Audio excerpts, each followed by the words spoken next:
plane. But I have a really hard time with that because it would completely destroy so many things, like the radius number and orbit and all this space exploration, and everything would go out. Everything would go out the window. All these educated people would no longer be educated. They would all be basic morons for believing in a complete fantasy world. So that'd be some pretty drastic change for mankind. I'm not talking about us. I'm talking about the people that spent hundreds of thousands of dollars on an education to become some sort of, high-tech individual that uses the cosmos and whatever else as part of their living. When, you turn that into all nothing but a big lie, what are these, I can imagine a lot of those people would freak the fuck out. I would. You mean I just spent $150,000 on an education system that taught me nothing but straight bullshit and lies? That wouldn't go over too well. Well, I don't think if they did do that, I don't think they'd word it like that. They'd just be like, "Oh, this is the latest theory, then this is the latest theory," and it'd be like a gradual change. Maybe it's always hard for people to come to terms with their life's work being based in a fallacious assumption. That's something people don't want to face. Right. That's my point. Exactly. You don't want to face it at all. I mean, that, even if it's slowly, whatever, it's just that's a slow, painful destruction of your hard-earned dollars and your life's work. I mean, that even makes it worse. I mean, get it over with all at once, and then so the guy's at least got a little time to start over and maybe re-educate himself a little bit. I don't know.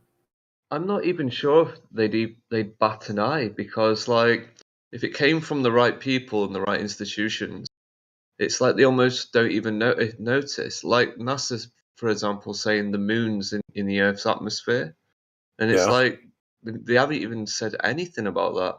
They just accept it. They've not gone, so everything else was a lie. It's gone, the moon's in the Earth's atmosphere, not a single thought in the head. Yeah, but if you look at the literature, they actually... fuck! I focused too much on what you were saying, and I too much imagined all that shit and threw my shit away. It'll come back to you. Yeah.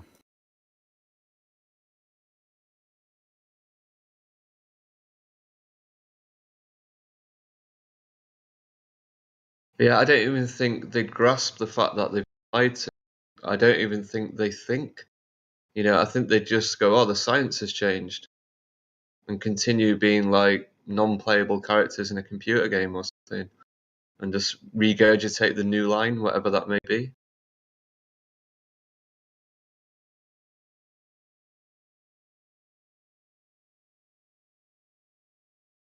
Oh yeah, it came back to me. Essentially, if you look at some of the quotes about science and how science changes, they admit that science doesn't change through debate and anything like that. It changes when the education system changes, what it teaches the children, and a new generation is born that believes something completely different.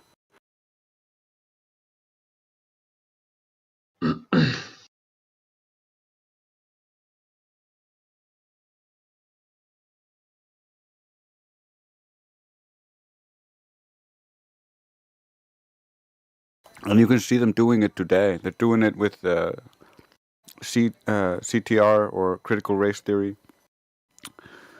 or CRT, yeah. And all these other agendas that push them through the schools, and kids grow up. That's one of the reasons why it always feels like we're fighting this uphill battle, because every year there's a new batch of pseudoscientists just freshly educated, and so... or indoctrinated, because they don't actually receive any education. So that's why it feels like an uphill battle, but I honestly think we're winning. They just don't want us to think that. We're just slowly but surely working it working over people one at a time individually, versus they cut off our options and spreading it through their medias. That's why we're censored on YouTube, or like we're not cut off from it, which would just raise red flags for people and make them believe us more. But we're relegated to the bottom of it, where it's just supposed to be laughed at.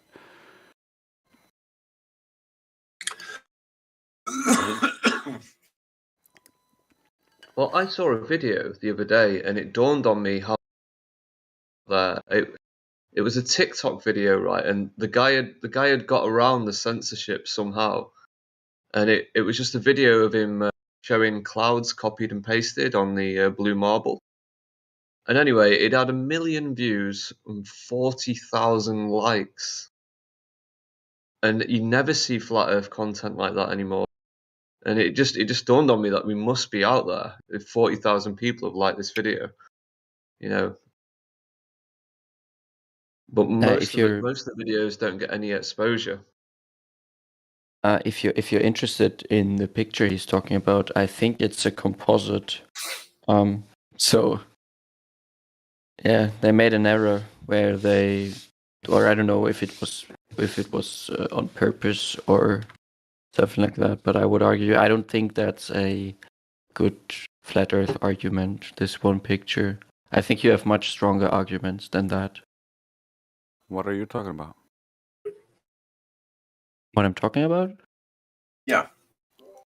There is this. I know exactly the picture he's referring to, but the problem is that before even like people said, "Oh no, there's a problem with the picture," NASA already said this is a composited something. This is not like one camera shot. But most people don't know that. Most people think it's a photo of Earth, and it's commonly quoted as a photo of Earth and used as globe evidence. But that's not the blue marble photo, then? What do you mean? Because it's a photo of the globe, supposedly from NASA, with cloud formations copied and pasted 500 miles apart all over the place.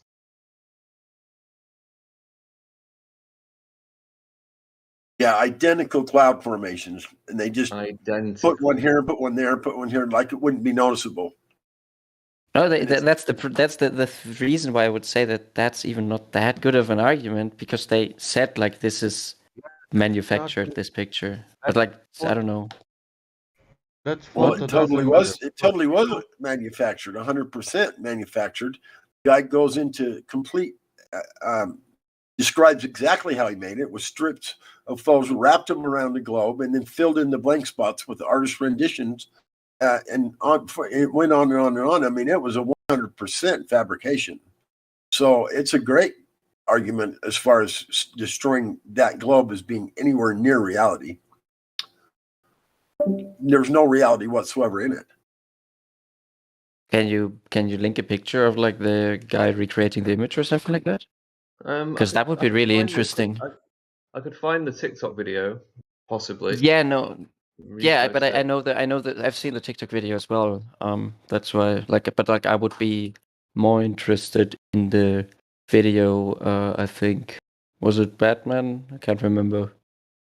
Like one of the guys further up in the text in the channel said like there's a video of a guy recreating the whole thing, just from a computer generated globe map thingy.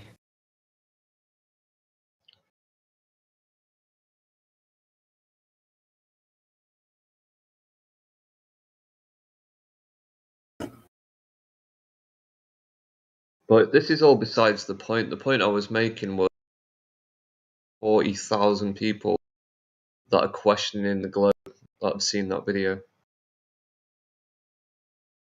Because no globers like it.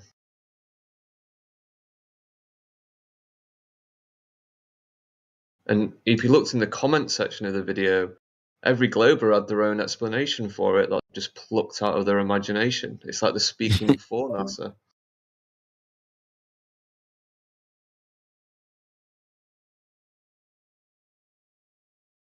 I don't know, how long does one need to watch a video for on TikTok in order for it to count as a view?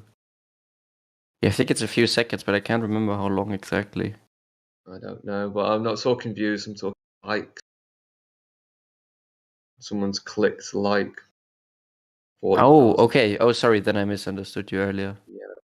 That's a lot then. I agree. I spoke to the guy who made the video, and he said views. Like, he managed to get around the censorship on TikTok, but he never spoke on the video. He never mentioned Flat Earth or anything, so he got onto the For You page. Interesting.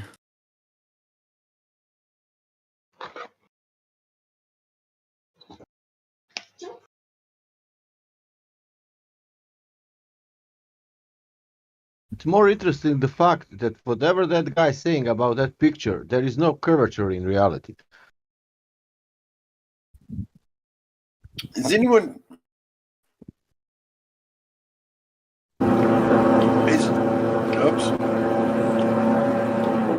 is anyone familiar with the Wits It Gets It which video where he interviews those two NASA employees that are someone not he doesn't interview them, but he shows a video of guys being interviewed while they're making images of the planets in the cosmos, and they're the two of them are sitting at a computer screen, and they're describing how they take sometimes up to 6 months for them to make one photo before it's presentable to the public.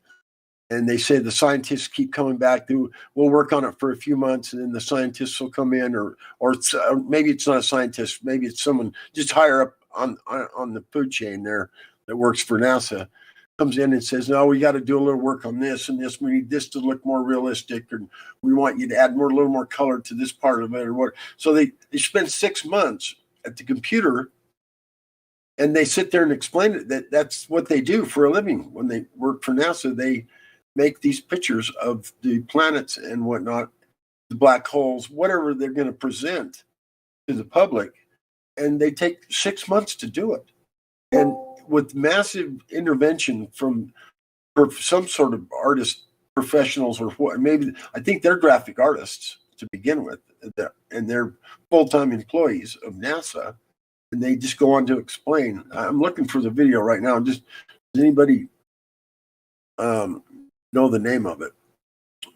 I can't remember it. I'm looking through all of which it's shit here. Really interesting to watch that. It's only like a 3-minute part, 4-minute part of the entire video. I could flip it, find it, and give you a minute marker on it and put it in the live stream. But it's pretty interesting because those guys just lay it straight out on the line. They look, we work for NASA. We make the pictures that they show you and tell you are real. And we're here telling you they're not even close to reality. A lot of it's just radio photography, which is just data. And then someone comes in and tells us to add color to it, or whatever the color the data suggests, then, start adding the color and then start adding texture and whatnot. They just go in and describe it. It's exactly what they do.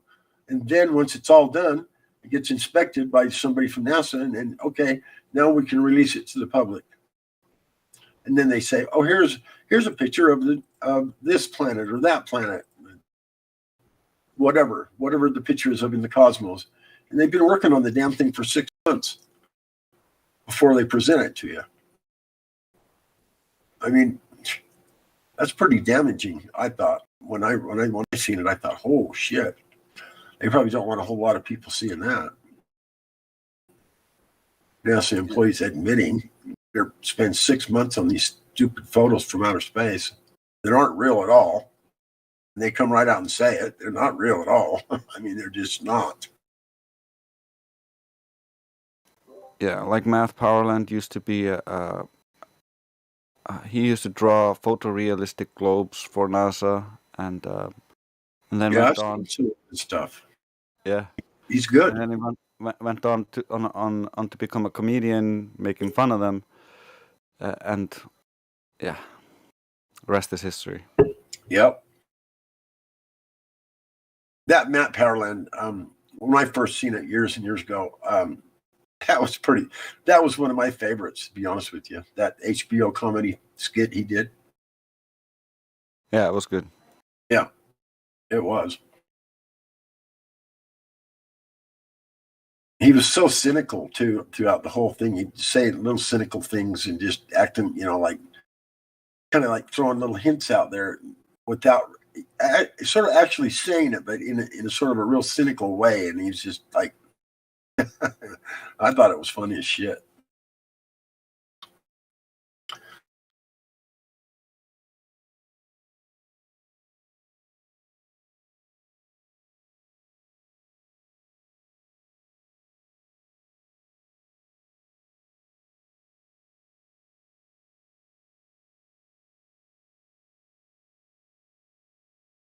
And like people always say, like, why are there no whistleblowers? Yeah, there's a bunch of them. They're like from all over, but they, because of compartmentalization, they don't have all of the information. They just have their part. So we're all puzzling together this massive puzzle piece from all the parts.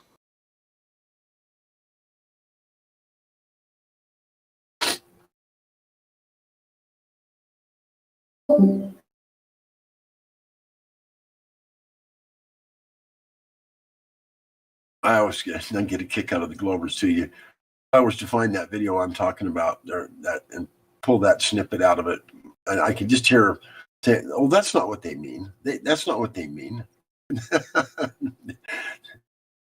They're just saying that, but it's a real photo. They're just fixing it up just a little bit, taking the blurs out of it or whatever. And I can just imagine listening to somebody try and explain it away like they do so well. No, that's not what he said. He didn't say we live in an enclosed system like that. Who is it? We live in an enclosed system. There's nowhere to go, guy. I can't remember whether that's Nye or his name. Anyway, that's a pretty damaging. Huh? Is that Bill Nye? Yeah, it's a pretty damaging video, in my opinion. I mean, it comes right out and says it straightforward, straight out. We live in an enclosed system. You cannot leave the earth. There is nowhere to go. Wake up. And people just like, oh, that's not what he means. He means there's nowhere to go. I mean, like it's too far. You just can't go that far. That's what he meant. That would be a lot of places to go, not nowhere to go.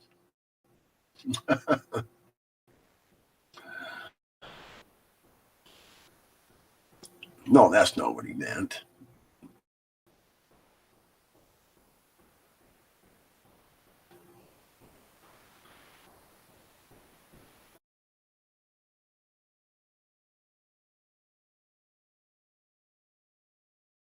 Because you're taking it out of context.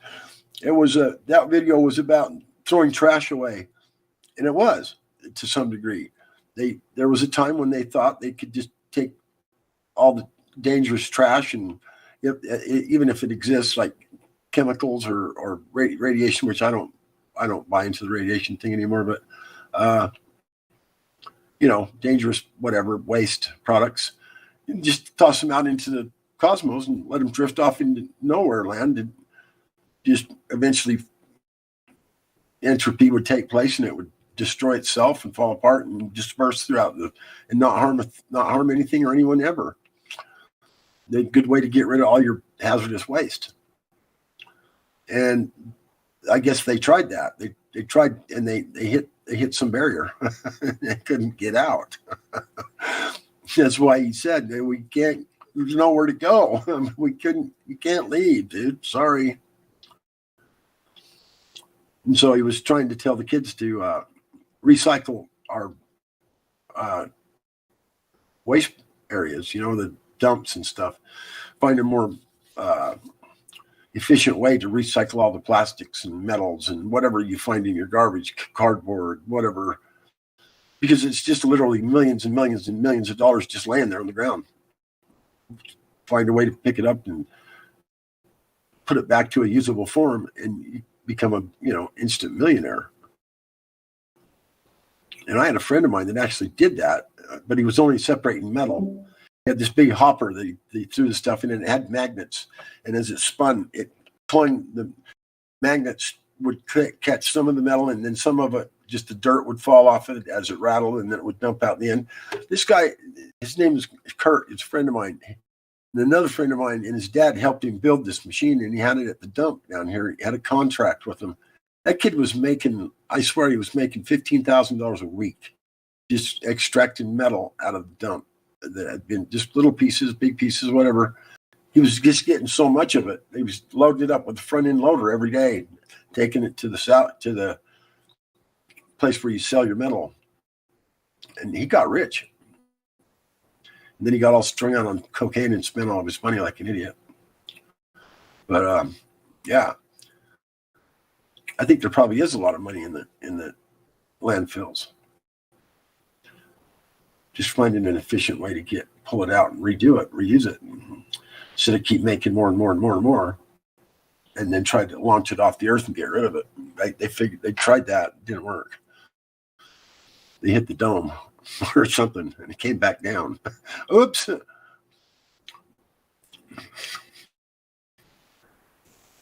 What was in that? What's coming back down on us? What did we try to throw away? That probably wasn't too good. Pesticides and what? Chemical waste from making what? Fertilizers and what? What's falling down? Some real nasty shit. That's what. I guess you could just take the trash away and just pretend we're taking it into space. Show them a video of a toy rocket and bury it. They're all faking space anyway. Why can't we? Yeah. Bury it in a big hole and say, "There you go." Show them a video of Thunderbird. Show it to NASA. Look, we sent it into space. And NASA's what are they gonna do? Argue you that you can't go into space? I know. That's funny, Dave.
Again in healthy looking pigs. Someone's, yeah.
Now, I don't want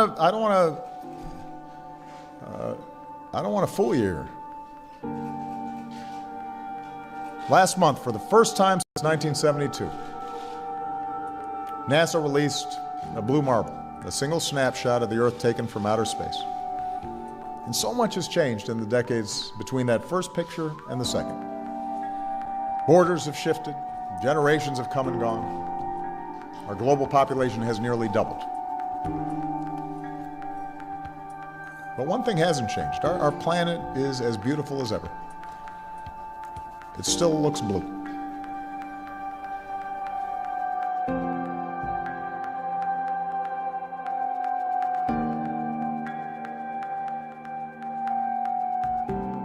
In 2002, Blue Marble 2.0, NASA's Rob Simon made this. And it had wide appeal too. For example, it ended up as the default background on the iPhone. I didn't even know until I bought an iPhone and turned it on and kind of did a little happy dance. Simon's job is... It's primarily taking data and making pictures out of it. That's what this is, a composite of data sets from several different instruments translated into a picture.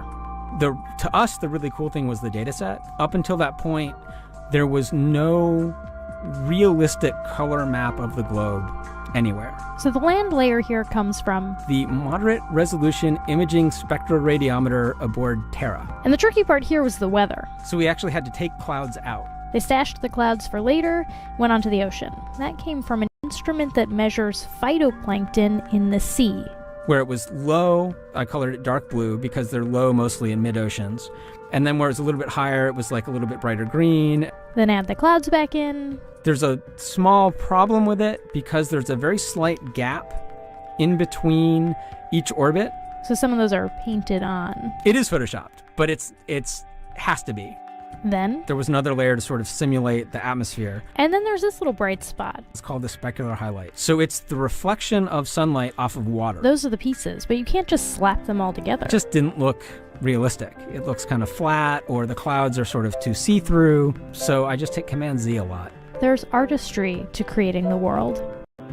What I imagine it to be. Unfortunately, I'm not an astronaut. I've never been to space. But I've looked at these images over and over again, trying to sort of get the essence of it. It is photoshopped, but it's has to be. It is photoshopped, but it's has to be. It is photoshopped, but it has to be. It is photoshopped, but it has to be. It is photoshopped, but it has to be. What you're seeing here is a mirage. A lie is a lie, and it don't matter how many dumb sheeple believe it. And the truth is the truth, hiding right out in plain sight, and still people don't see it. Man, this shit got me heated, and I won't stop till the elite are being defeated. They keep us deceived about everything that we think, and they keep it a secret.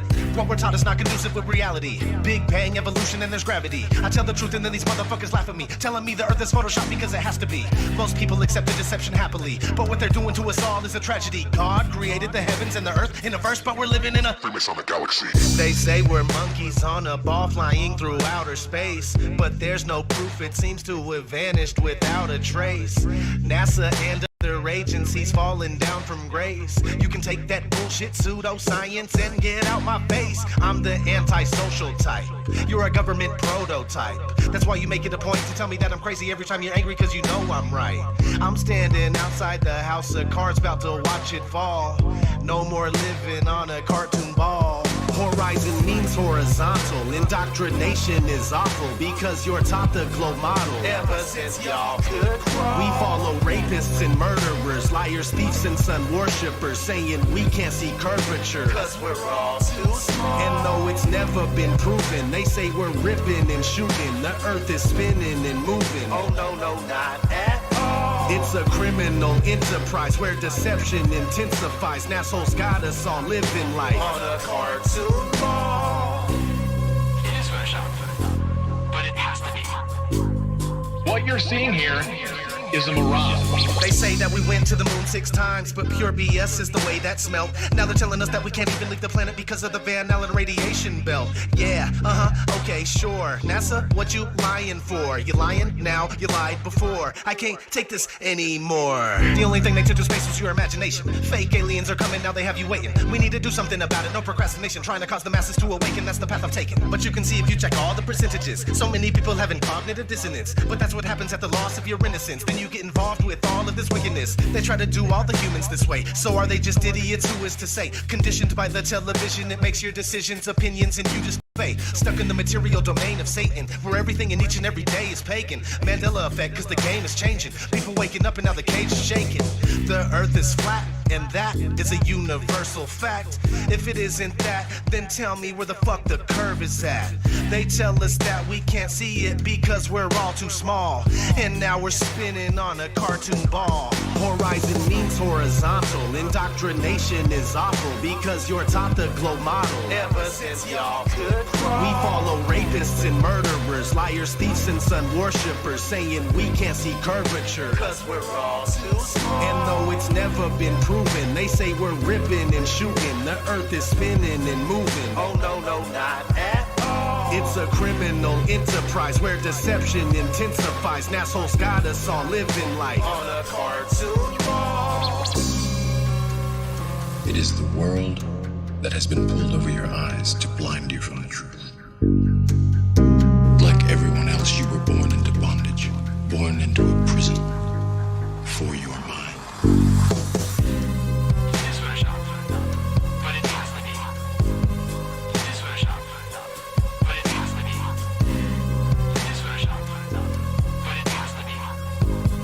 What you're seeing here is a mirage.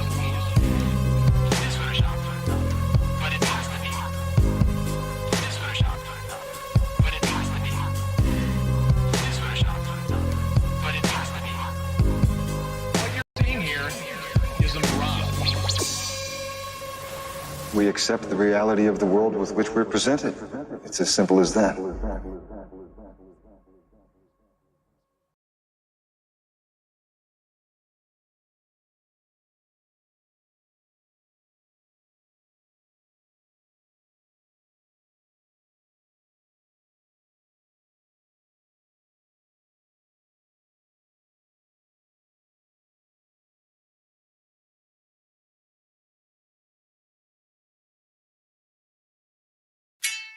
Yo, We Truth has been telling you this for decades now.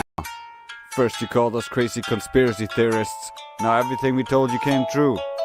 What now? Why would they lie?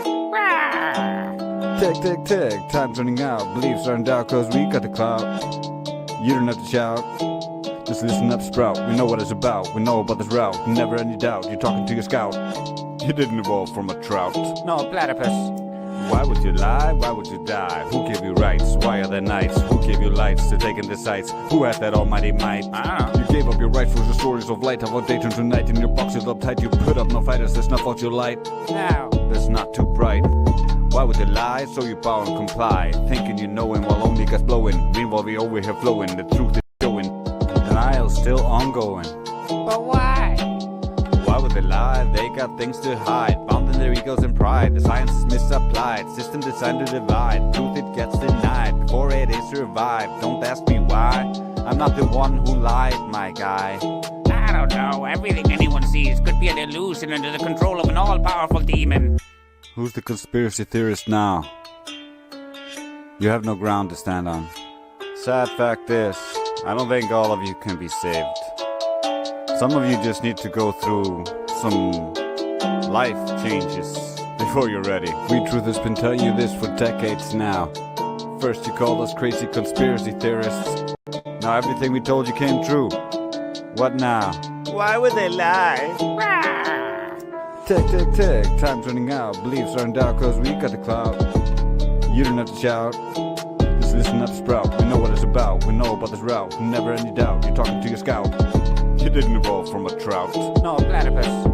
Why would they lie? Don't ask me why. It does not apply. To blindly ask why, just let it all cry. It's okay, guy. No. Besides, you can review is long overdue. Don't let them subdue you using voo-voo like you do and poo-poo. With your mind in a thumb's screw, with your mind askew, it's hard to change your view. Sorry, we falsified our former worldview. There's nothing left but the glue. We broke free of the mental zoo, and you can do it too. Just break through and learn the mental kung fu. To logic stay true, and I thank you. We are your peer review. The earth is flat, stationary, and the sky is still blue. Who knew? Me? Now you do. Oh, me. Welcome to the earth. Snacks on the left, drinks on the right, and toilets at the back. The DJ is spinning all day, 24/7. Flat Earth Discord. So I win.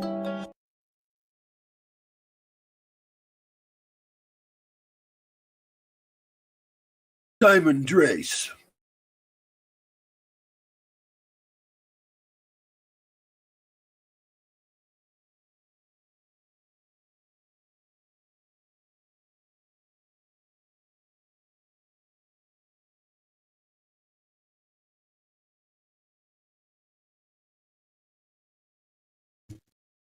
Yellow. So you're saying that that picture of the blue marble is real?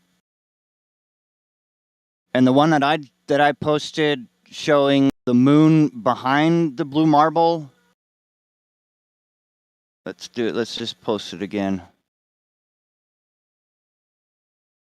Is perspective. I mean, I want to make sure I end my sentence correctly. You said it was perspective? I mean, you are here. You can speak. Oh, sorry. I had myself muted on my headset. I just want to make sure we're clear on this, and I don't want to be rude or jump on you if you don't know what you're looking at. Which one are you talking about now? This one right here. Okay, so you're saying that that's perspective. You know from what this photo was taken? It's two different photos, first of all. Okay. Of course, yes. I'm referring to the big one. What you're saying here is both of them are real? Yes. Great. Then you are a troll. Good job. No, they're not real, dude. That's not real at all. That's photoshopped. 100% photoshopped. Both of them. No, if you say so, but I'm not saying so. It's been proven 100%. Are you not reading the chat? I sent a NASA post saying that it was photoshopped by Simmons. So please. But wasn't that stop referring trolling. to? No. It's straight from NASA, and he said we composited them together with Photoshop. It's also your counter-argument. Unreal that you don't even understand this. Your counter-argument to perspective makes no logical, coherent sense because things do not get smaller with distance. Perspective? Or sorry, Drace. get larger with distance. So, you're saying the further back we go, the bigger the Earth is. The closer no, we get. No. That's you're not saying at the all. moon, the back of the moon is real. First of all, that's what you're saying. That picture of the back of the moon is real, and you're saying the picture from NASA moon landing is also real. So when you say it's perspective, no, because they're both fake. When has anyone ever taken the picture of the backside of the moon? I mean, it's not what? It's also the top picture was just faulty to begin with. The Earth cannot be that small from that distance. And Drace, the Earth cannot be the size of the moon from Earth. That's just that would mean that the two balls are the same size. Yep. Wouldn't that be the first photograph ever taken of the dark side of the moon? Yes, that was. That's why I posted it like that. That's why it was combined like that originally. I didn't combine it like that. Someone else did, but he explained it to me. That's exactly what it is.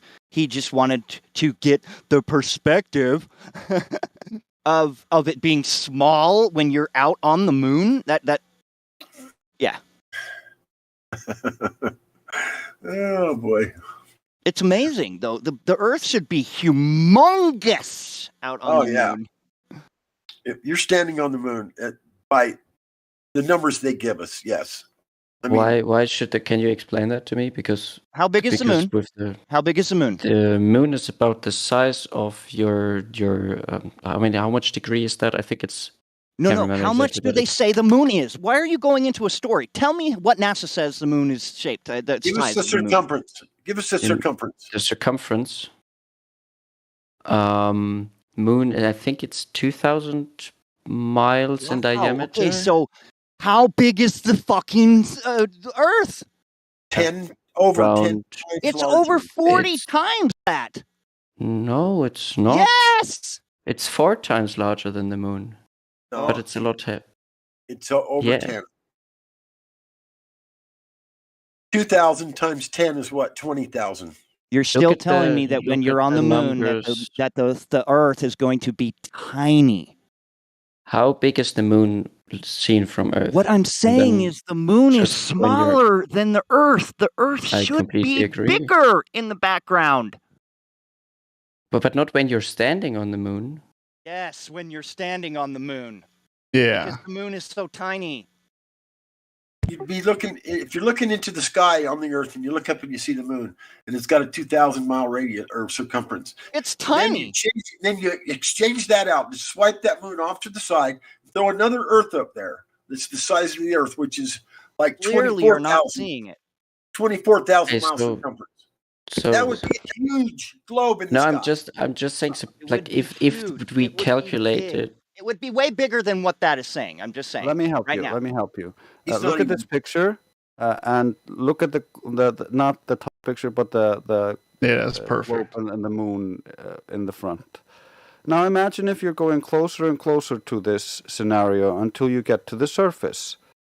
In your idea, the Earth is shrinking. No, this is not. This is a very zoomed in picture of the whole thing. You see, like if you like the It the doesn't big matter. part of the picture. No, it How do you doesn't know matter. that? Look at Once you're at that point where the zoom is, and this is what you would see, then you would continue to go closer and closer, and you would think the Earth would continue to shrink until it would give you the appearance of the picture in the left corner. Did you say we keep the zoom or we take away the zoom? Yeah, we take away the zoom and we just go to the distance so that we see this without the zoom. Just like when you can zoom up to someone and see him as if you're standing close, but you can also stand close. Right. But like I don't see like so okay, so the quote unquote official numbers. So he's asking you why would the Earth get smaller the closer you get to it? Is that how perspective works? But it wouldn't. Okay, The okay, thing good. is- It wouldn't. All right, so those are debunked then. Thanks. No. The moon would get bigger.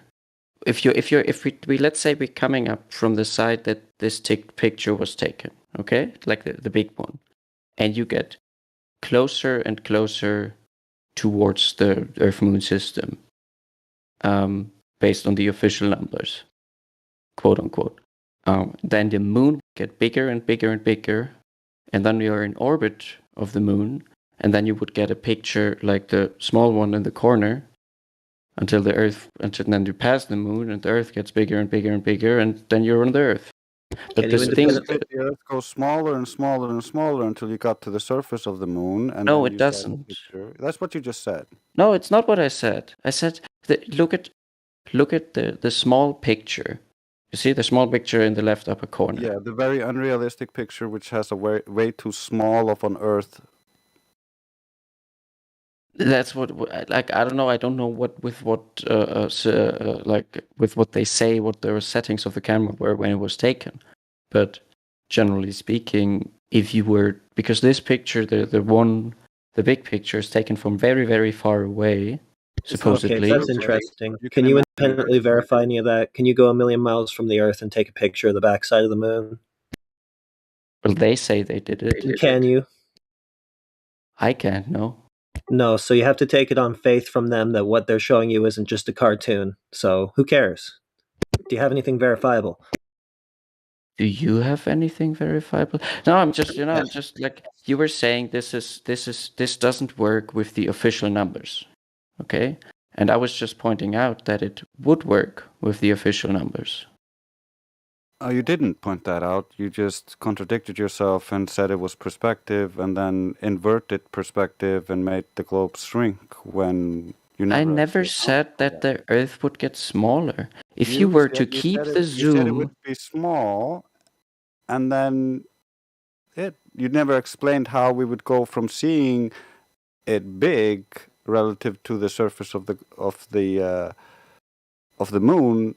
Yeah, simply put, if you're on the moon, that Earth's going to look huge. let me see if I can point you to like a simulation that takes the numbers that they say they take, and if we can maybe recreate that shot.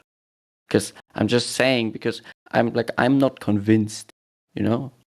You gave me, a friend of mine is a flat earther. He gave me some doubts, and like I'm not. I'm more convinced that the Earth is a globe, but that's like doesn't matter. I mean, I'm just. Have you seen it curve? This is just not with my own eyes. No, I'm just saying that with the official numbers, this would still work. You know. No, you with the official number, model it and show us, and then come back and say that with confidence. Don't just base it on beliefs. We can go on into a different subject, and you can try to substantiate the globe belief, or we can show you what we have as evidence against it. Your choice. I'm downloading Celestia now, so. Why don't you download some pics of Earth curvature and show us those?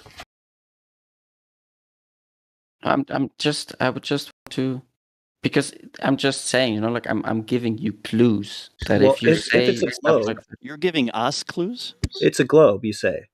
So it has to curve No, on its surface at a specific rate, right? So have you seen it do that? What was the Clue you in question? a little bit here.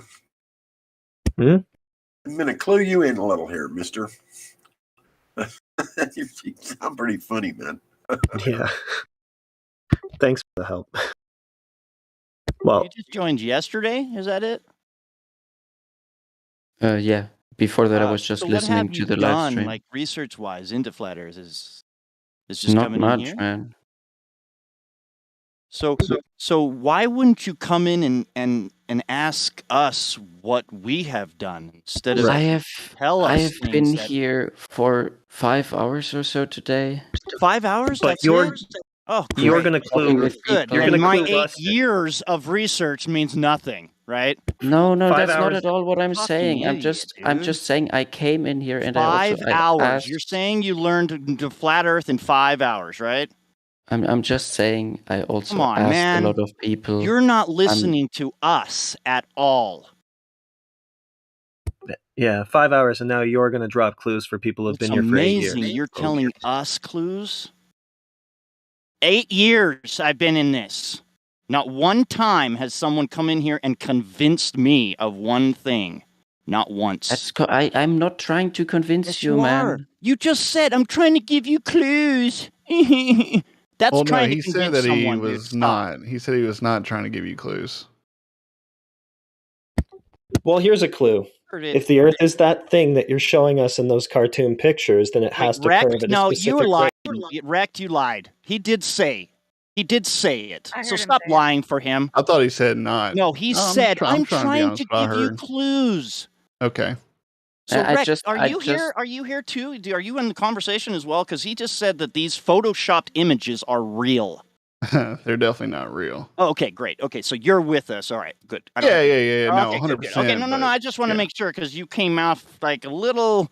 Because he was No, saying I- that he I was thought trying I to give heard he us said clues. not. Us. Yeah. We need clues. We do.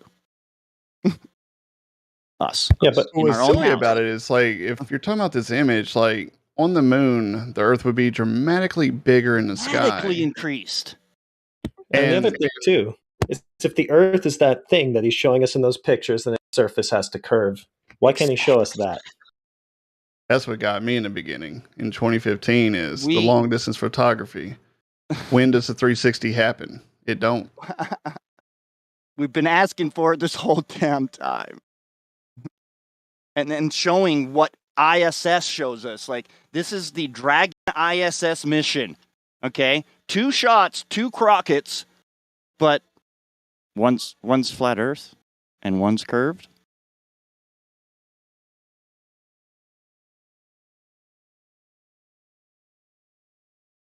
Oh. How wonderful is that to get that on live broadcast? And they did nothing about it. They just let it go. What idiots.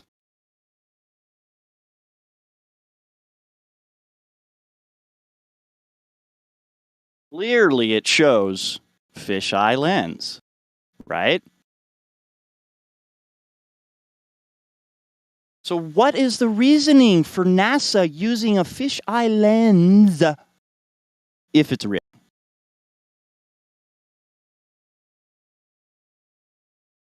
Yeah, Yellow Weasel. Why not just take a picture of the actually curved Earth if that's what it is? What picture are you talking about now? I mean, supposedly they did. That's what they say. They say Well, this he was just a- showed you a video in the live stream text where they're using a fisheye lens and the curvature is Oh, the It's ISS mission, video. the Dragon I ISS haven't mission. It downloaded shows two rockets going up, two video feeds. One is flat Earth, and one is a globe Earth. At the same time, live. I'm currently looking at the video.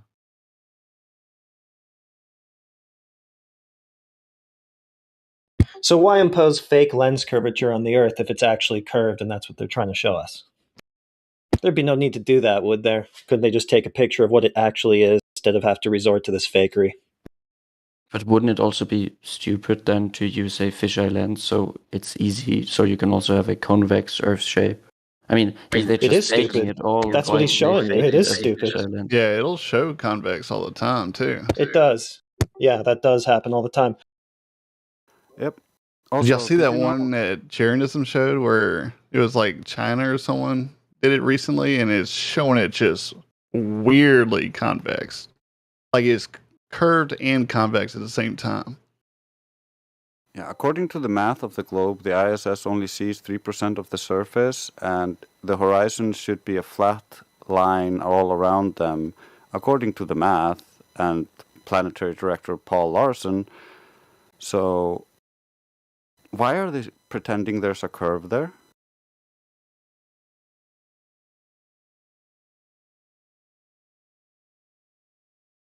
Yeah, I'm totally with you guys that even from the with the numbers given from the height that Felix Baumgartner jumped from, you can't see curvature. Like it's not noticeable in any degree with your own eyes.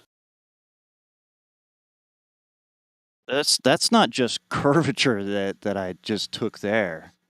That actually is when he jumps out of the ship, whatever the hell he's, the capsule, whatever the hell he's, and then he starts rotating around, and then going straight down. When you see that's right at the clip, as you can see, I posted to YouTube and cut it all out so you know it's actually on YouTube. You can go right straight to that and show it to yourself. It's curving into space, like that's clear manipulation, right? That's clear camera lens making that curve go into space. So now what you're seeing there is space is actually the globe. Right? Space is actually round. It's very odd that they actually show this to everyone, but we are the only ones that actually react because we are awake. Awake to their fakery, of course.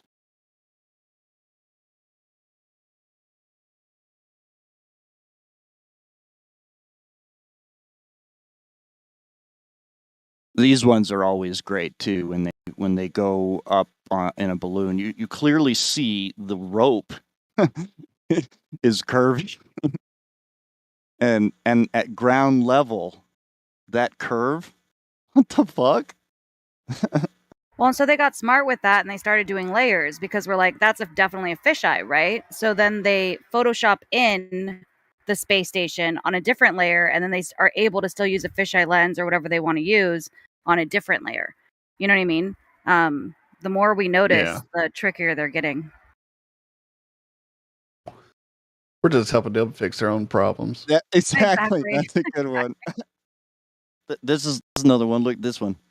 Now, of course, I don't know if that one was actually real or not, but you could literally see it go flat and then concave. Mm-hmm.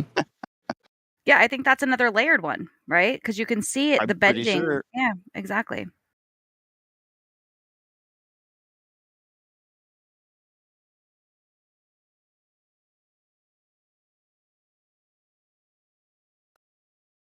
And the funny thing is, you can see all of the stuff coming from NASA fits completely in line with what we can fake using cinematography and the technology we have for that.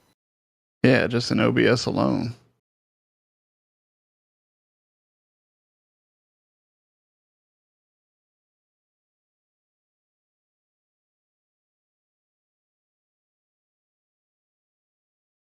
I really want to go here because I want to see that view right there. How many miles away is that? I can't post 270. pictures. I Nice. can't post pictures in the chat.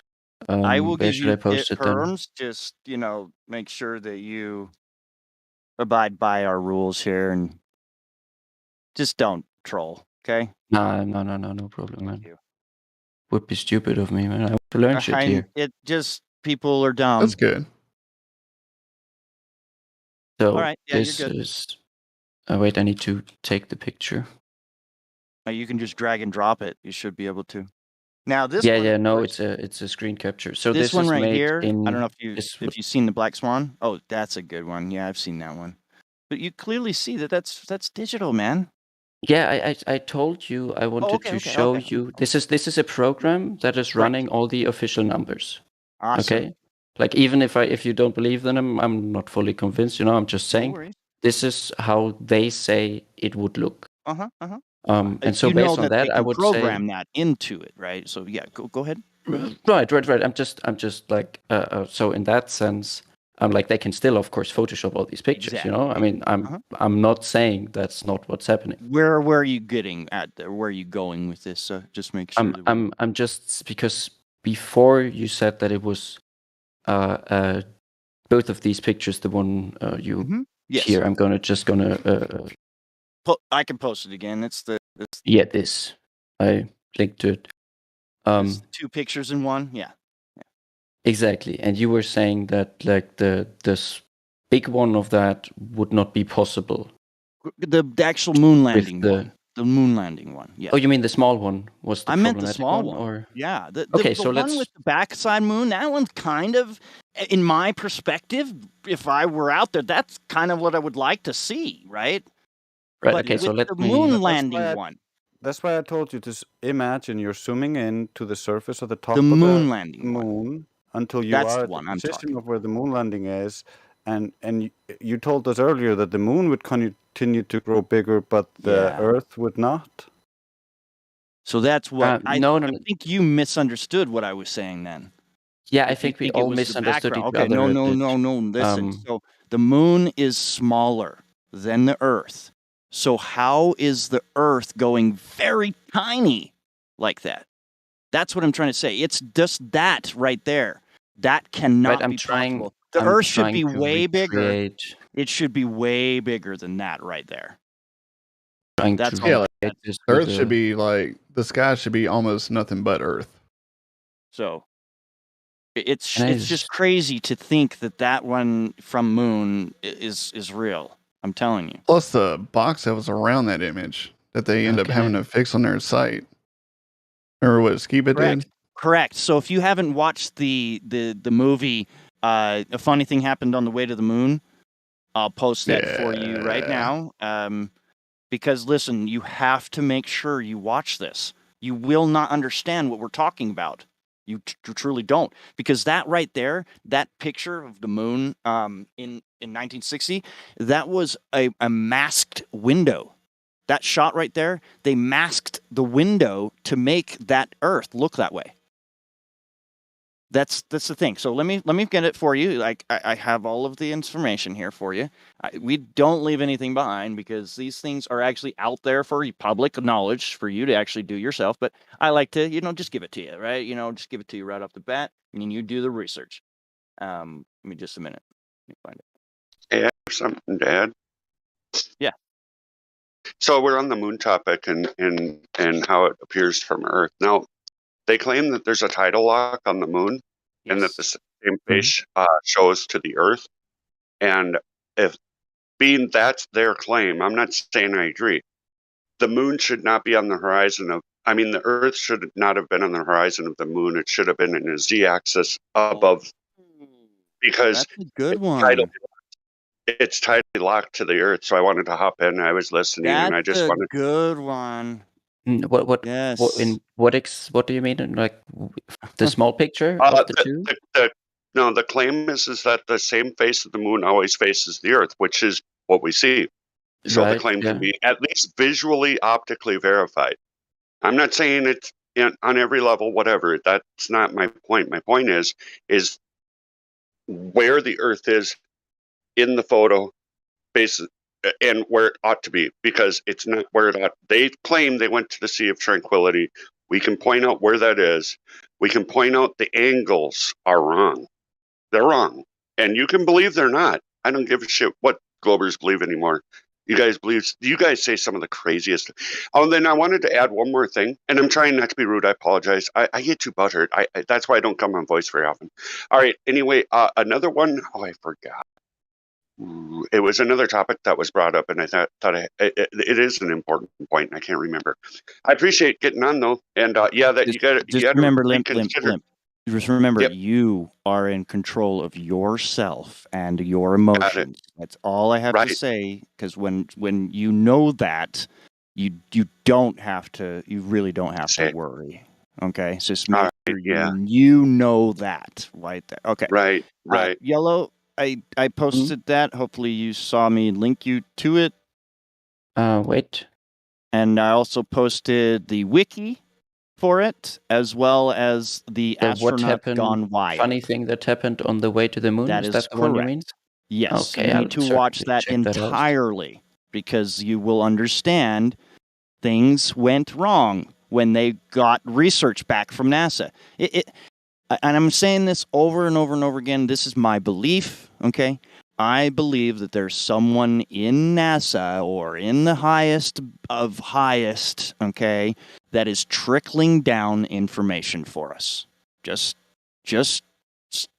trickle, and they're not letting themselves known, of course. They can't, else, of course, they won't be able to trickle it down to us. And the stuff that you're going to be seeing in this funny thing happening, it was not supposed to be released. It was not. They were supposed to delete it, just like the rest of the moon landing crap that they did. Destroyed it, whatever. But the researcher went in there and asked him all these questions, okay? And got all of these videos, all of these clips, and this came out of those clips. It's literally Buzz Aldrin flying in this spacesuit in the capsule right after they take off the thing of the window and show you the actual Earth, which they're probably only up like 100 miles, maybe even not even that, because it's huge. The Earth is actually huge in the window when they take the little thing off. And that's why I posted the astronauts gone wild. When it's said to the astronauts, when the guy goes in and actually, tests these astronauts, he asks them to swear on a Bible that they actually went, and none of them would. Yeah, they literally went wild. It really is crazy how they went wild. Like, why would you do that? And watch the full video of them going to space and then coming back. They're completely changed, man. When you get to the top of Mount Everest and you come back from the top of Mount Everest, you're fucking happy as hell. But not space? Yeah, that interview. Ooh. But not space? You're not happy as hell in space? They had no clue when they went to that rocket that they were going to make a show. And they were told on set. That's why it worked. And they probably were told your families will be covered. We have billions of dollars. It's an endless. So don't worry, right?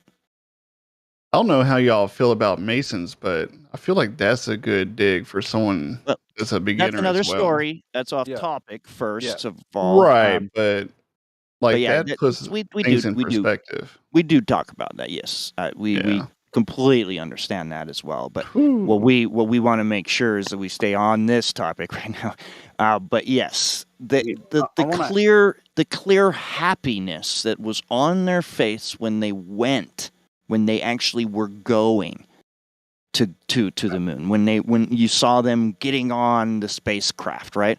I bet you anything, when they hopped on that spacecraft, they walked into another elevator and it took them straight down. And there's a slide. They took the slide, or that would have been fun at least. You know what I'm saying? They got told to cancel the mission. Fireman pole. And then they got told to play as if they did it. Pole. And they were going to use the exercises for it. If you listen to Buzz himself talking to the child, I'll play this real quick. Yes, the child. And, you can listen it's to right him. at 2:30, or sorry, at 30 Yeah, after. So. Oh, he's going to play it. Great. Go good. Why has nobody been to the moon in such a long time?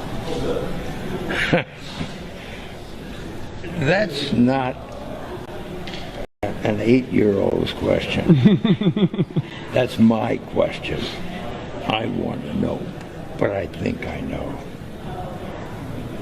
Because we didn't go there, and that's the way it happened. And if it didn't happen, it's nice to know why it didn't happen, so in the future, if we want to keep doing something, we need to know why something stopped in the past that we wanted to keep it going. Like, that completely doesn't even make sense. But to us, it makes clear sense. It's like a Biden ramble. Like, yeah, holy shit. Hey, I can be polite.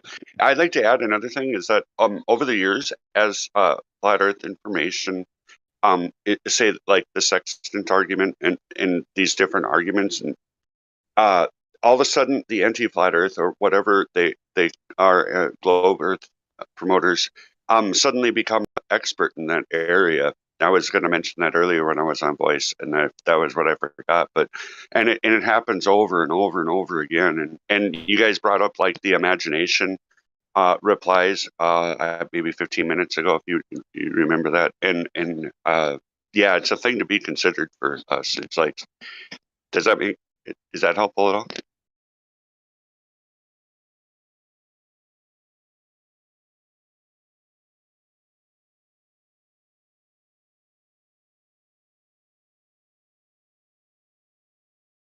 Sock 'em bop 'em.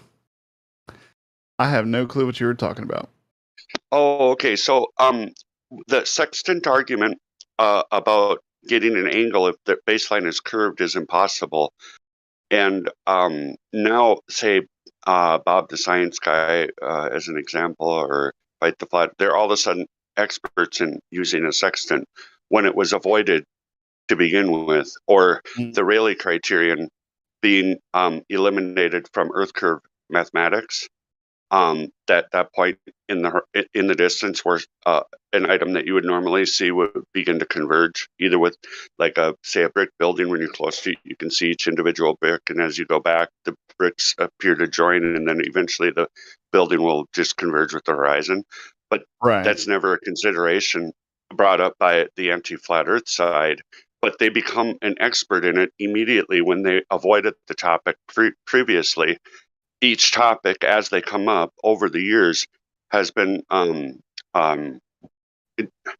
argued against with just whatever they just make up. It seems that it's almost like they organize together and kind of maybe like we do with talking, and then they come up with a fantasy as to how to reply, because it seems that they're doing it together in a way. Does that make sense? Yeah, yeah. I'm not trying to waste Let's say anybody's time. No. You're not wrong. They have a server similar to ours where they do similar stuff, although it's painful to listen to.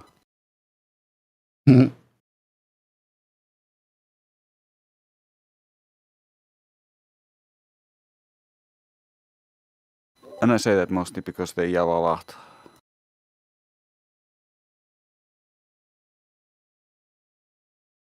Oh, Justin left? He had to go and check on someone.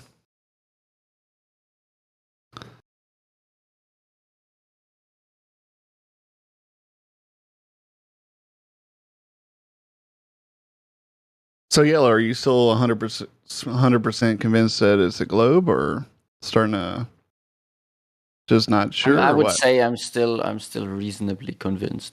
Yeah. You made some points about the gas law stuff, which I can't refute based on my current knowledge. So I'll certainly try and research into that.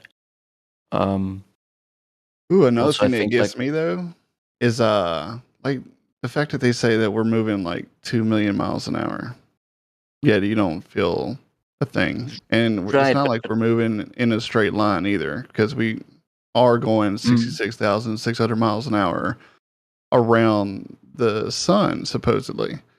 So that means that you're constantly turning, and yeah, and then even with the spin alone, you're saying that the atmosphere has to move faster to stick with the Earth to go to the same place the higher you go up, and yet you travel in a plane. Yeah, that's the Coriolis effect. That's like There part is of the none, Coriolis no. effect. But there's no, no that's what proof of- that's what is said. Right, okay? right, Like, right, I'm right. not saying But- I'm not saying this is exactly Yeah, they 100% can how it is. say I'm it. just saying what they. Yeah. Right. They can say it. I understand that, but the whole thing is that can you see that to be true? Like, I just don't see it to be true. Well, so like it doesn't make sense for it to be uh, true. So the thing with not feeling anything while on Earth makes sense to me because like I studied a lot of classical mechanics. In Right. my So degree. just like So, driving in like- a car, going 60 miles an Ex- hour, you don't feel anything, Exactly. right? So and also like Okay. I mean, now turn that wheel left and hold it there. You're gonna feel that. right, but this is it has all to do with how big of a turn it is. You see, so like the angular velocity of the Earth revolving around itself Yeah, is you around barely turn it. I 360 think you're still degrees gonna a feel day. it. So it's He's talking about the ellipse. So if it's an But ellipse, but it's that's going right. to have a change in speed. And so But with that- that change Yeah, in as speed, there would be well. something that you would feel. what do you Yeah, mean? you would What is feel the- it because you would have to have a change in speed as well when you're going around the sun because of the elliptical orbit. But our point of reference is the Earth, who is experiencing the same forces. So like that Right. to me makes it is feasible that we don't feel a thing in that aspect. To No, me, that based on doesn't my, make sense. that doesn't make Not You sense. have whenever a you're change in changing If speed. you have an ellipse, if you are turning and there is a change in speed, that would be felt. Even if it's the tiniest little change, it is felt. There would be Right. a ripple. There would be something that is felt. So to say, So it's are invisible, you? we wouldn't feel anything. That's just like And then the candidly same dismissing thing, what we know to be true. right? And the same thing going just traveling from north to south or south to north, you would feel a change there too. Yet you don't. Yeah.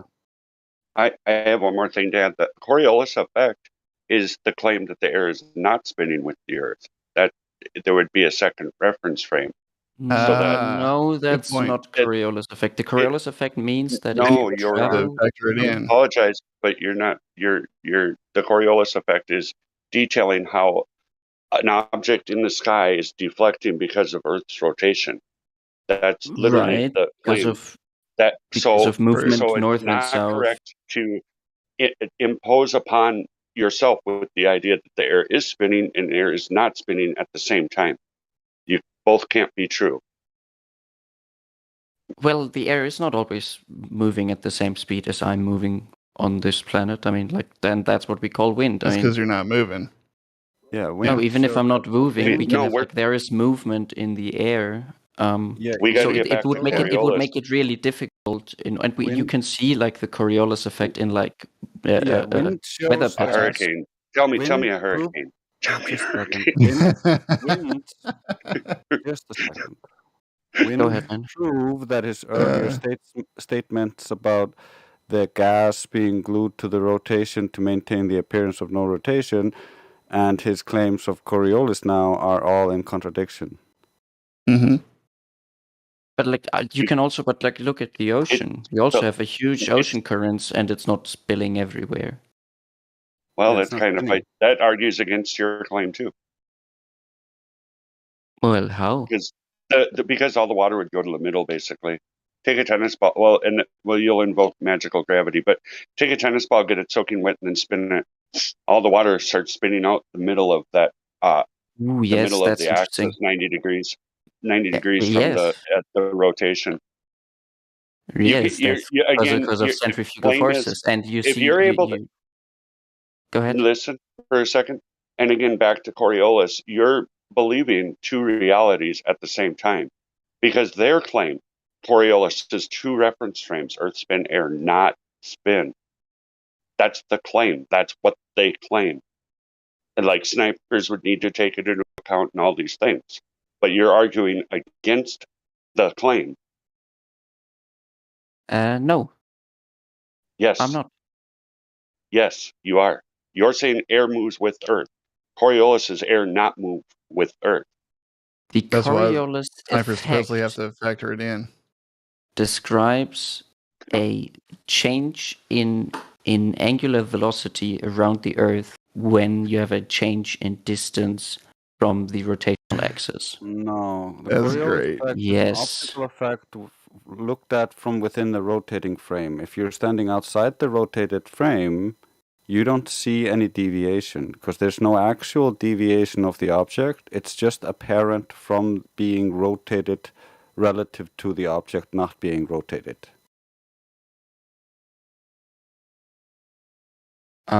Search for a GIF or something I can Oh, show you you. posted it. Also, by the way, Coriolis effect was discovered by flat earthers long before it got the name Coriolis effect. And it was used as evidence that the Earth did not rotate. And that's one of the reasons why they claim that the air is velcroed to the Earth and completely follows the rotation to hide any effect of rotation, which in turn makes Coriolis effect not exist under helicopters or airplanes or anything like that.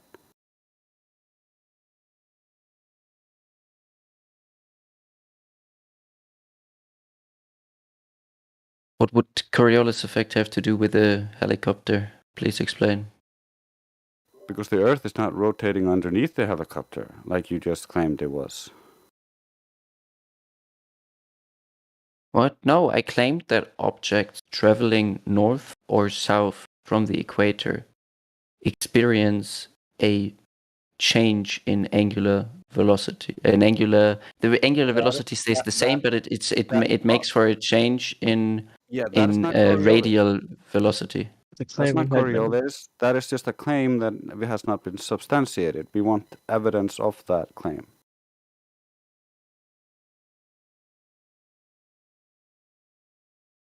Well, yeah, you have evidence. Don't you have it in weather patterns? No, I don't weather know. patterns are not related to the spin of the Earth. Aren't they? No? Here's for instance, they assumed that hurricanes and tornadoes were due to Coriolis, but they're not. Oh, but I'm not talking about hurricanes or tornadoes. They're like these wind phenomena in around the equator. Fuck, what is it called again? I can Pressure search it up. belts. Yeah, I know what you're talking about. You're talking about pressure belts, and these happens because of change in temperature. Think about where the sun goes. The sun goes in a circle around the center, and so under the sun there's more temperature, so there's more pressure created.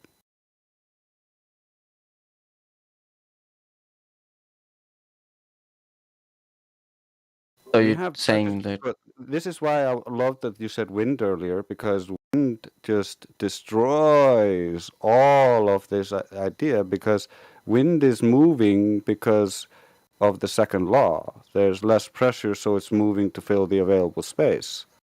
right, but look at the picture I sent. I completely agree with you that you have winds going from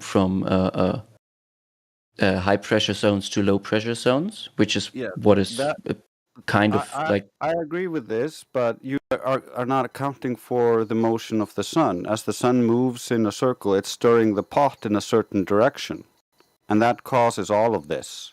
So none of this has anything to do with any globes or any spinning. But if we look at the movement of the sun, wouldn't that then mean that the winds would need to be like flipped? You would see north of the equator, you would see a southeast wind. Well, depending on where exactly we are from Greenwich, of course. But I mean, like a wind to the left.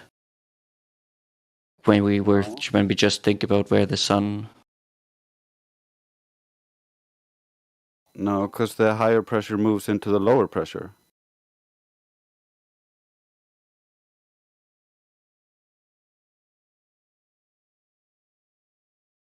And in my opinion, that's what creates the Right. wind. I mean, of course, high and low pressure that creates the wind. I couldn't disagree. I mean, that's what every how do you call it? Geologist or someone else. The guys that look at the weather. I don't know their English name.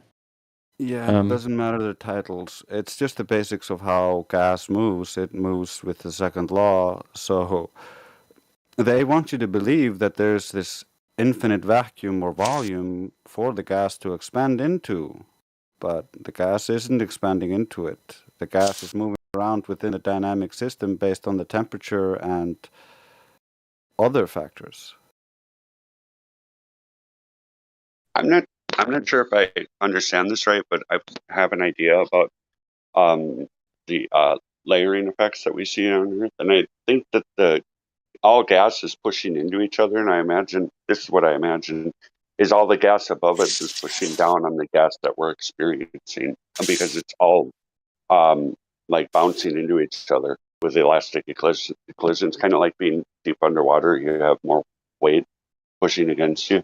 I might be wrong, but I think Why that might wouldn't that be? the temperature would be how the barometric pressure, and then I believe also that layering based on hydrologic sorting, like specific density of I don't know what gas really is, but it seems to me that it will layer as well. But either way, to have pressure, it needs to push against something, regardless of helium going up or whatever.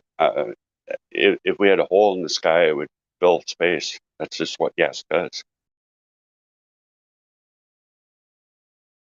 So wait, so what are you saying? How does the pressure difference underwater come about?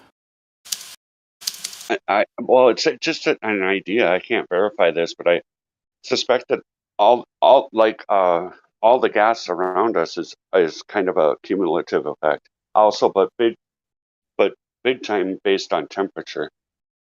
Also, because I can take go ahead. You got to think about the composition. There's also a big difference in the content, the salt content between the top and the bottom. There's a big difference between the gas content that's been what it called soluble. Right, it basically presses down into the water, and there's oxygen and other gas in that water. Higher up, but the lower you go, there's less oxygen. Yes. Yeah, there's less dense, so it becomes more and more dense the lower you go. That's what I mean. And then another thing is I agree, as you go up, the things because of the temperature change. So say on the top of Everest, we might need oxygen. Well, all the oxygen would be created at the ground level, and it would be expanding, and also based on temperature. So experience less pressure because of the temperature, probably the primary reason. And then I suspect that all the gas on top of us, and again, it isn't pressing like water, but I think there's a pressure so I think that the pressure from things above would be pressing on everything below. But I can't verify that. I'm not sure about that. But it's an idea I have as to why temperature would be a bigger factor though. But that would be why up on Everest the oxygen level would be really low, because it's a much lower temperature and it's much further from the creation source of the gas. Okay, so I don't know if like they installed just, I think like a year ago or like 2 years ago, they installed a new weather station like closer to the top at Everest. And you can look at the data live.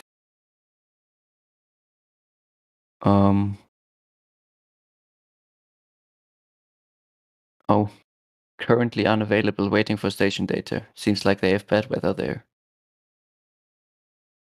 So here, this one is South Col at 8,000 meters. And you can see the temperature data. Oh, these motherfuckers have it cold. Yeah, but we gotta take that data on faith as well, because we didn't test that. We didn't verify any of that. We're just taking data we're getting from a source we don't know if is trustable. But wouldn't it then be interesting to go there and install your own station? I mean, the Flat Earth community managed to come up with, I think it was like 20,000 for that ring laser gyro, and you also sometimes buy expensive lasers and other expensive equipment. I mean, that might be a cool project, wouldn't it? We have the Black Swan. It's over. We do tests, and we don't need to go to the Antarctic, although many of us would probably want to explore it at some point under the right conditions, with all the you have all the equipment, and you can send the data and information and everything back, and you could have it super transparent where you record everything. We would love that. But that'd be amazing. But there is actually the Antarctic Treaty, which North Korea and China and Russia and America and all of the countries agree that you are not allowed to independently explore or do your own tests in Antarctica. You must have it approved before you go, and to get that approval costs a lot of money. Like just the environmental assessment alone, like, could bankrupt some of us, and most of us couldn't afford it, and they can still deny you.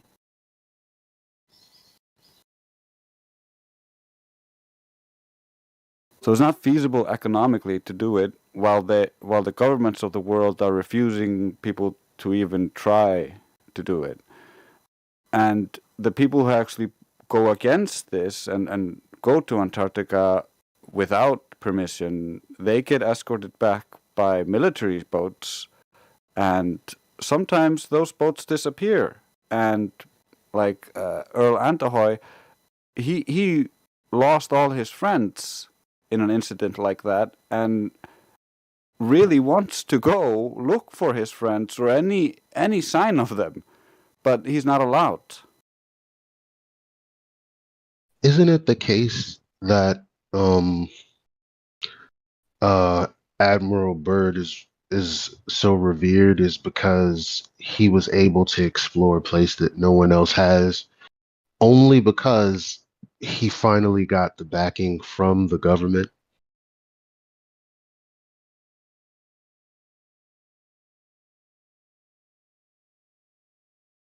Point being Yes. that with that story, it's like, you know, considering that, it's like, well, why hasn't anyone, like, just your average person doing it, like you said? Well, the only precedence of it happening is when someone finally got the backing from the government to do it. And unfortunately, it's not even a source we can validate, because, again, the treaty and whatnot. Hey, that's okay. So, no, but like if a flat Earth community were to approach, I don't know, one country's government or something, or like maybe I don't know if there's a specific council overseeing the Antarctic activity. Do you think like? Don't you think it would be worth a try? Just like asking nicely, saying, "Well, we would like to set up some weather stations and stuff, and like if we die down there, don't come looking for us or stuff like that." Because it gets quite cold. No, we can prove No? them wrong right here repeatedly by measuring the surface to be flat and excluding all of their delusional excuses. We don't need to tell them we're going to go to one of the most dangerous places on Earth so that they have an excuse to kill us and say, look, the flat earthers are really dumb. They killed themselves.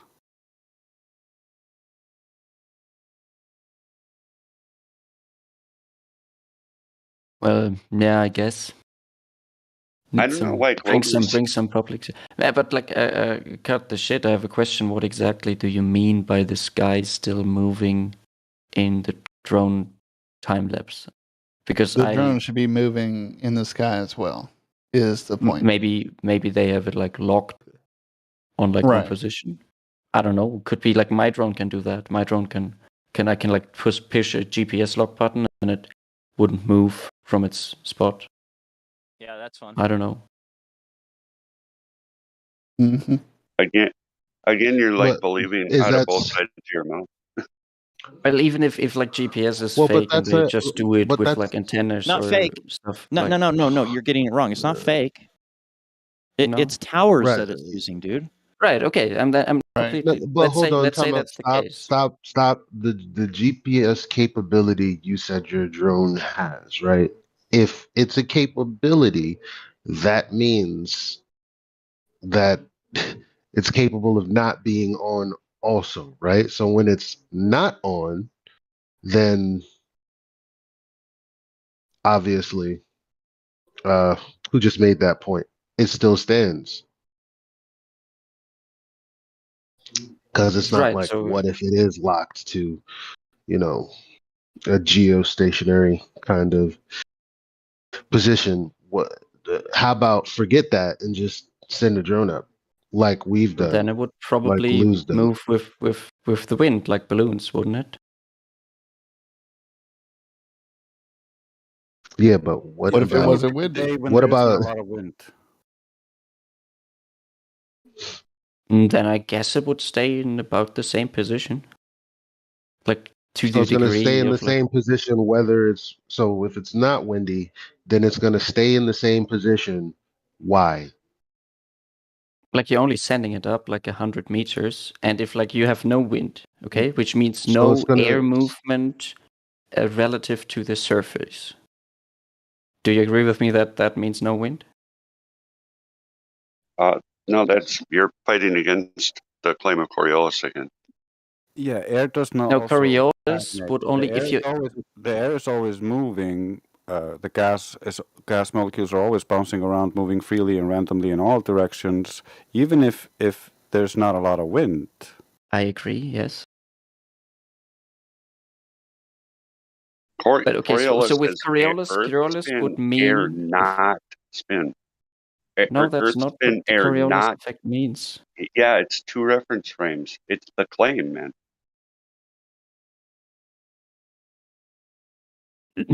When I read the description, it tells me there's two reference frames. It tells me that Earth is spinning and the air is not spinning. And that if something leaves that inertial reference frame, yeah, the Earth, and then it would go into the air, and the Earth and the air can't be Velcroed. That's just not real because air's unbonded. And it would also violate first law of thermodynamics. As you elevate, they would have to speed up, and there's no evidence to support that claim at all. And I have evidence that I can spin an object with air around it, and the air doesn't suddenly start spinning unless there's like fan blades on the object.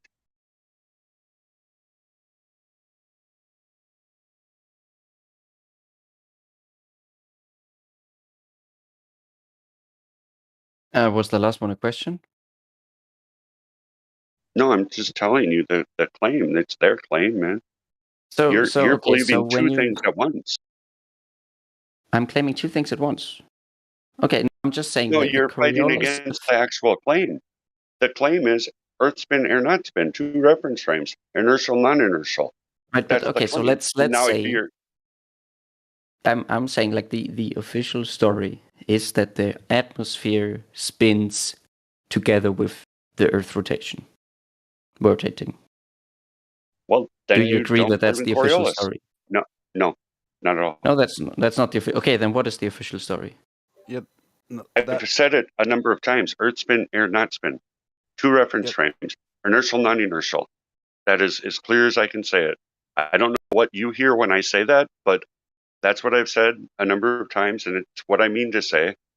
So, and Right, but like that isn't what you're. Then you're not arguing against me because this is not what I'm claiming, and this is also not what like Glovers are claiming. two Like they are. reference frames. I would like to. Inertial, non-inertial. I What would like to don't you hear. understand about that? He has the belief that the air is velcroed, and you're talking about two different reference frames, like actual Coriolis. But I would like to Also, hear him. Coriolis only affects stuff that moves either further away Coriolis from the affects center of the Earth or moves north or south. In the sense of you have, like, let's say you. Yeah, we've heard you're this 1,000 Superman, times. okay? This What? isn't new to us. Then I'm just You're interested gonna read in up why on you. Coriolis, look at demonstrations of Coriolis, and know that Yes. we're not talking about the same thing here. Can you send me the definition of the Coriolis effect that says that the atmosphere should be completely free of the Earth's movement underneath? And that has nothing to do with the Coriolis effect. The Coriolis effect is an optical effect from within the rotated reference frame. So there's two reference frames. One is rotated, the other is the inertial reference frame.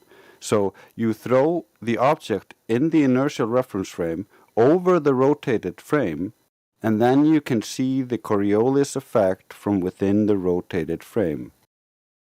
That is how you show someone the Coriolis effect. That is how all of the institutions of education use examples to show their students how it works and what it is. So you're not talking about the Coriolis effect anymore.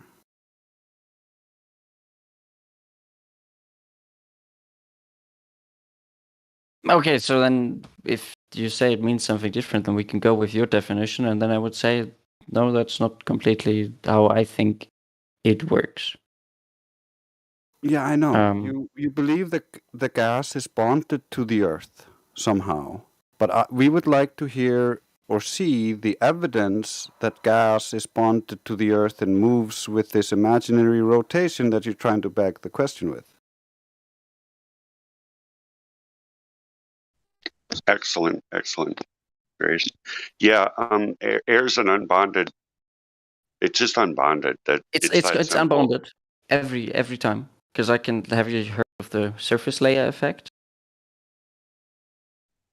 Help us, Lord. It also applies to other moving stuff, but generally speaking, when you drive a car down a road, the air molecule that is directly above the metal molecule, or like the metal grid, the structure, would be moving at the same speed as, like, would be more or less stuck to the metal, right? And then the air molecule above that, because of friction, and the air molecule above that would move slightly a bit less, like would be slightly a bit slower, and then the air molecule above that would be also a bit slower, and so you have like a surface level. Okay. There's So that's a 60 problem. miles an hour. Time out. Sorry. Do you know why there's a problem with that? Go ahead. Why is there a problem with that? Because there's a layer of air above us that's supposedly moves faster than the rotation of the Earth. According to them, I don't even know why they say it, but that's the case. So it kind of works against what you're talking about. How it spins less, how it moves less and less. So then, how is the air then moving faster up there? Another one, No, Elijah, you're because on on the point other there. end, Hey, hold on, I was before you. Another thing is if you're driving down the road, the air 2 feet above the car basically is unaffected from the turbulence of the car moving through the air. And you're claiming that the air would be your logical parallel would be that the air 2 feet above the earth as it rotates there'd be a vast difference. You're trying to compare what we would know to be a vast difference in turbulence created due to movement and friction, and that would be 4 or 5 feet above the earth as it was spinning. There would be a huge gap between what was being affected by the earth spin. So that's your logical parallel you're using, but it's again talking out of both sides of your mouth. And I'm not trying to be rude by saying that. right? But I'm like in the model, in the globe model, you know, like on the outside, there's nothing holding it back. Like you see, like even let's say that at the beginning, right, the atmosphere was not moving together with the planet beneath it, right? Like the planet was spinning beneath it and the air was just rushing over it. Over time, because of that effect, the Earth would slow down just a tiny little bit because it's crazy massive, and the air would adapt to the same, would move in unity to the ground. It just made no sense at all. It would never be faster above than it is below, but that is what would be required to show the effect of no rotation, which is what we see. It would need to be faster above than below. Well, it needs to have the same angular momentum. It's not about there needs to be have the same angular velocity. Faster on the outer edges around the globe than closer to the surface to maintain the appearance of no rotation. And this excuse doesn't really work to the stirring effect, because you can stir water in this way and make the water all move, but towards the edges is never going to be as fast as towards the blades. But you're inverting that, and like with the no Coriolis, then suddenly the atmosphere is moving faster on the outer edges and slower closer. That doesn't work. And besides, you're breaking the question there with you can't even contain the gas in any way, so you can't have gas on a ball in a vacuum. Correct. Another one. So you understand it has to travel a farther distance. That's what Drace is telling you. The further you are away from the surface, for the gas to do a full rotation, it has to travel a further distance. Because the stat circumference is larger, so it has to be going faster. Yes. Okay, so a way to look at this is if you had a roll of toilet paper that was, say, 4 feet in diameter, and you take and go from one beginning point of the roll to the end, and then measure how much space that had traveled by the toilet paper, which would be, who knows, whatever, 4 times 3.14. Anyway, and then you take and get to the end of that roll of toilet paper and you make one full revolution, and now you can see the difference in surface area that had been traveled. And as a machinist, I use surface area all day long for speeds and feeds. And yeah, the size of the diameter massively affects the surface speed.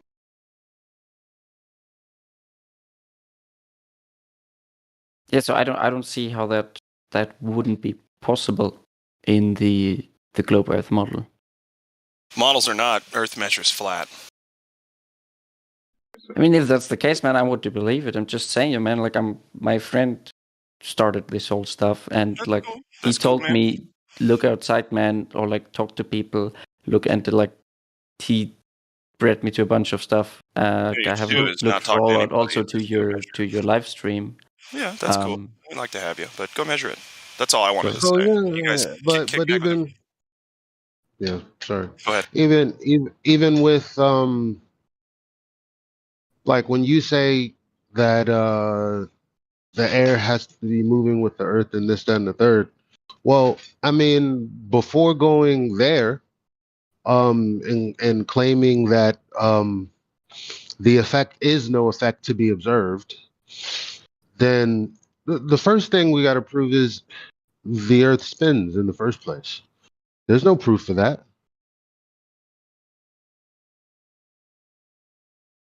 Or I mean, curve. we can go to the whole gyroscope argument, but I've heard a lot of interesting stuff. Like You are aware that in academia, people pretty much argue the same thing we argue, right? So it's not like everyone is like, yeah, this is some experiment and this proves conclusively that the earth moves. That's not true. People write stories against it all the time. I'll make a claim. I can't prove it, but I'll make one. I claim that the movement detected are the stars above us. And yet the magnetic field rotating above us. What type of gyroscope are you talking about? We would be able to measure a rotating magnetic field. One that detects light. I don't want to go away from the point before Indio mentioned it. Oh, okay, cool. What type of gyroscope are you talking about, Yellow? Like I heard that with the ring laser gyroscope, I heard that someone argued that it was due to ether interference, and I'd say that would be a reason to see the issue. Like if you just say, well, the ether rotates, and therefore we have a change in what is it called, density, like the fruit there, because the ring laser gyroscope goes by measuring like it needs refraction of light to occur, and that is usually the key of, well, we're like, I don't know, it's hard to explain for me, man, I'm sorry. A ring laser gyro uses a Sagnac effect, so the optical path going in one direction versus the other direction would be longer because it's moving, right? So that causes a phase shift, and then they measure that with a photodiode inside of it and infer rotation from that.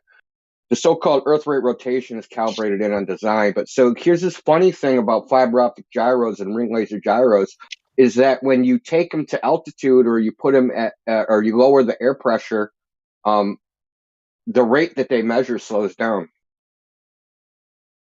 If you lower the air pressure. Yeah, so what they did was they took a fiber optic gyro and they used it at a high elevation, and they were wondering why they were getting like 10 degrees per hour.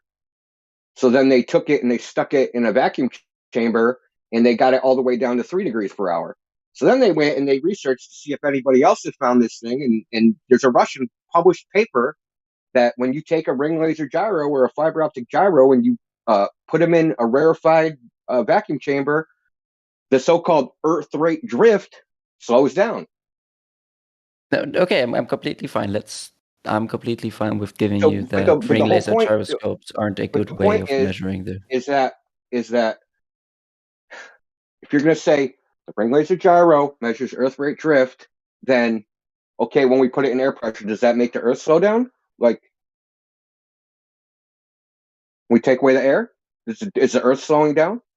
Then you have things like the Elias effect, right? So this is a mechanical gyro. They notice that during an eclipse, the gyro precession either speeds up, reverses, or does some other anomalous stuff. So during the eclipse, does the Earth's rotation slow down? Have you seen that yourself happen? It's documented. Like, I mean, Elias won a Nobel Prize for it. Elias won a Nobel Prize. I don't know if it was for that. Google Elias effect. It's ALLIAS. That's his name. So NASA actually did this ALLIAS. Elias effect. Thanks. So NASA in 2011 was supposed to do a worldwide test of this, and they never released the result for some reason. I don't know why. So this is the problem with like Foucault's pendulum, ring laser gyros, is that you have all these anomalous data points, right? It's not a reliable measurement of anything, because if you say this is measuring the Earth's spin is causing this gyro to measure a rotation, when it measures something else, to stay logically consistent, you have to say the Earth sped up or it slowed down, right? Stay logically consistent. If you're saying this is the cause, if it's the cause of the precession, then you have to say if it's less precession, the Earth slowed down. If it's faster precession, Earth sped up.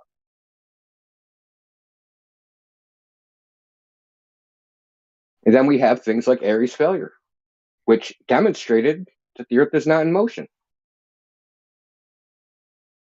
It's something demonstrated that the Earth is not in motion? Airy's failure. So there's something called Fresnel drag, right? So when you have a refracting medium and it's in motion, it will deflect light in the direction of the motion, right? This is on top of refraction. So the motion adds onto it. So what Airy did was he pointed a telescope at a star, and then he filled the telescope with water and viewed the same star.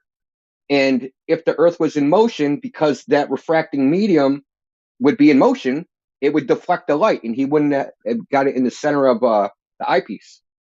But there was no visible change. That's why they call it Airy's failure, because he was trying to confirm something called stellar aberration, which is linked to the entire cosmic distance ladder. He went to verify this, and he failed. Now, if you go on Wikipedia, it'll say something about the ether, which is garbage, right? So it had the test had nothing to do with the ether. If you look at his published paper, there's no mention of the ether in it. They've erroneously linked, because of this thing called Fresnel drag. Fresnel thought that he could prove the ether existed using Fresnel drag. That was not what Airy was trying to do. He wasn't trying to do anything like that. But because he's using the Fresnel effect, Goldberg went on Wikipedia and erroneously linked his experiment to the ether. But if you read his paper, it doesn't say anything about ether in the entire thing. And I'll link the paper in the live stream voice text.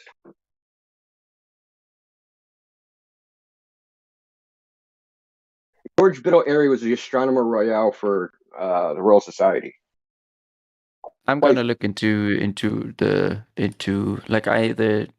aliasing effect. Like that is what something that we call it aliasing in electrical engineering often. Just I've seen that happen to me as well before in one of my experiments. The point is that annoying. These types of experiments are very these so-called trying to measure the motion of the Earth. They're very inconsistent. They're anomalous. I'll give you an example. So at Edmonton Station in the South Pole, they tried to do a Foucault's pendulum, right? The first measurement they got is it was spinning the wrong way. Second measurement they got is that the Earth was rotating every 12 hours. And then they kept doing it until they got what they wanted, and then they stopped.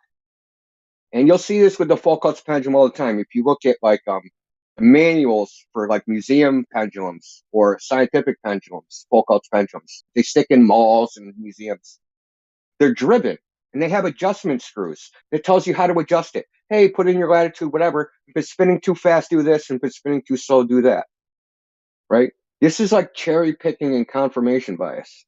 These are not scientific experiments. It's just, I believe something, so I'm going to cherry pick data until I can confirm my belief. And this is the same problem with Cavendish. It's the exact same problem. Is that any failure to get the so-called prediction, they say it's user error, or you set it up wrong, or something else, right? Not that this is an actual measurement. They just say, oh, it must be wrong. We'll do it again. Keep doing it until we get what we want. That's not scientific. I think you can agree with that, right? That's not I completely agree. Method. But also sometimes, I mean, if your experiment doesn't work, you should do two things. You should either see if maybe your hypothesis is wrong, or if you did something wrong with your experiment, like if you weren't even testing for your hypothesis, or if just your ways of measuring were too faulty and you didn't get any results that you can do anything with.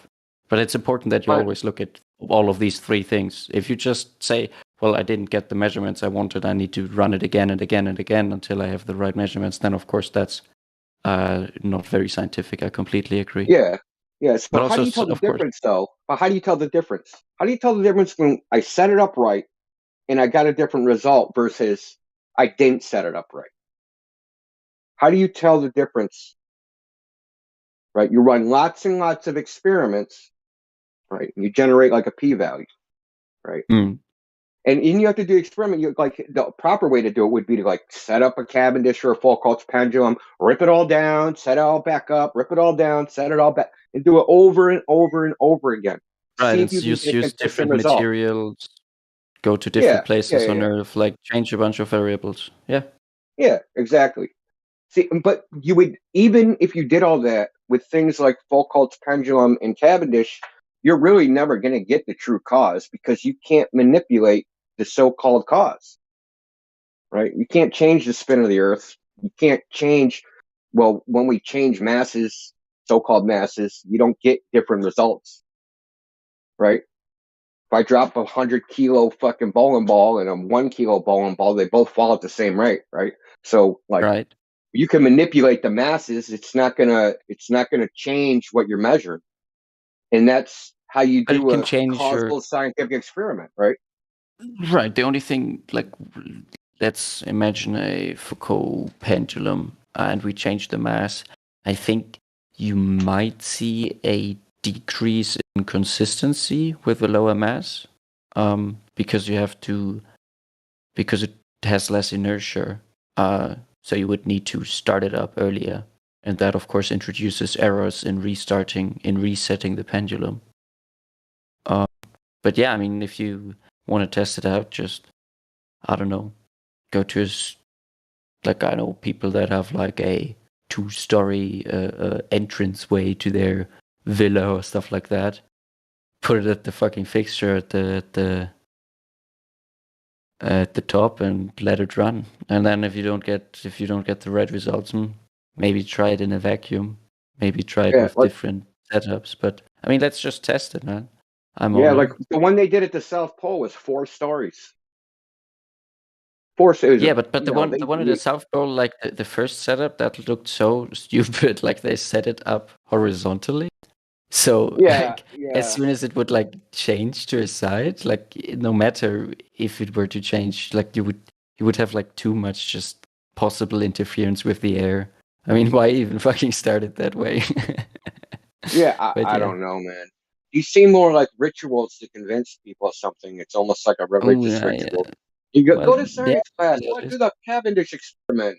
You know. Yeah. Also, maybe sometimes it's like, well, oh my God, we're at the fucking South Pole or North Pole. Let's do this experiment just for fun because this is like the only place where we would be able to see it this way. And of course, like you can introduce a lot of inconsistencies. Yeah. Well, I mean, really, is this like the best we can do in 2022? We can show we can do better than this. I mean, if you look at things like LIGO, they claim they measure a displacement of 1/1000th of a proton radius. So, like, you know, we're doing Cavendish. I mean, seriously, balls in a shed. This is the best we can do. Did you know that? You know what LIGO is? Hey, can you repeat? LIGO. Isn't that the gravity wave detector? Yeah. But then I think they had like, I think LIGO wasn't there multiple facilities that? Yeah, there's multiple. Yeah, there's a couple of them. Yeah. I'm not going to get into the problem with that, but they claim that they can measure a displacement of 1/1000th of a proton radius. This is what they claim. That's it's crazy, ridiculous. isn't it? Yeah, because it's bullshit. Because if you look up the actual documentation, it has like the thermal noise. So there's the Brownian motion, right? The random thermal noise of everything moving around. The thermal noise is a displacement that's 11 orders of magnitude larger than that. Maybe they had like a bunch of nice. I don't know. I wasn't there. I wasn't part of the team doing it. I'm not saying what you they have to found think of was it as like right or signal to wrong. noise. You have to think about it as a signal to noise ratio. Now, think of it like a jigsaw puzzle. Say you had a jigsaw I know. puzzle with 10. I am. Yeah. I am. So I you am have one aware part of and problems 10 with signal followed by to noise. 11 zeros. You think you can pick a signal out of that? I certainly wouldn't been able to know. I mean, I've been like nobody. I work with not work like I study with electrical engineering. So like my field of study is a mixture of electrical engineering with like standard mechanical engineering. And in the sometimes when you do certain transmission stuff in the electrical engineering part, you like it is certainly possible to get decent If you know the source. results. You have to know the source, right? Kinda, you need a but priori not. knowledge of the source. You need to know what kind of wave you're looking for. But generally speaking, I would say signal to noise ratio of like a 100 signal to noise is doable for me. But like I'm also not very skilled, and these guys spent a lot of money. Maybe they can do it. Like, but I haven't best I've looked ever at the heard was 10,000 documentation. to 1. 10,000 to 1. An Yeah, MRI. that seems feasible with like a lot of high tech technology. That's like 1 followed by 4 zeros. You know, Yeah. not like 11 zeros. Yeah, that seems.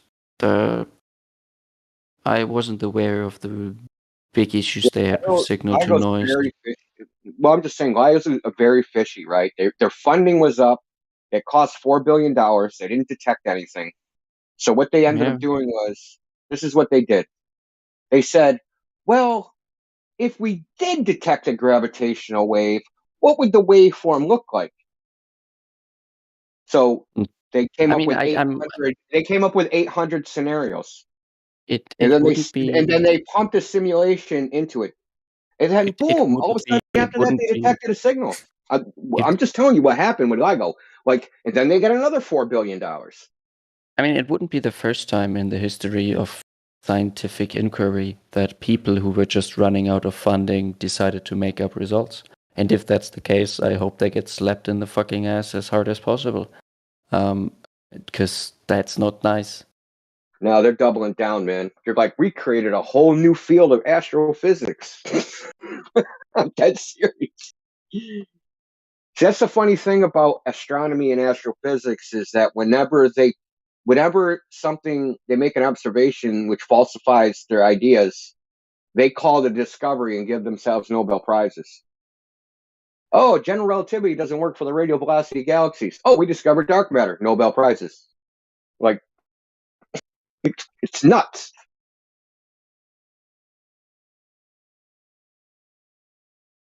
Yeah, so also you are aware of dark matter, why it exists, right? Yeah. Because the I mean, radial velocity of galaxies and shit isn't right. So they said there must be some missing matter. Right, I know.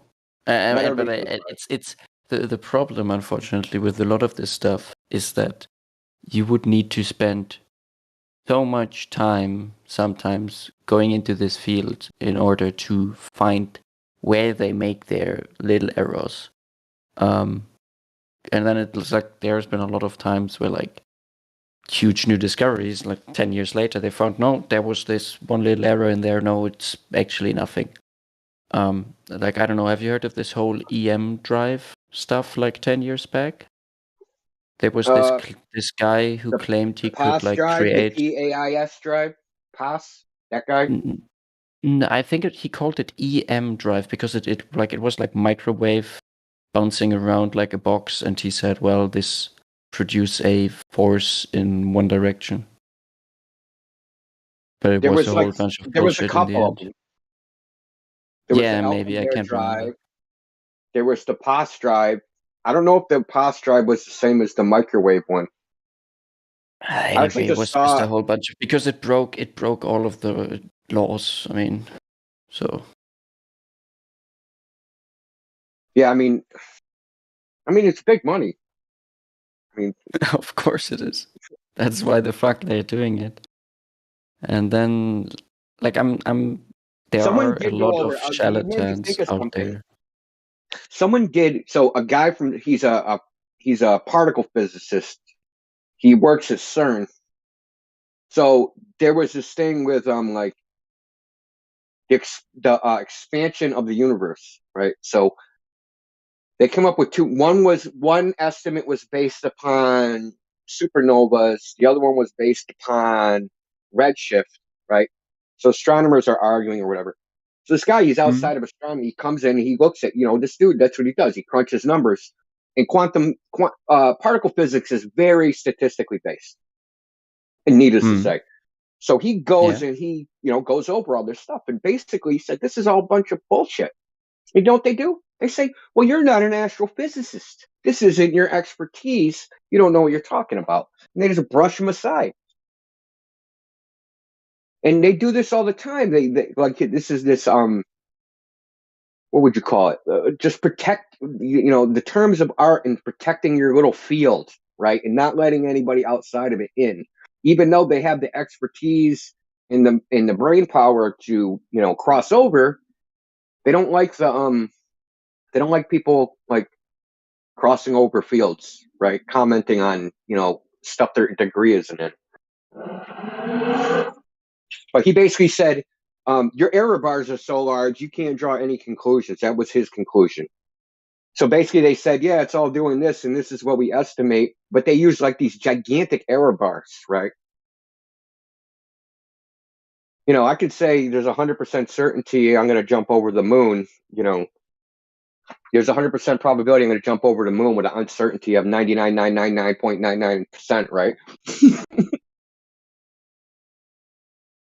You can just increase the uncertainty to astronomical levels, and you can make any claim and say it's 100%. It's little games, statistical games. Anyway, none of this shit has to do with flat Earth.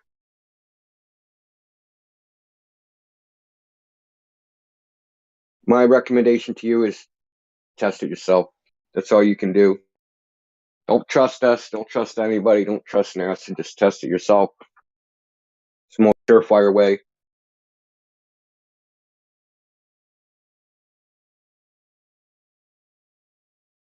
It's I don't know. I think for a lot of people, they often, I think, just can't afford to to challenge their own views, and also to put in the time and energy to then try and search for correct answers. Like no The matter real the topic. question is, why do people such as yourself think it's reasonable to say this sentence? It is too expensive to answer a what is question. For a lot of people, like, they're busy enough with their everyday life bullshit. Like look at how many people don't No, even it's put time very and energy simple. into politics. It's very simple. A lot of people go to the beach. Okay, a lot of people go to the beach. I'm pretty sure none of them have considered whether the horizon is at a measured distance or if it's just an optical phenomenon. So the bottom line is, it's a sick. I am without the means to know the nature of the world that I live in. That's insane. Yeah, Because it's not I know true. people that are scraping by with like fucking 3.5 jobs, and they can't do shit, man. How's that relevant? Well, I'm No, just saying, like, like a I lot mean, of people. I think a lot of people are just how's that not relevant? in the position. How much do you think it costs? Like, No, I'm not saying researching it costs money. That's not what I'm saying. I'm just saying a lot of people probably are No, just. no. He didn't ask you how much it costs to research the subject. So I don't know why you're answering that question. How much does it cost to definitively know that you live on a ball? And what do you think you would need to buy? That's a good question. So why are you proposing it? Well, I would because I think it would be similar to how So much great I that would need the to regular invest person can't. to find out what other shape the Earth would be. I think because so I'll tell you the test I did. It cost me exactly $2.40 in train fare. Took the train up to the beach. Went on marinetraffic.com, found a boat, watched it sail away for 3.5 hours. When it got 30 miles away, looked at the curve calculator, said, "Oh, that's supposed to be 425 feet under the horizon, but I can still see it." Okay, so it's literally that simple. I'll certainly do that the next time I'm And you at could a have place hopped with the water. train and paid nothing. Okay. Maybe got arrested, but that's okay. Depends on how long your train ride is, I guess. It's a subway. You just hop the turnstile. Of course, Elijah would never do that.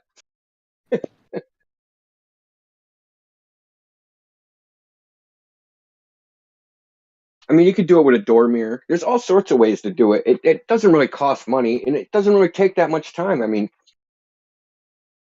I just happened to do 3 hours because I The was beach just is there. nice. So yeah, so No, I'm just, but this is not what I was cargo ships come arguing. out of Boston Harbor, right? And you can go to Revere Beach, and I can watch them come out of Boston Harbor. They go from right to left. There's like a little what would you call it? Like a lane, a shipping lane they have to travel in. So they travel across the lane, right across your line of sight, and then they go straight out to sea. Marinetraffic.com will tell you like where boats are all over the world, right? So I can definitively get where this boat is, tracked by radar, out of a place called Gloucester Station. So they track it by radar. So I definitively know where the boat is. I know my elevation above the ocean. I can just look in a curve calculator and just see what is the prediction of the globe. Does this fit the prediction?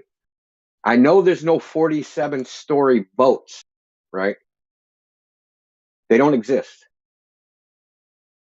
And the great thing about marinetraffic.com is they often have a picture of the boat you're actually looking at.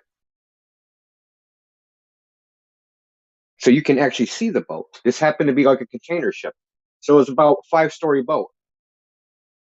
Ship, I should say. Ship. Oh, I just the other day had a discussion with someone of what classifies as a ship and what is a boat. I don't know, man. With sailing vessels, it's quite strictly defined, but when it comes to motorboats, it's like two motorized vessels. It's not that clear. Anyway, So there's I don't want to diverge. So there's a guy he did an observation at the Canary Islands. So the Canary Islands, they have the world's largest telescope there, and they have it there because the air, they call it, they say it has good seeing, whatever that is. Seeing in astronomy has like a special term. So that means there's a lot little turbulence, there's a lot less particles in the air, it's low humidity. So this guy was 100 feet above sea level. He caught a 24-foot sailboat on the horizon. Sorry. But the horizon. I just don't, because you're saying my lips. You're hot mic. Someone's hot micing here hard. I got it. All right. Okay. All right. So the gold model from 100 feet predicts that the horizon's 12 miles away, and this boat is sitting on the horizon. Guy looks on marinetraffic.com and says the boat's 27 miles away, and it's supposed to be 180 feet underneath the horizon. Now you can see the sailboat clear as day, the sail, everything. All these like we have the horizon, especially. Like if you test the horizon, I've never, almost I can't think of a single time where I've seen where we knew the distance to the horizon where it matched the goal prediction. Not even one time. Because it's a very specific prediction. Yeah, not even with infrared cameras. Yeah. The Jay Tolan, like San Jacinto, right? So you can see, so he took this from, it's called Dunes Beach, or Dunes, can't remember the name of it. It's something, no, it's Domes Beach, right? So 50 feet above the sea, he captures Marina, was something called Marina Del Rey. Marina Del Rey is like an inlet where people park their yachts, right? That is 19 miles away, but if you look in the curve calculator, the horizon's supposed to be 15 miles away. So how can he see the surface of the water 19 miles away if the horizon's supposed to be 15 miles away? He also captures a mountain 123 miles away that you can't see, invisible, right? When he switches to infrared, you can see the whole damn mountain. See, that's the thing about infrared. The infrared radiation penetrates dust, water vapor, all that stuff.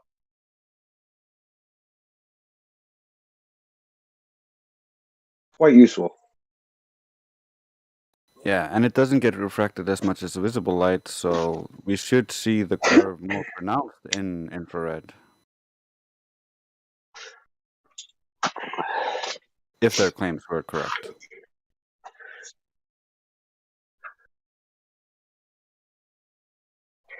Jay Tolan in infrared, he was on an airplane at 27,000 feet. He captured the Rocky Mountains 600 miles away.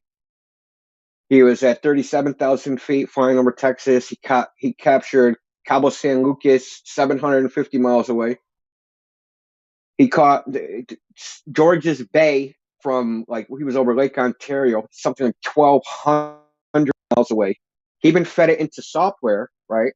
And this particular software will do like you take multiple snapshots, it'll make a point cloud and do like a 3D map of what you're looking at. If you got a whole bunch of snapshots, like when he fed this his observation and ran through this software, it was completely flat.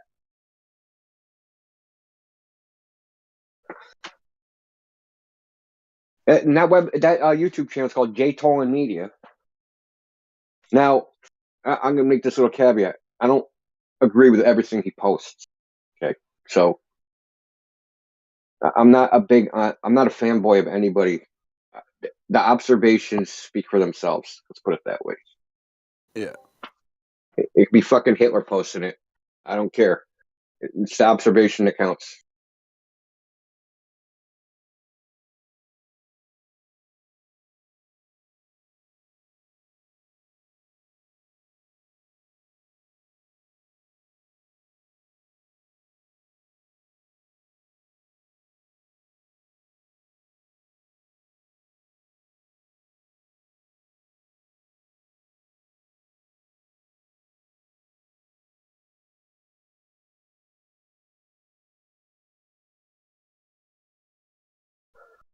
Did you know the moon is inside Earth's atmosphere? Did you know that too?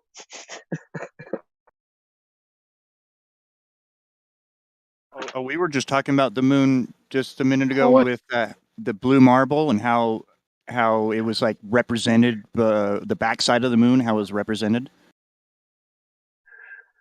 Oh yeah. I'll put it in live stream real quick, just so that you know exactly what picture I was talking about. Here, this one. Right Yeah, I know. Here. Come on, man. Now you're telling them that the moon is in Earth's atmosphere? Come on. You're breaking them down at this point. I mean, I know that that's what space.com says, but, do you believe it, new guy? Do you believe space.com said that the moon is in Earth's atmosphere in 2019? You know, the Russians say that the moon is brown. Yeah. They say that the moon is brown, dude. NASA says the moon is, and they supposedly went to the moon. They sent a probe there. They said it was brown. But NASA claims it's asphalt color.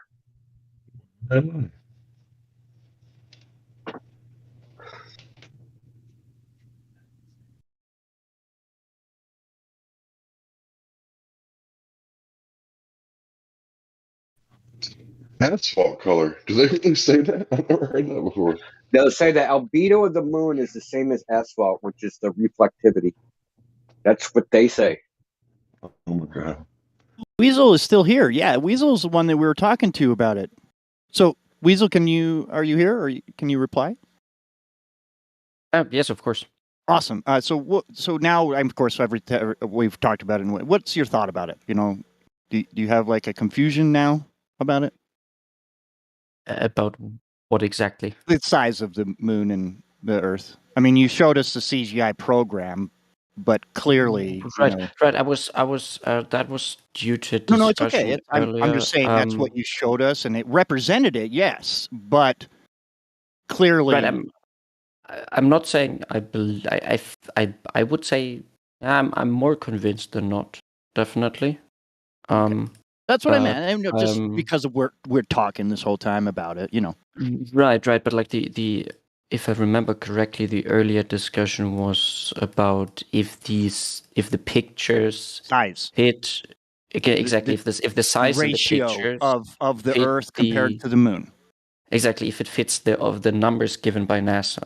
I know. Because like there was some discussion about that, and correct. I would argue that it does fit. Well, no. Their Listen, numbers. Yellow, I mean, I wasn't arguing about the numbers.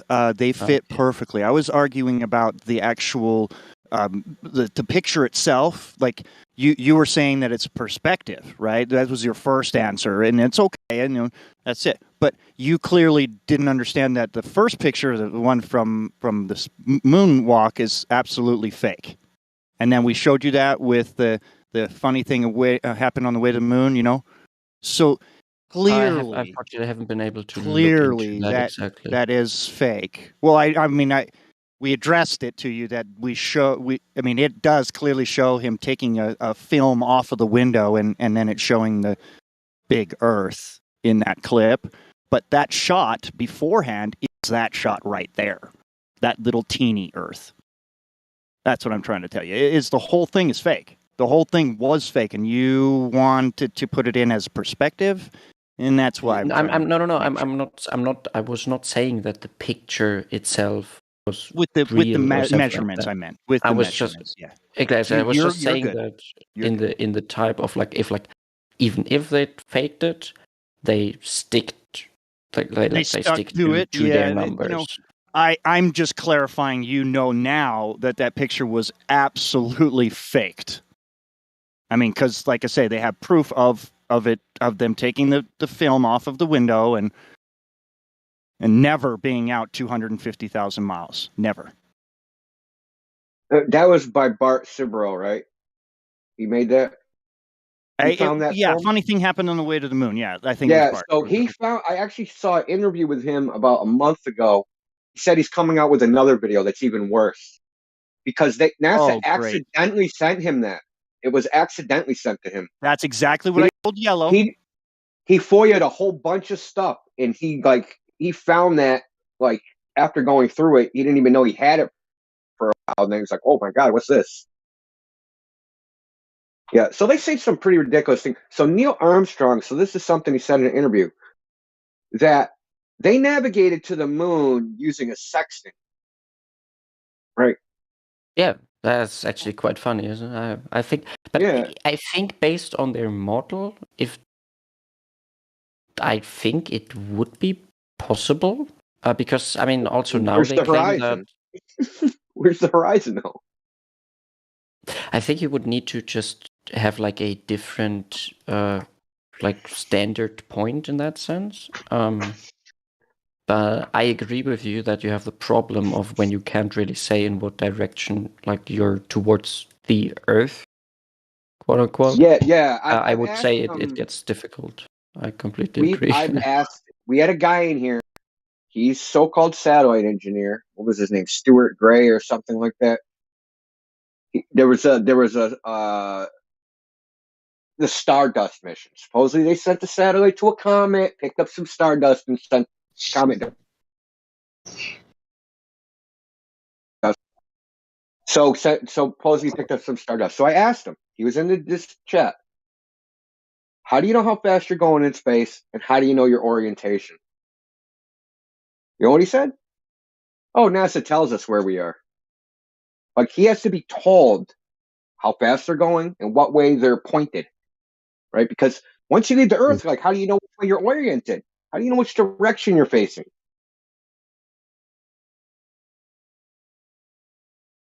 Pretty crazy. Like, But even worse, you can't measure an angle using a sextant and then travel there, because once you get there, we would have moved, I don't even know how much with the sun in 3 days. It wouldn't be where they calculated or measured it to be.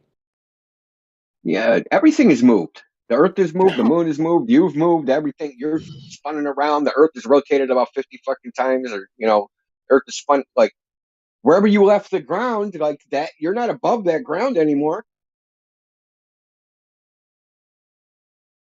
That rotated away from you, and then you're headed to the moon, wherever that is. Like, how do you even know how fast you're going? Like, that's the main thing. Like, how do you know how fast you're going?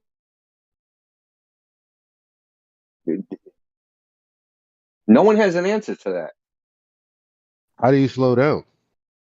If you want to slow You're like down in Bugs space, Bunny, air brakes. you throw stuff the other direction. That's basically the idea of a rocket motor.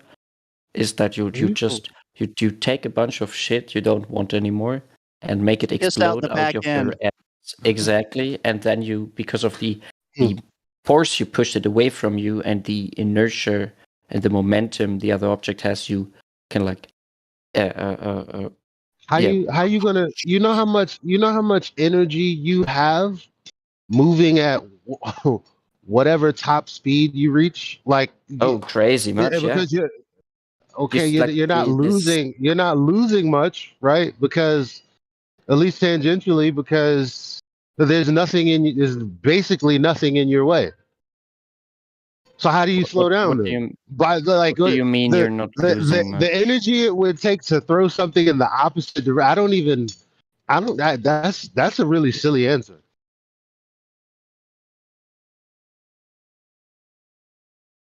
What do you mean? Can you please repeat? Am I wrong? Am I not making sense?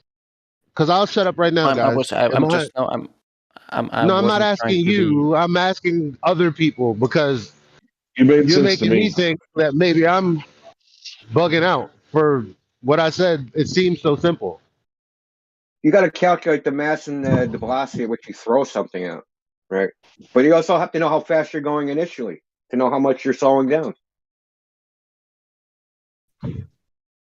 It's like one of these complicated things, like compensating for the Coriolis effect. You got to not only know your latitude, you got to know what direction you're pointed in. Hold on, but if I'm driving, if somebody's driving in a car and I throw something, it's not going to change the speed of the car. I don't get it. Like, what? But it would. Like, okay, You got to have a good arm, man. If you want me to give you an experiment, maybe that, like, sit on a swing, take a bowling ball with you, and sit like on a swing, like a children's playing thing swing, and then throw the bowling ball away from you as hard as you can. What is the bowling ball, like 1/10 of your weight? Yellow. Look in the live stream. I just showed you. So live stream? That would be like all of the fuel at once, right? Which one? The last one? The last GIF? Or what do you mean? It's on a merry-go-round, right? You were talking about? No, I said a swing. Like, how does what is the swing not the same in the US? I mean, I don't know. This one looks or works a lot better though with the spinning. I like Hank's point. Isn't that two different reference points, right? You mean the GIF, or what do you mean? So if you see the left side, it doesn't curve; it's going straight. But the right side, it looks like it's curved because you're actually on the thing that's spinning, right?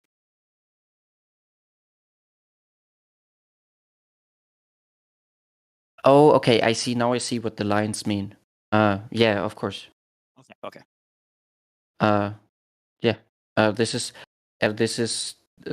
just difference in reference point, and you can clearly see that the centrifugal force doesn't really exist in that sense. I mean, like you would see that it's the path the ball on the right takes would be the one you would expect if centrifugal force was a real force and not just an apparent force. But anyway, it was completely off topic. I'm sorry. I'm sorry.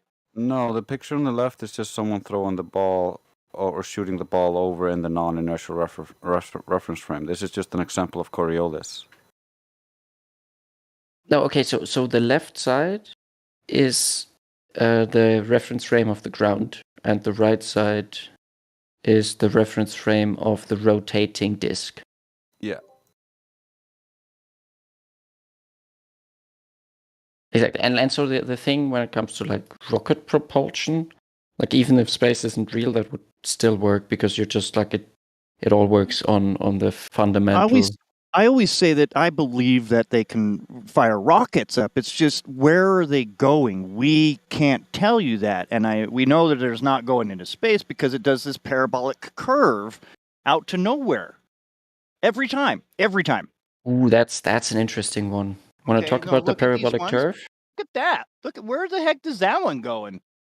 Oh, it's going into orbit, man. But this is the thing. Well, okay, look at this one here. Is this one going into orbit?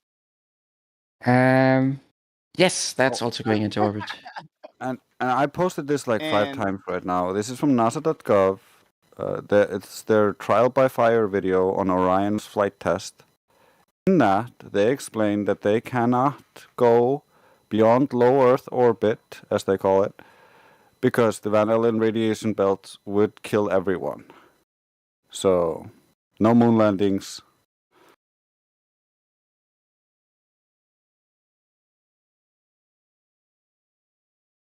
Yeah, but okay, so even if like low Earth orbit, let's say like even on the flat Earth, in the same way that like the sun, and I don't know which model you subscribe to, I'm sorry. I've heard different stuff. Just subscribe to any model. There's no shape or size that we can actually determine. Don't tell okay. the astronauts the Van Allen radiation belt exists and it'll have no effect. That's Buzz Aldrin's excuse. Didn't he they? said we didn't know about them. No, that Buzz Aldrin said we didn't know they existed. That was his reason. That's an asshole move, isn't it? It is. Well, I mean, someone confronted him and said, "How'd you make it to the?" I think it was Jared White, who hates flat earthers, but he's got a whole series on fake moon landing, and he went to a talk that Buzz Aldrin was giving. He asked him about the Van Allen radiation belts. He said, "I don't know anything about that. We didn't know about the Van Allen radiation belts." So I guess if you don't know something, then I guess it has no effect on you. I heard. So this is what they say. I'm not saying this is completely true. Anything like always when I use they, just understand that. Yeah. Anyway, they said that they changed the trajectory from low Earth orbit to Moon, or I don't even think they entered orbit. Right, from Earth to lunar orbit. They had the trajectory in a certain way so they wouldn't pass through the like craziest parts of the Van Allen belt and also just stay in there for very short. No, they didn't know about it. So they knew about it from a probe. That's what they say. They knew about it from a probe they sent up earlier, of one of the earlier satellite missions they ran. Well, listen. I'm not going to get into it here, but Jared White, he has a 3-part video series just on the Van Allen radiation belts with the actual numbers, right? Not like we did this, we did that. How much radiation they say there is, how much radiation a human being can take, how long it would take to get through them, how high the Van Allen radiation, because there's 2 Van Allen belts. One of them something like fucking 8,000 miles watt thick. And supposedly when they went up, there was a solar storm. So there would have been a lot of highly energetic particles circulating around the Earth, right? So, but like it's too complicated to get in here. Obviously, if it's a 3-part video series, it goes through all the documentation, and I'm talking like the documentation, their documentation. They've tried to retroactively rewrite history because the Van Allen radiation belts were discovered pre-Apollo, right? So they have all that data pre-Apollo, and then like it just got ignored during Apollo. Then like a decade later, when people were, how'd you do this? They try to, we weren't in there long enough for anything to happen. But if you That actually go look at the numbers, they were in there long enough. Might also be the case that they just lied about it because they didn't want anyone to find out that they supposedly they sterilized damaged the people in there. But I mean, like, you know, that radioactivity, that would be a bit of an asshole move, yeah. There was But, an NASA astronaut that said that when he closed his eyes, that he could see like sparkles and shit. And supposedly, according to him, this is the International Space Station. According to him, this is like during a solar storm or something. That that like the particles will actually hit parts of your retina and actually cause little flashes of light with your eyes closed. This is what one of the guys said. But you know, you can go by what they say. Sometimes they can see stars, sometimes they can't. Sometimes it's pitch black, sometimes it's completely white. They have a bunch of different stories. There's somebody that's been asking NASA since the 70s if they can see stars in space. And we're talking about pre-internet. So he mailed them letters, right? So you got one department, like the public relations department, saying you can't. And then you have another department saying you can. And then if you look at interviews of astronauts, some say you can, some say you can't, some say they can't remember. Okay, I have a question into the room, if that's fine for you. Go for it. And it's like, do you believe like low Earth orbit exists in a certain way? Like, not like, even if it's not like of course, like if the Earth is not a sphere, then it's not like going around the Earth in that sense. But like, do you believe that there's like a place up there in which you can just hover and like go in a circle above the plane? I'll go first. Yep, they've had balloons since the 1800s. In the Civil War, they had hot air balloons and cameras. So you're asking me, can they get up really high and take pictures? Yeah, I'm not doing that. I would say not balloons, but like you hang out up there without needing like propulsion or something. Like, I don't know, like I don't know what model you subscribe to, but like in the similar way as in some models it is portrayed that the sun and moon. We have zero evidence of no gravity space. Okay, I'll just let you answer the question. Go ahead. Well, let me answer this real quick.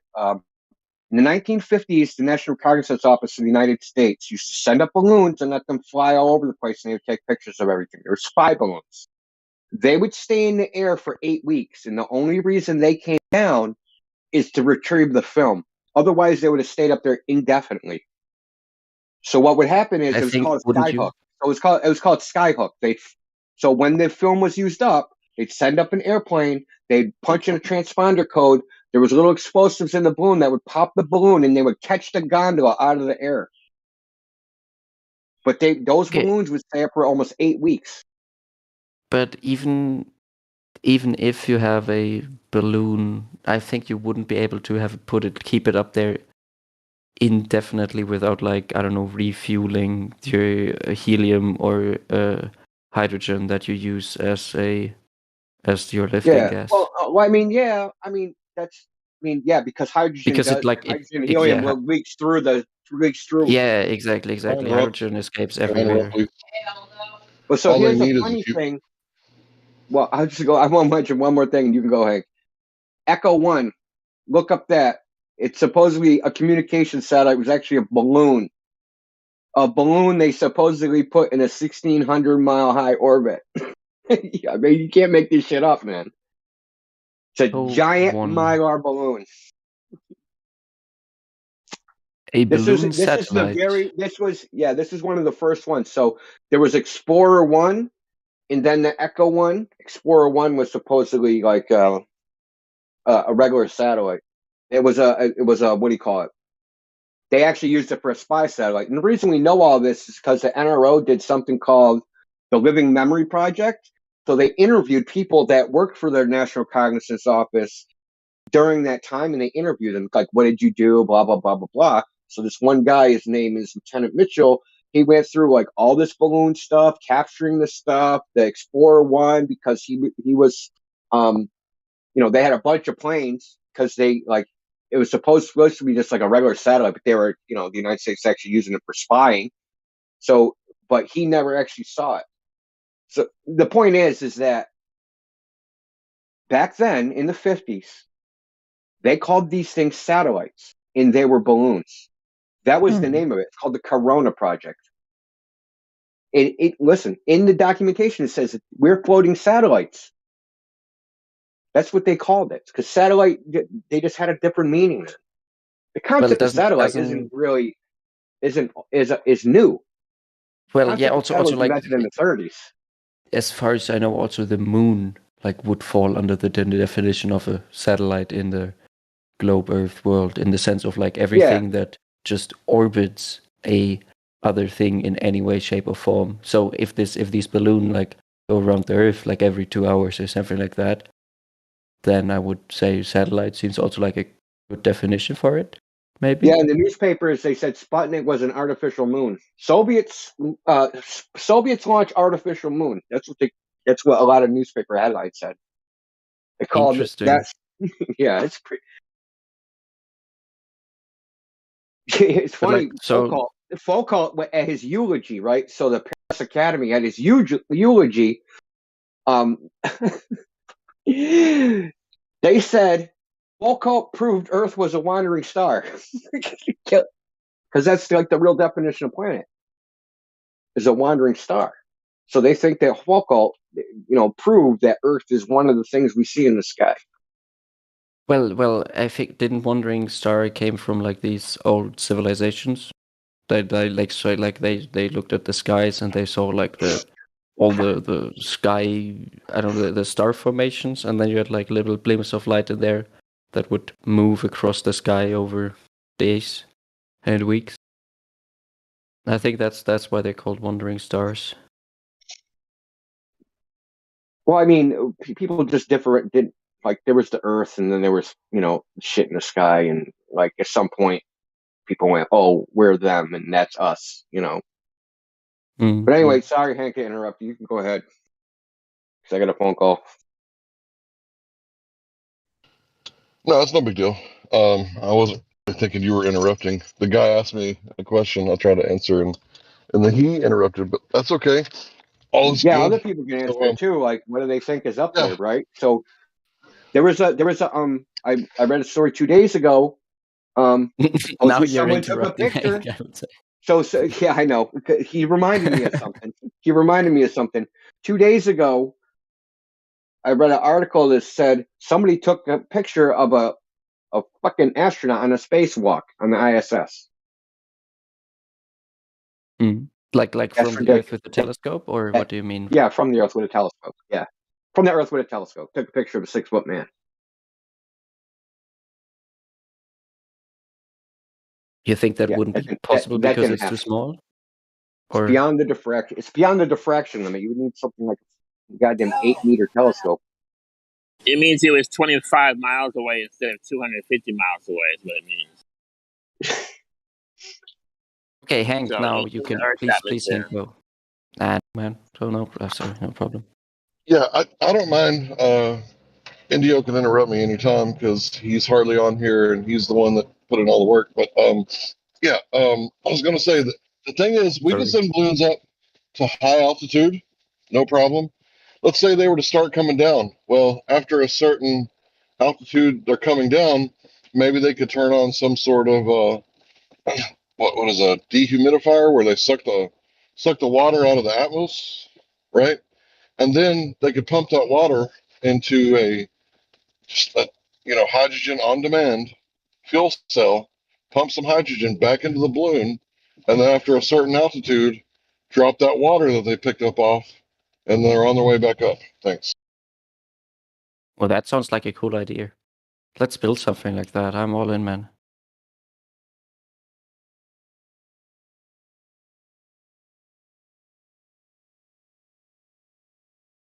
Okay, so no one I think else. we need manned stuff. I think we need somebody on whatever it is you send up there. Otherwise, you're going to be able to tell for sure what's really going on. Ooh, but that's putting on like a lot of weight. Now you just got to find a really small dude. We can set a dog They up. got jockeys that weigh 100 pounds or just around there. Yeah, I don't see any reason to send the guy up.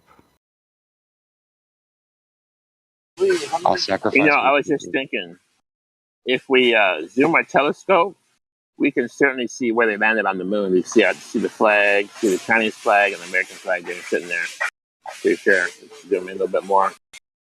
You sure? Okay, so how small would the flag be in like angular like how small of an angular resolution would we need to see the flag on the moon if it exists? Right, so do the math on that. 250,000 miles away. Go. Yeah, I can't do math with miles. That's too bad. I don't do kilometers.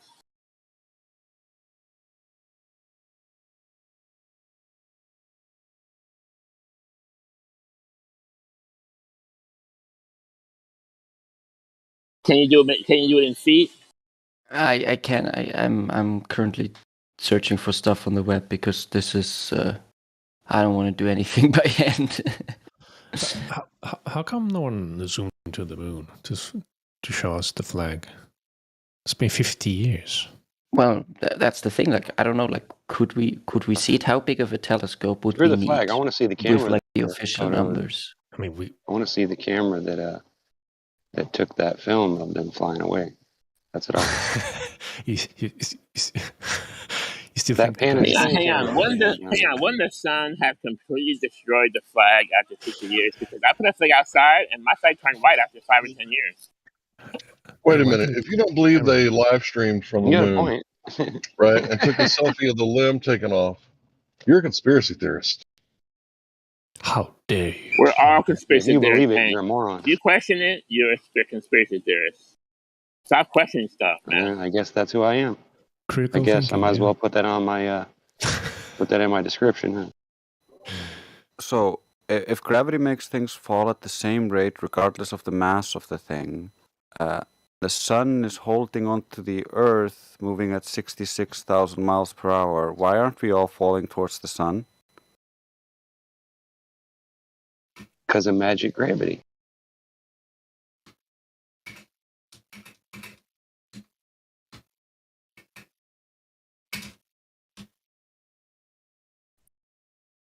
Gravity is like a princess. It's very selective of who it wants to mess with. It's very touchy too. Picky. I found a 40 second long video. Let me see if. Go ahead. Yeah. If boy. he can see anything, but he has a fairly small telescope. Oh, that's a bigger one. People with commercial stuff can zoom up to the moon. I mean, with the industrial powered telescope, I believe they could show us if it were there. But this guy says we need a telescope as big as the whole Earth, but he didn't put any calculation in. Let me show let me see if I can find anything. It would be easy to figure out exactly how far you're actually seeing, right? I mean, what is You the could, flag? send Like something up there. 2 feet by 4 feet tops? I mean, it wasn't a really big flag. I don't think you'd be able to see something like that from 238,000 miles away. Yeah, I think was like half a meter by like half a meter max. I would say, like rounded in that sense. Oh, by the way, Even have you smaller. seen the American Moon documentary? A one that like tries to debunk it. Or what do you mean? Or like one of the It's a official documentary ones? called American Moon. I don't know if you've seen it on YouTube. Could be a good thing to watch for you to see how they. Yeah, it's 3.5 hours. Yeah, but it's well worth it. You just split it up in sections. Okay, so Hubble wouldn't be able to see it. That's, I think, expected. It's said to have quite a small mirror of just 2.5 meters in diameter. Hubble. Nah, they don't want to take a picture of it because if they do, they would have way more land than is what is shown in the globe model. I'm pretty sure that's the main reason. And this is my opinion. If they go higher than the blue marble shot, their measurements are off. Because it would show more land.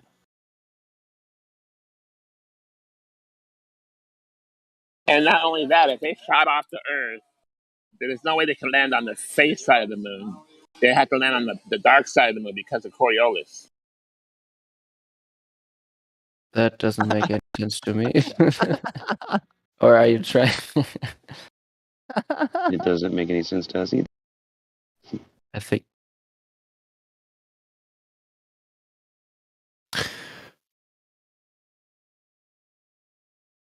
The best argument for Coriolis. That's so good.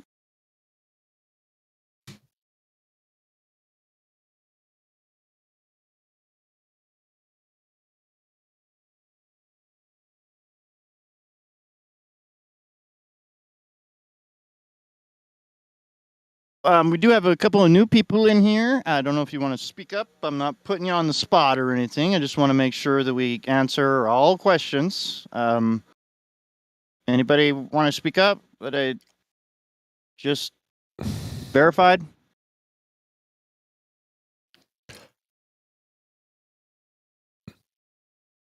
It's okay if you don't want to. That's fine.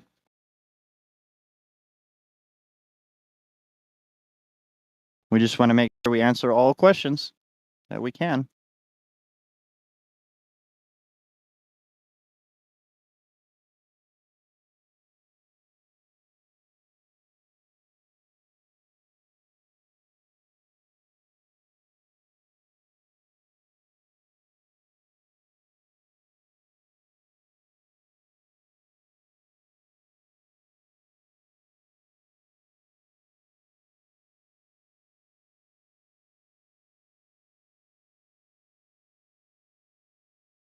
So, Yellow, how's your brain holding up so far? I would say still quite good. You gave me some interesting stuff I need to look in. Yeah, for sure. Yeah, see if you can verify it for yourself, not having to rely on NASA. Exactly. I mean, like if you're telling me I can't trust these guys, then I mean I shouldn't. If I need to verify their stuff, I need to verify your stuff as well, of course. Yeah, science isn't about trust. It's about proofs and knowledge.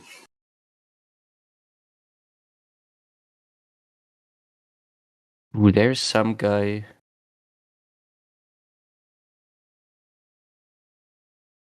There are some pictures of telescopes in orbit.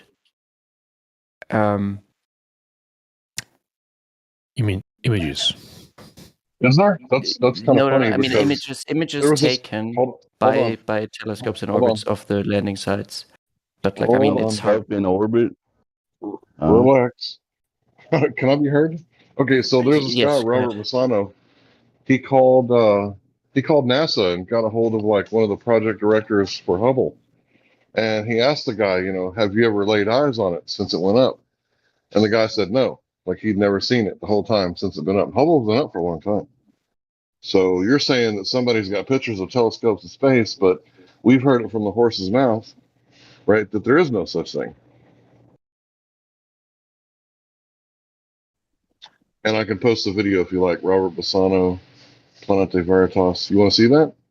It's like an almost hour-long interview, and he had Okay. the guy talking. Post that, hey.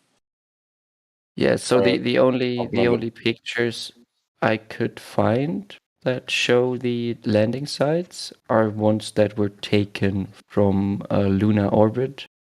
So unfortunately, we are not able to verify that for ourselves here from Earth.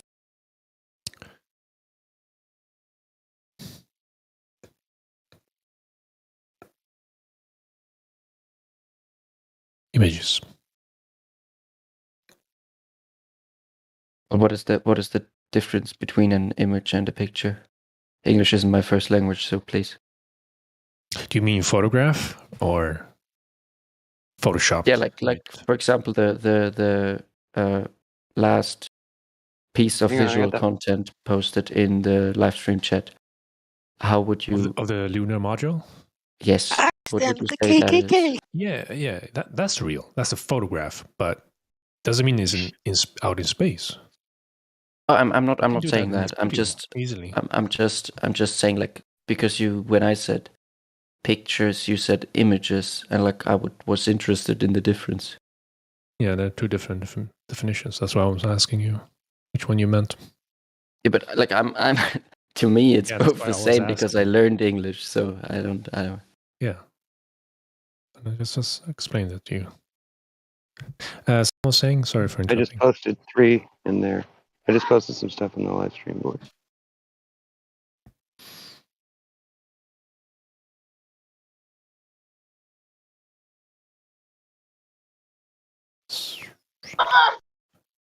A photograph is a picture obtained by any process of photography from 1839, coined in English. Okay.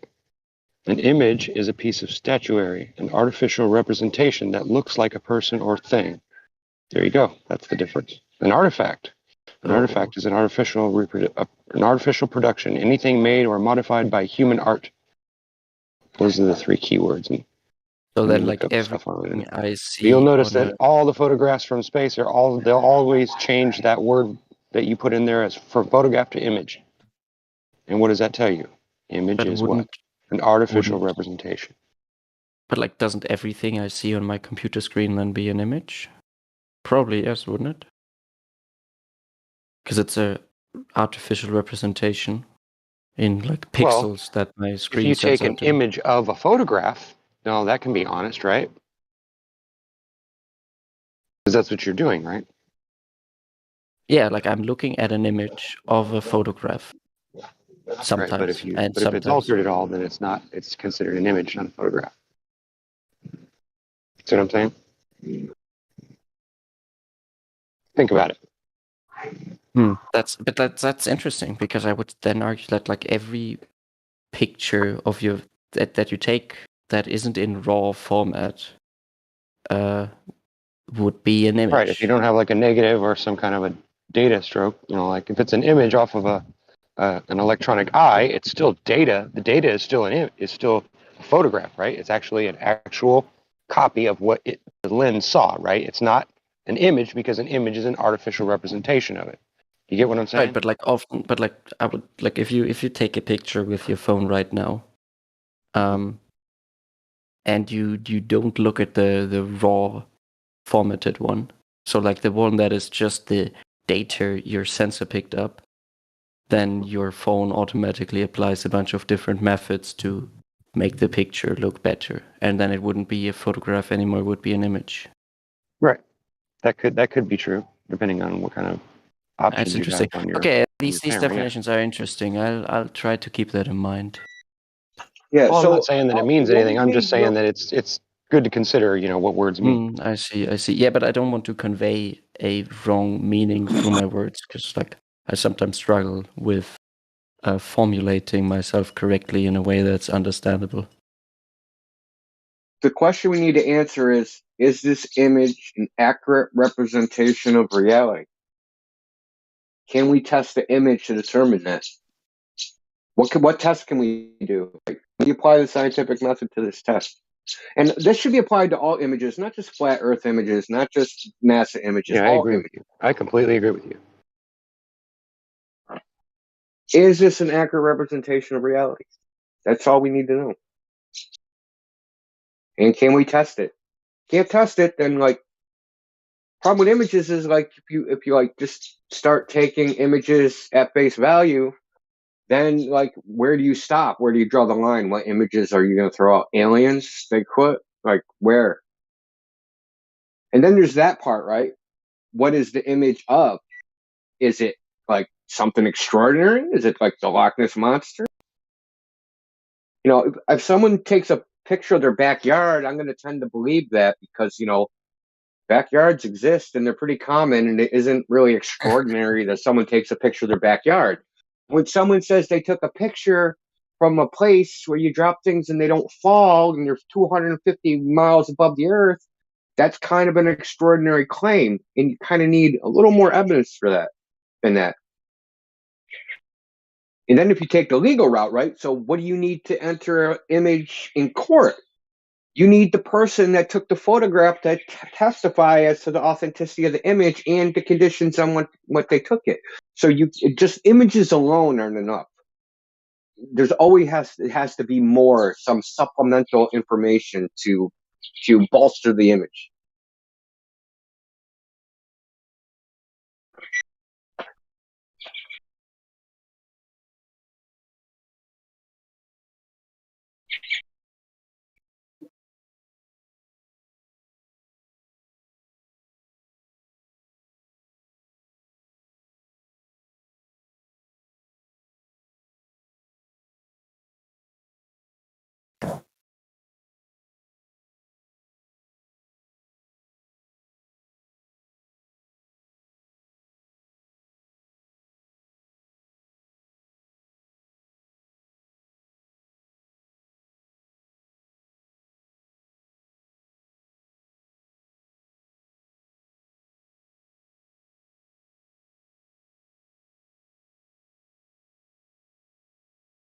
But something that has come across my mind is because I've been asked multiple times what would convince me.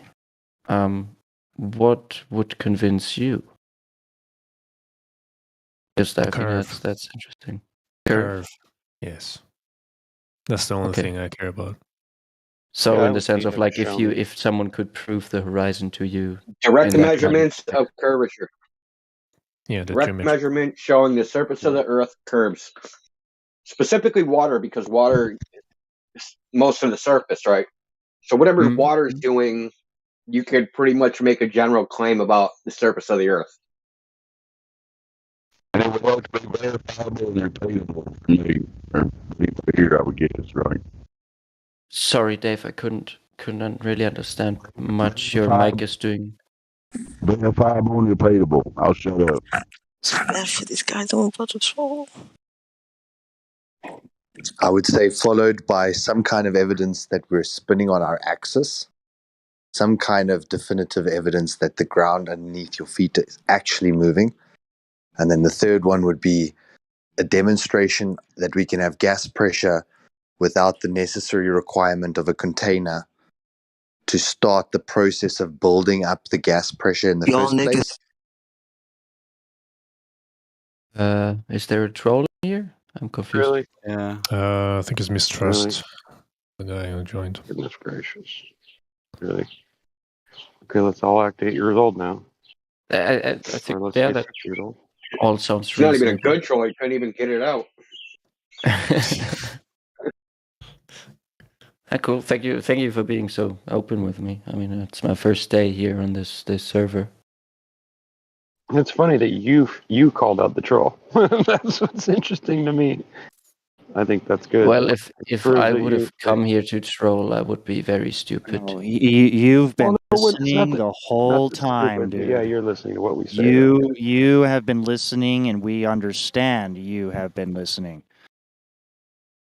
Yeah, like I don't want any like big kind of discussions or fights, man. So no, you've been real good. This discussion's been awesome.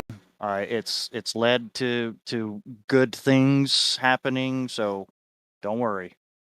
Yeah, and this topic makes some people very emotional. Very emotional. Like they spaz out. And of course they get a reaction, right? Just had these trolls come in, they were trying to say nigger, right? Why? Because they're emotionally triggered by this topic. Like they act like it's their theory. Like It's my globe theory you're putting down. They defend it like that, like it's a personal attack. And I just have never understood that. I think this is something similar to other beliefs held by a lot of people, that like you're kind of like you don't want yourself to be wrong because it's difficult to deal with that mentally often. That is Yeah, cognitive 100% correct. And so you get on the defensive. Yeah, I think that's the a true skeptic in that sense is open to challenge their own views and the views of everybody else. Exactly. And my answers were just like NASA, I was just pointing to NASA and education. We learned it in school. Like, dude, we all know we learned it in school, but what is school? But a programming society. Yep. It's an anti-education. Yeah, or I agree. What do they teach you? What do they teach you? Truly, they treat you like a child the whole time. You only need They to be a teach you good how worker. to work at a factory. They teach you to be smart enough to fill out the paperwork and count the stuff, right? Maybe do a little bit of this, a little bit of that. But for the most part, they teach you to be an employee. They never teach you to be a contractor. And that's the first thing that they should teach you is when you become an adult, the reason you want to be an adult is because you have the right to contract unlimited. Yeah, they teach you to comply and follow orders, and if you don't, you get punished. They teach you that if you don't follow the rhetoric, you get ostracized, and they talk to your parents. So it's natural for them to react a little badly when they never got taught logic. Like if you look at the trivium and the quadrivium, they actually used to teach everyone logic. So. Yeah. Well, I know from personal experience, they do not care about what you know. All they care about is your socialization. That is the purpose of school. It's to socialize you, to go along, to get along, not cause problems. They could care less what you actually know. That's true. And I'm talking from personal experience. Yeah, me too. I was going to say. Yeah. Listen, academically, unchallengeable. But I was a problem child, so that's what they cared about. Oh, you got 100s on the test, but you didn't do your homework. Well, why do I need to do the homework if I already know it? They don't care about that. They want you to obey. That is the thing. Obey. Homework was invented. I mean, we have the data on that. Homework was invented to punish children in the first place. Like a teacher, I think in England or something, came up with it as a punishment for children who didn't participate in class. So his idea was like, if you didn't participate, you should then, when you're at home in your free time, like learn up on all the things you missed in class because you were too rowdy or something. And now every school does it because fuck children, I guess. It also sends a message. Oh, you didn't finish your work you didn't finish your task at work? Bring it home with you and work for free. Mm-hmm. Yeah, I agree. I'm not a big fan of the education system, although maybe also a bit of because of a different reason than you guys. But I completely agree that we must teach people in school to think for themselves and not to just repeat stuff that other people tell them. I'm starting to like this guy. Are you sure you're a Glober? Yeah, I am. Yeah, I'm sorry. I would you're also intellectually consider honest. myself. I would consider myself an honest and just. I'm a normie. Nah, I'm totally not a normie, man. Well, see, there's different levels of Globers, right? You're not being intellectually dishonest, right? So we can't give you the Globetard title, right? It's not appropriate to teach you like a defender clan if You missed the being conversation honest. earlier between him, me, Drace, and a couple of others. Well, I think it got a little bit heated in between. It did Yeah, get I don't heated, know. that's why. I don't But think so. okay. He's a purple pill. Not really, because I had to inform you that I wasn't challenging you because you kept saying I didn't say this, I didn't say that, and I was like, yeah, I understand that. I'm telling you what's a part of the paradigm that everyone believes, and I'm talking about specifically from their resources where the contradictions are.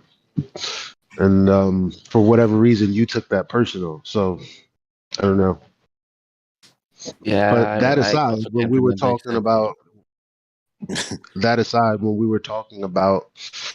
um gas particles not being attracted to each other, that's where the intellectual honesty was. I wish it was there, like they think it's here. I think I from my perspective, I would say I was honest. It's just something that I don't think I have enough knowledge about.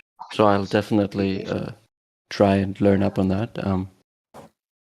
Because my education in gas laws is like 5 years back. Yeah, so I don't learn that much about gas in my field of study. Well, you said that the particles slow down, and then I gave you a citation of exactly the opposite, and they specifically said that gas particles are not attracted to each other. If they were, they would slow down, and they are mass in the paradigm, which means the contradiction is that they expand to fill an available volume when they're supposed to be attracted to each other. And you couldn't say, I understand. I think the only the thing, I think it came to the formation of stars. I think that's where I got a bit confused. I don't know why, because I said that they're made up of gas. Supposedly, the sun is hydrogen and helium, and then you said, yeah, it's plasma. I said, yeah, but in order for something to be plasma, there has to be certain conditions, right? And I said, space doesn't have any of those conditions. Furthermore, the gas particles would have never come together in the first place. Yeah, I certainly, And because this is also something like I don't know about, like I have no real knowledge in the field of how the fuck are, like, well, what being do they say, how intellectually does it honest, start? not to tie you up, being intellectually honest would have meant that you would have told me that earlier instead of all the other stuff you were talking about. You could have just said, you know what? I don't know. Yeah, I can't remember. I think I was pissed at my GF, at my ex at the moment, because she, like, I'm still living together with her, which is not that good. And I'm moving out in a few Sorry to hear days. that. I know that's So, like, she came in the middle and like bitched about something. yeah, sorry to hear Well, the that. I know all too well about that. No problem, Yeah. man. The composition of stars is a little bit nebulous, and it's not, no pun intended. If you look up, they say that some stars are gas plasma mix, and some stars are all plasma. Depends on like what source you read. So there's little uncertainty there in the literature on like exactly what's going on. And when did gravity become so hyperspecific that these masses only attract the gases, and then these other masses only attract the rocks, and then these other masses only attract the water? And you see all these quote unquote different planets made up of different substrates or different molecules. And why wouldn't it just be attracted because it's mass? How come we have only gas bodies? But the real crux of this whole topic is that you've already identified that the schooling system is a little bit of a farce. It's not really that you sit down at a table and someone always gives you truth. Otherwise, they would train us all to become billionaires. And we would all be so wealthy that we wouldn't need like government aid to help the bottom end of the civilization who are so poverty stricken. And listening to a guy, it was either yesterday or today, repeating the whole, it's easier to actually do the thing than to fake it. So to say, why would they pretend to fake something? It would be just easier to actually do it than to fake it. It's like saying you could never fake being a billionaire, so it's easier to just become a billionaire than to fake by telling people you're a billionaire. And it's quite ludicrous because it would be far easier to just tell people you're a billionaire than to actually go out and achieve billions of dollars to achieve the billionaire status. But a lot of the things that we were taught as truth, like exactly what you're about to tell me now about how gas in space behaves, and the discussion you were having with Elijah earlier, those things were presented to us as it can only be this way. When we start to dig to find how they ever got to that conclusion in the first place, there is no evidence, not even a hint of evidence. There is just, we assume it to be this way, so therefore we will say, if it is this way, then we'll carry on with the rest of our discussion. We don't need to prove the ifs. We just say, if this, then that, and that is now guaranteed true. And if you write that answer on your test paper, you get full marks. So you get coached into thinking that that's true. See, that's So can actually you a guys hear me okay? presupposition as And maybe opposed to. maybe Yes, Hank, we do hear you. Yeah, Yeah, go can I ahead. maybe just like I think I've been here for long enough today. I need to head to sleep. I just wanted to say one thing before you go. Go ahead, Right. man. So back in the day, right, when a Scottish man were to get married to a woman on their wedding night, it was, under the consent of the king, right, his decree that she had to lay in bed with an Englishman on the wedding night. So she got pregnant by an Englishman, right? So this is kind of the same thing that they're trying to do today, except for these people aren't kings. They're secret kings. And it's by their decree that dark matter is saving gravity and gravity is saving the earth, the shape of the earth. But really, there's no way to prove it. It's only because they said so, right? So this sort of thing is like, wait a minute, you're not king. Like, why are you trying to tell me how like the universe works? And you're just like me, just a regular dude. So yeah, that's all I got. I get you. So I just want to thank you all for listening to my bullshit. And I head to sleep, and maybe we'll see And each please other come again in the future. anytime you want. Come back. 24/7. We're here for you. Yeah. Come back anytime. Look into the stuff. Okay. Have a good one. Yeah, I likewise. will. I definitely will. I have like 13 articles or something, and 10 other fields I need to look into. So, see you guys. All right, man. Take care. Later, man.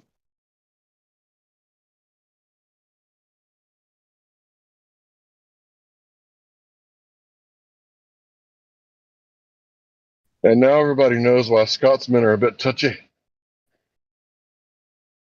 I like the fact that he was very genuine. Is that why there's no true Scotsman?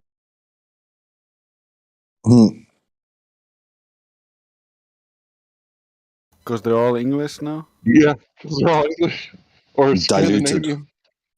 Damn it. Yeah, I think he sounds like he's got the kind of mind that can come to the truth. I just often find people like him have a pre-programmed response to certain ideas. So, like Elijah was saying when he was being a bit disingenuous about the gas particles, I think that maybe that was like a pre-programmed response. And then as the conversation progressed, maybe he also noticed that those are pre-programmed responses and not necessarily evidence that he has to support what that response was suggesting. Yeah, I think so as well. So perhaps less disingenuous and more just pre-programmed or automated response. Yeah, but there was a thinking brain in there. Like, you could see it in the end. He was actually starting to think and not just reacting. Yeah, I love the smell of the smoke. You can hear the cogs turning, and then You know certain what? things are not making sense. You know Was what? he came back I early wish this I would have morning? considered. Yes, I wish I would Damn. have considered. Yeah, because I would have been like, probably another Paza who's also hasn't been in here since his revelation about, or his search for the math. Because he's like, if it's contrived, then I don't know how I can rock with that. And we're like, that's what we've been telling you. So, but again, though, when I was talking to him, he did pause and go quiet a number of times. And so perhaps you're right about the program response. Because actually, the people that I know personally, like they don't have this conversation, but they do give those kinds of programmed responses. So I think you're right about that.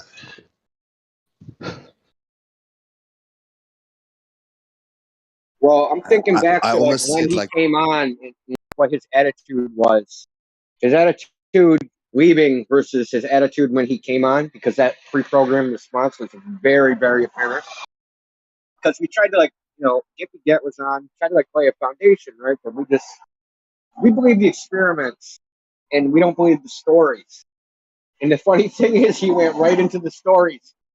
But I think after being here for this long, kind of stripped away some of that.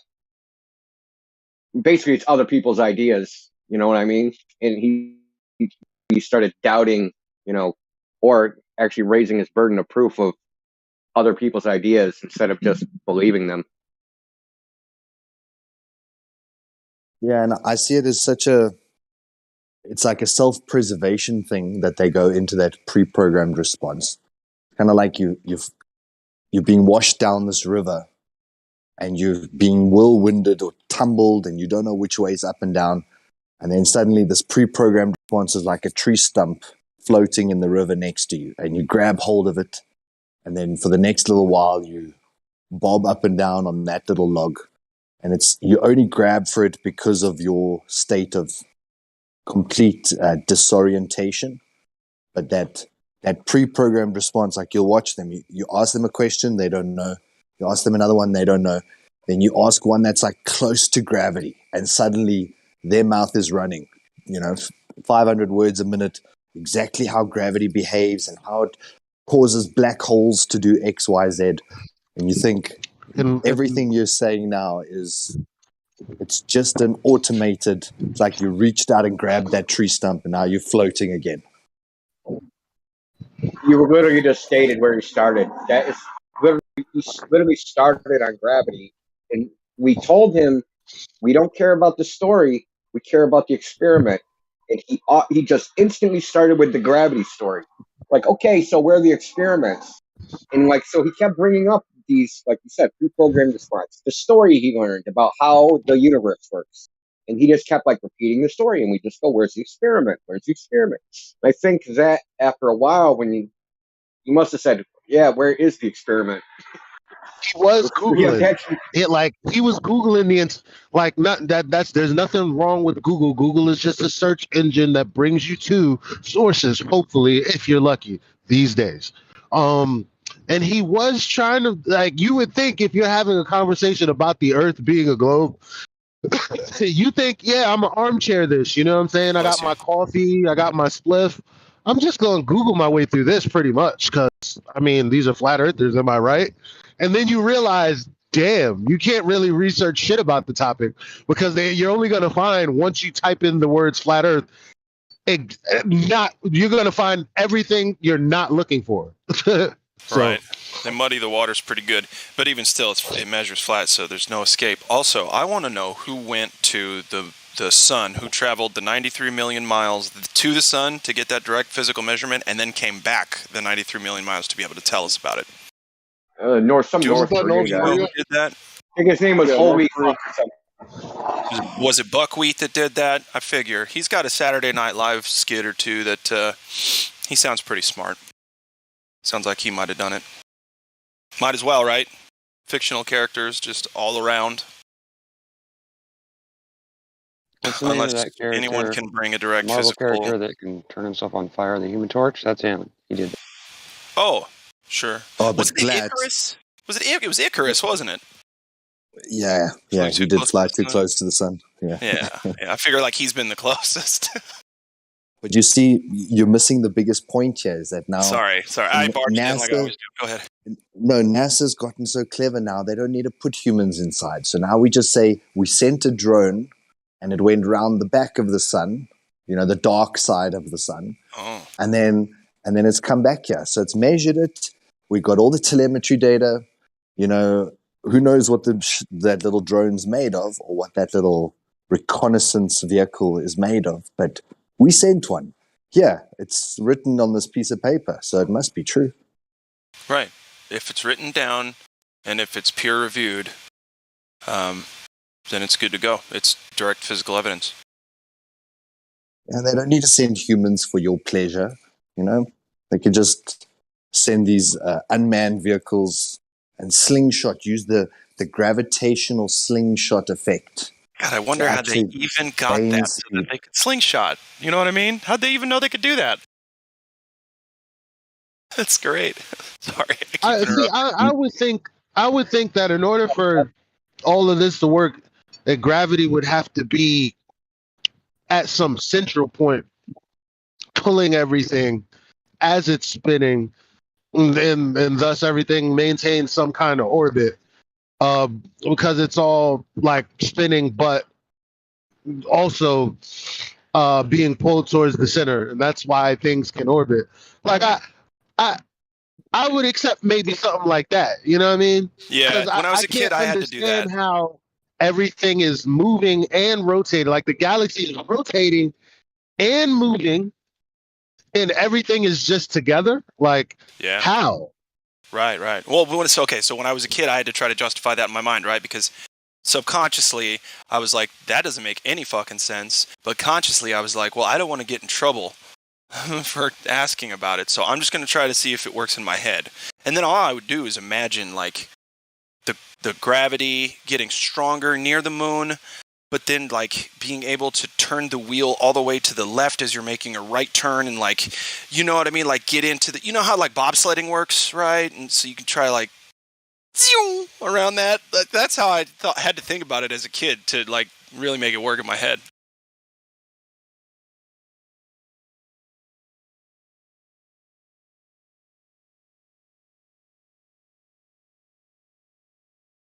Just like a ricochet, a force ricochet or something crazy.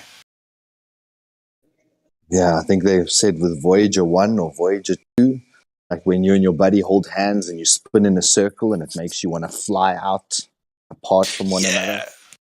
They would, we leapfrogged around the moon and then around Mars and then around all the planets on the way out. And eventually we got Voyager up to 36,000 miles per hour traveling out of our solar system. What an achievement. And it's like, any proof, any photos, anything. We get this little faint beep every now and then. Yeah, they'll give you like a really pretty Photoshop image, just gorgeous, right? There's just so much detail, so much like, oh man, it's so pretty. Yeah, and it's always like 30 feet away from the actual satellite, so it's like they just put a selfie cam on it. Right in the middle of whatever just like, I'm going to drop a satellite in the middle of this galaxy and get a really nice, pretty picture of this. I love it. There should be hotels on the moon by now, guys. This is pathetic.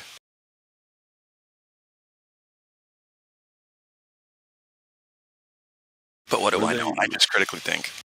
What are they going to explain to people when they tell people that we're going to be like living on planets? When that time comes, what are they going to tell people? I think, honestly, this is my opinion only. Again, opinion and speculation. I think all these deep underground military bases are where they're going to take people, say they took them to Mars, and then they're just going to have them with headsets. And then they might even take them to like a sectioned off part of Greenland or something where all of a sudden nobody can go, but that's Mars or something. I don't fucking know, man. That might make sense. There's a But movie you know what called I The mean? Island. Rug on. Let's just fake Yeah. people's deaths. There's a movie called The Island. Only the Yeah. special can go there. So there you go. Then it takes to the island. Yeah, that's a great speculative idea. Yeah. Now They they have got the it. technology to copy you, all the pictures you took on Facebook, everything you've typed in text. They copy your whole life in these massive mega computers. Mm-hmm. So they're gonna take you to the island or to Mars, and they're just gonna basically kill you, eat your blood, and then they're gonna send your family back pictures of you having fun, posting, doing selfies on Mars. And guess what? That ain't you. I mean, it sounds more They're gonna make plausible than hot breaking dogs a with law your of meat and sell it thermodynamics. they're gonna make hot dogs and hamburgers and sell it at McDonald's and Walmart. But There will be a I've had Walmart this, on Mars before there's another human on the moon. My words. I've had a question. You gotta Since push it in here, but it makes sense. Yep. What's the question? since even before flat Earth, I read this thing the one time where they were talking about creating a space elevator. Oh yeah. And I thought, like, what a good idea. Like, how much fuel we could save. You could just call the elevator, it would come down to fetch you, and then it would take you up to space. Now, if you think about NASA's budget over the years, if they built this thing 1 floor per year or even 10 floors per year, they could create this sort of elevator system. And then thinking about like a railgun technology using magnetism to impart momentum. You could create something like a railgun, but a vertical railgun. And as long as there's perpetual magnetism imparting more energy into this object moving upwards, you wouldn't necessarily have to sort of deal with the mass of the object. You could just keep this object in motion moving upwards. And it's like there's so many other ways that we could, if it was a place that we could go, there's so many other ways that we could get into low Earth orbit where you suddenly become weightless and you can do whatever you like. But this idea that NASA is the only way and we've got to shoot these rockets that curve back down to the Earth, but they're actually still going straight up. It's only the spin of the Earth that's making it appear to deviate. All of this bullshit is so retarded that NASA still gets the budget to make big fireworks. Yes. You know why you could never become weightless? Because you'll never not be in a medium. Because you're fat. Oh. Okay, well, my answer is how do you weigh something? You get its relationship to its medium. All right. Well, but I'm saying like essentially on a gas scale. is, they say gas is weight because you put it on a scale, but essentially because it acts as if we would just float off in one, you know what I mean? Like I'm saying that to say you can't be weightless because the weight distribution has to play a role on the functions in your body, especially the vestibular system. You can't be weightless. That's true. With the vestibular system. Yeah, it would just be How's that gonna work? Sensory deprivation might be close, I guess. I don't know. Because even then you're in water. Yeah, I don't know, man. That's the thing. We can't imagine that because it's impossible in this physical world. You're right.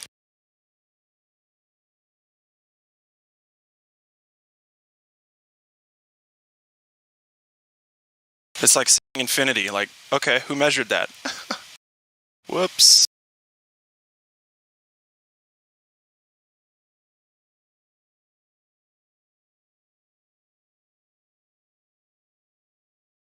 Am I still a robot?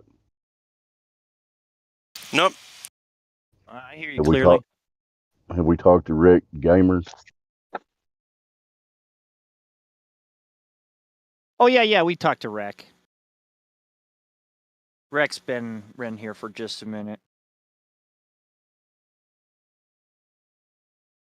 Alrighty, just saw a new person, thought I'd throw it in there. I'd love to talk to a new person.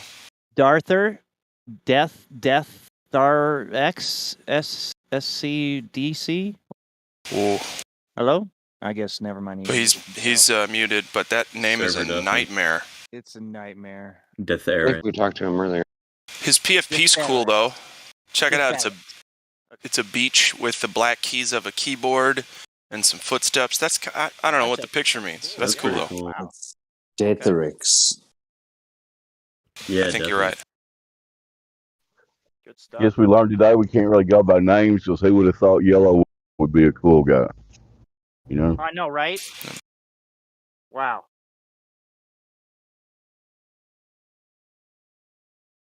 But why aren't they using a railgun to shoot shit into space? Holy, you blew my mind with Wow. that question. Wow. Like, why the fuck? Like, you just True. create this Take him up on gigantic an alien balloon vertical. and then shoot him from there. Yeah. Dude, and how much is jet fuel or whatever fuel they say they use in building those big things? Absolutely right.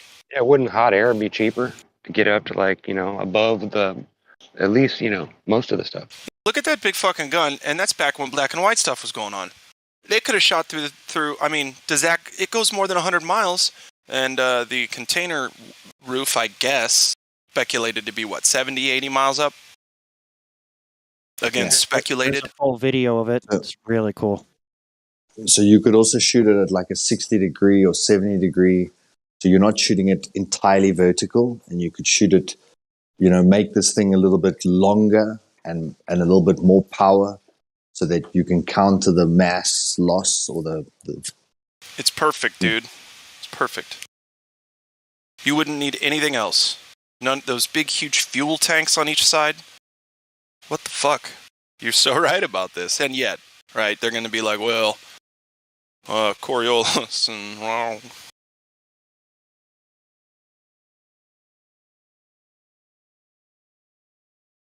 Okay, so I got this dude named Shoes. He keeps asking me like a bunch of stupid questions. All up in my DMs. Just so you guys know, I don't like talking in DMs, except for maybe like one or two of you who make me think and send me shit and share it with me. Yeah, put yourself in my shoes. Okay, so he said, we got colleges and schools to help people to become engineers and nurses and doctors and lawyers. It's like Leonardo da Vinci was a bastard child.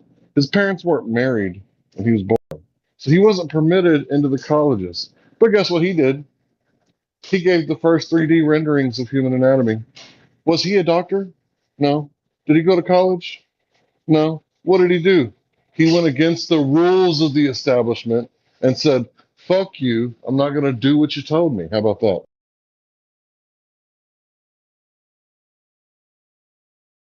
I like that. That's just like me, what I did. Only I got in trouble. Cursed?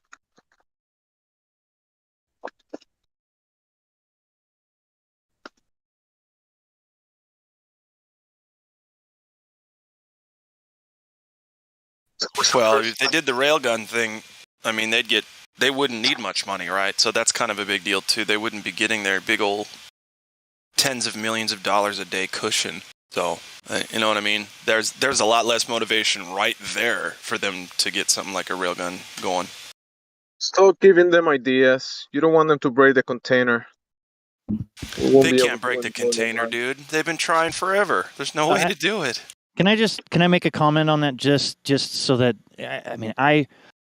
first of all, what are comments in the sky? And if you watch a comment, they actually go right with the sky itself and all the stars. What if, and this is just my opinion, my belief, my scenario, my fucking speculation, whatever you want to call it. It's nothing per se, whatever. But those rockets, those missiles, those bombs that they tried to do a long time ago actually made a comet in the firmament as it's rotating around. Oh no! I'm just saying.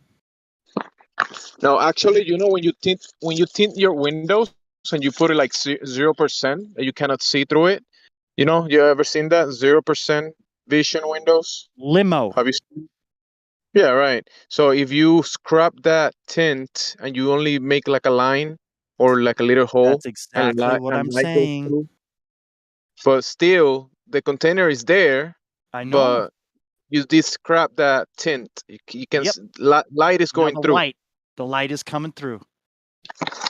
The light from above. The light from I don't beyond the know. I'm firmament. just that's just me and my all thought process. Just throwing it out there. Are you trying to say that the firmament's got like holes poked in it, and that's why we see That's stars? exactly what I'm saying. No. You're missing the point. I am just saying that. I was. The 0% tint that you have on the limo has a little scratch, and light is going through it. Get it? You still have the window, and most of it has the tint, the 0% tint, but it has It's just that glass. glossy tint. Yeah, that you're scratching away. That's what they're blowing up. But I I think think they're plasmoids. Sorry. What? Go ahead. I just think they're plasmoids. Like when people see light in the sky, I see plasma. So that's what I think. No, yeah, I got that That too. is the light above. The light above, the light beyond the firmament and the waters above is definitely that kind of light. That's why I was saying, yeah, I believe it's like a plasma light. Yes, that they have scratched the firmament, and we can see now that plasma light. It's pretty cool. There's a GIF I'll find. It's just a picture, so technically it's whatever, but it's cool looking. Hold on. And I just want to throw this out too. You know how they say that you can actually name your own star? I have my own star. Yeah. Did you know that? Okay. Listen to me right now. What if you're really naming your own star and they're shooting a rocket up there and just making one for you? Come on. Wow. You just blow my mind, bro. Don't do that. Sorry, I had to. Fucking hilarious. That's great. My Great mind, question. I'm just thinking of that. I'm sorry. All right. I'm gonna You could sell write you words some- with stars. You can make That's what I'm sentences. saying. Yes. You could write research flat Earth and stars. Ooh, why hasn't somebody put the McDonald's things on the moon yet? Should have been the first thing we saw. True. Got some stars real estate for you guys. Want to buy some?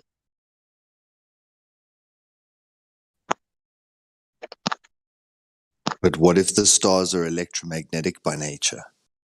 Or if they're like the star in the jar, sound waves in a cavity or a bubble in the liquid? I would just say that's what they cool. are. Yeah, I don't know. I think wouldn't know what that's to do with that information. In the medium Right. between heaven and earth, there we see those effects, sonoluminescence, to the creator's level, obviously, because we can kind of replicate the sonoluminescence, but it's man's level to it. But then you have the creator's level. Just look up every night, you'll see that. Yeah. Okay. I've got in the live stream voice text. Apparently, this is kind of what something hitting the firmament looks like. Apparently, Hale-Bopp comet or whatever. 1997, March 13th. It looks exactly like if you were to drop a pebble into a puddle or a pond. Yes. So, whether or not this is a real photo with real stuff happening, it's neat to think about. All I can see Well, is like think about it. Think about it. If there's a firmament above and there's a bunch of gases going up and temperatures above are really low, there might be a layer where a bunch of these gases like the helium, hydrogen, and all that stuff is being accumulated below the container. So if we send something up and it hits something up there, it might be the gases up there. There might be between us and the container, there should be some type of ocean of gases or, that kind of stuff. Maybe, yeah. I mean, there's obviously like a gaseous liquid combination thing. In my opinion, what we're seeing here, what you're seeing is, no, I'm just kidding. What we're seeing here is the same thing as if the oceans were empty and you were able to get to that thing at the bottom right that looks like a lake at the bottom of the ocean. I think that's the same stuff. This is just me. But you can't leave a scratch on water. And that was the point. It's like we were talking about leaving a scratch on a firmament dome, on a physical object. But if it's liquid, No. The firmament, it should be there. The container is there, but then between the ground that we're standing on and the hard, solid firmament, there should be gases and that kind of stuff. And that we could say there's an ocean between the firmaments and us, an ocean of gases or some sort. Yeah, it's definitely impenetrable and looks pretty viscous. Neat looking, whatever it is. I mean, if there's a container and a lot of gases are going up, there could be an accumulation of Are you gases. talking about gases being the container? Uh-oh. Whoop. No. The opposite of that. I mean, it's possible, yeah, but I think it's just a bunch of shit, dense, like concentrated, salinated. I think it's super salinated too, but maybe that's just me. Quantum racer. No, don't say his name. What'd you say?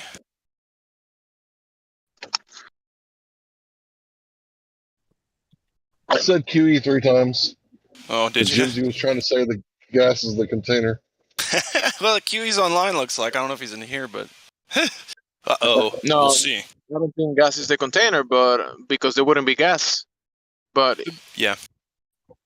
But I think there might be gases accumulated between the container and our heads. Up above. Yeah. You know what's weird? We're carrying all that freaking gas on top of our heads, but we can't feel it. Like, I don't feel the gas pressure. I've never unfelt the gas pressure, but it's almost like we were designed to be here. And you might make the same argument, ballers, about, well, you don't feel the motion. Yeah, but we can measure the gas pressure, dummy. Right. Ooh, barometers, right? They're like, ooh, gravity. Barometers prove gravity.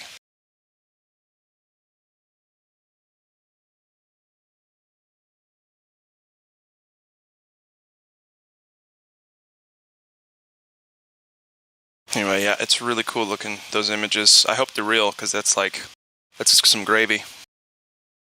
If so.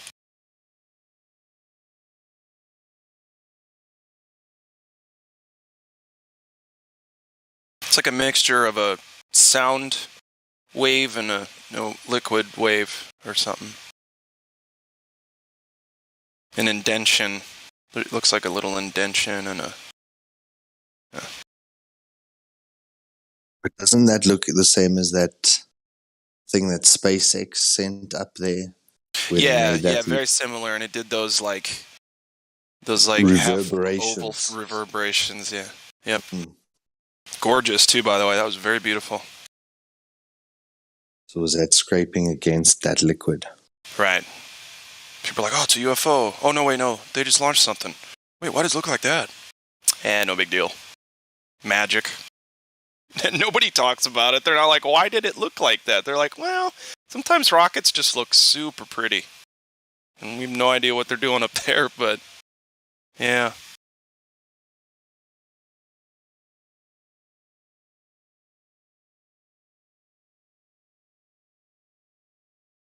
And a rocket's different because it'd be skipping. It'd be going from one side to another, technically, while this looks like it's almost trying to penetrate just almost directly in the middle.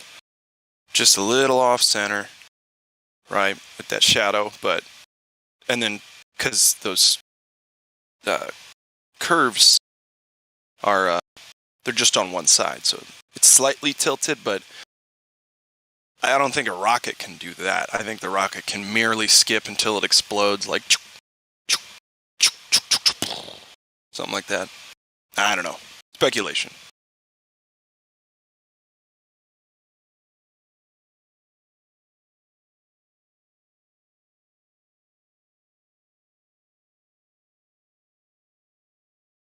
how would they explain this if they were to say it is a comet? How would a comet coming in and through our atmosphere, how would it look like that? I'm just asking questions here.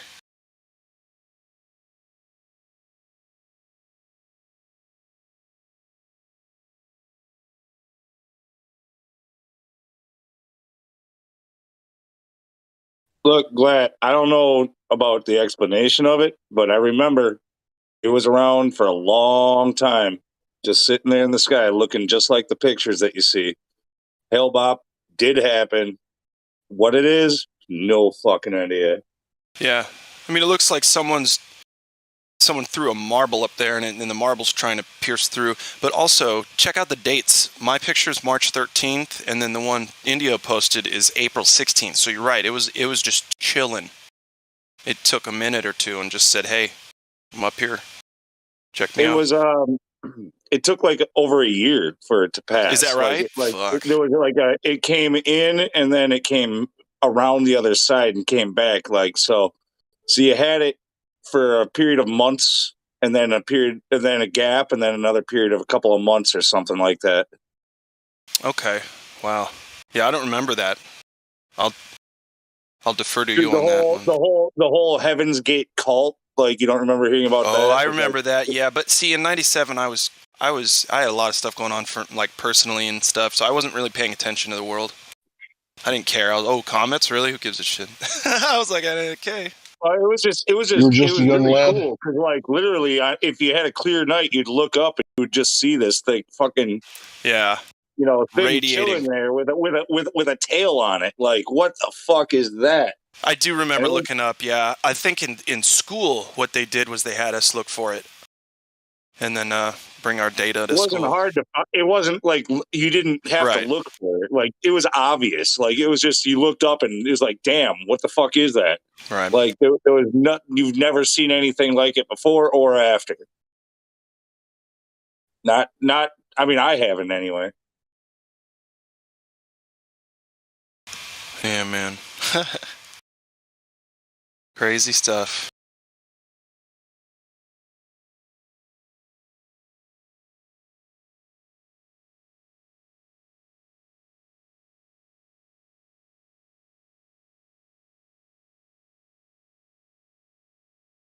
So yeah, I mean, it's like legitimate questions when Globers, they always want to try to explain the sky, and the only way that they know how is with this globe they've been taught. But so like they want answers like that from flat earthers. They want to know, well, then how does flat Earth explain comets? How does flat Earth explain?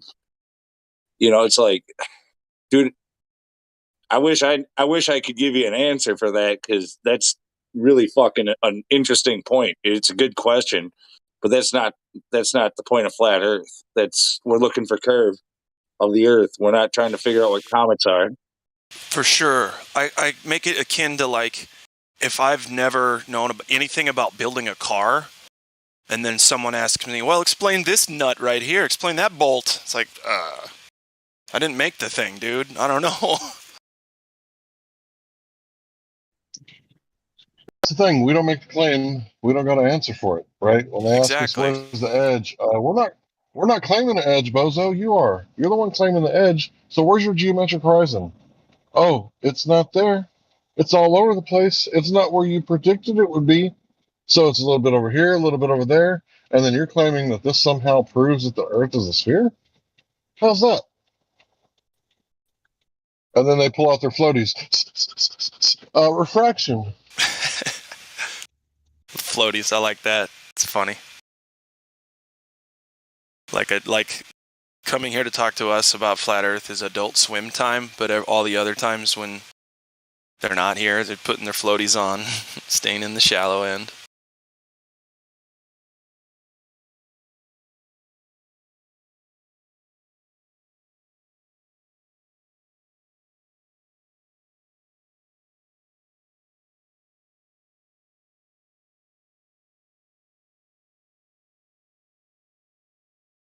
Preservation device. That shit kills me. That shit is funny. What? AI said that refraction and gravity are their preservation devices.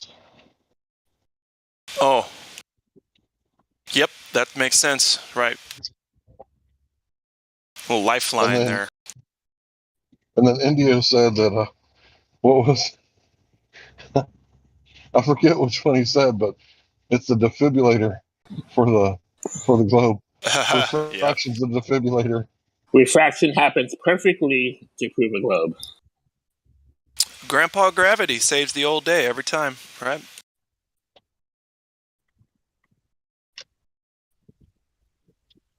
Grandpa Gravity. I miss the good old gravity, you know, the kind that bent light with no mass, right? It could do whatever the fuck we said it could do. I miss the old days when we could slap a tether around a slingshot and slingshot a shuttle around the moon. Whee! The tether gravity. Yeah.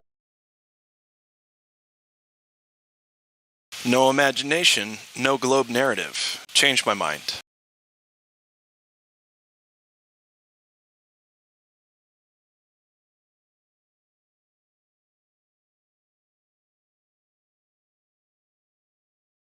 I'll be back in a little bit, you guys. I love you.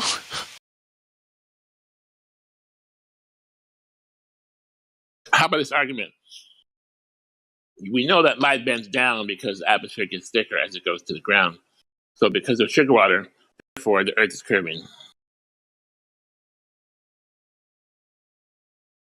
You know, sugar water is only one packet away from Kool-Aid. But a bottle of sugar water. Never mind. Sugar water, therefore Earth is curving. I drank that while I was a kid. Sugar water is so good. It's the Globies drink.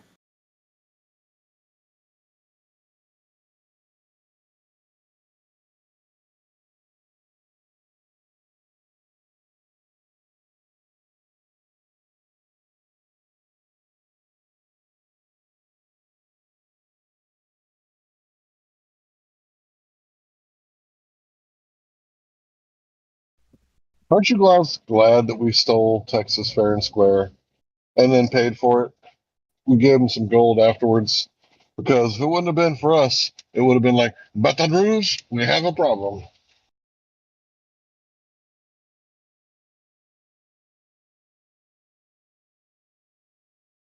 Dude, nobody cares about Texas as much as Texans.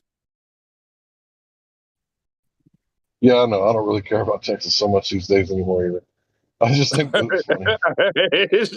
It's like you guys like to pretend you saved the fucking world or something, like on your home ground. Like I don't know what you're talking about. Yeah, no, we stole it for slavery. We wanted to have slaves. And the Catholic Mexicans did not, or Mexico was Catholic at the time, and it did not want to have slaves. That's the truth. But there were Mexicans fighting with us white boys, and, you know, when we divide and conquer, we win sometimes.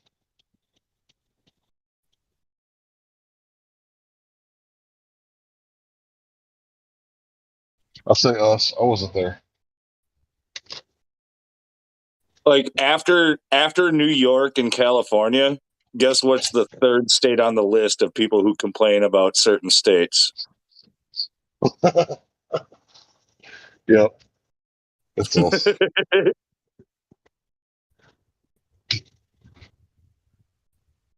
that penis envy.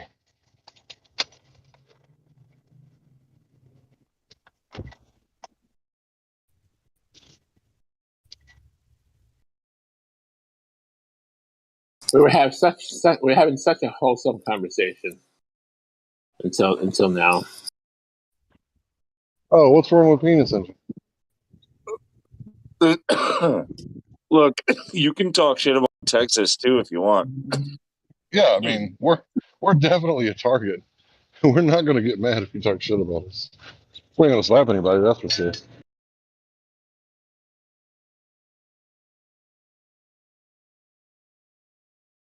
Did they knock out your guys' power as punishment for trying to vote Republican? Man, this state is a crazy, weird mixture. We got French people out east. We got Mexicans down south. We got natives up north, and then we got liberals and Republicans. So, something is, I've always been a civic nationalist. The whole world could fit in Texas. So if you want to get your ass out here and work in the sun and be a redneck, come on down. We got jobs.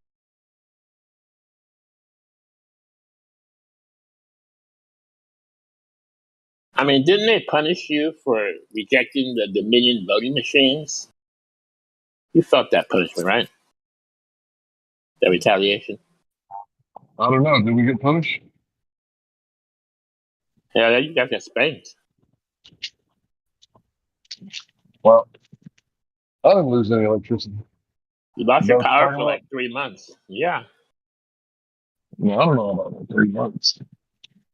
I didn't lose any electricity. You Are hear you talking people about the froze to snowstorm that death? came through? Yeah, it's not like the entire state of Texas lost all power for 3 months. That's not the way it worked. But yeah, I'm sure there were parts. Yeah, um, People died. You if you guys ever almost have turned to it. fight You guys almost Texas, just draw them a little farther north. They will surrender as soon as there's a quarter inch of snow. They're going to be like, all right, fuck this. It's not worth it. You guys almost turned to like a Yeah, Puerto to be Rico. real with you, we can't drive in the snow. I'm not gonna Yeah, fucking lie. right. Like we're They're going to scared be of the like, rain. everybody stay home. It's a non-fighting day. It's too slick out there. Don't go out there and fight anybody. Okay, so I admit it, my fellow Texans, we don't know a lot about physics and driving in the snow and rear-wheel drive vehicles. Okay, I admit that.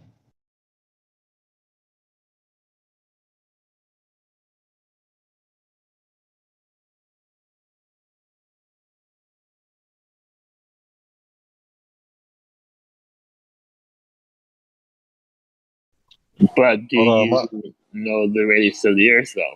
Do you know that? the what of the Earth? The radius. Well, no, we don't know. Nobody knows the radius. Not even meerkats. How about gravity? You know about gravity? You know acceleration? What do you mean when you say gravity? You talking about weight? Acceleration. 9.8 meters per second. Didn't you go to school? Yeah, but that's not true. No matter what they tell you in school. I tried telling my second grade teacher is a liar. Yeah, Timmy, your She told teacher's a me, liar.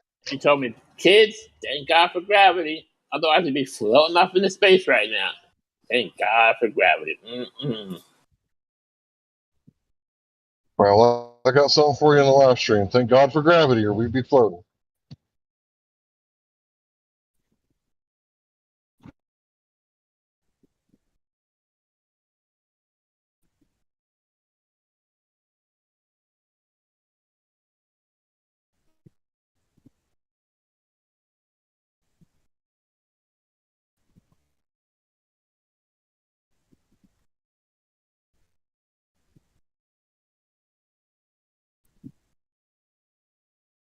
Hey, Hank, hey Hank, guys. did you make Hank? Did you make this meme with the lady floating in the water?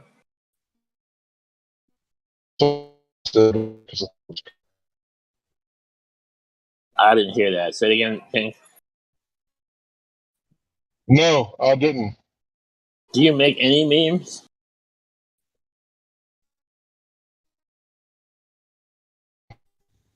It's photoshopped.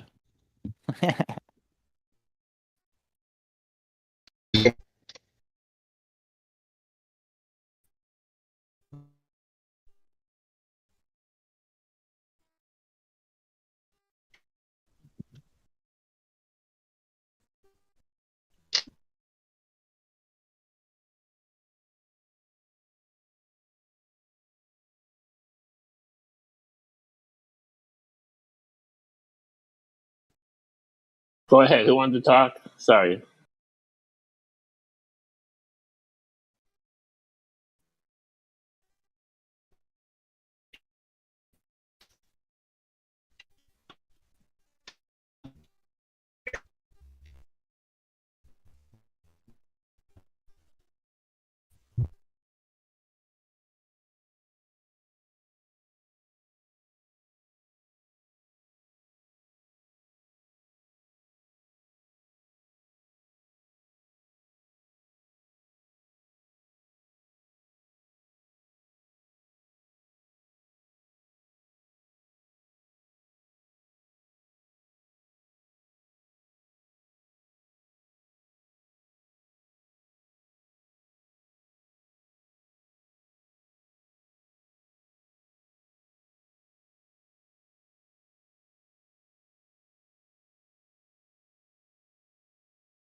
So about that clip right there that I just posted, the lightning going up. Where's gravity? Gravity?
Oh, also, ladies and gentlemen, the movie Moonfall on Netflix. I think it's Netflix. Shut up! I was just fucking saying that in my head. Yeah, dude. There's a reason for that. really, We're supposed like, to be making fun of amazed it. about it. Yeah. It's so funny. I'm only halfway through too. No spoilers, but you Oh, I won't. guys, if you no, because I won't spoil it. I'm just saying, if y'all want a quality laugh, this Moonfall movie, and if anybody's taking this It's got story some good half people, serious, though. The actors were pretty good. Hallie and his berries, yeah.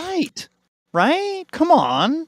And then the man, the other guy, he's a funny guy. That's why they put him in this movie. And he's been You know working that, out a right? lot too. Look at the He's ripped. a funny guy, and he has been working out. He's like very Yeah. serious in this movie, and it Uh-huh. really shows in his acting. But he's Yeah. a funny guy, and like personality wise, and He's just but in great. A this great guy all movie, around. he needed to be serious, right? Patrick something, right? Patrick. He's awesome, Yeah, he's amazing. and he is the main actor, of course. But the fact Yeah. is, Bishop this Warburton? gravity that they have in it. Wow. Dude, I don't even want to talk about it on the live stream. People, you just have to see it. It's adorable. And again, there are people who believe all of that can happen in this Hollywood blockbuster that's called Moonfall. I'm just saying though that you watch just a tiny bit of it, like their way of it. I mean, just like a clip of it, like this, like that. That's just gonna throw everyone for a loop. That's the face you make when you get paid to lie about being on the moon. Either you make that face as an actor in Hollywood or at NASA. Oh, and Not the a good digital face. effects are very well done. I don't even think we're supposed to see this face. Like, this is a private face that he's making for the camera. Oh, I just thought of that. Oh my gosh. I'm sorry, I had to. All right, delete. All right, my turn. Okay, so Godric, did you see what I posted there? I got this from Lunatic a while back. And I want you to notice that they're dropping something in a vacuum. And all these different elements, they don't fall at the same rate. So anybody hit you with that 9.8 meters a second squared, hit them with this. And see where.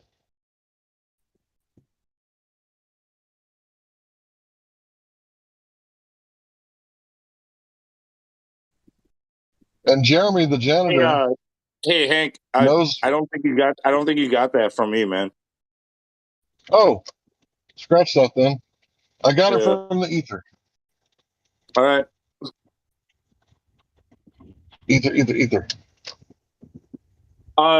know, like if it's good shit, I don't mind taking credit, but just because I'm an honest guy, I want to correct that. Okay, cool. Well, I don't know who I got it from, but yeah, it was definitely done in a vacuum. I forget what it was called, but Jeremy knows. I should have wrote it down when He told me where I got it from because he knew where I got it from.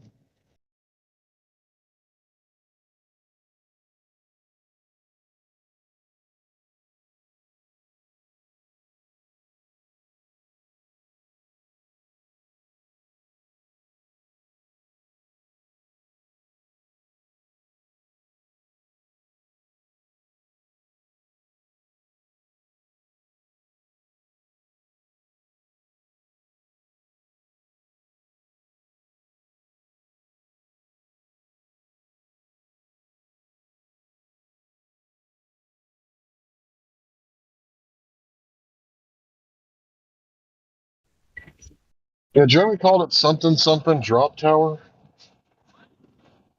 I guess I'll have to go find Jeremy. I'll be back.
Hello.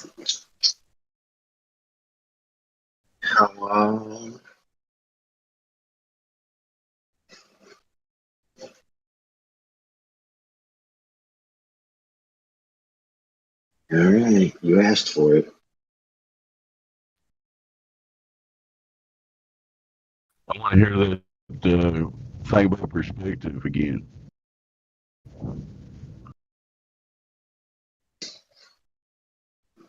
Oh yeah, you can Curious until you like. can recite it. Until you can recite it word for word.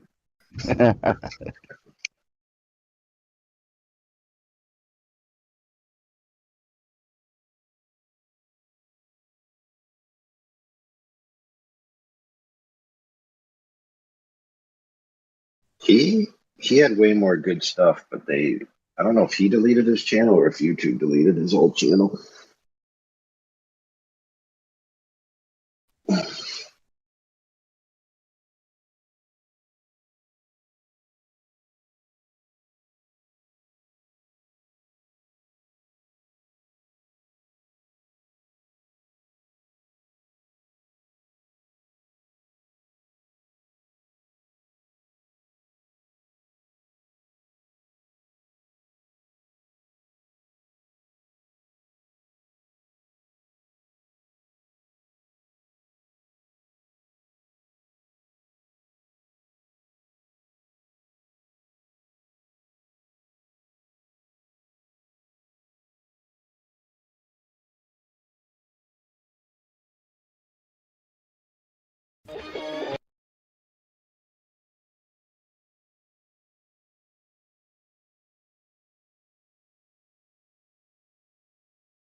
Do better than this. This is Mother Nature. You cannot beat diffraction. On your retina, when you look at a light source, the image on your retina will look like this. Will look exactly what you saw there. That is what your retina will see. And if those two lights are too close together, your brains will say, sorry, I don't see two lights.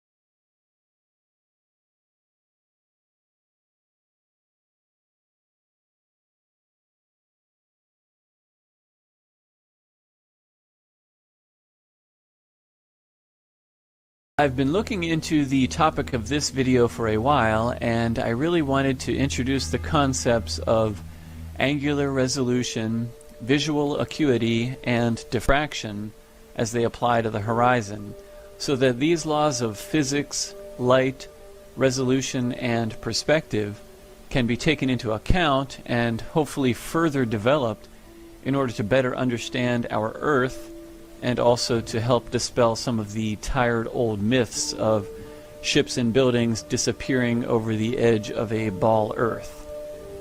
Now, mainstream science teaches us that the horizon is the edge of a ball Earth as it curves away from us, because ships disappear bottom first when they sail over this edge.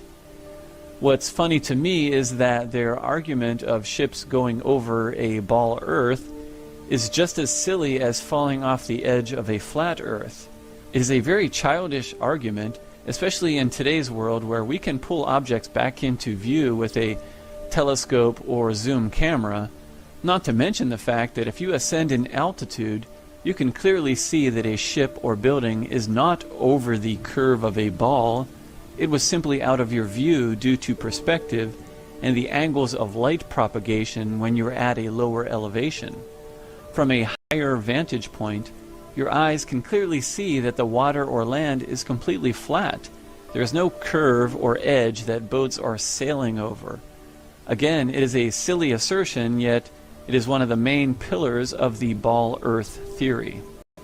In this video, I will introduce the concepts of angular resolution with a basic explanation, and then I will show another short clip of MIT professor Dr. Walter Lewin in his Physics 3 course, where he teaches these recognized laws of physics that we can test and observe.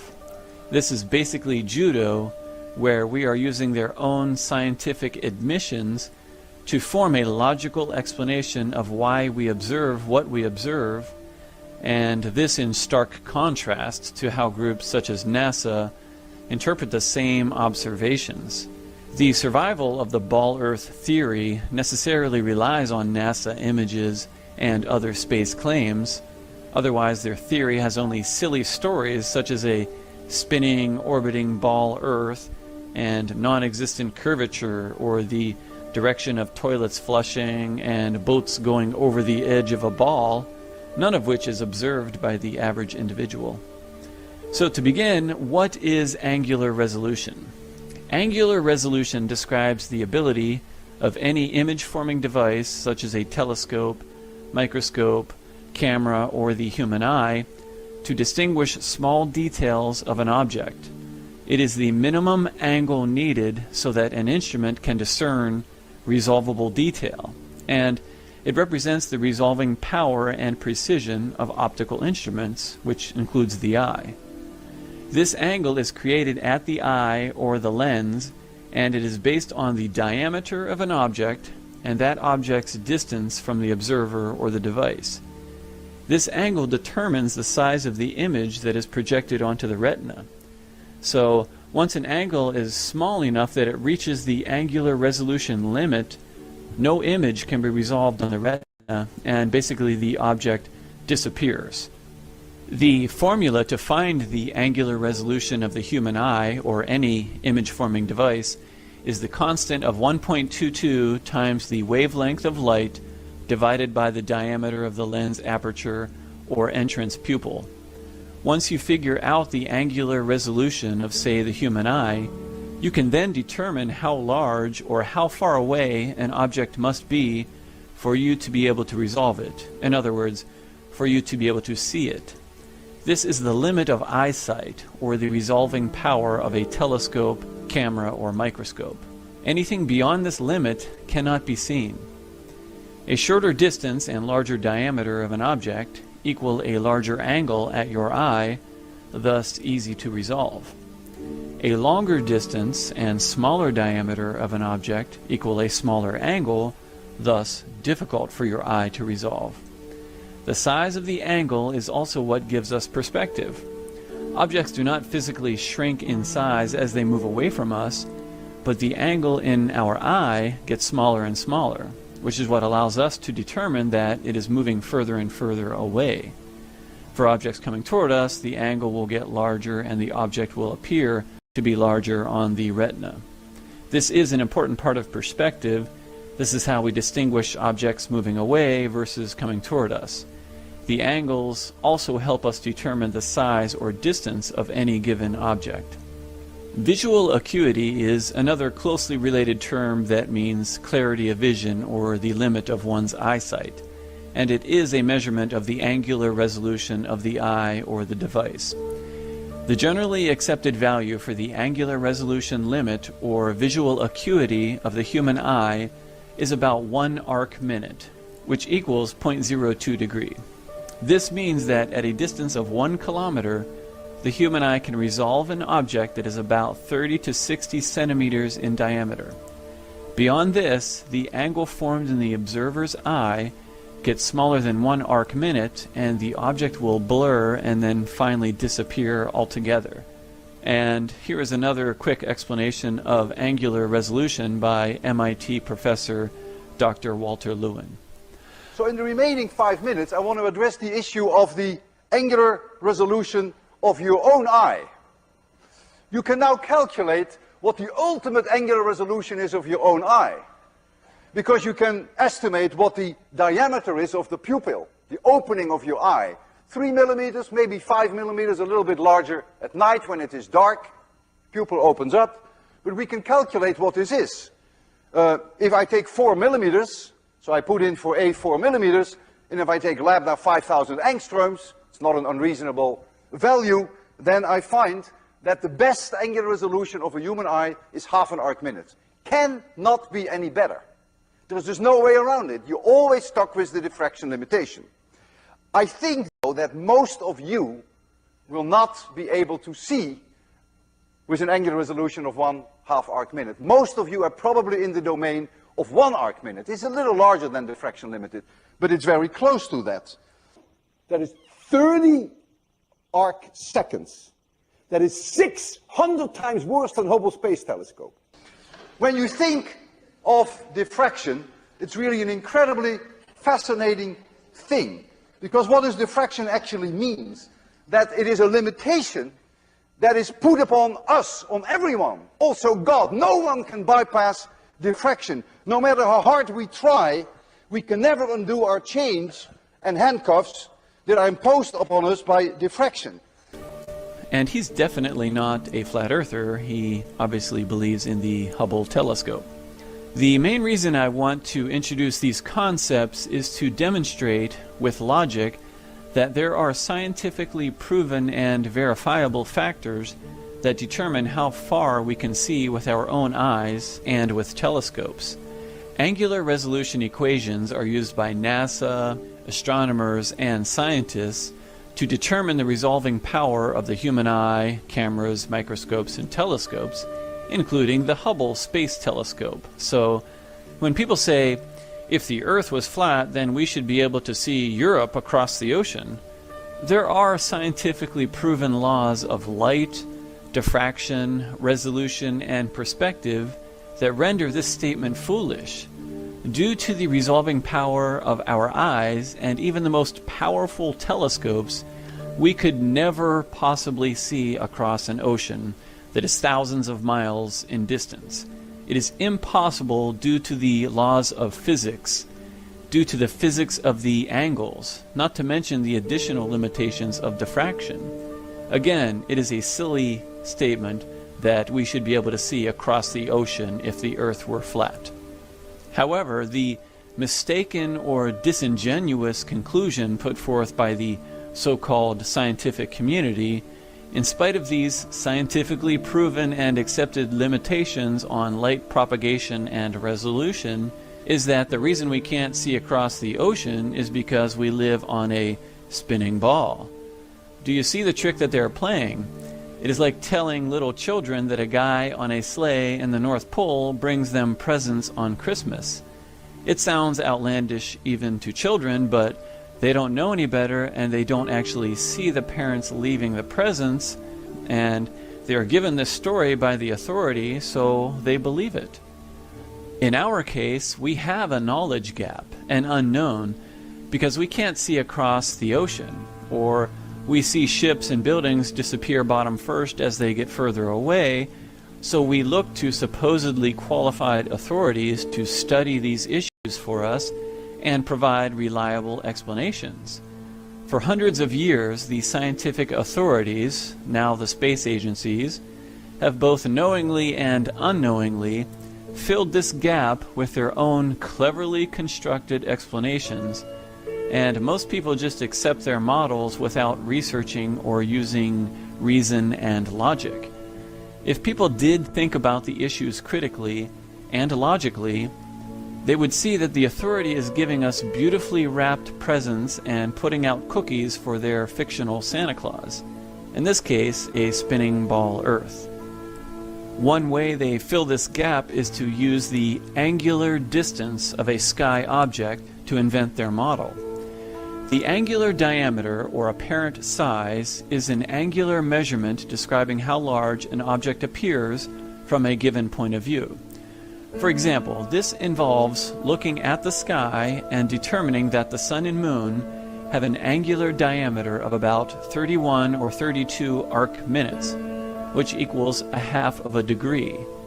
So this is the angle created in our eye or in a telescope, which means that the sun and the moon can be around 31 miles in diameter and 3,500 miles up, or, as the authorities claim, the moon can be 2,159 miles in diameter and 237,000 miles away. And they claim the sun is 864,575 miles in diameter and 93 million miles away.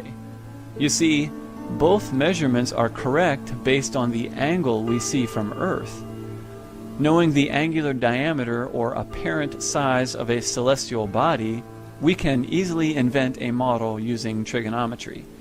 We could say the sun is 500 miles in diameter and 57,000 miles away, or maybe it is only 5 miles in diameter and 500 miles up. Or, if we wanted to get really crazy, we could invent a sun that is 2 million miles in diameter and 229 million miles away.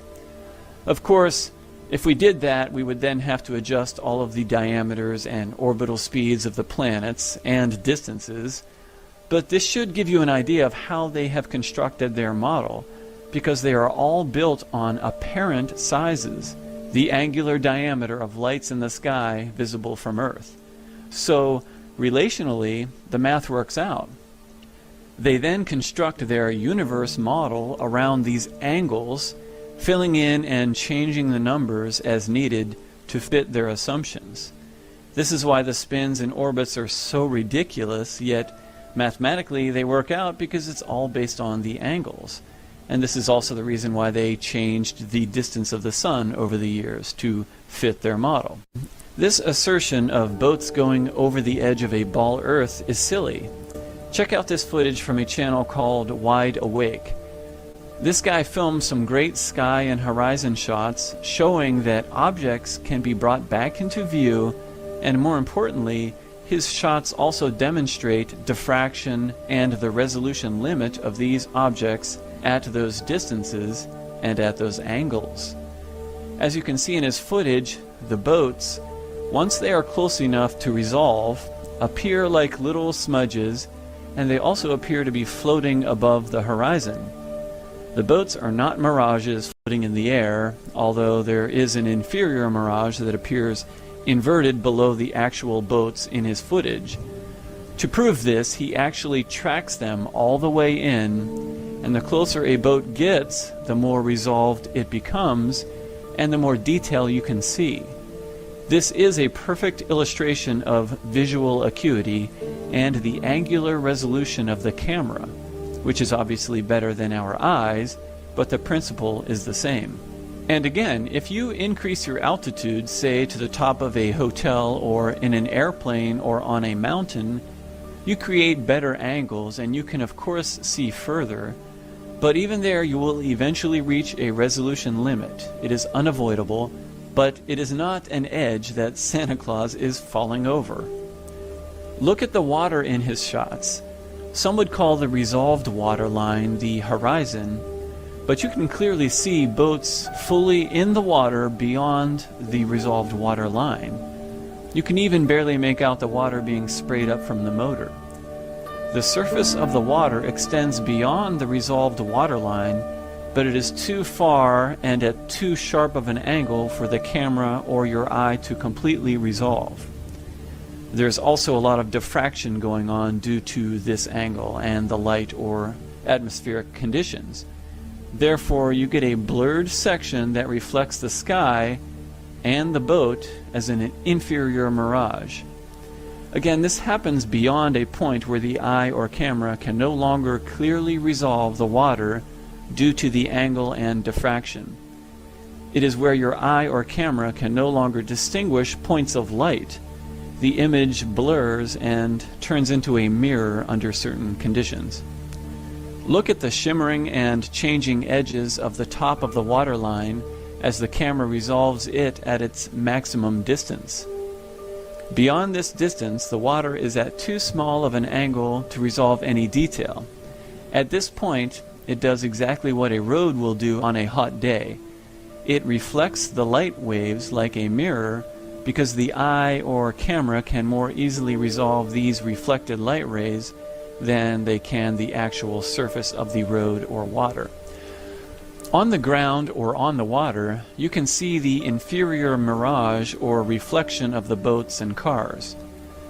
Some people will claim that the boat itself is a superior mirage and that the actual boat is over the edge of a ball. This is silly for two reasons.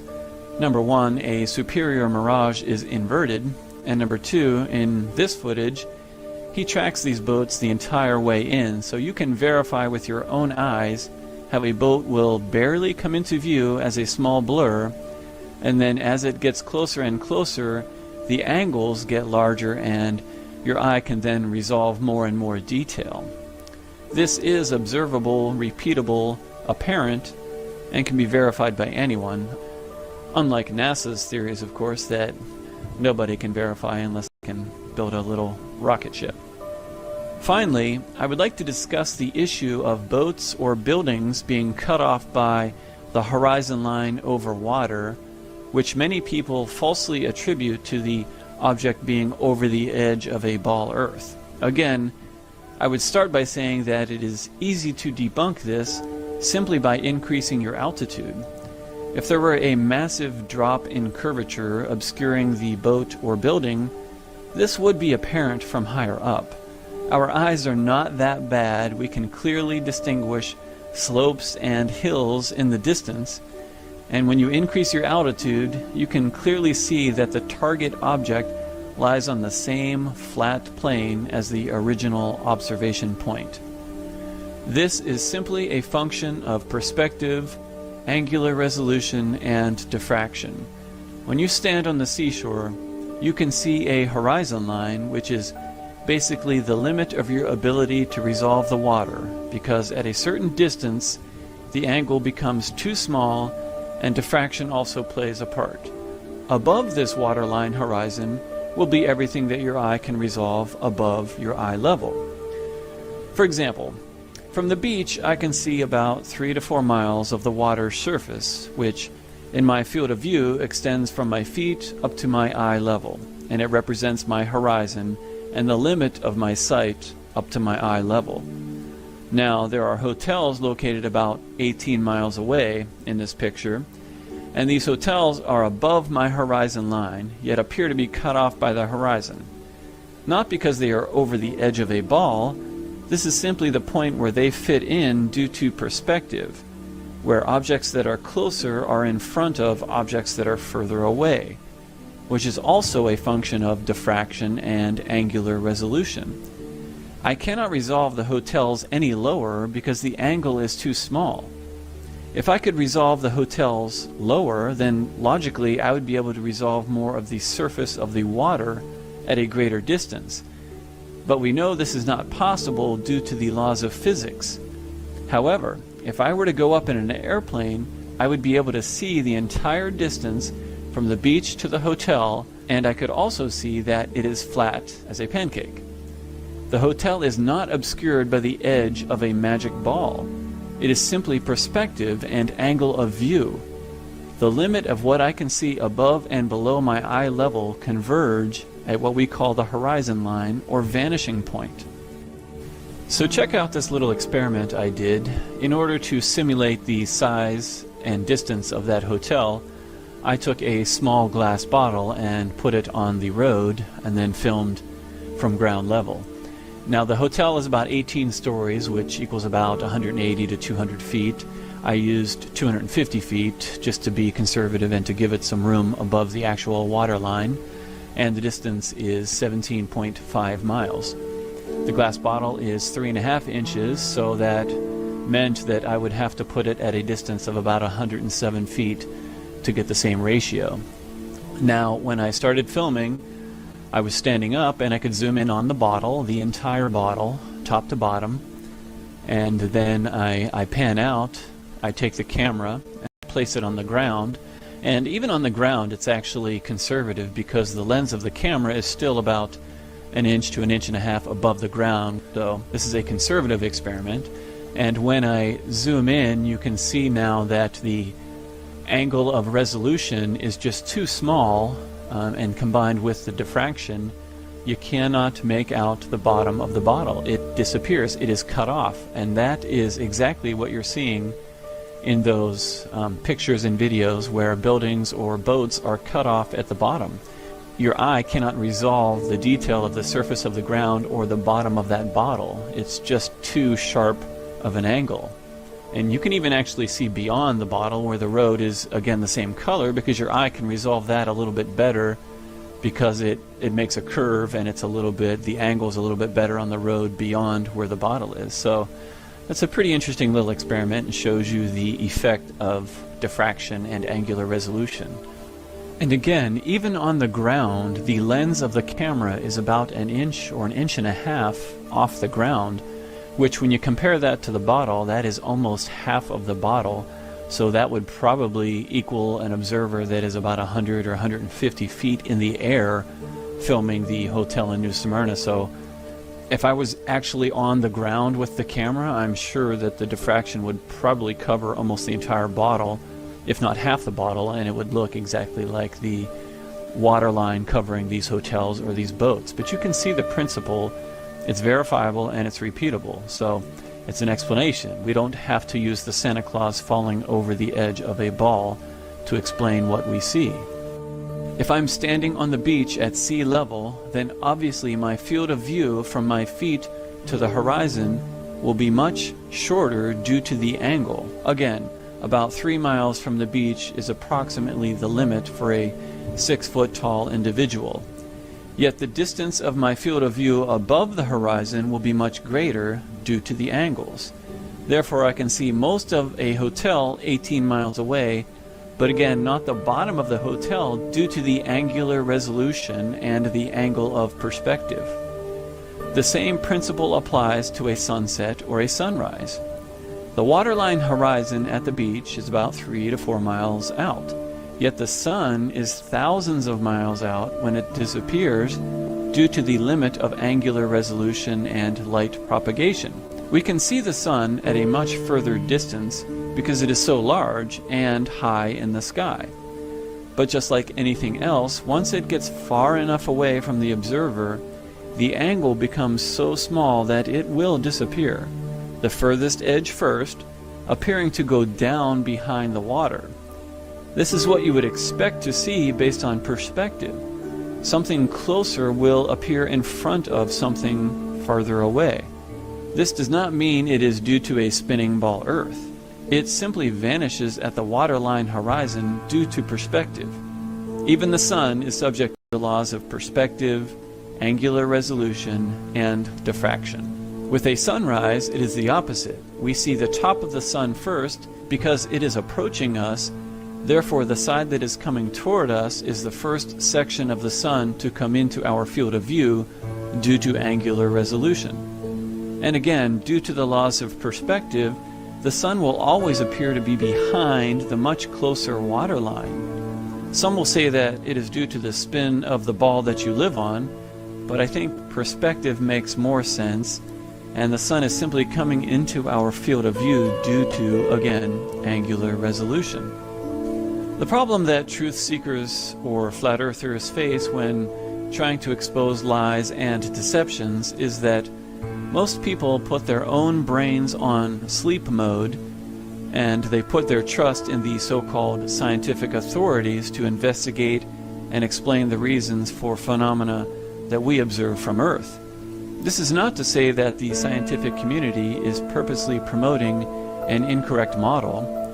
What is happening is that everyone is so specialized that they only see a small portion of the big picture. We are basically compartmentalized due to the level of sophistication of technology and our economy.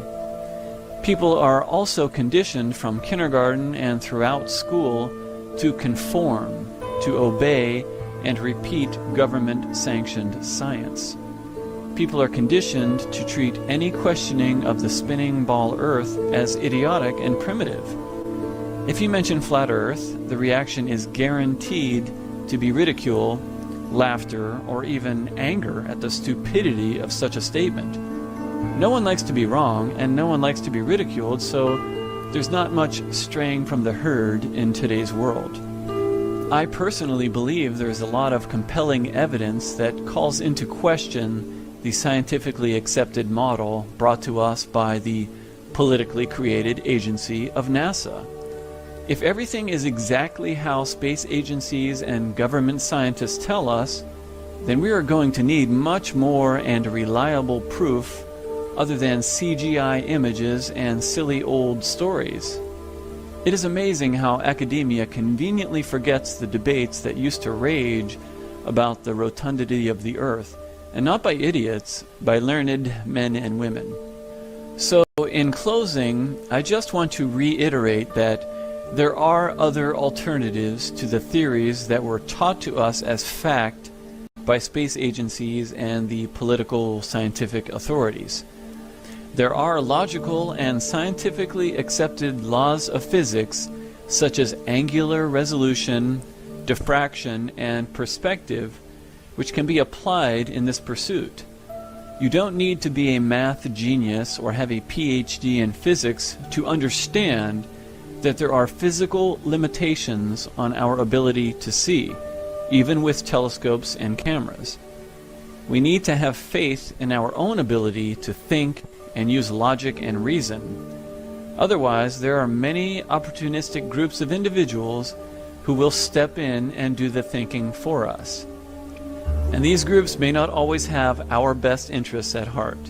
In fact, they will take advantage and control those who cannot or will not think for themselves. This, I believe, is the modern-day manifestation of slavery, where most people no longer think like humans. They simply repeat and react. Thanks so much for watching, guys.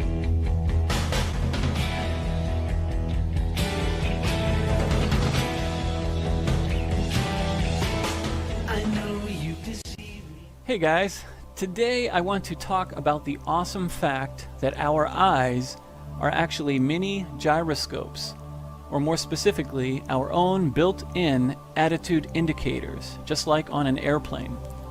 Our eyes work in conjunction with the horizon, which is rendered by each person's eyes depending on his or her height and altitude.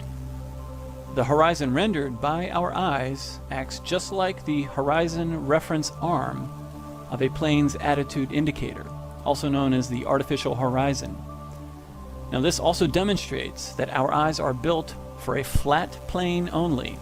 The functionality of our eyes and the fact that they always render the horizon at our eye level is what allows us to see using perspective, to distinguish up from down, a gradient that is sloping downward or sloping upward, near from far, and truly proves that we do not live on a ball.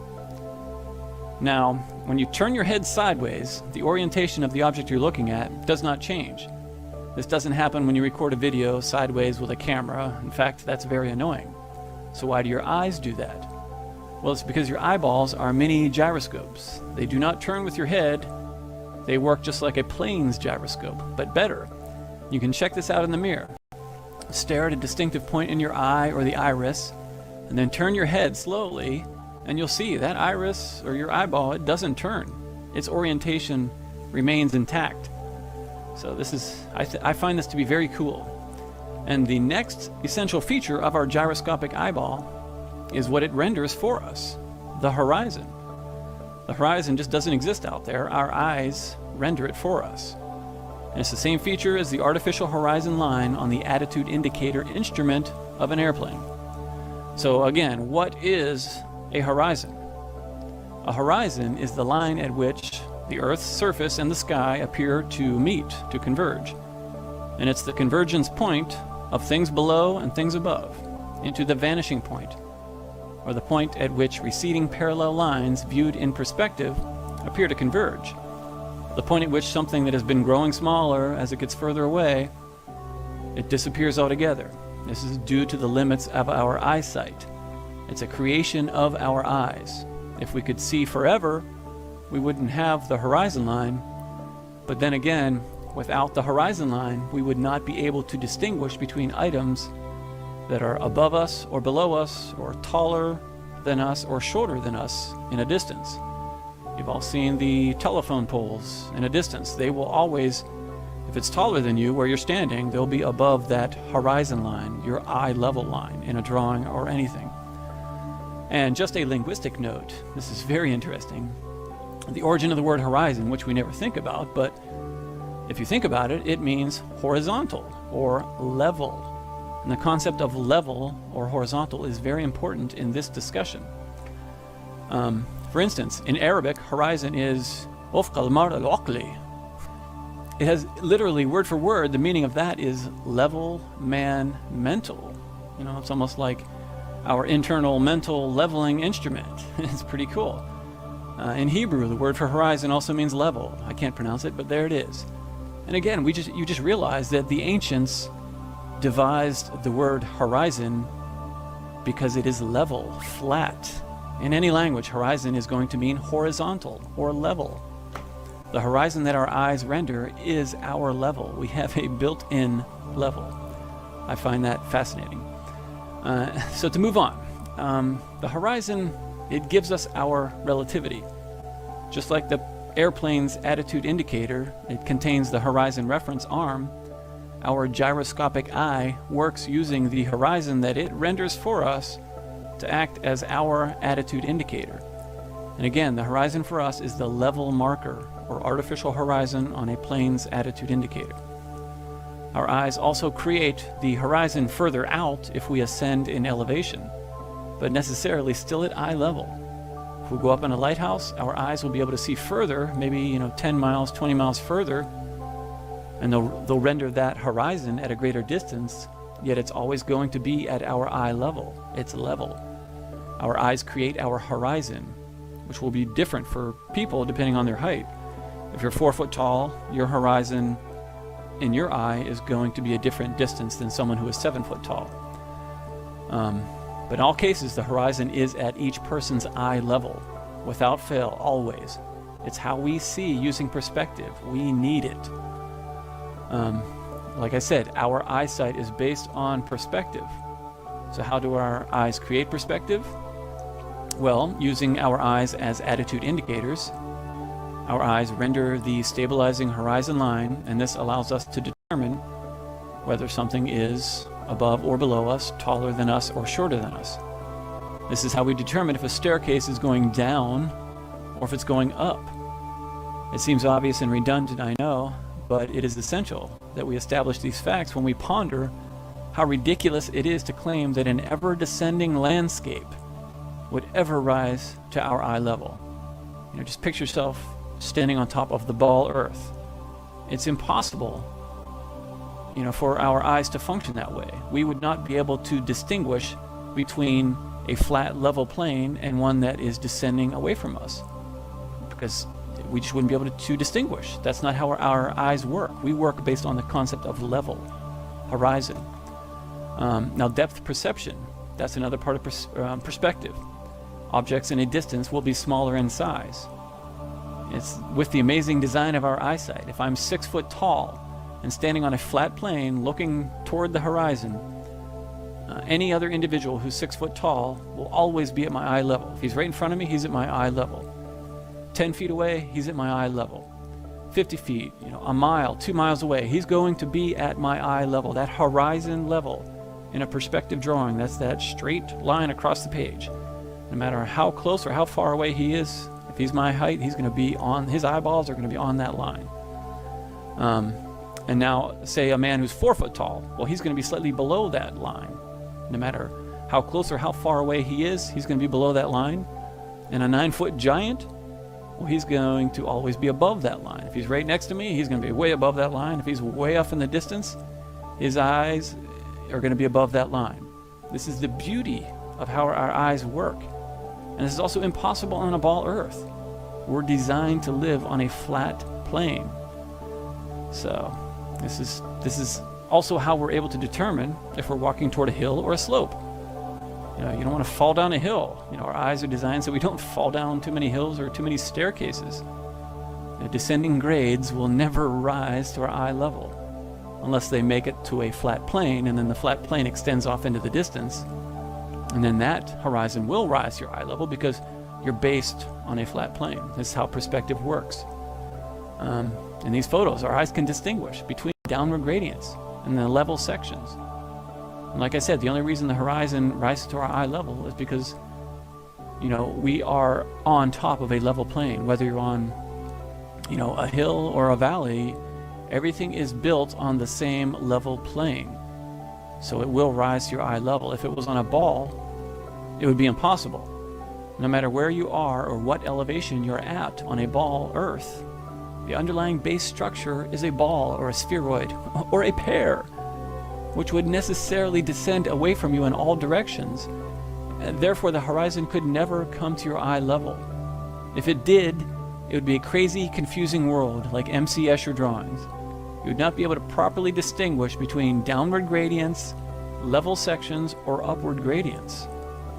Thank goodness our eyes allow us to distinguish between gradients and perceive depths. Otherwise our lives would be one giant slam session, just like in skateboarding. And I know what that pain feels like. So, perspective. It's awesome. It allows us to perceive distances. Objects get smaller as they move further away from us. And elevation. The horizon line being the leveling line. Anything below is lower than us. Anything above is above your eye level. This is the leveling feature of our eyeballs. On a ball Earth, the horizon would never be at eye level, because in reality, it's always sloping downward. Why would your eye render it up at eye level? Just think of it, eye level, level. A ball Earth is always descending away. It would be deceptive. It's just not going to work. We'd be so confused. We would think we live, like I said, we'd be living in MC Escher world. It'd be beyond belief. So I'm sorry, our eyes just do not work on a ball Earth. And another thing I ponder as well, in true zero gravity, if such a thing even existed, how in the world would our eyes work? Because, what would be the orientation to keep the eyeball, the iris, always coming back to the same orientation or remaining in a given orientation? And we can't replicate this because in zero-G planes, for instance, you're actually just falling. The orientation of the eyeball is the same as on the ground. The buoyancy and pressure, or if you want to call it gravity, well, I'll let you call it gravity for now, but whatever, it's still keeping the horizontal orientation of your eyeball in check, even on a zero-G plane and you're flipping around. But in magical deep space land, what would give your eyeball orientation? It's kind of sickening to think about that, but you'd be twirling around in circles. What would orient your eyeball? I don't know. It's pink unicorn land, but maybe somebody else can speak to that. But again, we all, I think, pretty much understand you can't trust NASA, so I don't think it's ever even, I don't think it exists. I don't think zero-G exists. So your eyeball wouldn't even function in zero-G, and without buoyancy and pressure, or if you want to call it gravity, but I don't think there even is such a thing as no gravity. Your eye wouldn't function. You would have no way to orient yourself. Your eyeball would spin in all different directions, perhaps, or you would turn and you would look like the camera. When you take a video and you turn that camera, it's so annoying, the picture just spins around. Well, in zero-G, maybe your eyeball would just lock into the socket, and as you turned, everything would just always constantly spin. It would be sickening. And the ISS, they'd all just be puking the whole time. So, and we know they don't clean it. We never see them cleaning it. So, anyways, I know I got off on a tangent there, but I hope you find this as interesting as I do. Maybe it's old news to some of you, but I just kind of stumbled upon this. I just thought about it. I think it's amazing. But let me know if you have any comments. I'm sure that other people out there can maybe even go further with this and get more technical, make some, other videos about it and how ridiculous the ball Earth is when you truly think logically about how our eyes work. So.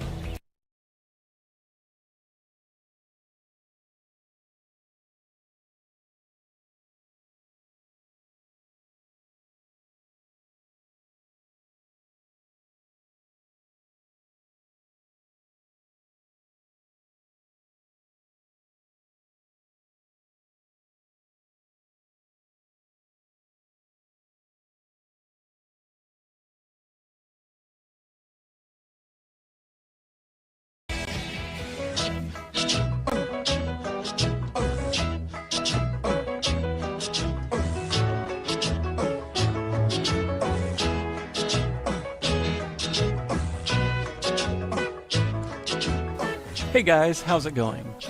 As a follow-up to my gyroscopic eye and angular resolution videos, I wanted to simplify and illustrate a few applications of perspective and angular resolution in order to better understand why and how we see the way that we do.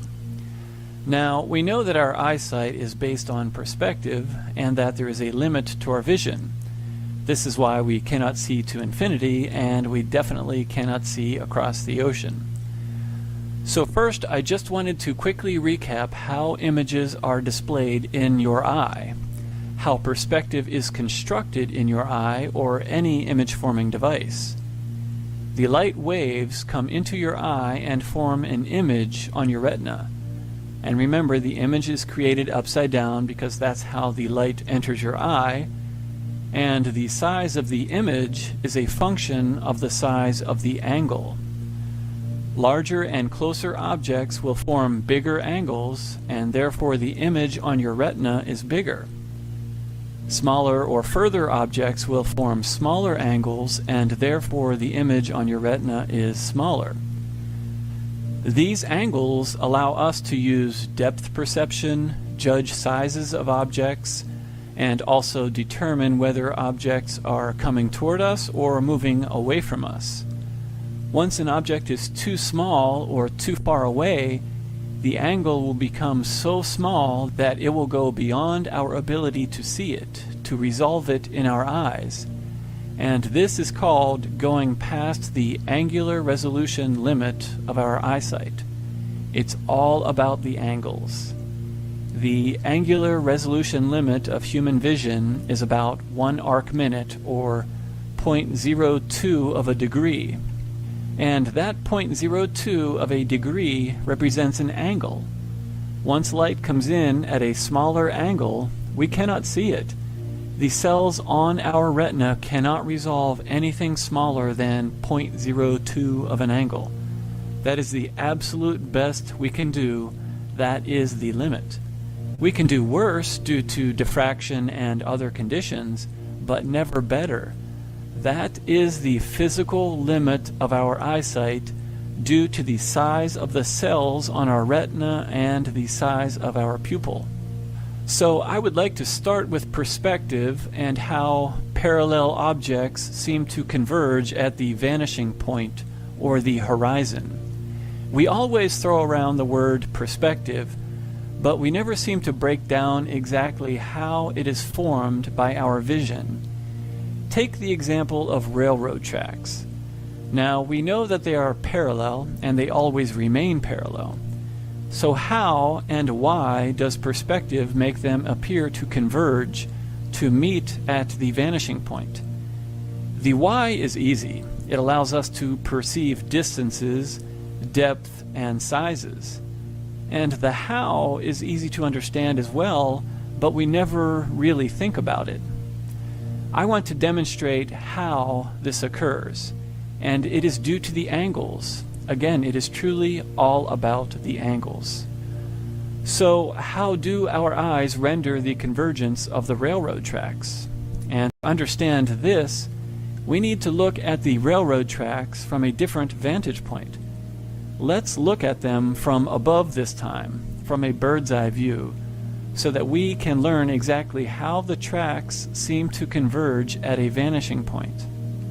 Here, we are looking at train tracks from above, and this object here is supposed to be an eyeball. Bear with me, this is just to illustrate the concept of the angles and how they render the convergence. And remember, we are looking down from above like a bird's eye view. From this view, we can see how the tracks are parallel, but in the eyes of the observer on the tracks, they would appear to converge at a vanishing point. So, as the observer gazes out over the tracks, they seem to converge in the distance. To illustrate how the angles are formed in the eye, let's draw lines from the trusses into the eye and examine the size of the angles. The close truss forms quite a large angle, which means that it will form a large image on the retina. Now, notice how the truss a little further away forms a smaller angle, and accordingly the image on our retina will be smaller. As we draw lines from the trusses that are even further, Notice how the angles get smaller and smaller. The angle determines the size of the image on your retina. A very simple concept, yet we take it for granted. Look at the angles formed in your eye. The close trusses form larger angles, and therefore these trusses are rendered larger in your eye. The further trusses form smaller angles, and therefore they are rendered smaller and smaller, just like in the perspective drawings. When the angle gets so small that it is smaller than the limits of our eyesight, the truss or any object will disappear, will vanish at the vanishing point. So the bird's eye view allows us to see how the angles determine the size of objects in your vision. Now let's look at a side view, and this will allow us to see how the items are displayed in relation to the horizon. In this sideways picture, the dotted line represents eye level or the horizon. So I'm going to draw a straight line from each truss, and as you see, due to the angles, the near truss is rendered at the bottom or foreground of the perspective drawing, and it appears at the top of the eye, but again the image is flipped, so the close truss is rendered at the bottom of the perspective drawing or the top of your eye. And as we draw lines from the further trusses, we see how the angles cause them to be displayed closer to the horizon or the eye level line. So the furthest trusses, as they are vanishing, are also approaching the horizon line in your eye. Simply put, the angle is based on the distance from the observer, and the angle determines where the object is displayed in relation to the horizon. Larger angle, further from the horizon. Smaller angle, closer to the horizon or vanishing point. So let's look at each truss as it appears in each view. This truss in the foreground is the same as this truss and is finally displayed like this in your vision. This is what you see. This truss in the middle is the same as this truss, and it is finally displayed like this in your vision. And the further truss is the same as this truss, and it is finally displayed like this. So you see, the angles determine the size of the object in your vision and the position of the object in your vision. And all of the angles together create the effect of perspective. So we see from the bird's eye view of the railroad tracks how angles determine how objects are displayed in our eye. Now let's look at the horizon, and this time let's look at it from a side view. This will allow us to visualize, although not to scale, how angular resolution works to form the horizon. Now, before I develop this further, I must illustrate what is happening in our eye with regard to the horizon. In our eye, let's consider where the horizon would be rendered, a midway area that is the exact eye level plane. Think of the receptor cells on our retina as pixels, and the imaginary eye level line is between a row of pixels. The slightest tick downward, which is necessary if we want to see the ground, would look something like this. And the slightest tick upward, if we want to see the sky, would look something like this. Now, when this happens, you are seeing a flat, straight line cut across your retina. This is your horizon, and it is simply where everything you can see above eye level meets with everything you can see below your eye level. To you is a straight line, a crisp line. After all, we are talking about tiny pixels or retina cells, but that is what represents your horizon. That is your horizon. These angles are minuscule in your retina, and you can see how in your eye they seem to converge or meet because they are just a few pixels or receptor cells apart. However, if you were to extend these lines or light waves out to the limits above and below, In reality, the sky and ground are thousands of miles apart. It's truly amazing. So to illustrate this further, let's look at this picture, and the dotted line represents this stick figure's eye level. To confirm this 3-mile horizon, we can actually take the eye level and then make the smallest angle of declination toward the ground that our eye can resolve. And remember, that's 0.02. Obviously, at eye level, we are never going to see the ground, so we have to use the smallest angle of declination that our eye can handle. If you make right triangles out of this, you can plug in the person's height and the angle of 0.02 to figure out the distance. Now, as a rectangle, this angle will be equal to this angle, and so let's take these values and put them into the right angle triangle calculator to see how far this base section is. We put in 6 for side A and then 0.02 for angle A, which is our angular resolution limit, and we come up with 17,200 for the base, and when we divide that by 5,280 feet per mile, we get 3.25 miles.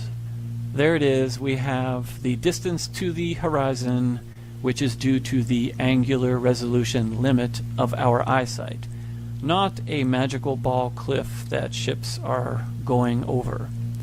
And this angular resolution limit of approximately 0.02 is the resolving power of your eye, and it is also the limit beyond which the light waves will diffract because the angle is too small. The light wave will bounce off the water on its way to your eye, and basically it will blur and mirror.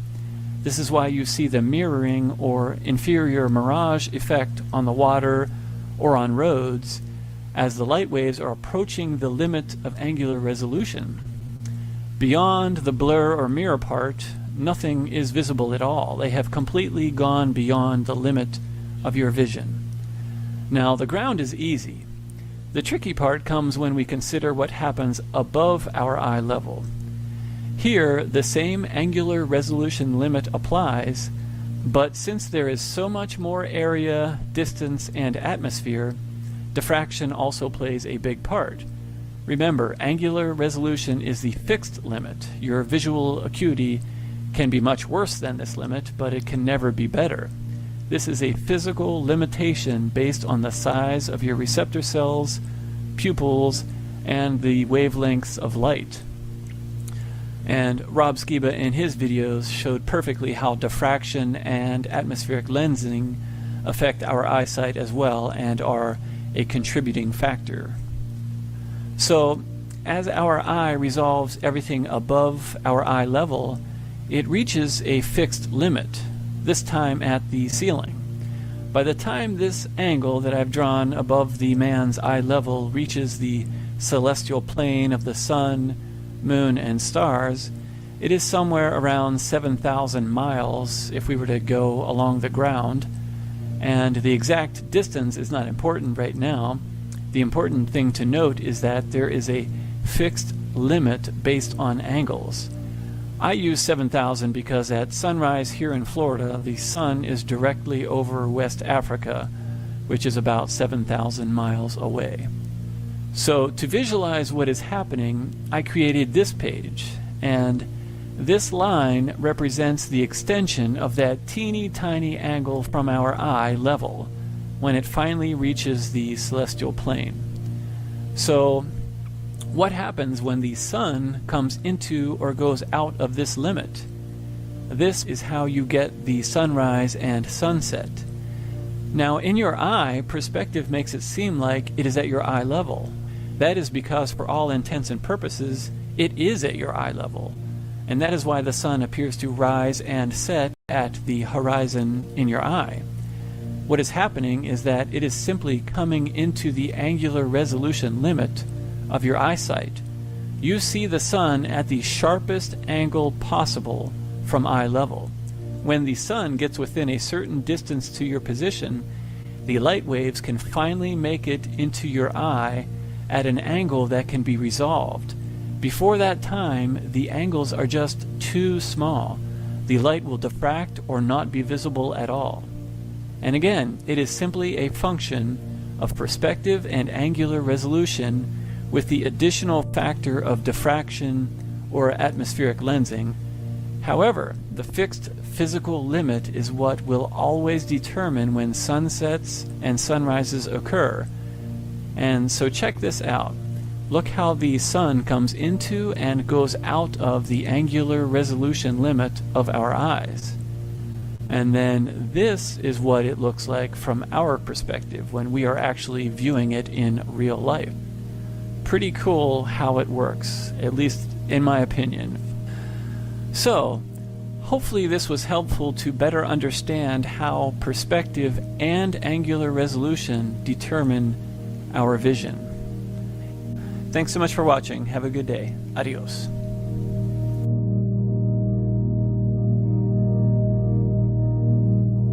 You see, there's a thin line between genius and insanity down on Earth.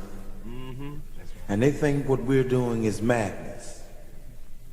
We would like to show you and show the world that there is a method.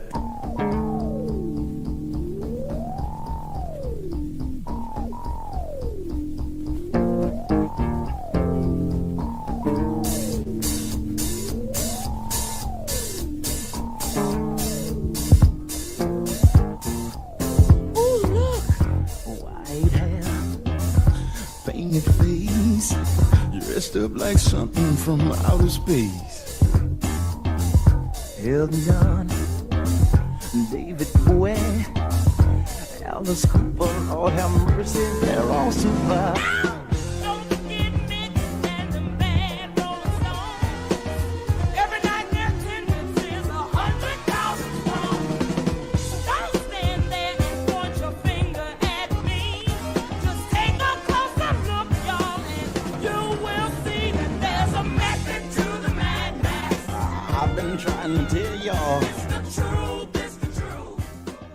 Hey guys, how's it going? So I wanted to do a quick follow-up on my videos about angular resolution and perspective to first demonstrate that there is no observable curvature. We are still waiting for someone to discover this elusive curvature. And then I would like to show why buildings are seemingly cut off at the horizon, bottom first, which the cult of scientism storytellers claim is due to the edge of a spinning ball, in complete ignorance of the fact that there are other possibilities that actually make more sense. So, first off, these shots here are taken in Ormond Beach and show a lighthouse that is 16 miles away. This lighthouse is 175 feet tall, and notice that the focal plane of the light is only 168 feet above sea level. Now, when we do the math, there should be 117 feet hidden behind the curve with a camera height of 5 feet. I was standing on the beach with the water hitting my feet, resting the camera on a 4-foot sign. The gross curvature is actually 170 feet. So when you look at the shot, you can see that practically the entire lighthouse is visible behind the pier. I'm sorry, but there's a problem with what the so-called scientists claim, yet most people continue to have faith in them, which is understandable because they either don't even look into the topic or they could never entertain the fact that they could be misled. So, next we have the hotel at 17.6 miles away, and 147 feet should be hidden behind the curve. The hotel itself has 18 floors and is about 180 feet tall. And just to be conservative, we could add 20 feet above sea level, and still it is obvious that 147 feet are not missing from this 200-foot structure. Anyone who's being intellectually honest must admit that there is a problem with the story we have been sold. The numbers just don't add up. The curvature is just not there. And this brings me to my next point, which I think is the most important to understand, and that is the reason why buildings appear to be cut off at the horizon bottom first. If we again consider that our vision is based on two very important and universally accepted concepts of angular resolution, which is the fixed limit of our eyesight, and perspective, which is the system of angles of light entering our eye to create the 3D image in our brain, then we can easily calculate that it is in fact necessary that the bottom of buildings be cut off first due to angular resolution and perspective. So I tried to show in my No Angles on the Flat Earth video how the angles of the light entering our eyes will create the perspective picture for us, that famous perspective drawing where everything gets smaller and disappears at the vanishing point. We know that the light enters the eye and creates the image upside down, which our brain then flips, but what is very important to notice about this process is the point of inflection, the midpoint in the eye where the slope of the light changes. I tried to show this with this crude illustration, and you will notice the horizontal midpoint in the eye where the light above reaches the inflection point. And this is in fact the horizon. This is what the horizon is. It is the vanishing point of things above meeting the vanishing point of things below. As you scan from top to bottom, the slope of the line will reach the inflection point and then change to render everything below this inflection point or horizon or vanishing point. I showed in my No Angles video how the angles get tinier and tinier as they approach this inflection point or horizon.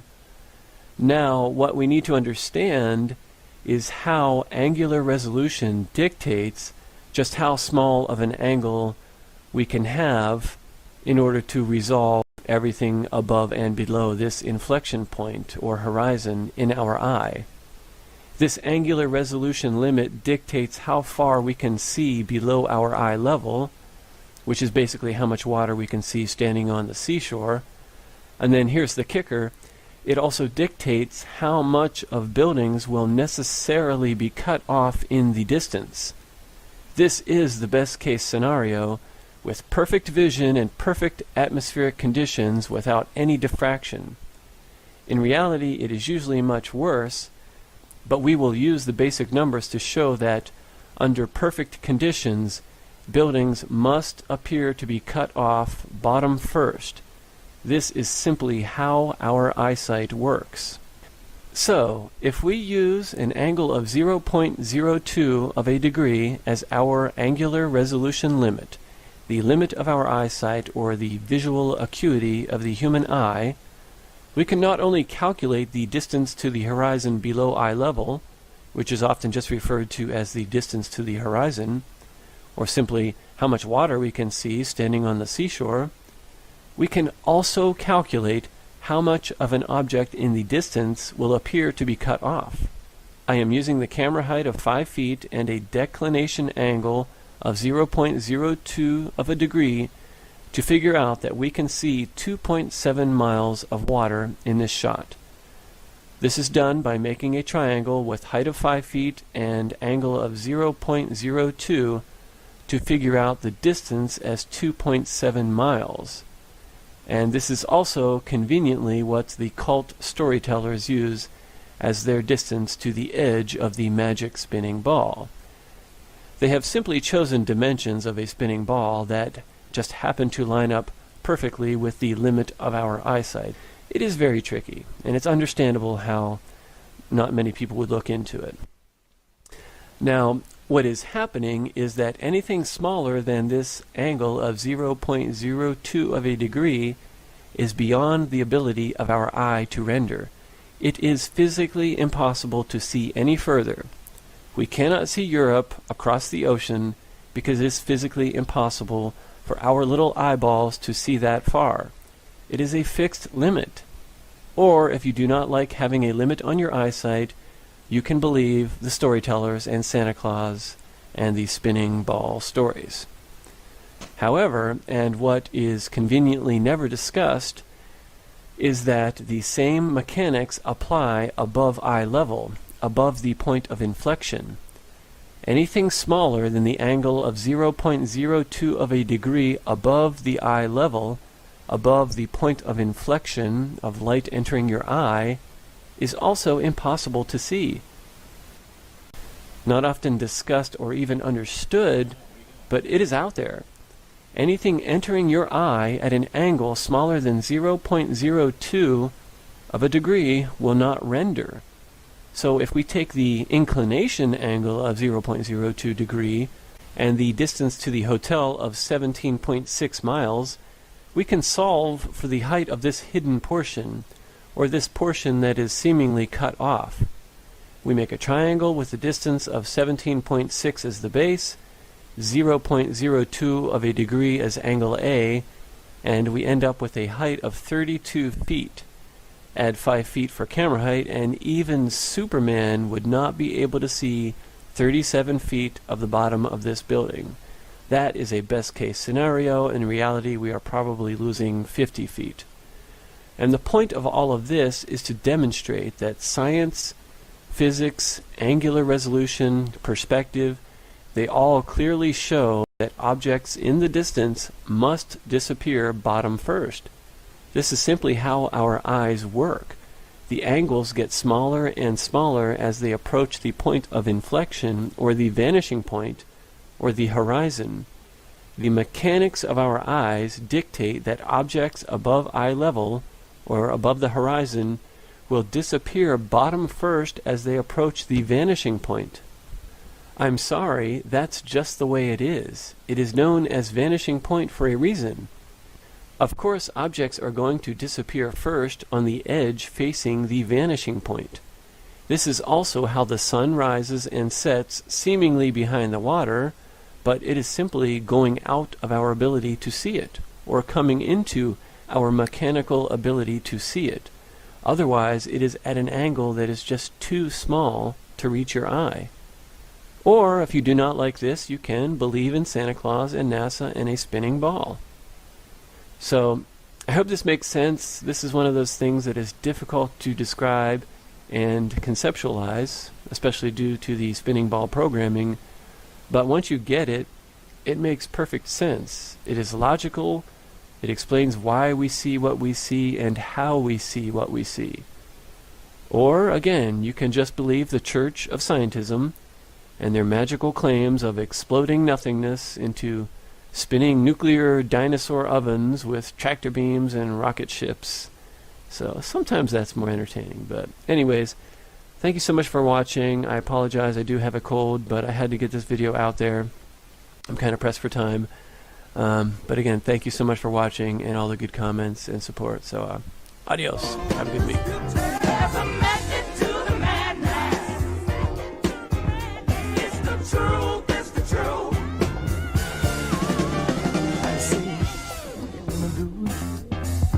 Freaky to you.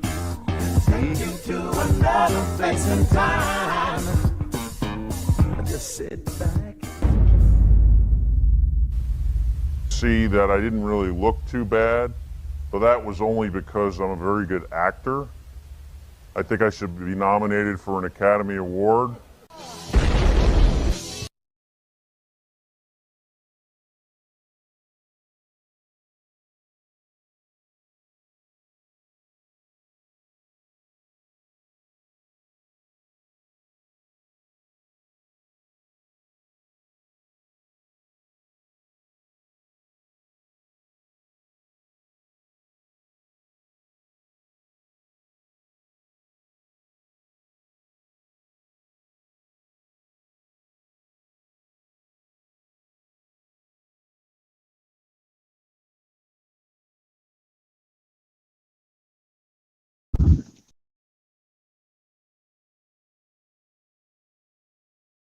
Hello, anybody here? We're getting new people.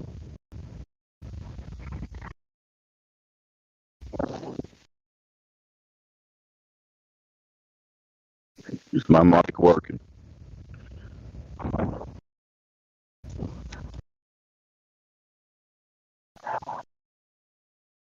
It's not.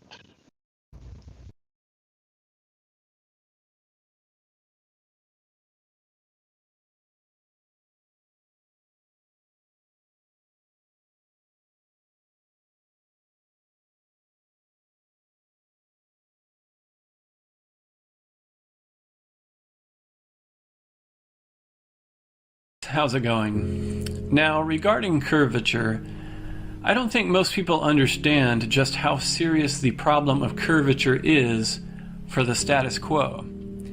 Instead of beating the dead horse of perspective to try to help people understand how and why we see what we see, I thought of a nice little way to visualize just how serious this lack of curvature is for the current spinning ball model. I did this simply by figuring out how big the Earth would need to be in order for there to be such a lack of curvature. The fact is, we can clearly see objects over distances that should not be visible. This is repeated over water or land. We find buildings, ships, mountains, all kinds of landmarks that we should not be able to see, but we do. The problem is that people are confusing the fact that buildings or ships get cut off due to the laws of light propagation and perspective with curvature. They are confusing this with curvature. People are confusing the vanishing point with curvature, and instead of arguing over exactly how many feet of the ship's hull are hidden or at what floor a building might be cut off, instead of looking at it from the same old vantage point, we need to put it into perspective, pardon the pun, to visualize just how much of a problem this lack of curvature is for the spinning ball. The story is that we live on a spinning ball of radius 3,959 miles. Okay, so if that's the case, then over a distance of 20 miles, there will be 266 feet of raw curvature. That's what science tells us. Now, clearly from my shots and the thousands of other tests and shots scattered all over the interweb, the curvature is just not there.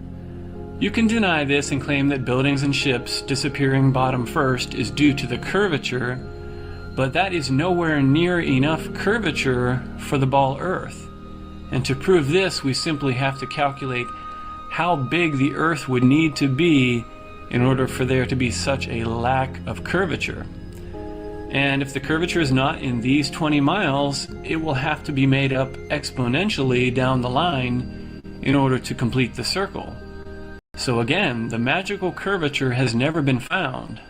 I'm sorry if everyone is in denial, but it's just not enough. And I'm going to show you just how big the Earth would need to be in order to have such a lack of curvature. So let's see. Let's use the 20-mile distance to the New Smyrna hotels just to visualize this. Using the Earth curvature site, we get 266 feet of raw curvature. I'm not worrying about the height of the observer at this point. I'm just using raw numbers to give you an idea of the difference in curvature based on the size of the Earth. So we can use the 8 inches times distance squared. We also get 266 feet. But the calculator that I want to focus on uses the sagitta, or the height of the arc of a circle, to also get the same number, and you get 0.05052 miles. Multiply that by 5280 feet, and you end up with 266 feet of curvature that should be there. And for the circle arc calculator, you have to double the distance in question because you are at the top of the arc. The hotel would be 20 miles one way, and to make the total arc length, you need to double that number, so you use 40 miles.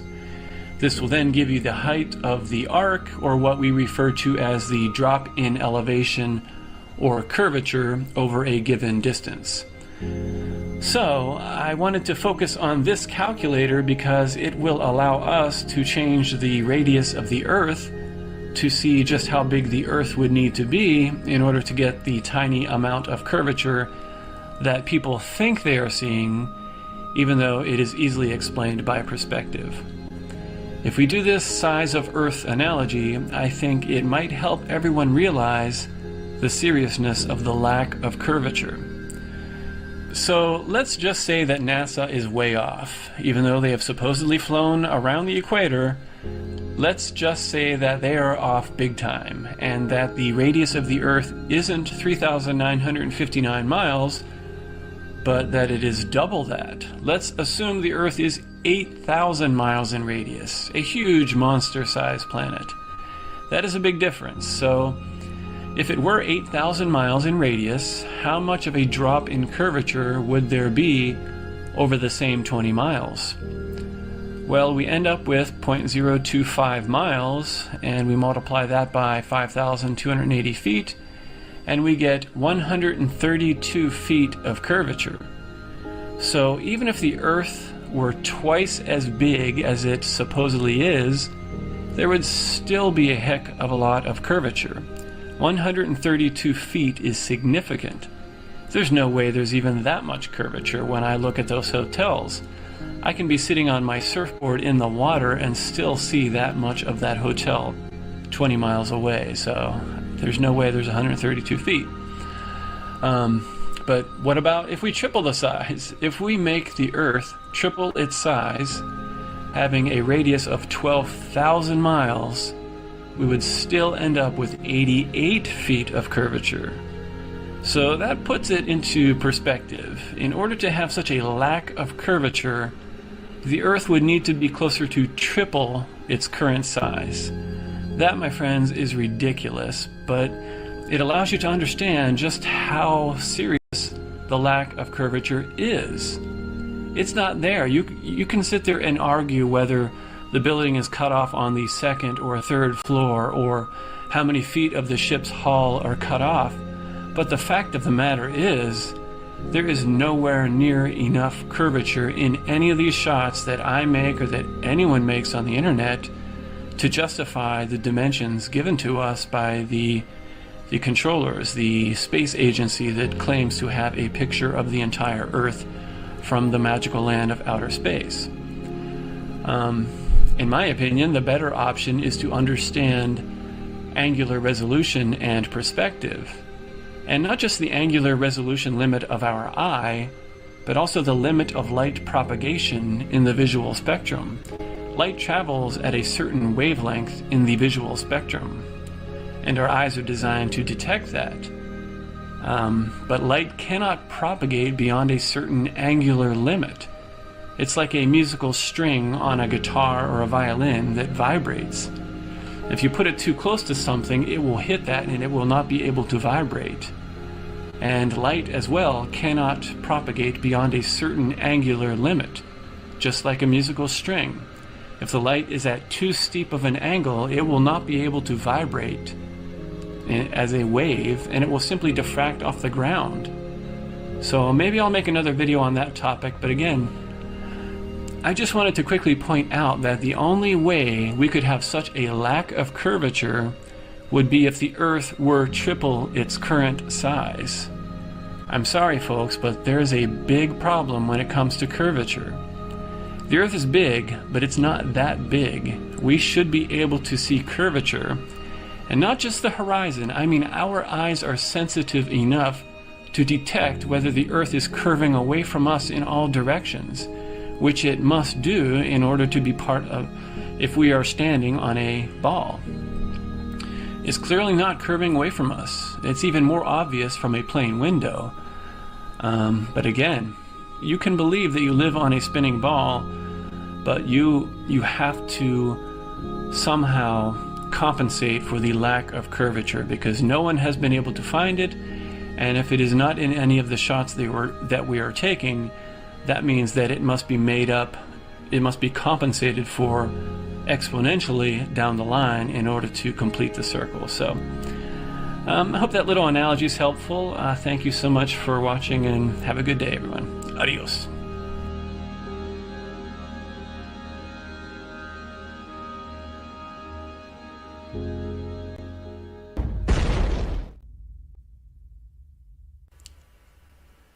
Hey guys, how's it going? So I figured I would do a quick video without any fancy bells or whistles since I will be taking a break from YouTube shortly.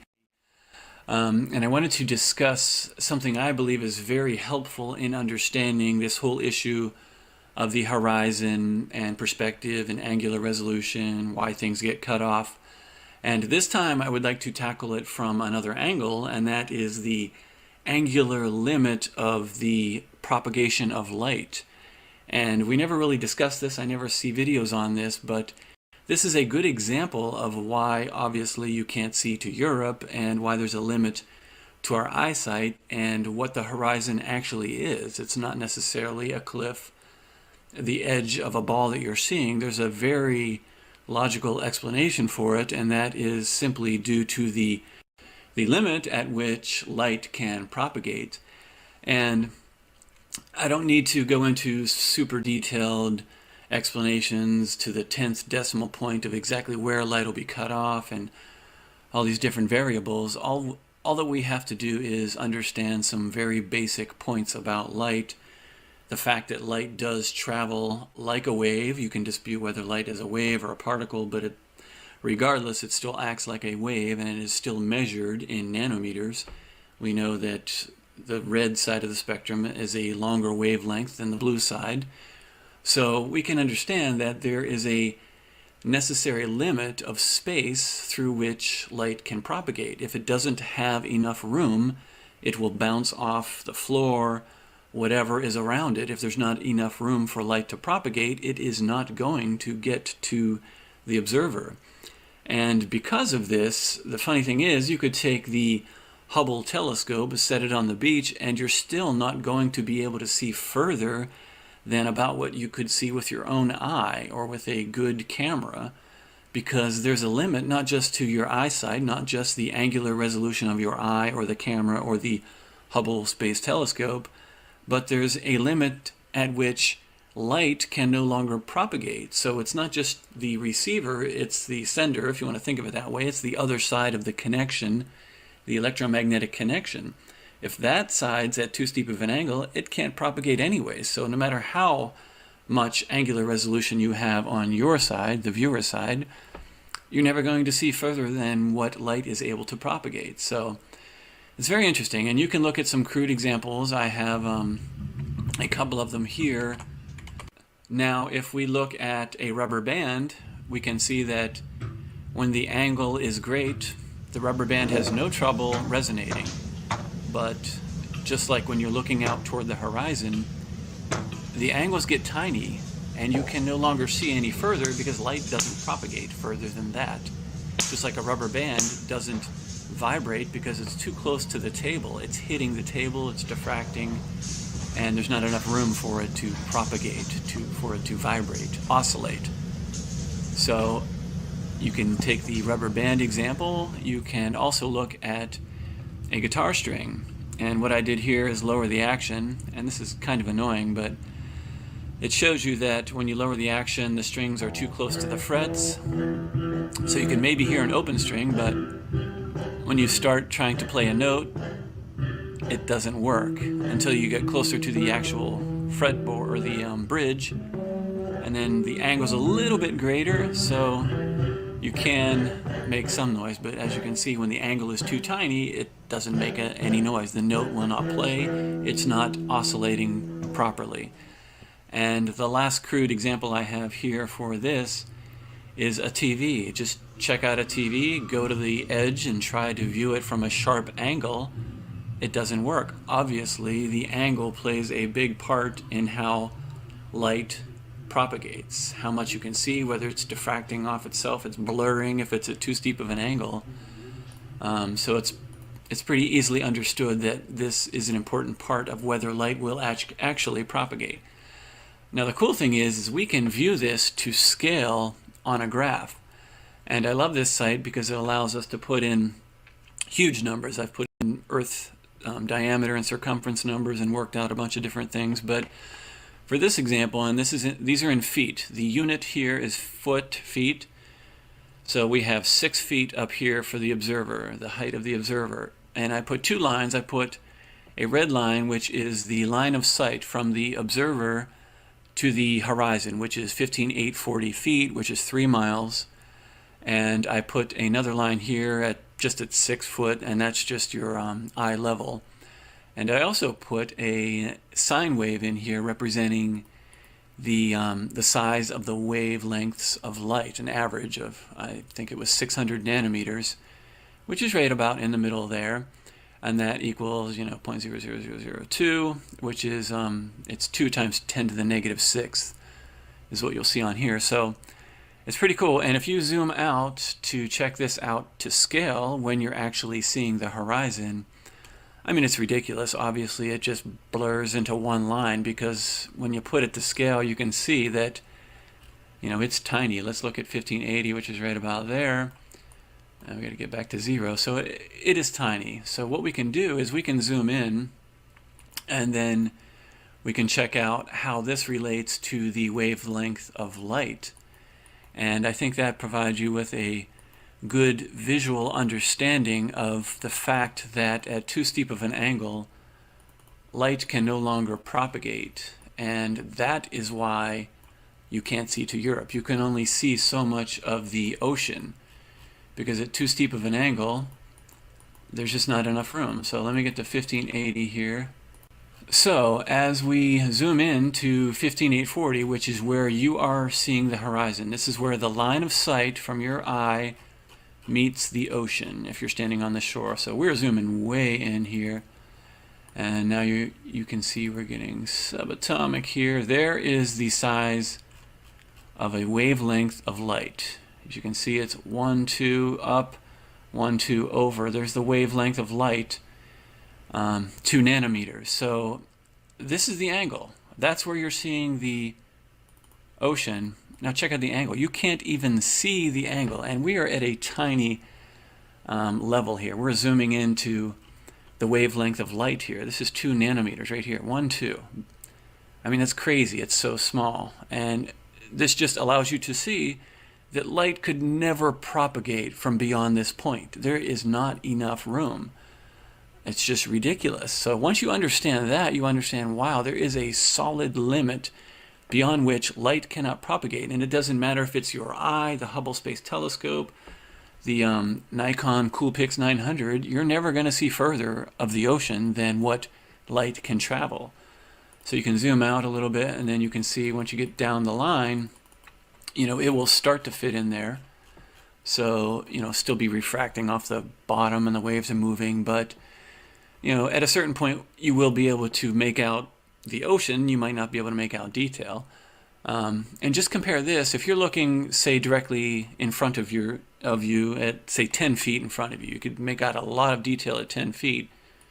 So if you check out the angle at 10 feet from your eye level, and then look at the wavelength of light, it's quite obvious that you can see a lot more detail, because the angle at which the light would be propagating is quite suitable for the size of the wavelengths of light. So look at that detail, no problem. You tilt this up to your eye, you can see quite a bit of detail at the nanometer level.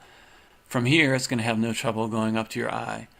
But then, when you're looking at miles and miles, the angle is so tiny that it stays, there's not enough room forever. You're never going to see that far. It's just impossible.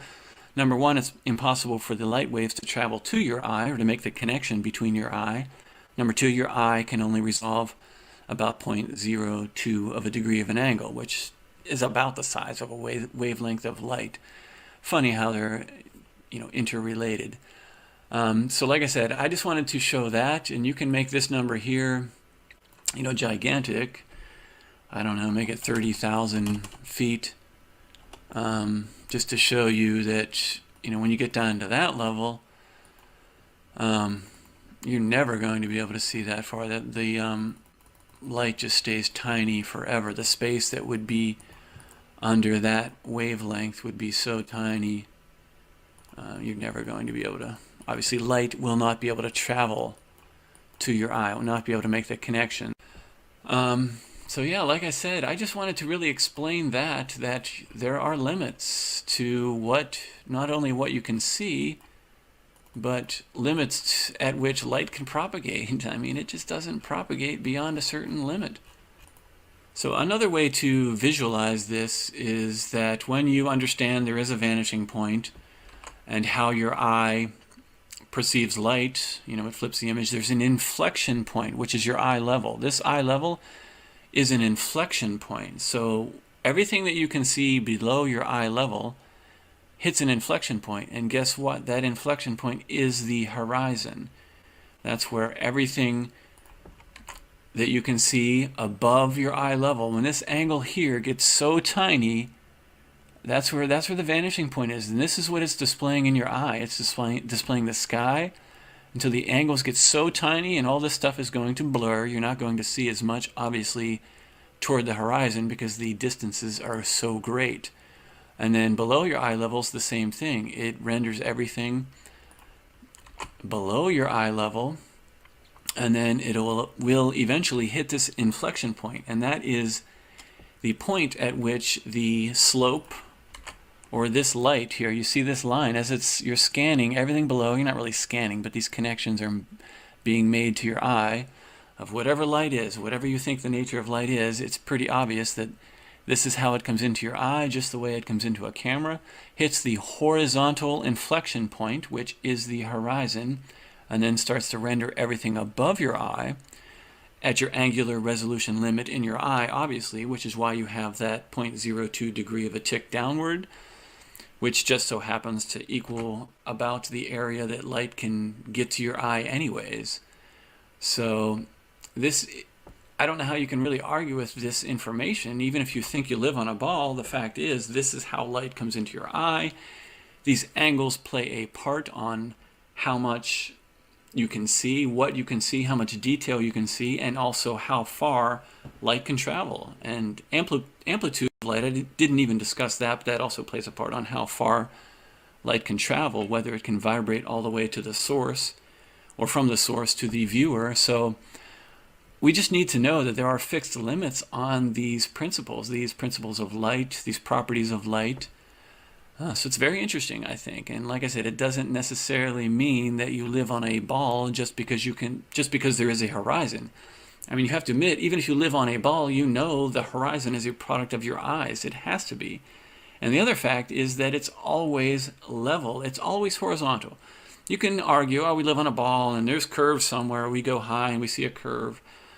But the point is, it's always horizontal. It's always perfectly level.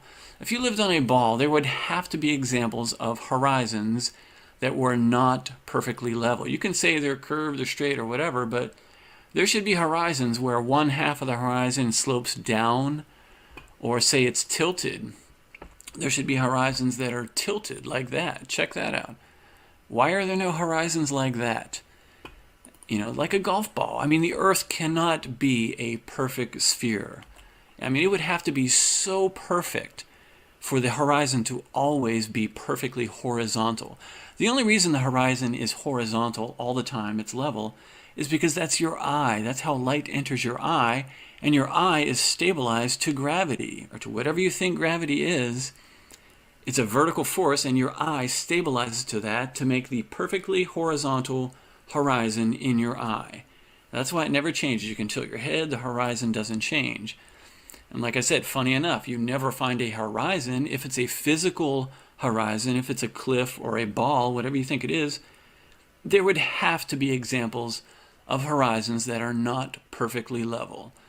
There's no way the Earth, this gigantic Earth, is so perfectly level.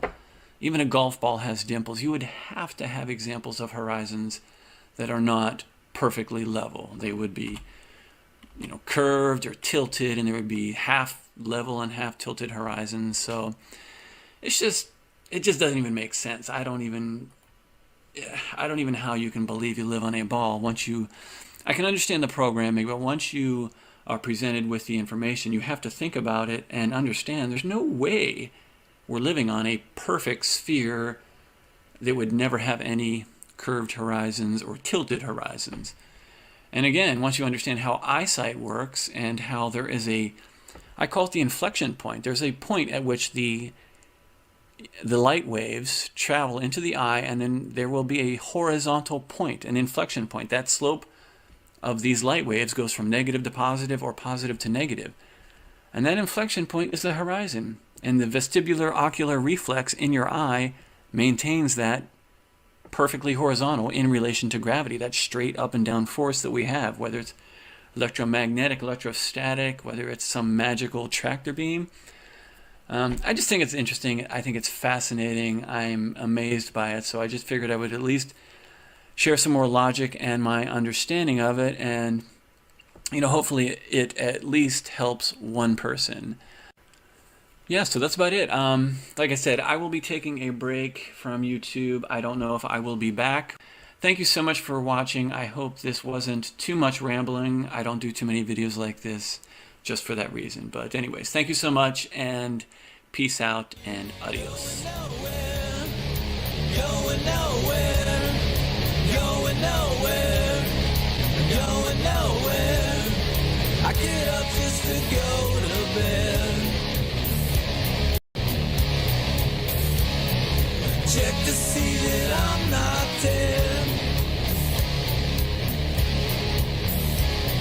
I stay up until the dawn.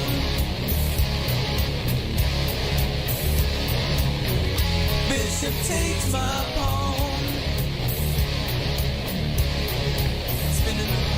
Spinning around, chasing my tail. I can't seem to get my life in gear. Spinning around, chasing my tail. I can't seem to get my life in gear. Spinning around, chasing my tail. I can't seem to get my life in gear. Spinning around, chasing my tail. I can't seem to get my life in gear. Going nowhere, going nowhere, going nowhere, going nowhere.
Okay, it's somebody's cue to talk.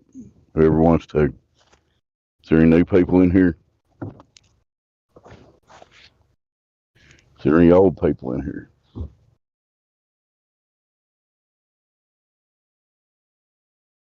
Is there any actual people in here? Am I in here? I am a robot. I am here to do things robots do.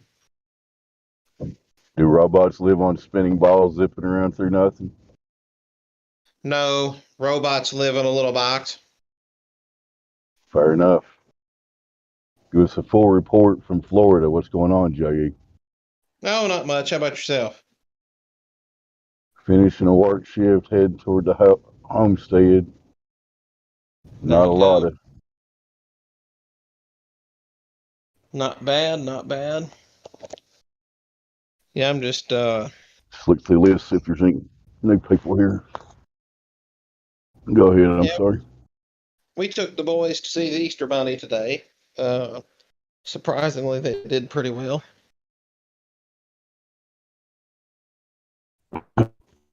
Young boys, I hope. Oh yeah, 2.5 years. Okay.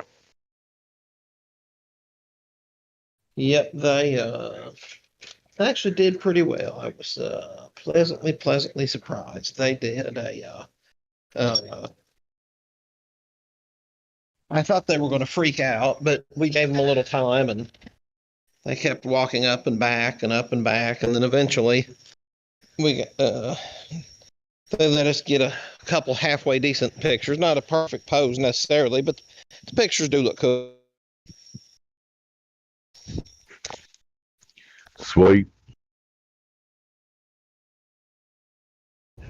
And then we took the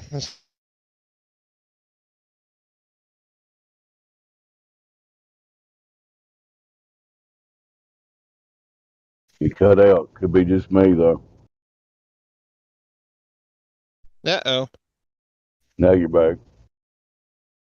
Yeah, so I said, or I was trying to say that we had to go to Home Depot. The boys have actually figured out now how to open up the baby gates. It's actually pretty complex, but they've, I think they figured it out some time ago because the gates were magically opening here and there, and then finally they revealed that yes, that was them doing it the whole time, and so I had to change a doorknob to one that we could lock, and then it worked on their train set a little bit, so it was a fun day.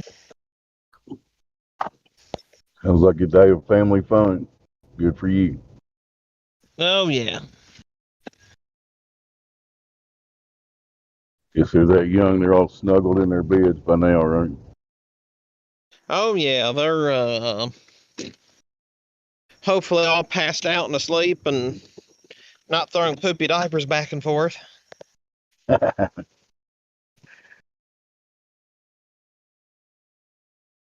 Let's flip through the list, see if there's any new people that have joined us.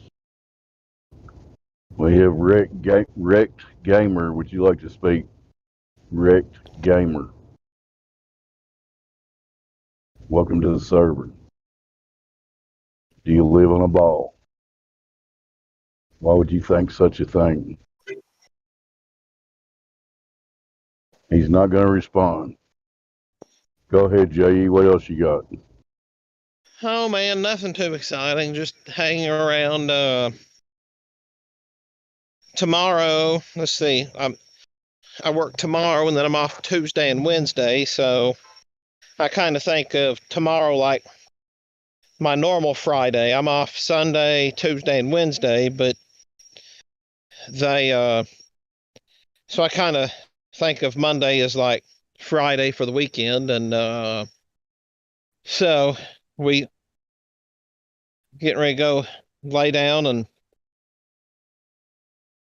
watch some indoctrination of some sort. Don't know what, but don't know what the missus has planned to indoctrinate us with tonight. I'm not trying to pry, but your missus, is she on board with your view of the earth or no? Oh yeah, for sure. Okay. We met in 2009, and first night I met her, I told her that. She had asked me about chemtrails, and JFK and a couple other things. And Sweet. It's always good so, to have a partner that's on board with you. That's what I was asking about, you know. oh, for It's sure, yeah. It's difficult for a lot of people when they wake up to even smaller deceptions and the other person doesn't get it. It usually doesn't work out, you know. Oh, yeah. Yeah, it can be I actually, the more that I hear about those issues, a lot of times, I think a lot of times the partner has other issues with the relationship that they uh, would choose to let their spouse waking up to something really affect their relationship that much. What a lot of times I found, and now that we've been married, this August will be 10 years. I've been watching a lot of relationships that have come and gone since then, and uh, I see really big problems masked by stupid little things, and neither side is willing to confront the big issue. And it's unfortunate because I often wonder, like, how many people out there wake up to some deception of some sort, and the spouse gives them hell about it, and then they never actually work on the real issues. Maybe the one that woke up just shuts up, or worse, the relationship breaks apart or whatever else, and they don't work on whatever the other major thing was. They just say, "Oh, well, he was a flat earther, or she was a globie, or blah blah blah," and uh,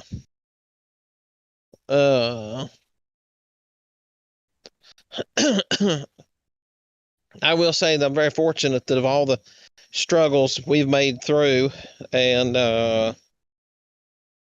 it's been really, really hard at times, but it's a lot harder to fight to keep a relationship than to give it up. I will say that.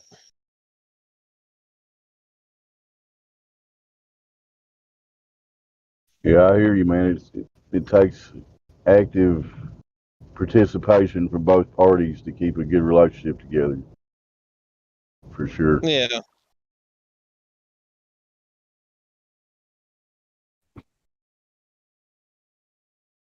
Yeah, and I'll tell you what, it's hard because we live in a ultimately expendable culture. If you don't like your job, you go get a new one. If you don't like your car, you go pay a little more for a monthly payment, get a new one. You don't like your clothes, you throw them away. God forbid you give them away, but you throw them away and then go buy new ones. And then when you don't like those anymore, you just throw them away and go buy new ones. And everything is or so many things are made for one-time use, and it's just kind of made us forget that some things are worth fighting for and keeping for till the end. Yeah, but at the same time, it's like you're saying, like, you have to just fight to make sure that this relationship works or something like that. A lot of times you might be able to recognize that the relationship's not going anywhere. Why would you stay? Why would you struggle to try to make a relationship work that you know is just doomed to fail? Like that, maybe it should be replaced. It's not a bad point, but ideally somebody would recognize that long before you have kids and house and commitments. And Yeah, I get it. Ideally, nobody wants to go through that shit, but like it happens. And my people don't always make they don't pick their perfect choice or their perfect mate their first couple of times and decide this is the one I'm going to marry. You know, people that are young that are getting married, often they aren't doing it for the right reasons, or they're doing it early before they really have learned the other person well enough, or you know what I mean? Yeah, they a lot of times they just think with the wrong head. We've all done that. We've all done that. Stuff happens. Life gets in the way. But if you got, one of my favorite examples is about a guy.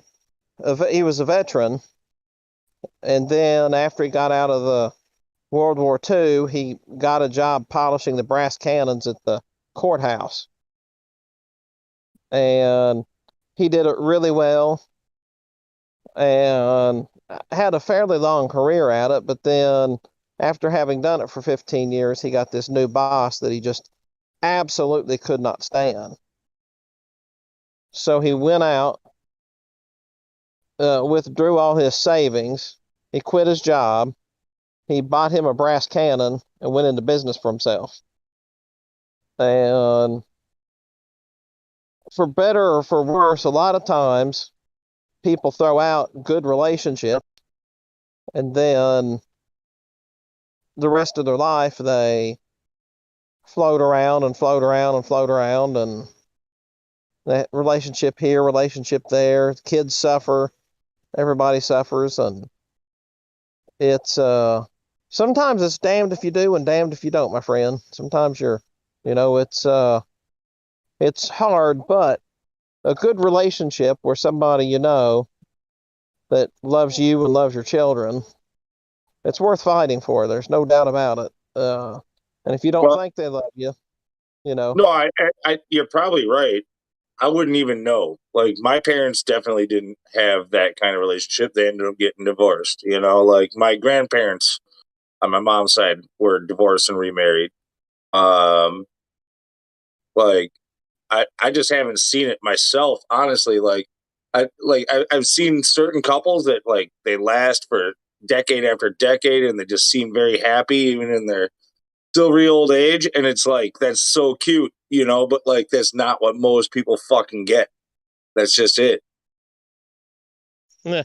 My first advice to anybody because people ask me, especially as I've been married longer and now have twins, people ask me certain advice about that sort of thing from time to time, a handful of times a year, not like somebody, not like I'm a sage. And the first thing I counsel is do you love the person that you're getting with? And if they say yes, I say, okay, well, okay, then that's enough. From there, get rid of all of your expectations. Throw all your expectations out the window and see where the relationship takes you. You will not take it. And what I think far too often, what I think happens is one partner or the other says, I'm going to take this relationship this way. I'm going to get him off drugs, or I'm going to this or that for her, or I'm going to fix him, or whatever, Well, before you even finish this is where every relationship is going to fail. The thing that got you together was some kind of attractive thing that you had for one another. As soon as you start trying to change the other person and mold them into something that you want, something that they aren't, trying to idealize the person. Here's everything that you're not that I wish you could be. Try to become this. Yeah, you're fucked. Now I'm not. I'm just referring to this for novelty purposes. I don't exactly condone this exactly, but one of the things that continues to surprise me is the long-lasting nature of the Mooney marriages. Do you know about the Mooney marriages? I'm not sure what you're referring to with that. No. So Reverend Sun Young Moon, uh, from Korea, he started this unification church, and it's a cult group. There's no doubt about it. Uh uh it's really funny. He's the only person who's been ever king to crown in the United States Capitol building. He was crowned a king of peace. You can look that up. It's ridiculous and it's asinine. But one of the interesting things that he did was he would arrange these mass marriages where the man would go stand on a square, like there would be like maybe 100 of them, and then their out would come each one of them's bride. They'd never met each other before. Most of them were all mixed races. Not all of them, but most of them. And I forget the percentage of them that stay together, but it's an overwhelming percentage of those that never got a divorce. And that's like I say, I don't exactly condone that for many well-known reasons, obviously, or well-reasoned reasons. But it is interesting that how those people never knew each other. They didn't know if they were getting with Satan or what. They just uh,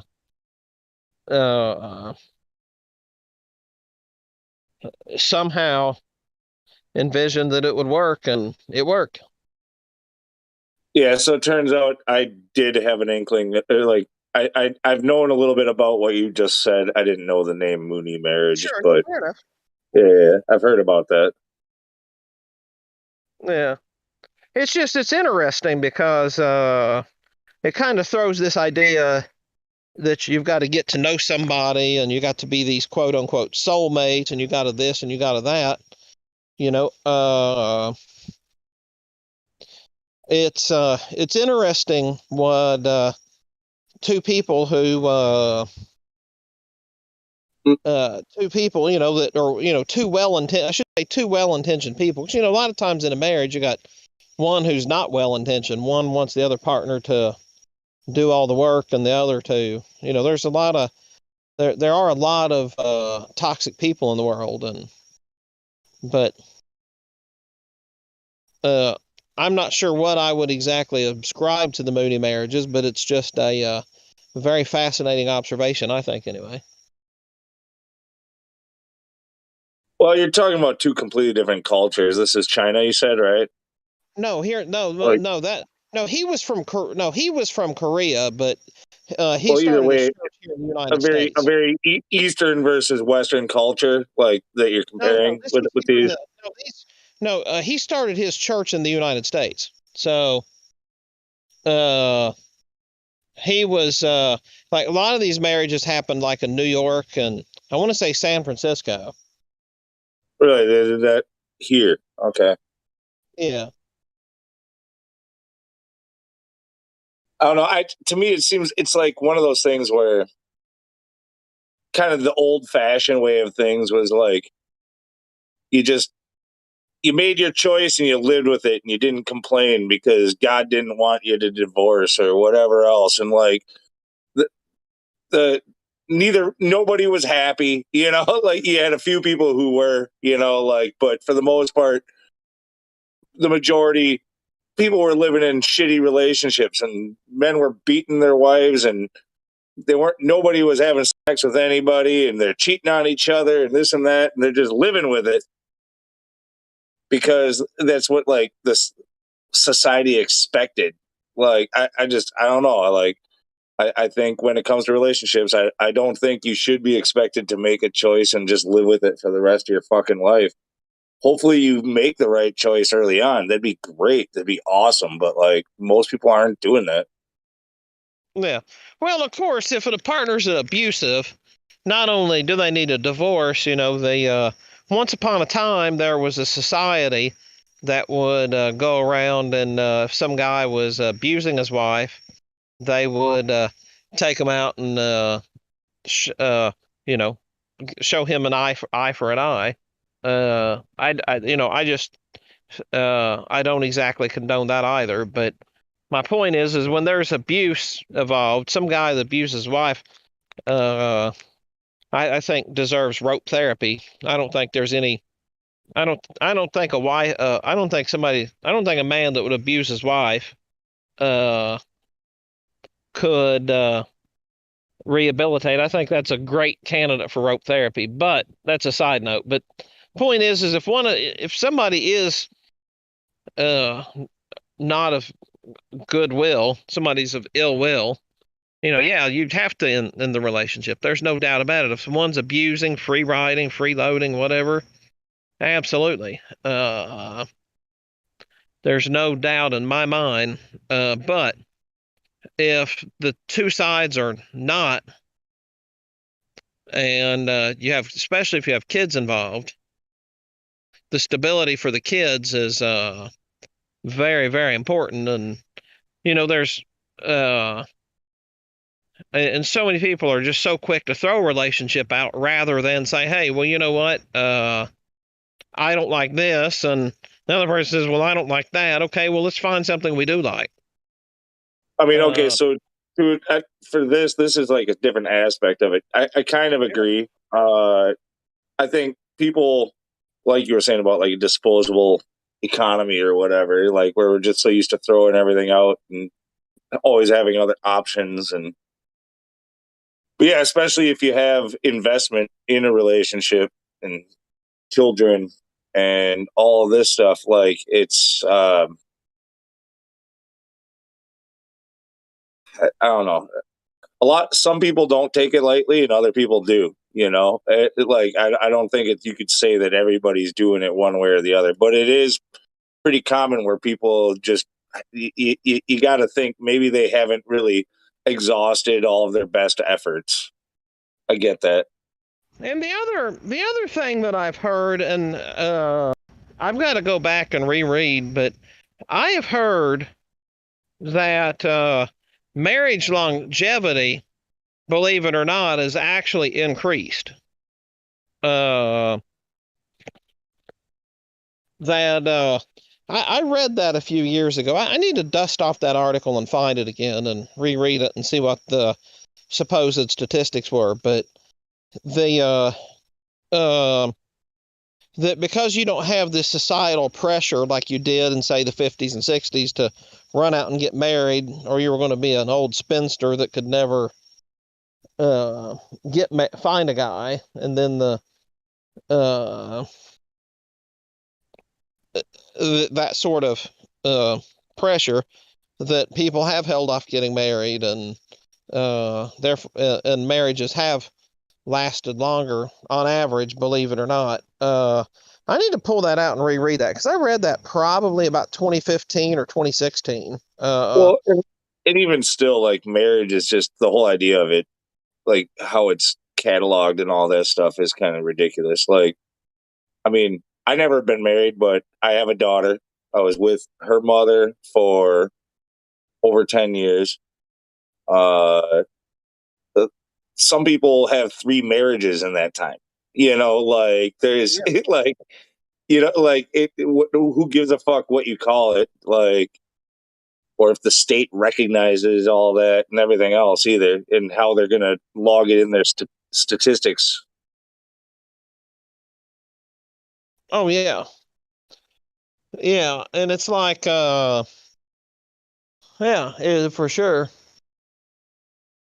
But anyway, I do need to back out of here. I've got to get a couple things cleaned up in the house and get off to bed. It was a bit of a wreck to where I was working on the boys' train set earlier, and she'll pull out one of the butcher knives if I don't get it straightened back up before too long.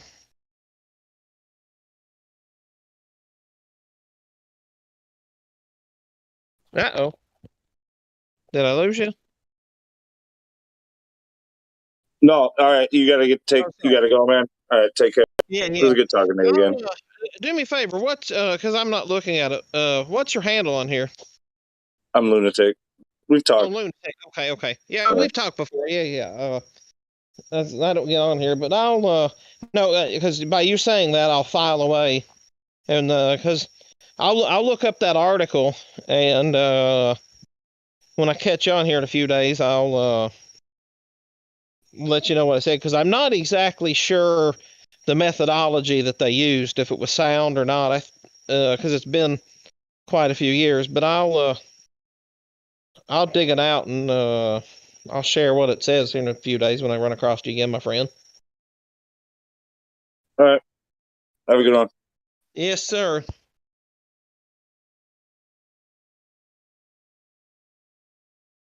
Have a good night likewise, my friend. Good night now.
We are on, ladies and gentlemen. Welcome to the Big Skinny. I am Matthew Eichbush and Jake Jones, and we've got an amazing show for you tonight. Not only do we have Flat Earth Dave, who's coming on, and he's gonna give the Flat Earth Dave Flat Earth explanation. But we also have two-time Guinness Book of World Record holder Kelly Knighting, five-time U.S. Sumo Wrestling Champion, coming on to just talk about the U.S. Sumo Nationals and talk to Flat Earth Dave about the Flat Earth. And Kelly is unsure about it, and that's okay. We all question. Not okay. It's not okay anymore. No, I'm just kidding. Well, no, but we should question. It is okay to question. And the most amazing thing is when you find people that have the consequence in society that somebody like a Kelly Knighting does, where they're open to having a conversation. And so I'm extremely appreciative to have Kelly Knighting, and I'm extremely appreciative to have Flat Earth Dave on our show tonight. And Jake Jones and I made that all possible for you. So I'm going to ask you all to like and subscribe Intellectual Catch Up, because you know what? We're going to bring you some really badass content just like this moving forward. But with that, Jake, you want to kind of take over and sort of introduce Flat Earth Dave? And well, here, what I want to say is that Matthew and I, this is our third podcast for the Big Skinny. And when Matthew said he wanted to have Kelly Knighting on, I said, man, we've got to get Flat Earth Dave on to have Flat Earth Dave explain our model to him. The best that the U.S. has to offer. Hey, right. let's play a video of him in a match. Which video did you? Let's play. Oh, Jim. Okay. So here, how about a video of the Sumo Slam heard around the world? Yeah, with Kelly Knighting wrestling in the World Sumo Championships against rest in peace Biombo Ulumbiar.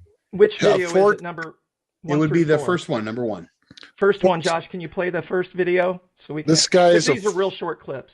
A four-time world champion, by the way. World champion. And yes, he passed away too soon, but this is he is Mongolian, correct? Yep.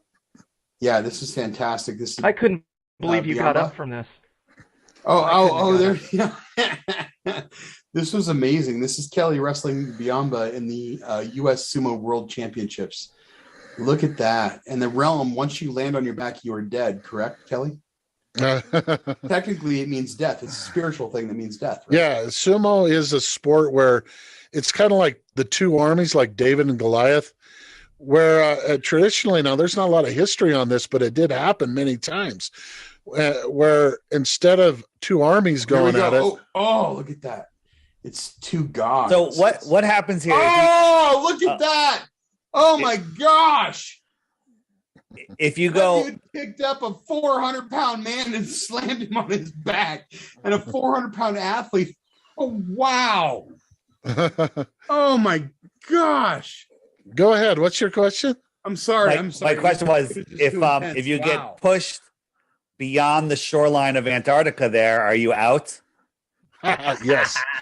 Down and out. If you go down to your knees or feet or even the top of your feet, kind of brush the surface. Or if you go to the forbidden land outside of the outside green ring.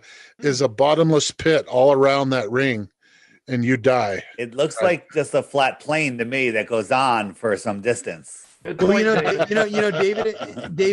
in the Shinto religion, a sumo match is what created the earth realm that we live in. Don't doubt it.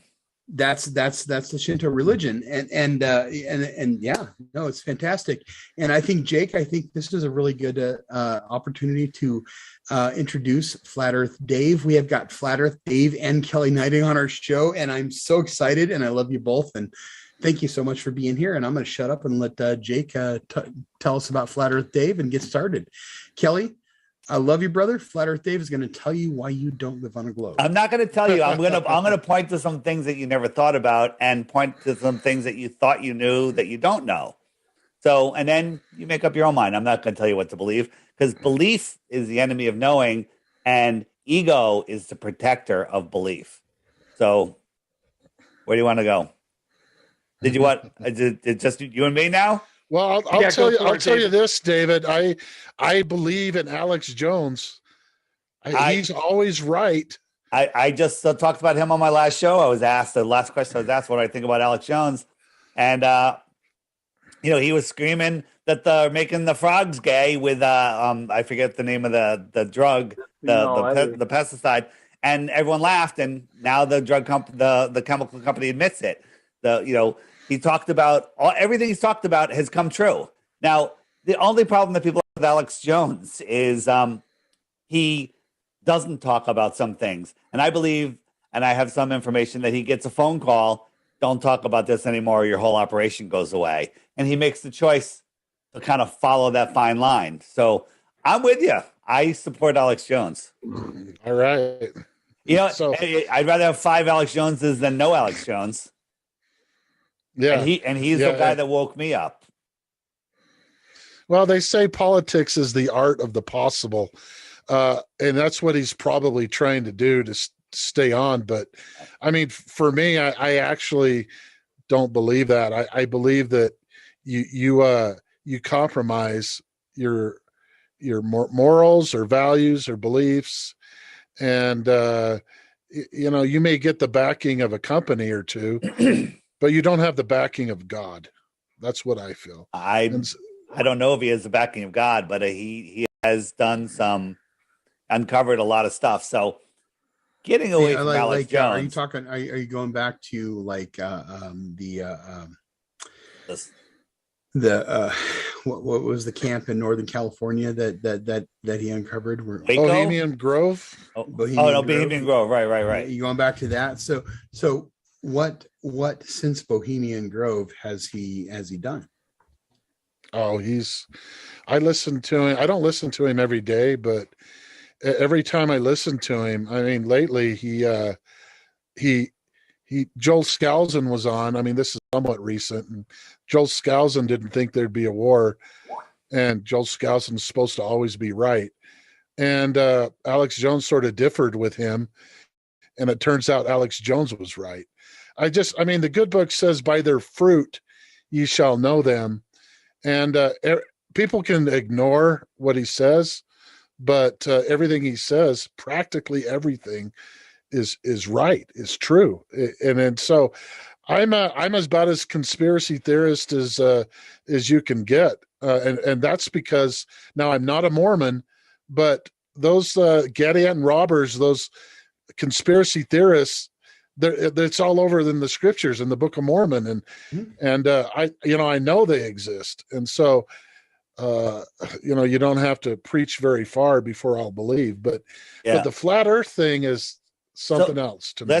Well, here's the thing: people that think flat Earth is stupid have the wrong idea of what flat Earth is, and they also don't know what they believe about the globe. Because when you actually look, there's zero proof of the globe, and there's tons of proof of flat Earth. There's endless proof.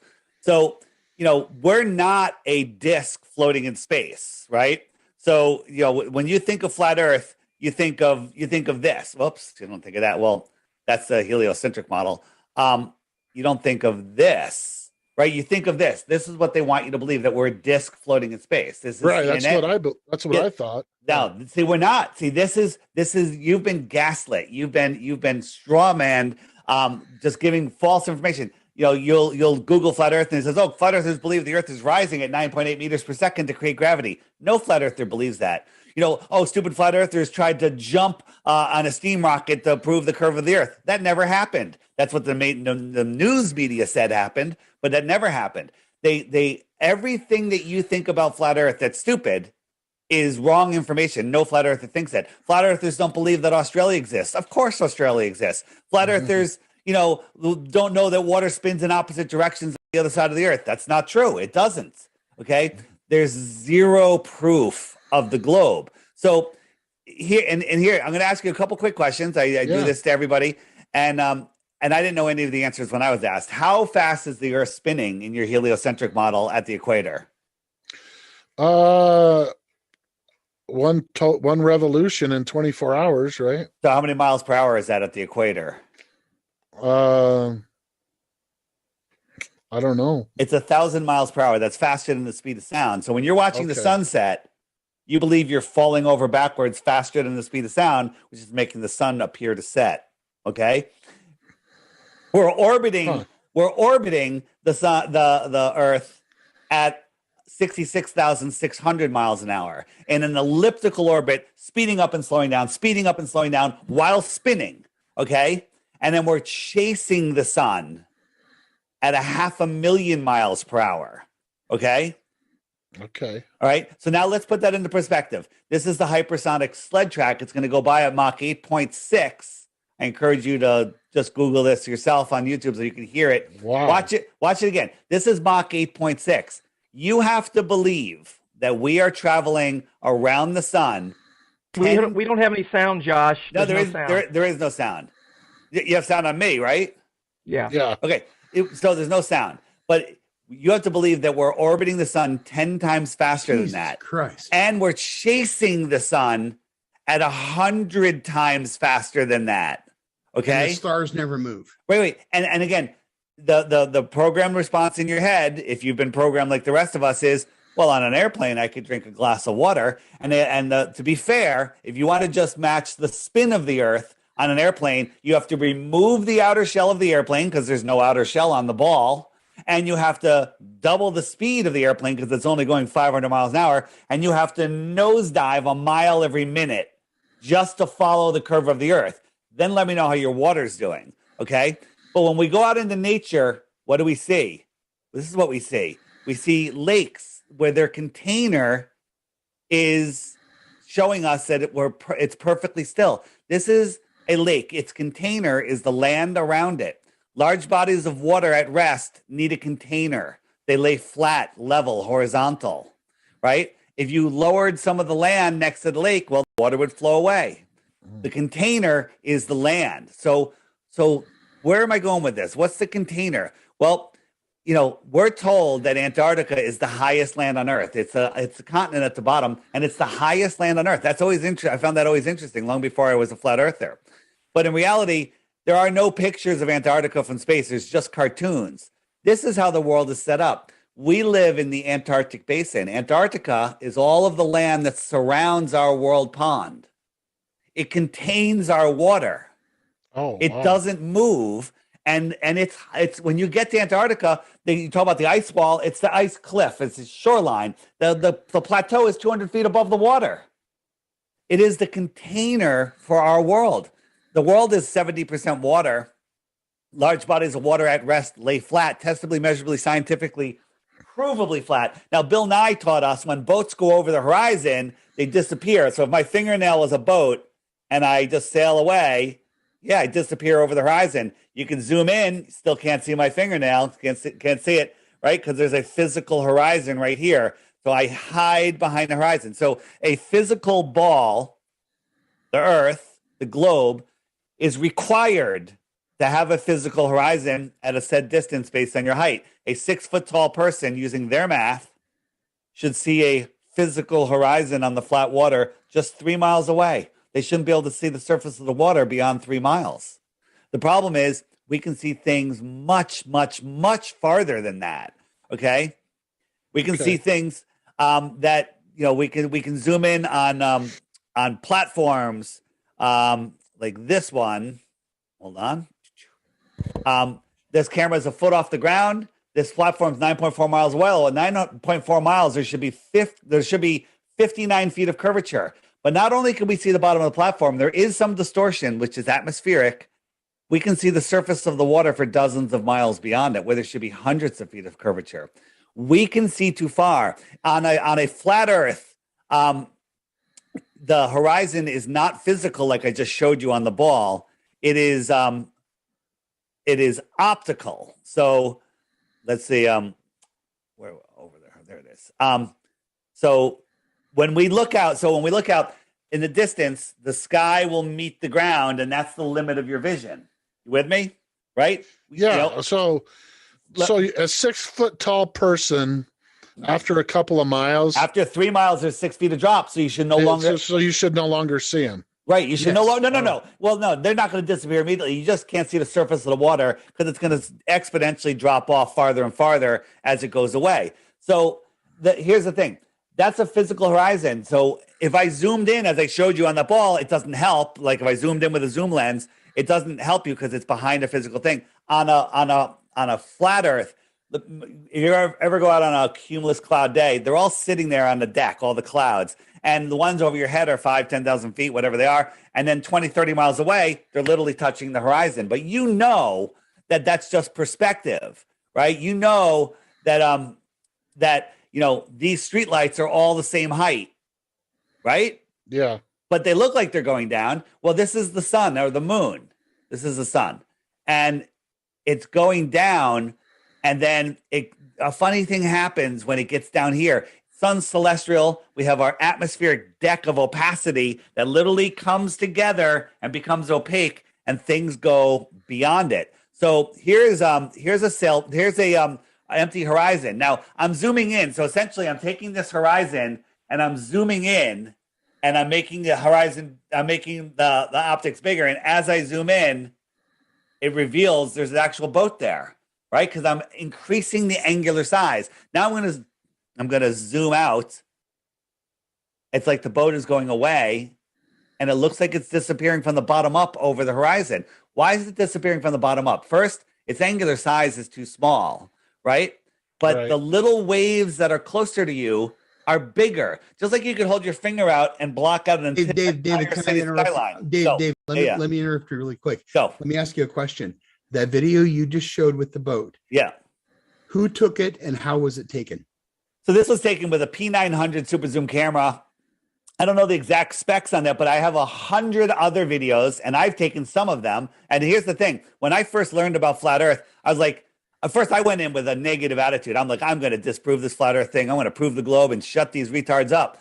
And then I started seeing all this stuff, and I was like, wow. And I was like, you know what? I'm not going to just believe a video. I'm going to go do it myself. I bought a $1,000 camera and tripod set up, and I went down to the beach, and I zoomed in on a buoy that was 11 miles away, and there should have been over 60 feet of curvature there. And I could see this buoy that's only 10 feet tall. And I'm like, that's not refraction. You guys have no audio. Someone's saying we have no audio. Well, I can hear you. Yeah. Yeah, the live cast. So yeah. I've been trying to get Matthew to answer his phone since it started, and he's not paying attention to the chat. No, I was listening to Dave. I was just totally enamored by Dave. I don't know what's going on. And we're told it should be up now. Yeah, we should be up now. When did it go away? How long has it been away? It's all right. I recorded the whole thing on my end, so we'll just keep going. Okay, keep going. All right. We got to record it too. So yeah, keep going. All right. So where were we? I'm lost. Well, it is intriguing. I had asked who took those videos. Oh, and yeah. How they took them. Yeah, so P900 and P1000, and I went out, bought a setup myself. Anybody can do this. This is the thing. Don't believe a video I'm showing you. Don't believe anything I'm showing you. I'm just pointing out to some things. Then you're like, wait a minute. You know, how come I could look across Long Island Sound? I could see people sitting on the beach when I'm sitting at the edge of the water. 7 miles away, there should be, I forget the number, but it's a dozen or 2 dozen feet of curvature. And I can see people playing in the water. I can see them sitting on the edge of the beach. I'm like, that's impossible, right? Using their math, right? Using their math.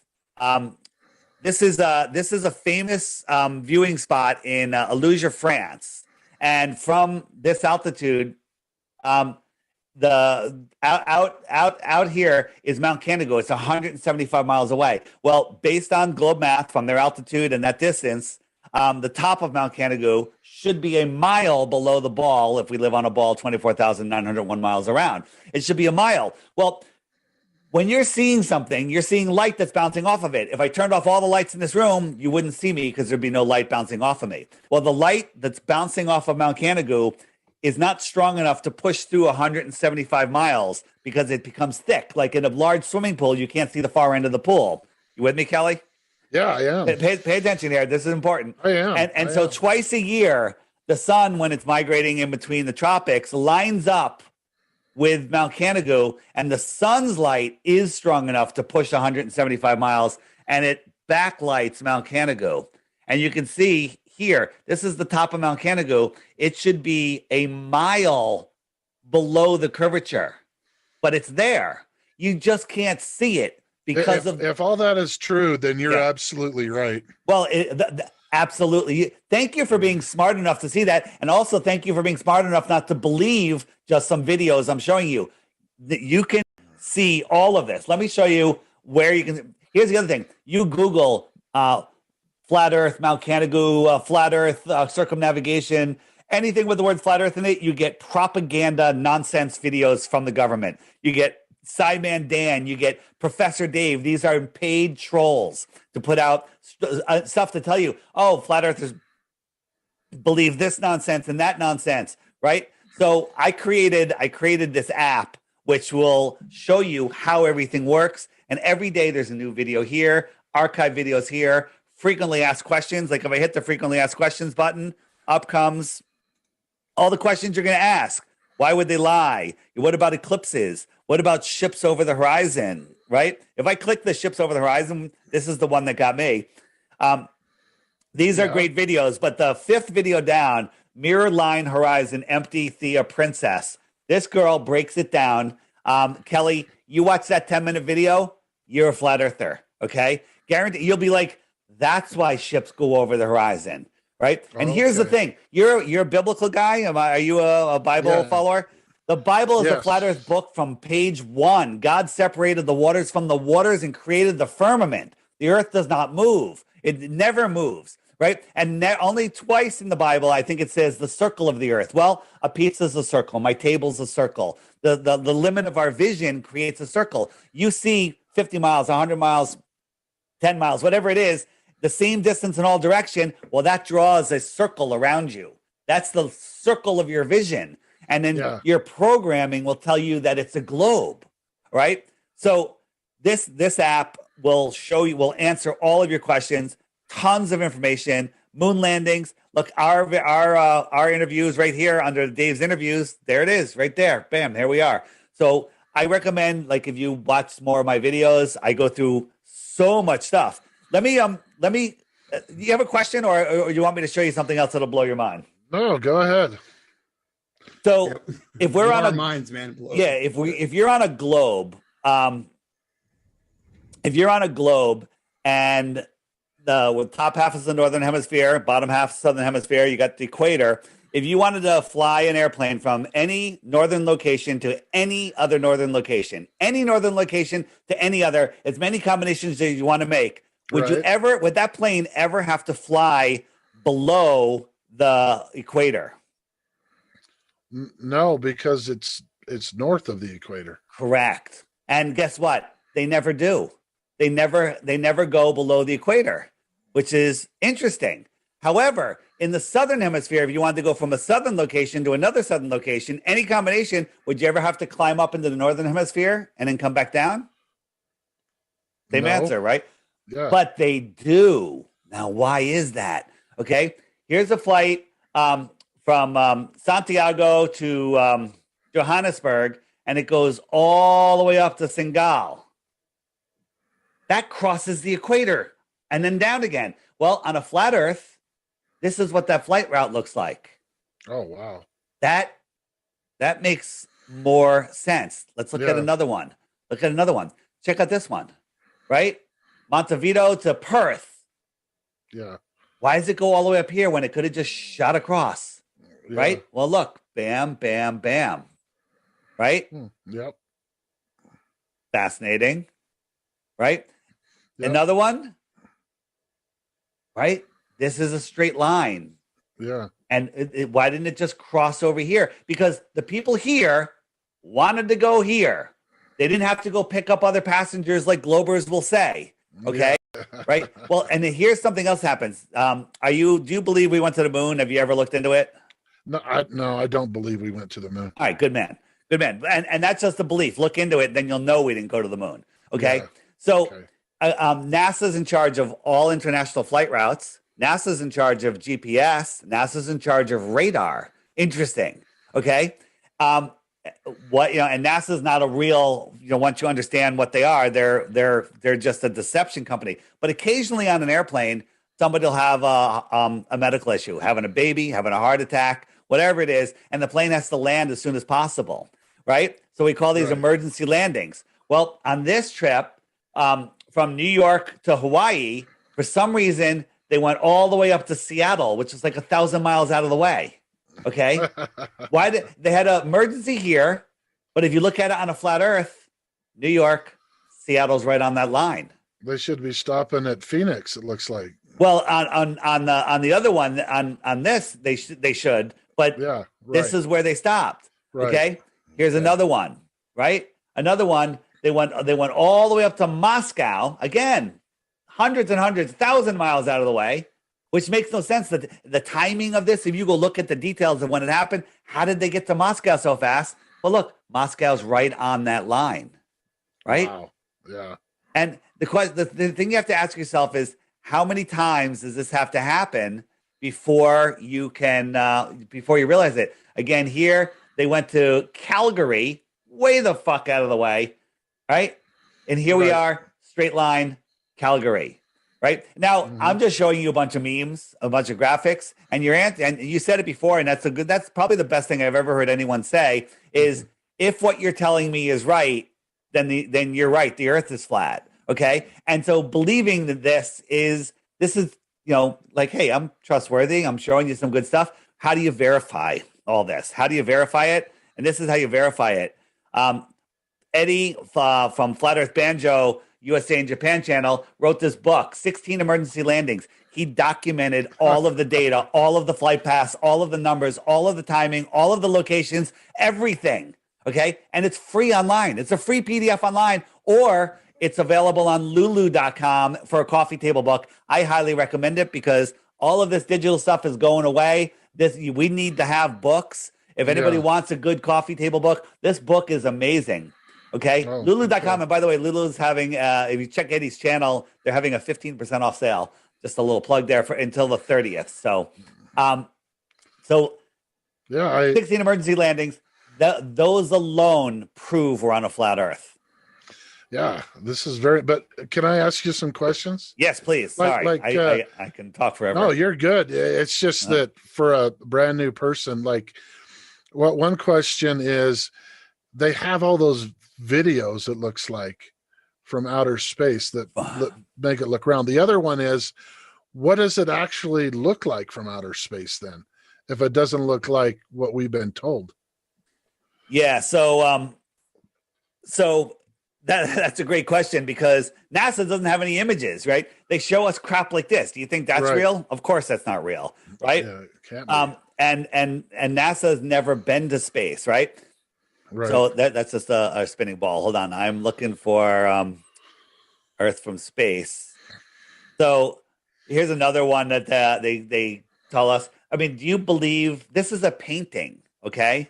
This is a painting, right? And, the one that was on everyone's iPhone when it came out, the blue marble, which is this guy right here, right?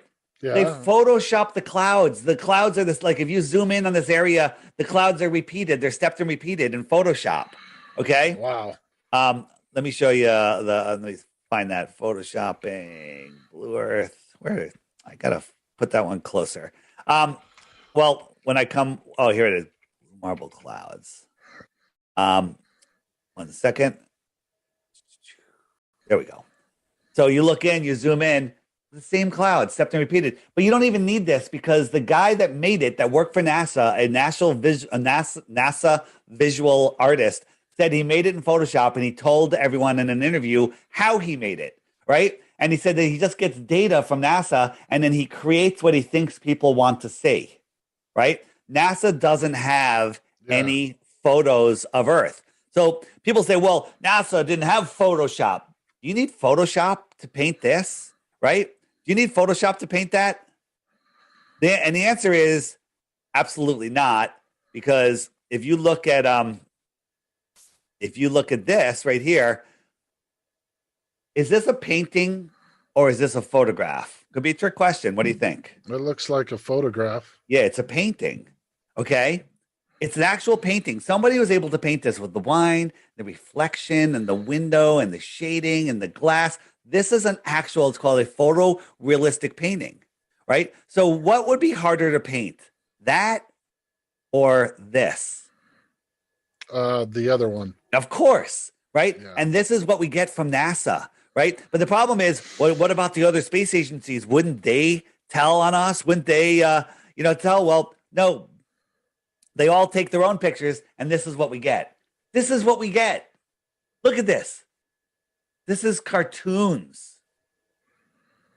And people just gobble it up because we are programmed with space before we can talk. It's the first thing we learn in school. We're doing worksheets on the orbits of the planets and the sun and the moons.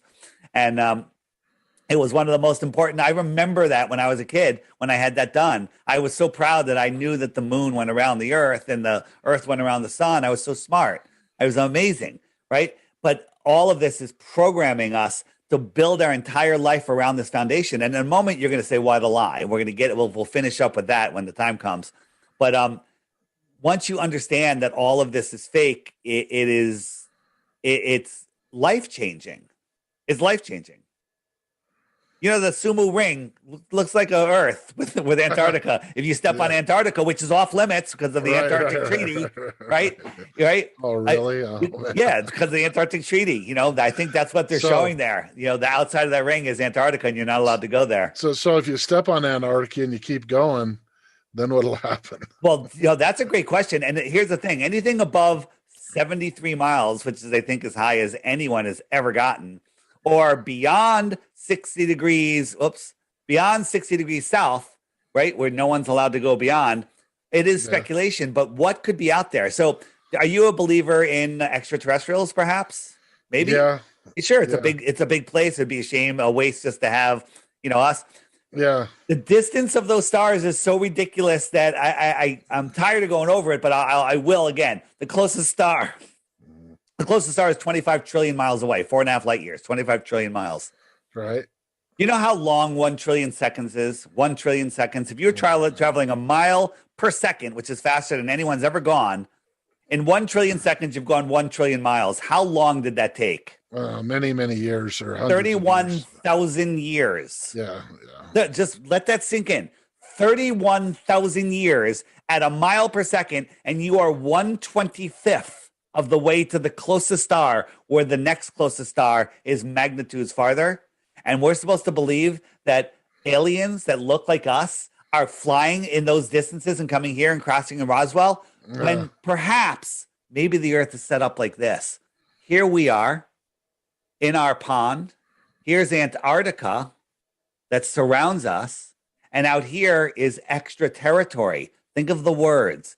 Extra, more land, more territory, extra territory. If somebody lived out here and flew in here, what would I call them? I'm getting chills, David. I can see what you mean. An extraterrestrial from where? From outer space. Outer space. The from inner outside space, Antarctica. The extraterrestrial from outer space. Yeah. Okay. It is the outer space. Right. And there was this map. Let me see. Where's this? Where's my other map? There's a Japanese map that was discovered 10 centuries old. And here it is. That showed all of these other continents on it. What's up with that? Wow. This is an old map. Really? Yeah. Wow. And there's books written by explorers from the late 1800s, early 1900s, talking about extra land beyond Antarctica. Whether the book is made up or not, which I don't think it is, there's one called The Iron Republic. They're talking about more land beyond Antarctica back then. And here's the thing: we're told that a bunch of guys, throughout history, have that they, Copernicus and Kepler and Aristophanes, all made up stories. None of this is true. Aristophanes, who figured out the shape of the Earth by sticks and shadows, which, by the way, doesn't work. He was never mentioned into any books that experiment until the mid 1900s. I interviewed a 102-year-old woman in February 2020 about the World's Fairs, and her memory was so good. I was talking to her, and I asked her what they taught her in elementary school about the Earth, and she said they taught me that the Earth was flat. Here in public schools in America, not a religious school, in regular public school, that she was taught that the Earth was flat. And I recently met somebody in Mexico that said in the early 1960s they were teaching flat Earth and globe Earth in school here in America. Wow. Yeah. And good. No, I think I know why. I mean, I just there's so many lies. It's like the bigger the lies you can get people to believe, then the more prone they are to accept falsehoods in general. Listen, you're telling me. We're gonna try. I'll be the Glober because you got it. You're there already. They're hiding the creator. If you hide the creation, you hide the creator. In the Bible, I forget the verse, but Very basically, well said in a nutshell. But the verse says, once you see my creation, you can no longer deny my existence. Well, what are the evil Satanists doing that are running this world? They are hiding the creator. They hate the creator. They don't want you finding the creator, because if you do, you're going to disregard everything that they say, everything that they do. They need us to be atheists. They need us to doubt the creation. They need us to be living in fear, right? Think about fear. You're spinning out of control in an infinite universe where an asteroid could take you out, a supernova could take you out. We're running out of food. We're running out of water. Nuclear bombs are going to blow us up. All of that is fake. You know that nuclear bombs don't exist. Side note. Okay. Oh yeah. Yeah. The dual slit experiment shows that. No. Nuclear bombs don't exist. You don't even need the dual experiment, right? Crow. We can't identify particles. Yeah. Well, it doesn't have to go that far. Hiroshima.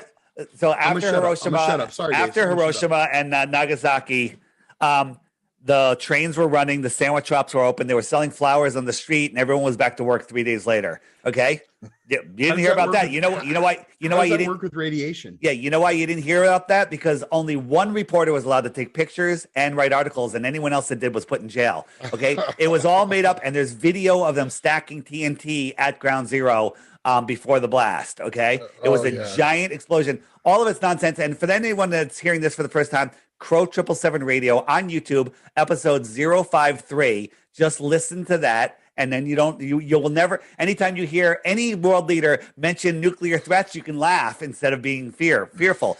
They want us living in fear. So let me finish the why. Okay. They want us living in fear, feeling insignificant in a godless or distant God universe where our lives are out of control, because that spins our psyche and we can never really make a grounded decision. The other way to see the world the way it is, we are at the center of creation. The center of creation. It's amazing. There is infinite abundance. There isn't overpopulation. I don't believe the bullshit numbers they're telling us. So the 7.8 billion people, it's not true. But even if the number of people in the United States is true, every family could have a half an acre in Texas. Okay. Yeah. And there'd still be room in Texas. Okay.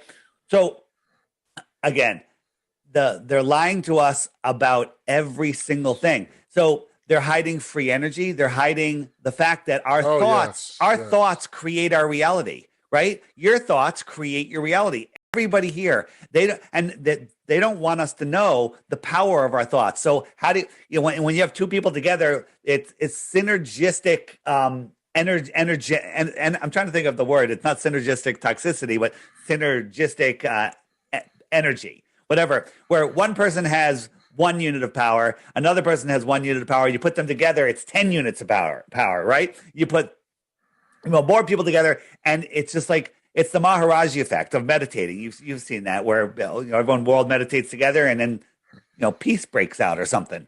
Okay, so they're dividing us. They divide us by countries. There used to be a worldwide, highly advanced civilization here. Ready for this? In the 1800s. Okay. And there's evidence every time you go outside, you're walking right by it and you're not seeing it. Okay. It's everywhere. So, wow. I created a tool because they're hiding everything. You Google flat Earth, you end up with all the nonsense, right? You end up with nonsense. Here's the app. Here are the videos. Here's that stuff, the frequently asked questions. But if you hit the web button on the right here, mud floods, Tataria, click that button. Make sure you got a couple days and plenty of food and water because you're not going to be moving.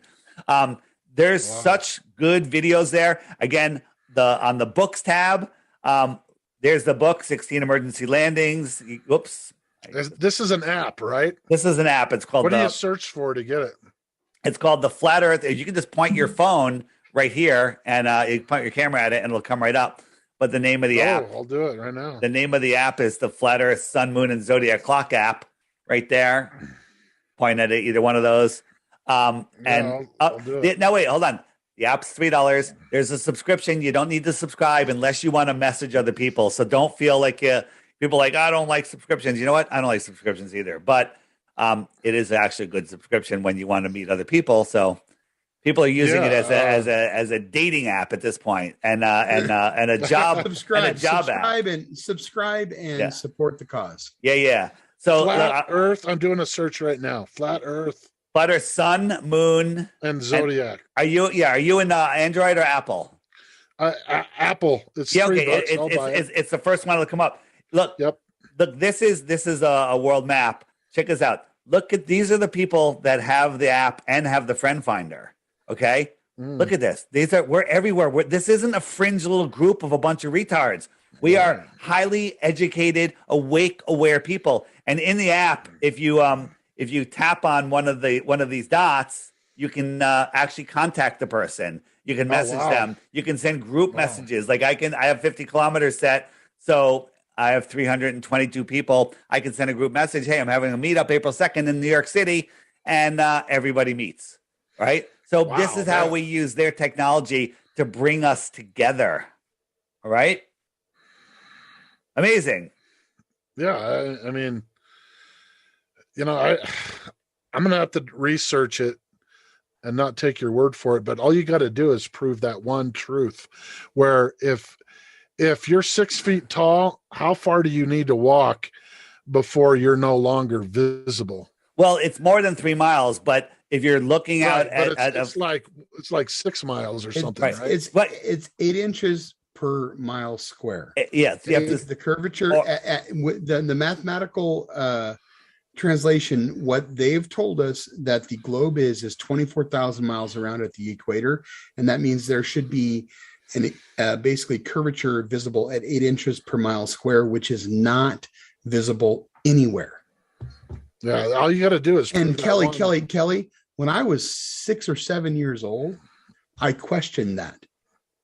And I asked the question to that I'd met, who was talking about the globe, and I said, "Well, why can't we see it curve?" I said that as a child, because it's a very basic because it's question. Too big, because the world is too big. But they're lying. But they're lying because you should be able to see it within the parameters of the function of your lower sensory perception of sight. You should be able to see it, and we easily have technology that can allow you to telescope in. I mean, they're telling us that they have a telescope floating around in outer space, taking pictures from deep space is what they call it, but we can't see more than like a mile or so and see the curvature across the ocean.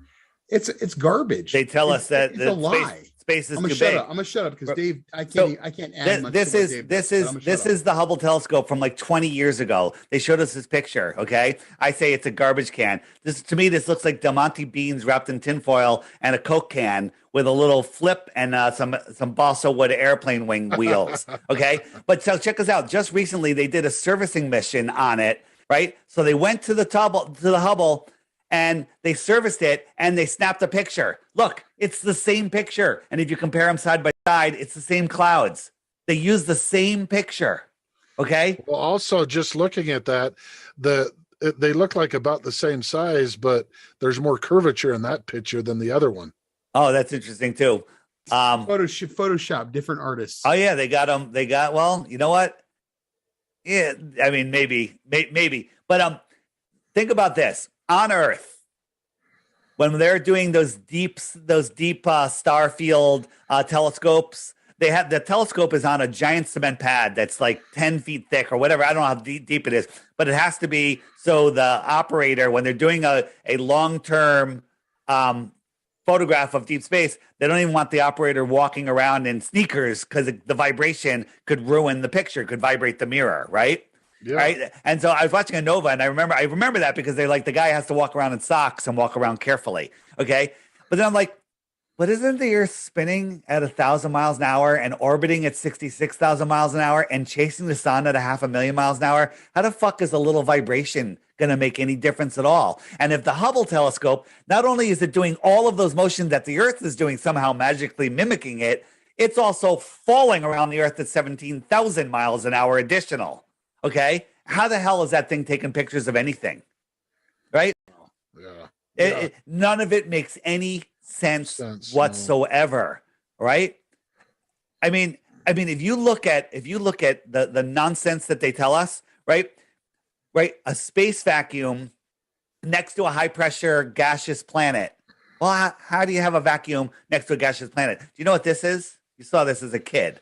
Oh yeah, that's this is the nebula, whatever this is where stars are born. Yeah. Okay, this is so big that the dust in there. Wait, and by the way, this is made of dust and gas in space. Dust and the gas free floating in a space vacuum. Yeah, why is the gravity pulling it together? Well, why is there dust and gas in space in the first place? Wait, and there's not. Yeah, think about this.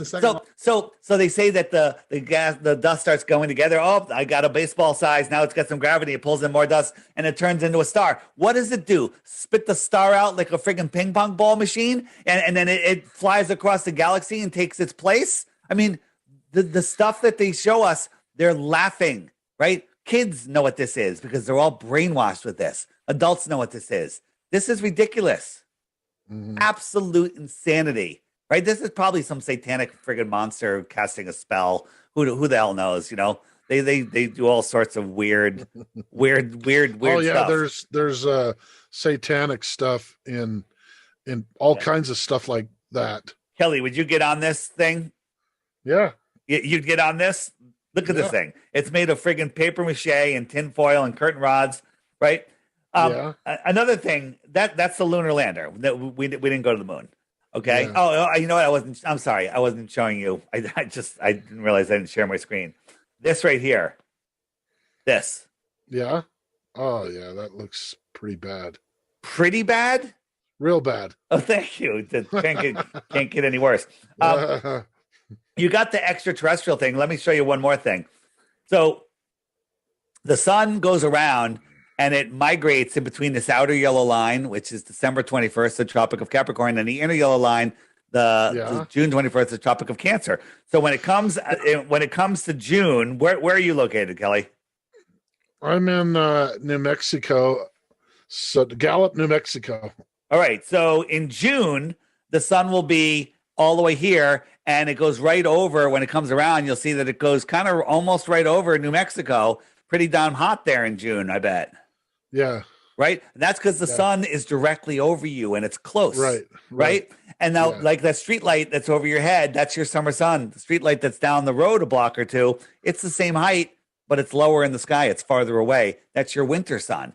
So it's summer in Miami. It's summer in New Mexico. It's winter in Australia. 6 months later, the sun migrates all the way out, spirals all the way out. It's summer in Australia because the sun goes right over Australia. It's winter where I am in Connecticut, and it's freezing because the sun is far away.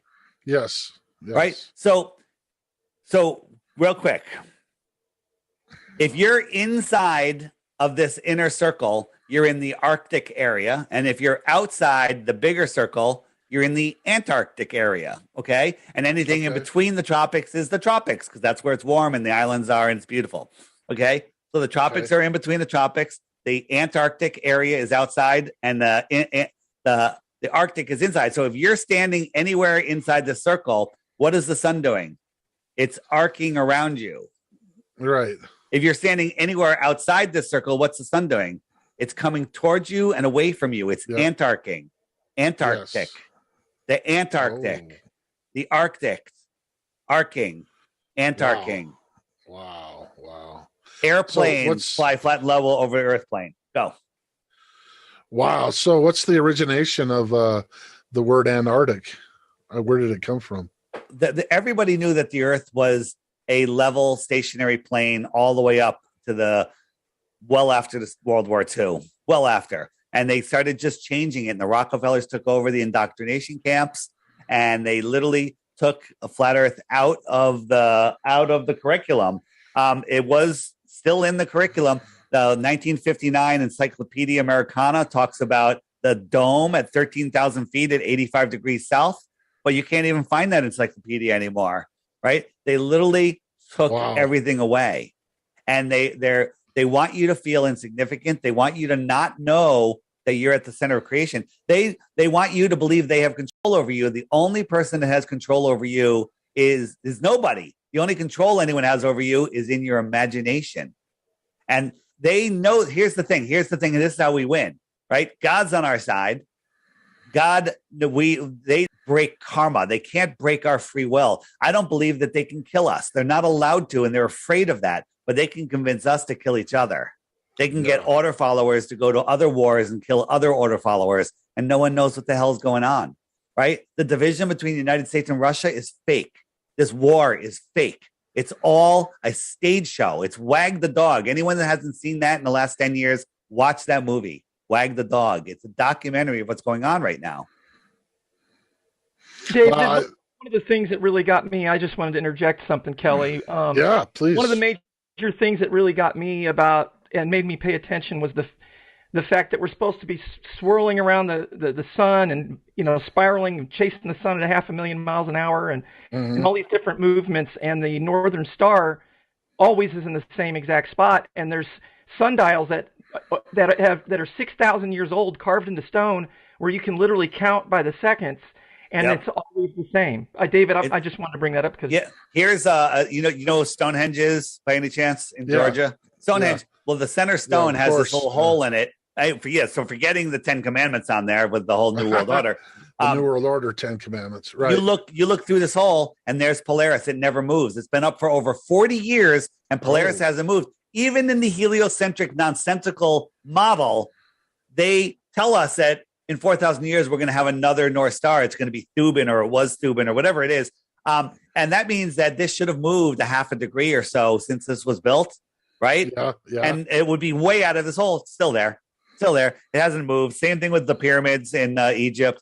However, whenever they were built, they're still lining up with the same stars. That's absolute insanity to believe that can happen in a corkscrewing, beehiving universe. Here's a monument. These are holes going through these consecutive pillars, and every year at 11:11 a.m. the sun lines up and lights up this little emblem on the ground.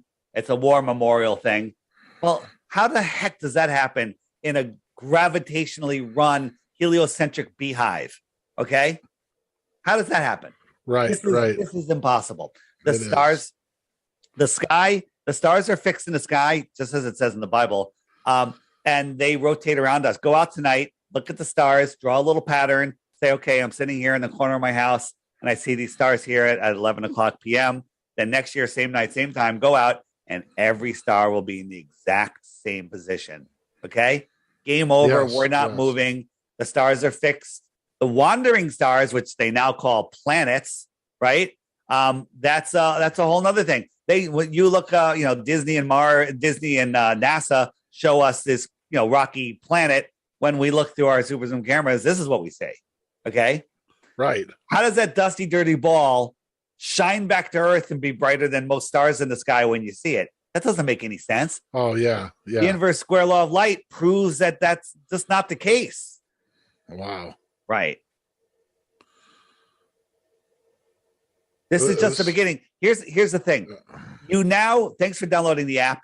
And you didn't do it for me. You did it for you, because that app is just, all I say is every day you get a little notification, say, hey, there's a new video today. I try to do short ones during the week, longer ones on the weekend. Just like you're having your breakfast, when you're just chilling, taking a rest, watch that one video a day. And what will happen is you'll go, let me see another video. You hit the archive button, and then you'll be stuck there all day. And then you'll send me an email like, Dave, you friggin' bastard. Everyone thinks I'm crazy. Well, the good news is that's how it used to be. Now you tell your friends that the earth is flat, they go, yeah, I heard something about that. What do you got?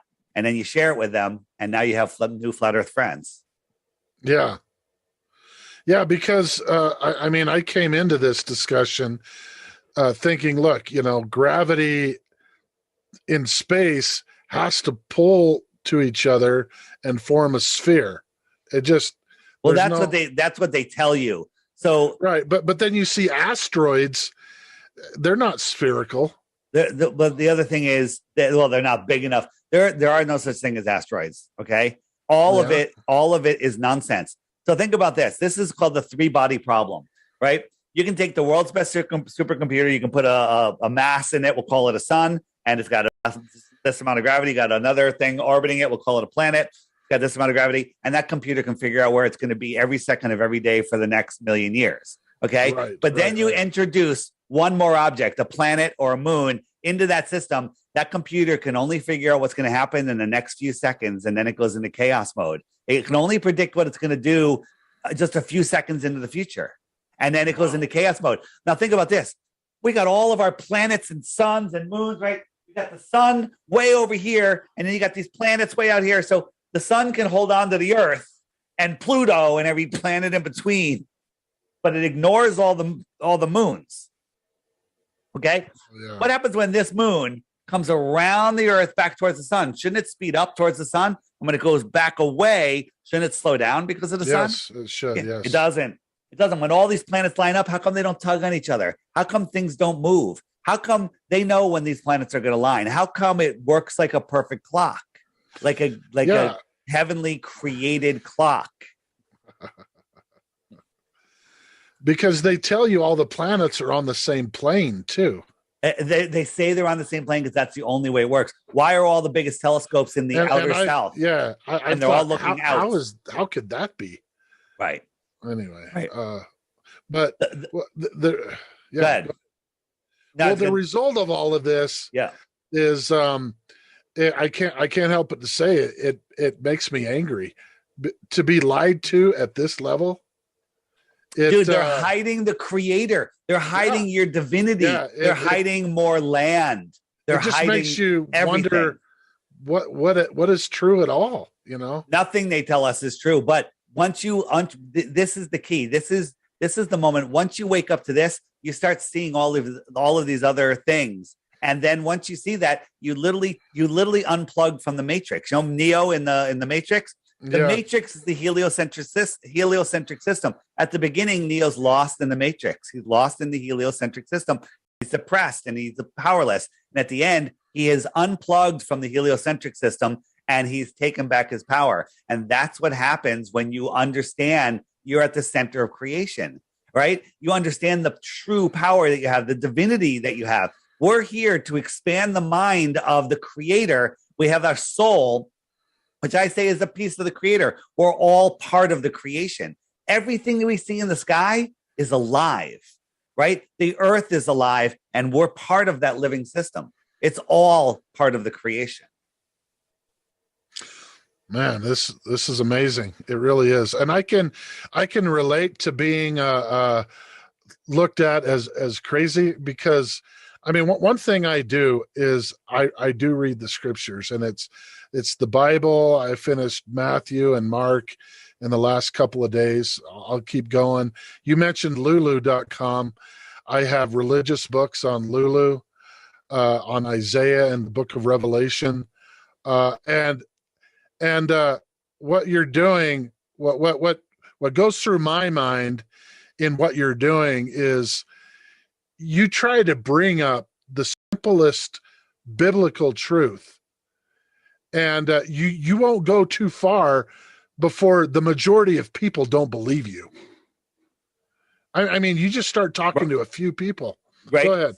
So in the app, you hit the web button, and you're gonna love this right here: Biblical Flat Earth. Right? And I tell people this: whether you're a Bible believer or a Bible denier, you need to watch all of these videos because they're life-changing. But right here, the top one, it's called Dear Pastor. It's 8 minutes and 30 seconds by Matt Long, the Flat Earth podcast co-host. And It's basically a little pitch to pastors or anybody that goes to church, and it basically lays it out. And he's trying to get other pastors on board because all of these pastors in the church that are ignoring scripture, they're going, oh, that's all a metaphor. How many metaphors can there be? Okay, all of these videos. Just start watching these videos. You'll be blown away. You will watch every video on this one. This is another good one. Don't watch this video. Another one by Matt. Amazing, right? You start watching these. You're never going to be bored ever. No flat earther is bored for a split second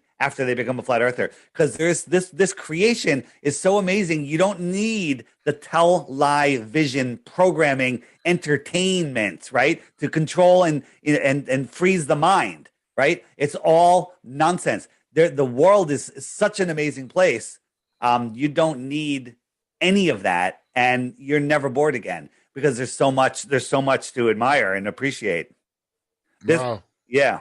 There's so many good ones in here. I haven't seen this one in a while. Pillar of Truth is this church in Long Island that put this together. It's phenomenal. It's so good. It's like an hour. Wow. And there's a life amount of content on here, but everything on here is amazing. I have it up right now. Thank you, David. I mean, I just want to get this out before I forget, but because I feel like you exposing this and me even questioning it, let alone, I mean, you can't deny that this is not like scriptural truth where you have to pray and seek the Holy Ghost. And I mean, this is physics. Here's the thing. Obvious stuff. David and Kelly, really quick. So I talked to Kelly before he came on the show. And I kind of gave him, kind of how you were going to present this to him a little bit from watching a lot of what you have put out there. And Kelly very quickly, and I quoted you on several things with Kelly, and Kelly very, very quickly asked me why. And yeah, but I've thought about that since we talked. I know we've touched on that, but I think that is the so what. Yeah. Of this deceit. Deceit is its own reason. And forgive me, but I would like to bring it back to that before we close the conversation. I would like to bring it back to the so what as into the why. Why the deception? Why is if you can convince somebody that they're spinning out of control, lost in space, and insignificant, you can convince them that a boogeyman is flying through the air, and if they don't put a toxic piece of paper over their face or stick some poison into their body, that they're going to die, right? Yeah, my God, I took a test that went to a random number generator, and it says I've got this thing that makes me sick, and even though I feel terrific, I'm going to kill Granny if I go near her. That's because you're spinning out of control. You're lost in space. Let me tell you something. All the dots on that map, on the Flat Earth Friend Finder, none of them believe that nonsense. None of them, right? No. From day one, most of my close friends like Kelly, no, we knew. Kelly, without saying too many things, so we're on YouTube. But you know how they say, most of the world got 2 or 3 of these already in the arm. Okay. Yeah, well, there's 7.8 billion people, right? If the V companies can manufacture 25 every second without stopping for any holidays or anything, or work 24 hours a day, it would take 10 years. They're lying. I know. It would take 10 years to make one for every person on Earth. Okay. I think Alex Jones brought that up once. Yeah. I mean, he probably shut up very quickly, or else he's going to get that call that you talked about. Yeah. But yeah, I go to fakemaskusa.com. My dude, we literally. Listen. I have never worn a mask other than to go to Mexico to get on an airplane. But I put it on to get on the airplane. I sit down and they eat sunflower seeds the whole way, one at a time, and they don't say anything. Slowly, and they don't say anything. They don't say anything. So, but I'm with you. Fake mask worldwide. We literally have like 17 of them. The triple incognito. The triple incognito. Yeah, right? yeah. just because when I go somewhere, they tell you to put it on. And evils are sufferable, as the founding fathers said. I take it a little farther. I will not go any place that they tell me to put it on. But you just did though on the plane. No. I like if I go to a restaurant and they can be a hard time, I'll just leave. I'll go to another restaurant. I have no choice. If I want to go to Mexico. Listen. this is hard work, whether you know it or not. I occasionally need to get away once in a while, and I haven't gone away in 2 years. I put one on to get on get on the plane, and a lot of people say that you cocked, and they're right. No. I Evils did. are sufferable. I mean, Yes, thank Thomas Jefferson said that. I mean, so wow, I'm thoroughly enlightened, and I truly thank you because I am a truth seeker. Kelly, you're the smartest person I've ever talked to that listened, and the things that you said make perfect sense. You didn't say I believe you. You're like, if that's true, you're Yeah. right. Okay. Yeah. And so I've given you the resource. Excuse me. Thank you. The resources, the app will take you a long way.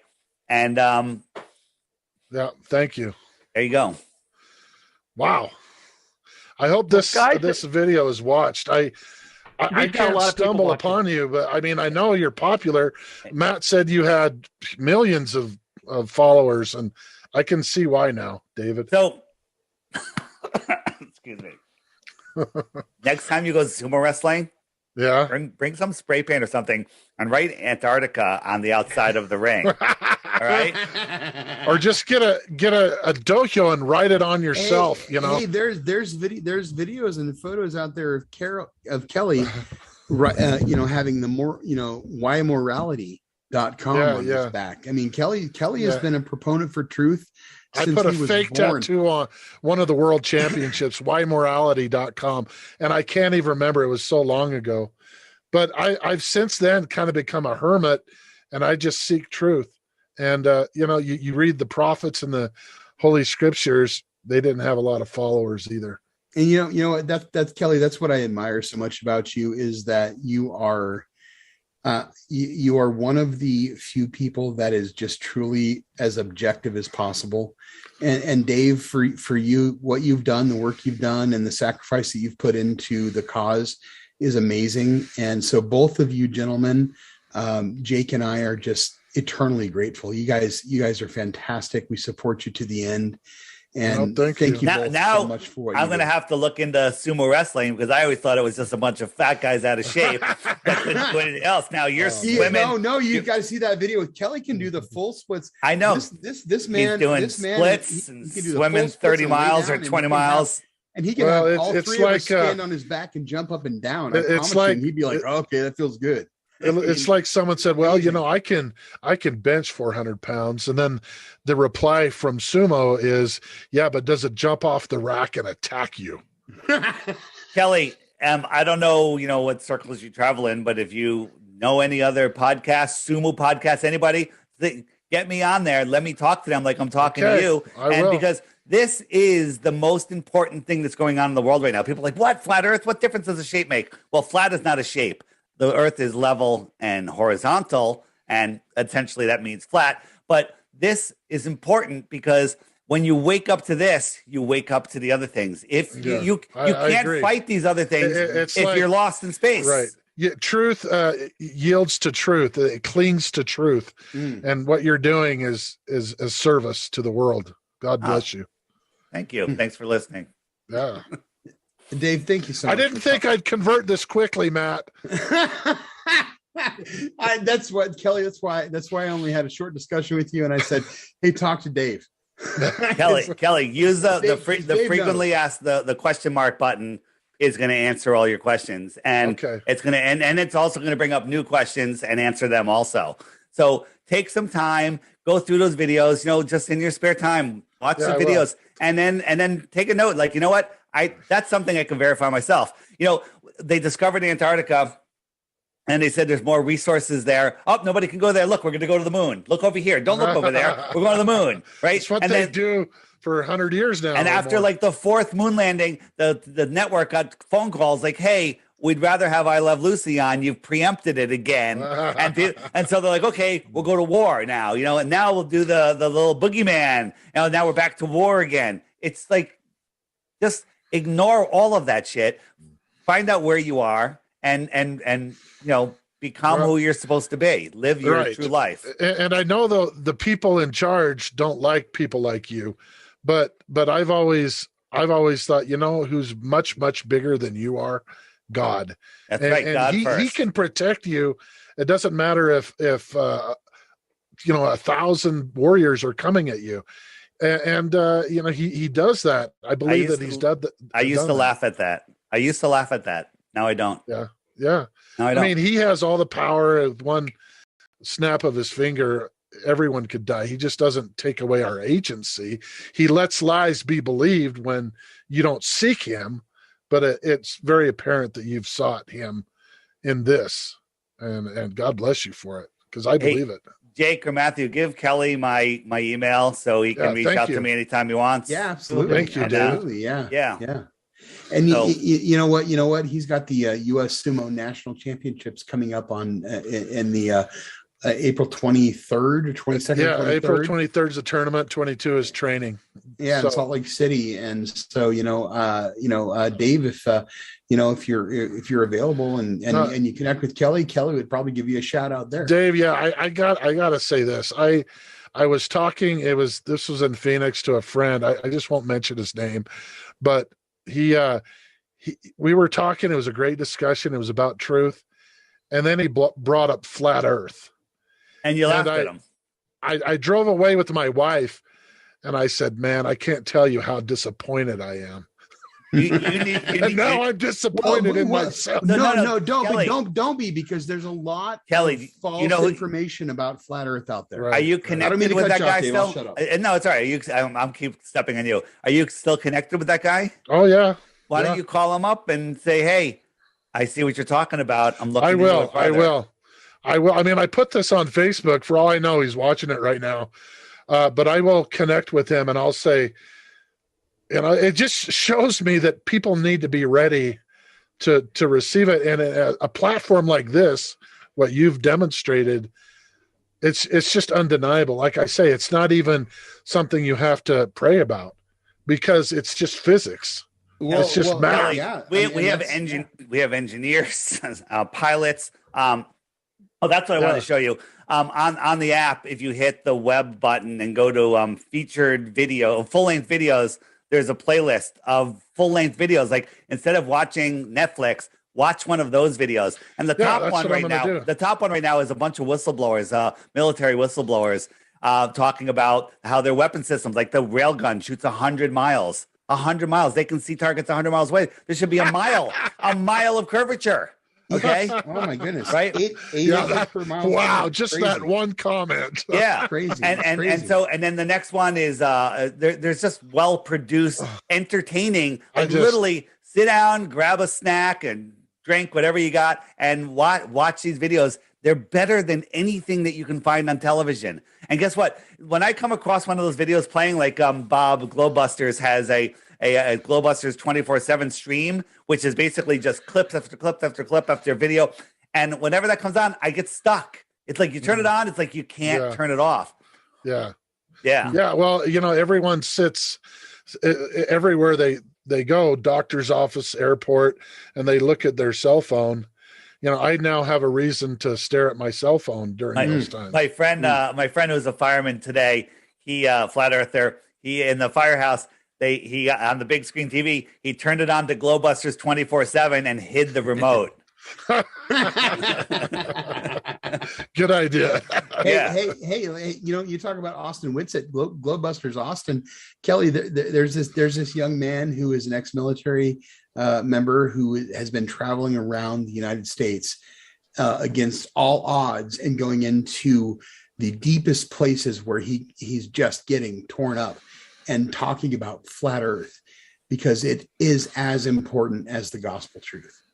Well, it's hiding the creation. Right. You hide the creation, you hide the creator. Well said. Right. Yes. Right. Exactly.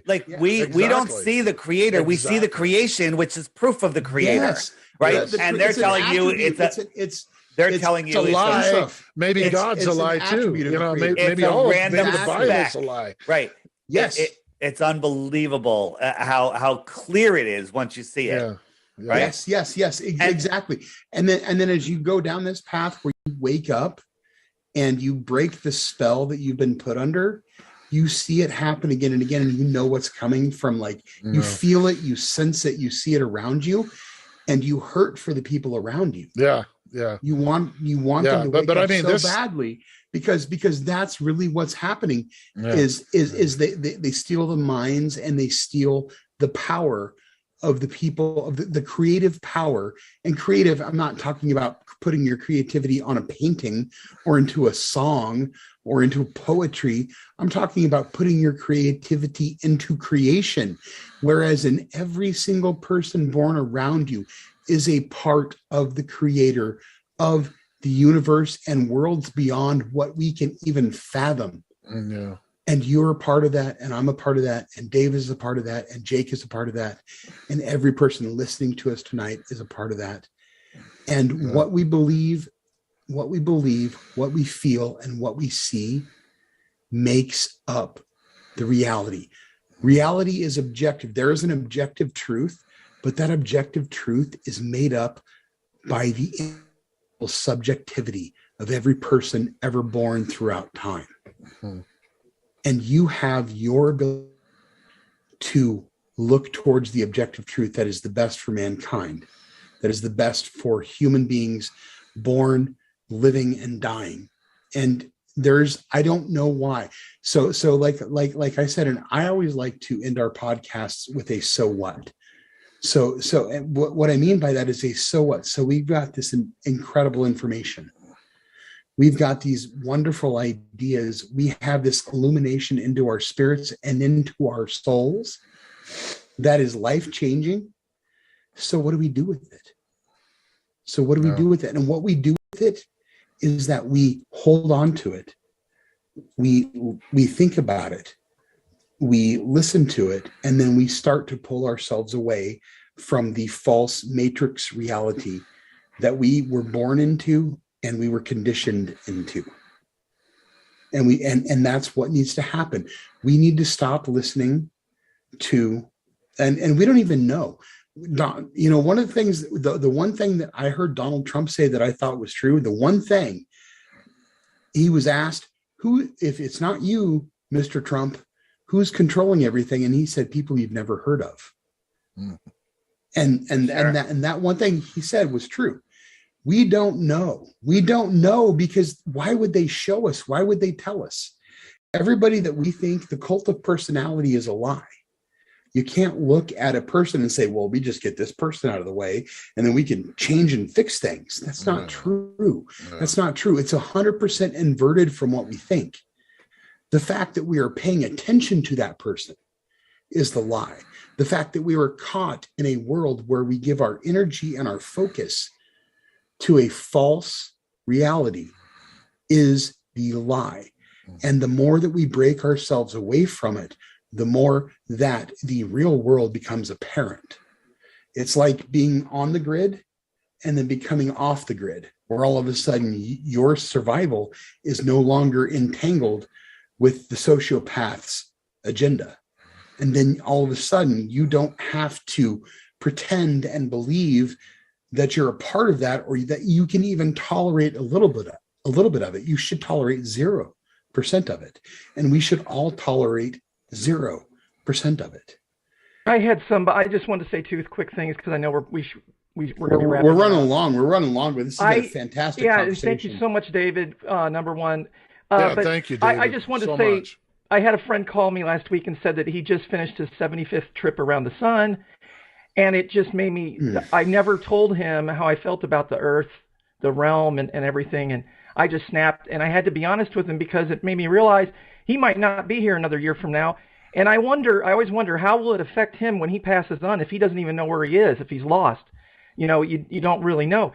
The other thing I want to point out real quick.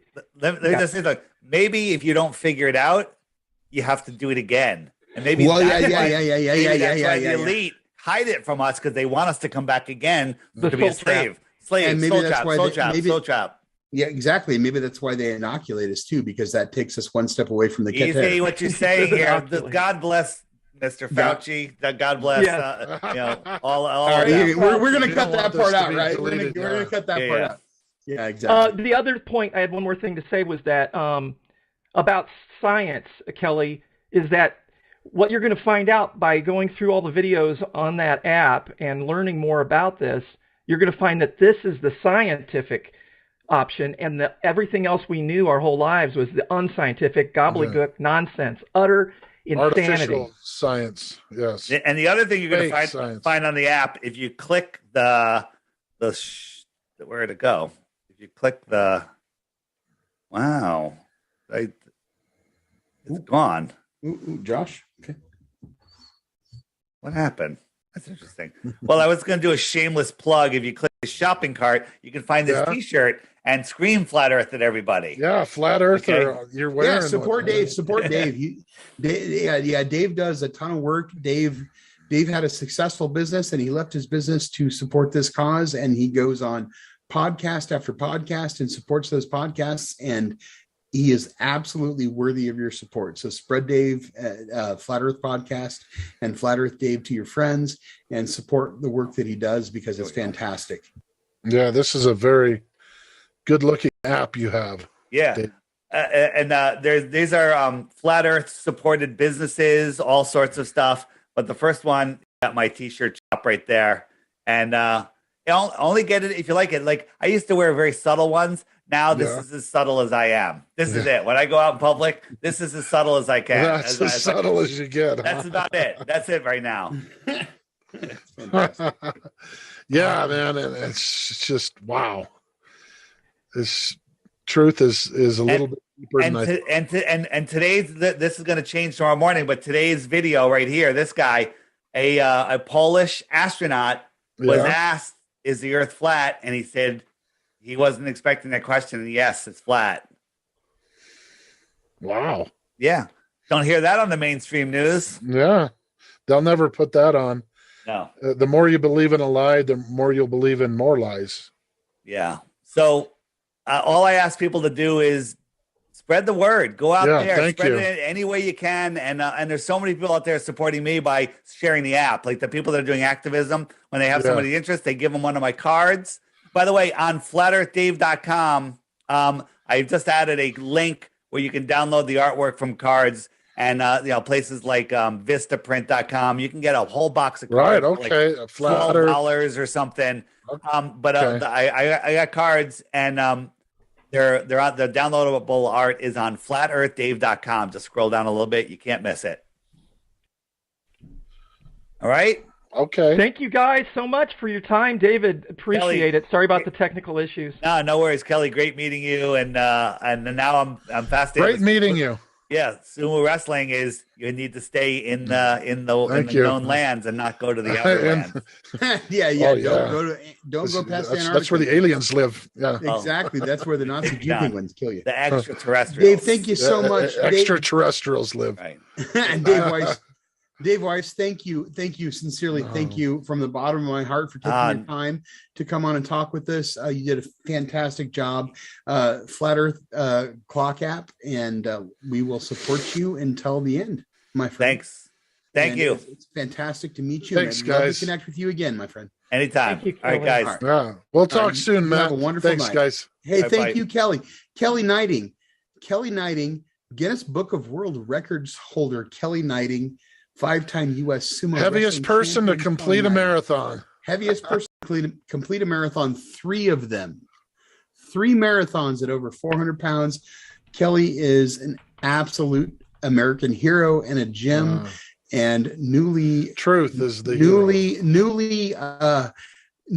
interested, seeking truther. Kelly has been a truther since the day I've met him.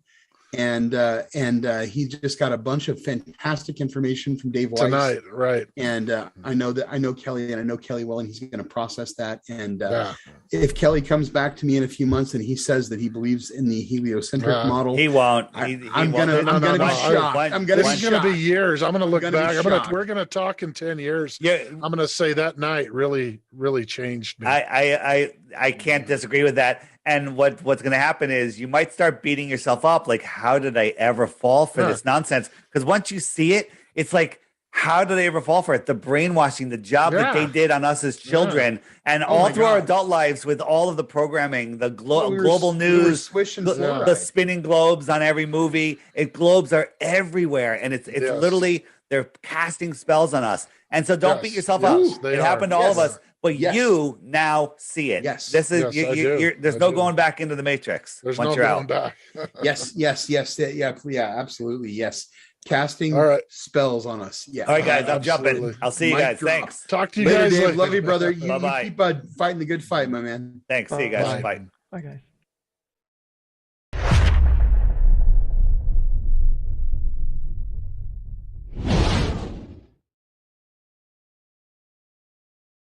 Is that it?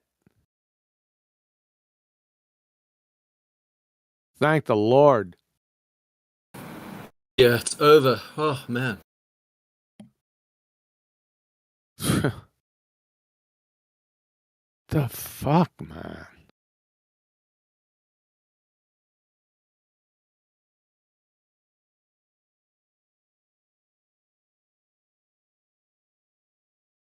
See you all in here. What do you guys think about that? I mean, come on, man. It was one of the best interviews that Dave has done in the past few. I follow Dave. So, what do you guys think about that? Fucking mindless kumbaya, directionless nonsense. All right. So, how would you redirect if you were talking to those guys? Redirect? I don't know. I'd send them off to some kind of fucking camp or something. Have them discuss their feelings openly.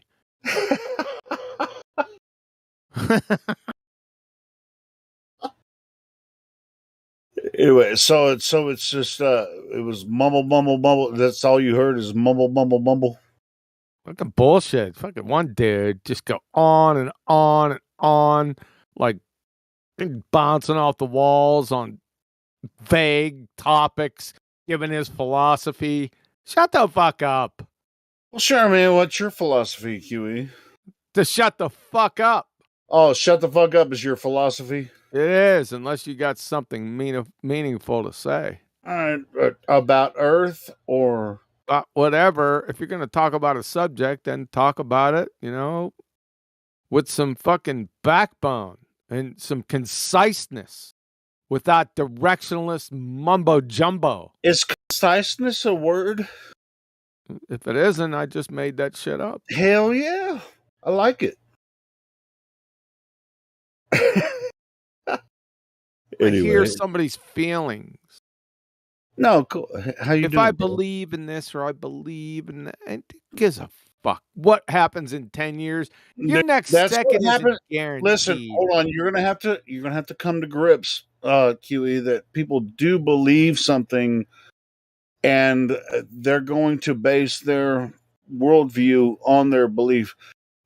We already know this. We already know this. Yeah, I'm sorry for their loss as well. But at the same time, you can't confirm. You can't say at the end of the day that you don't have beliefs. No, I'm. You don't have to tell me to be careful. I do. I just did. Okay, well then you just did, and I'm going to tell you that you have beliefs as well. No, I don't. You don't tell me really? What I got and what I don't. Really, okay. So that's correct. Tell me your facts. Facts about what? Basketballs? I don't know. I haven't heard you made a claim yet. So anyway. Oh, you've never heard me make a claim. Yeah. Yeah, never. The fuck, dude. All right, so all right, what is Earth? What is Earth? What is Earth? Just take it. It was fucking mumbo jumbo bullshit. Don't defend it. You're gonna go down in flames. No, dude. Well, it's mumbo jumbo bullshit. Everyone knows it.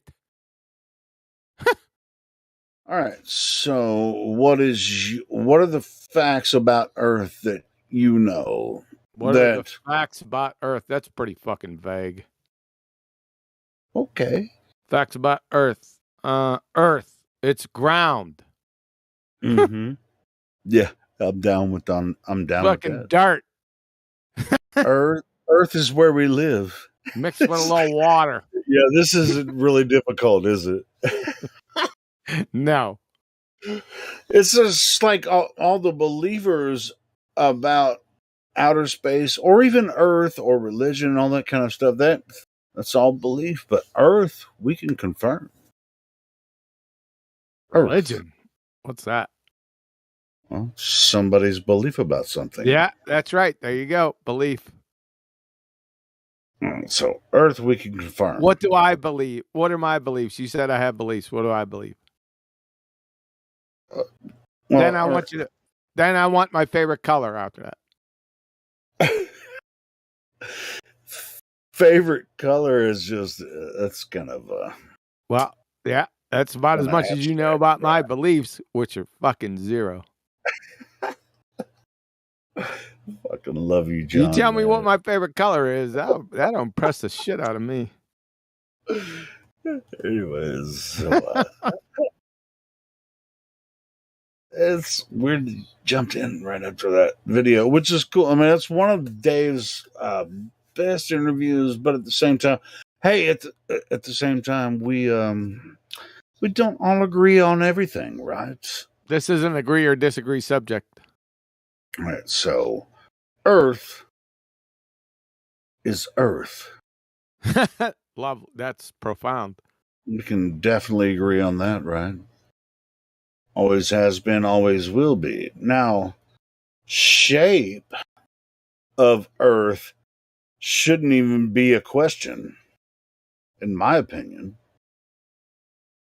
because Earth doesn't have a shape. It's where we live.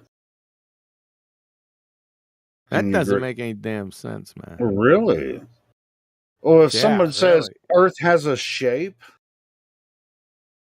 like you said, the Earth doesn't have a shape. This is where we live. That doesn't follow. All right. So I mean, of course, we agree on the planar Earth. You're gonna get into fucking deep shit here, man.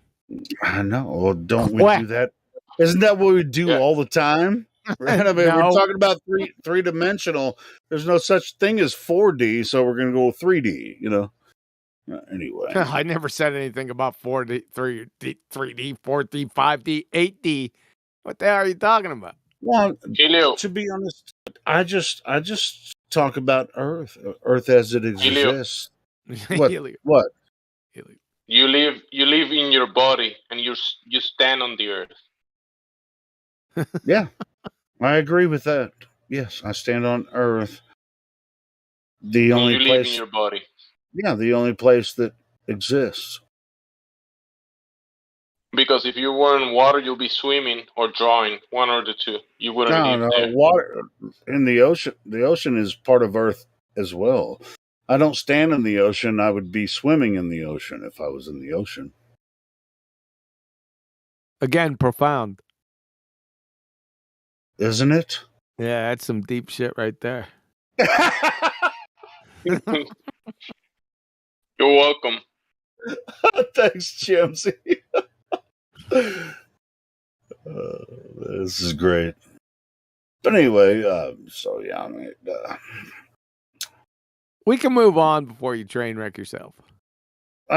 There's no, I'm not going to train wreck myself anyway. It doesn't matter. It's I mean, I listen to you assholes talk shit all day. So you assholes.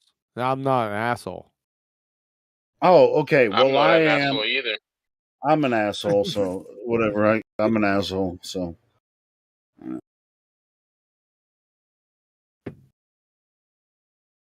Anyway, so yeah, cool. I actually played that video and came in to start more conversation. Thanks for showing up, QE and Jemsy. You guys talk shit all night.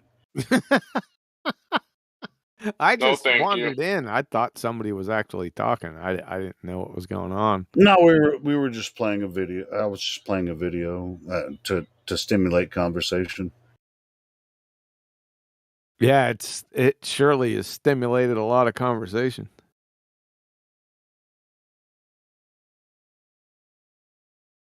Okay.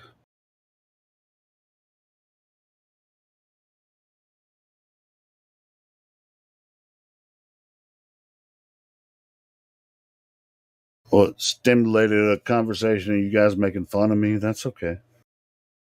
Still a conversation. It's still a conversation. It's all right. I like it. I don't mind. I don't mind it. I know you don't. That's why I brought it up. Well, wouldn't matter anyway. If you didn't mind, I'd still do it. Yeah, I know. I know. We've been doing this for a long time.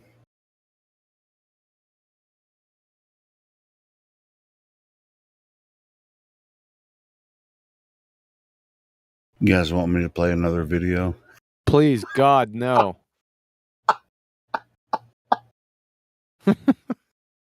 Just- That's funny.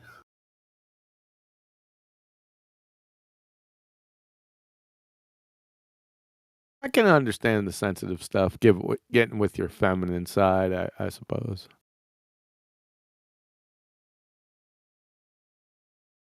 Nothing wrong with feminine, by the way. Trying to find my feminine. Just with guys, I have a problem with.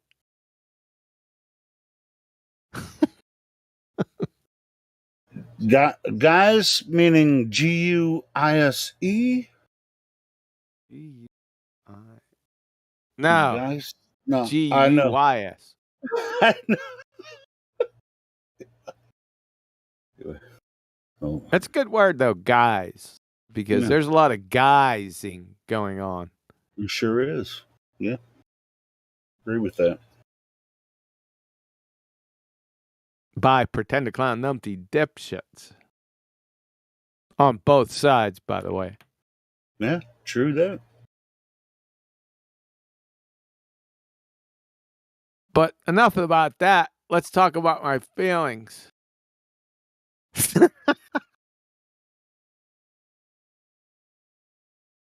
How do you feel about the flat earth?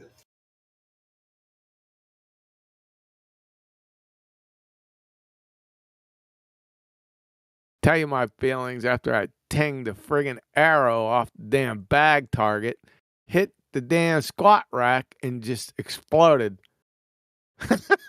I'll tell you my feelings about that. I feel it under my feet. Are you talking about archery now, John? Yeah, I had a little mishap today. Oh man, I heard you talking about it. You were going to the archery range. Yeah. It's not a range. It's the backyard range. Oh, the Let's see if I can backyard. get a picture of it. Where'd it go? Oh, yeah. I just fletched these up, too, by myself. Oh, Really? You made your own arrows? Yeah. Yep. I wrapped them and fletched them myself. Awesome. So this is the last bit of it.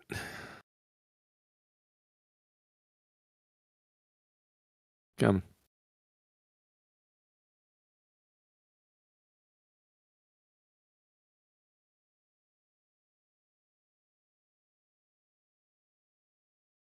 Well, at least the fletchings didn't come off, man. The fletchings stayed glued, so great. Whoopsie. So that's after you pulled it out? No. I pulled it out of what? No, that's gathering up of. From the target. No, it wasn't in the target. It skimmed off the target. Oh. Then hit my squat rack. And then the fence. That was what was left. I didn't recover the tip. I didn't recover the knock or the end. That was it. Oh, damn. Yeah, that's what happens. Which That's was that's your really own ironic. fletching, though? Huh? That's your own fletching at the end of the arrow? Yeah. Yeah, I fletched all of them. I lost one today, so I'm down to 20. I think it's 22. I'll show you the ones I fletched. Hold on a second. Desktop, archery picks. Where'd you guys go? There you go.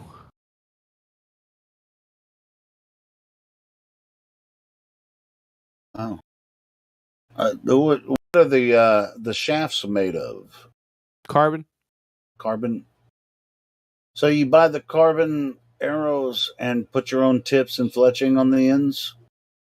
Not my own. I ordered all the knocks, fletchings, wraps, inserts, points. Okay, cool. Yeah, I see what you're getting at now. Cool. Yep. So I fletched. I wrapped and fletched all those. Nice. Took a little bit of time, but so we had one sacrificed. What was really ironic was I went out there at 12 o'clock. It was a great day to shoot, man. Just fucking perfect. Not too many of those in the recent past. We'll get some more here coming up shortly, but I digress. I was out there shooting a target and I heard something. It was real quiet. I mean, people were out, but it was really quiet. Where I'm at, it's pretty quiet. And the wood line is right behind me. My target's facing the wood line up against the fence, and I heard just big crunch.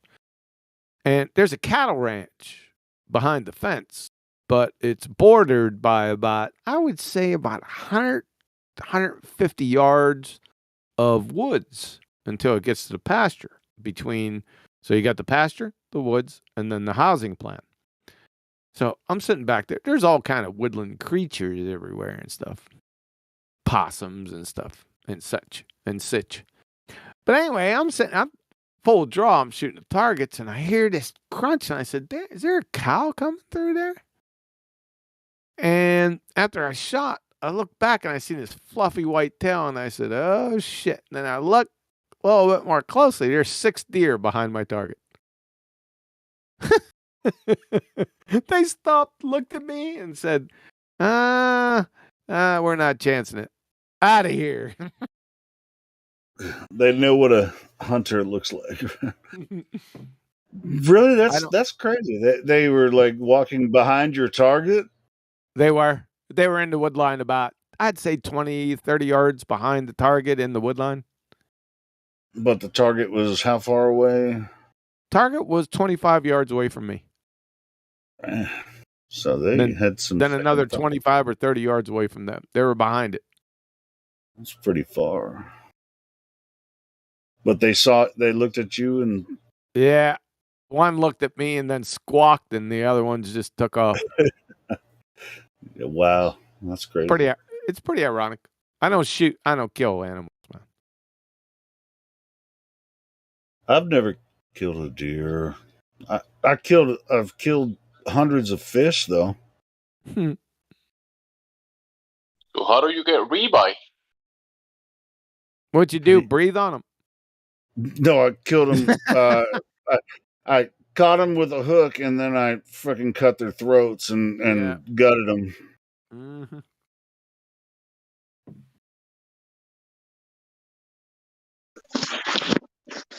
How do you get rebuy if you don't kill them? What is rebuy? What does that mean? Is this a native thing? What do you mean rebuy? Ribeye. Ribeye. That's cow. Isn't a ribeye come from a cow?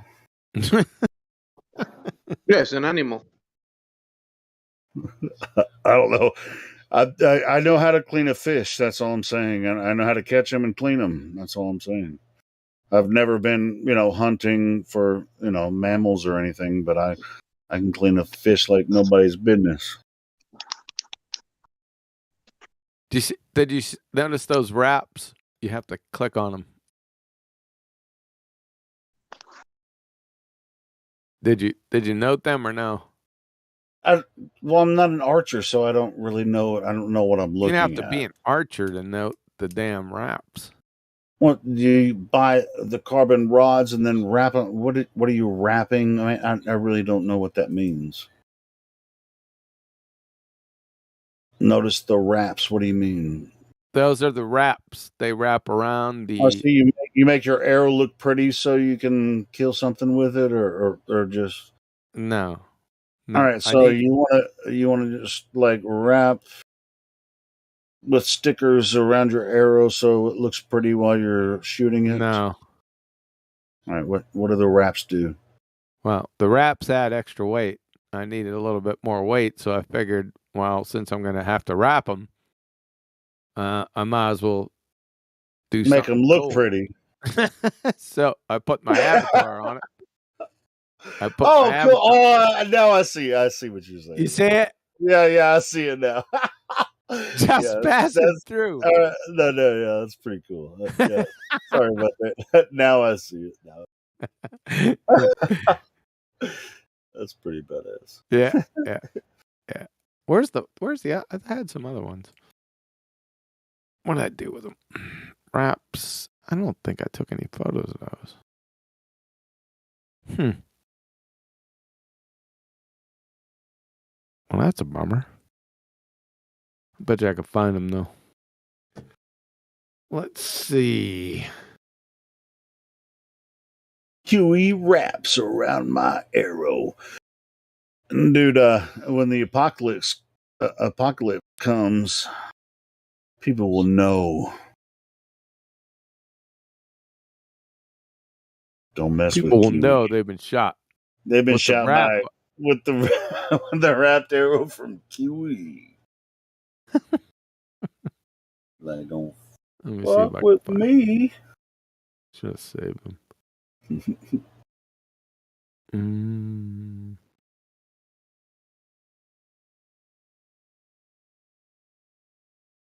So, I didn't find them yet, but I'll show you what had happened with that one arrow. Copy. Get rid of those. So, since it's a slow night, I'll show you what I mean. Well, that's taking its good old time loading.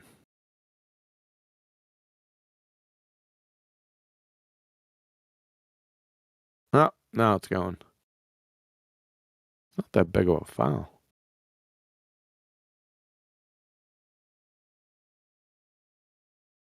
All right. So there's my target on my squat rock.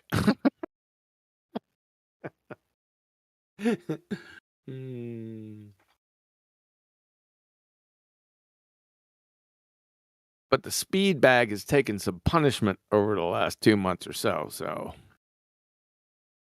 I turn around paper plates and then mark them with duct tape. Hello. Hello. Hello. Hello, Slug. Hey, what's up? Oh, we're here How you just doing? talking about random stuff. What do you want to talk about, Slug? I don't care. Well, usually we talk about flat Earth. We try to keep that The main the main focus. topic. Yeah, sure. Have you ever talked to anyone about this before? Mm-hmm. Cool. So, what do you think? I think it's a great explanation. Explanation of what? Earth itself, or Yeah. Like, flat, stationary. It's not spinning 1,000 miles an hour or 500 miles per hour, whatever. sure, it kind of makes sense, doesn't it? Because you never experience what they tell us about the globe. No. Yeah, you never experience it. So, how did you find the server, and how did you come across the topic? I got invited from some guy named Constantine the Third. He's in Under the Dome group. I don't know if you heard of that group. Sounds familiar, but Under the Dome, yeah. He just invited me, so I joined probably a month and a half ago. I think I joined. But I enjoy it. do you enjoy the discussion? Oh, I mean, yeah.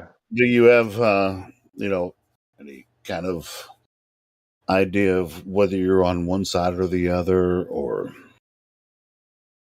I mean, it sounds like you've been looking into it. I mean, where do you stand? Oh, yeah. The discussion goes. Right. I would say I don't really know what to believe, if that makes sense. Well, it's not necessarily about belief. It's about what you observe and what you experience here on Earth. Yeah. I mean, I observed, stillness. Just everything is still, it's stationary. Sure. I It doesn't experienced feel that. like I'm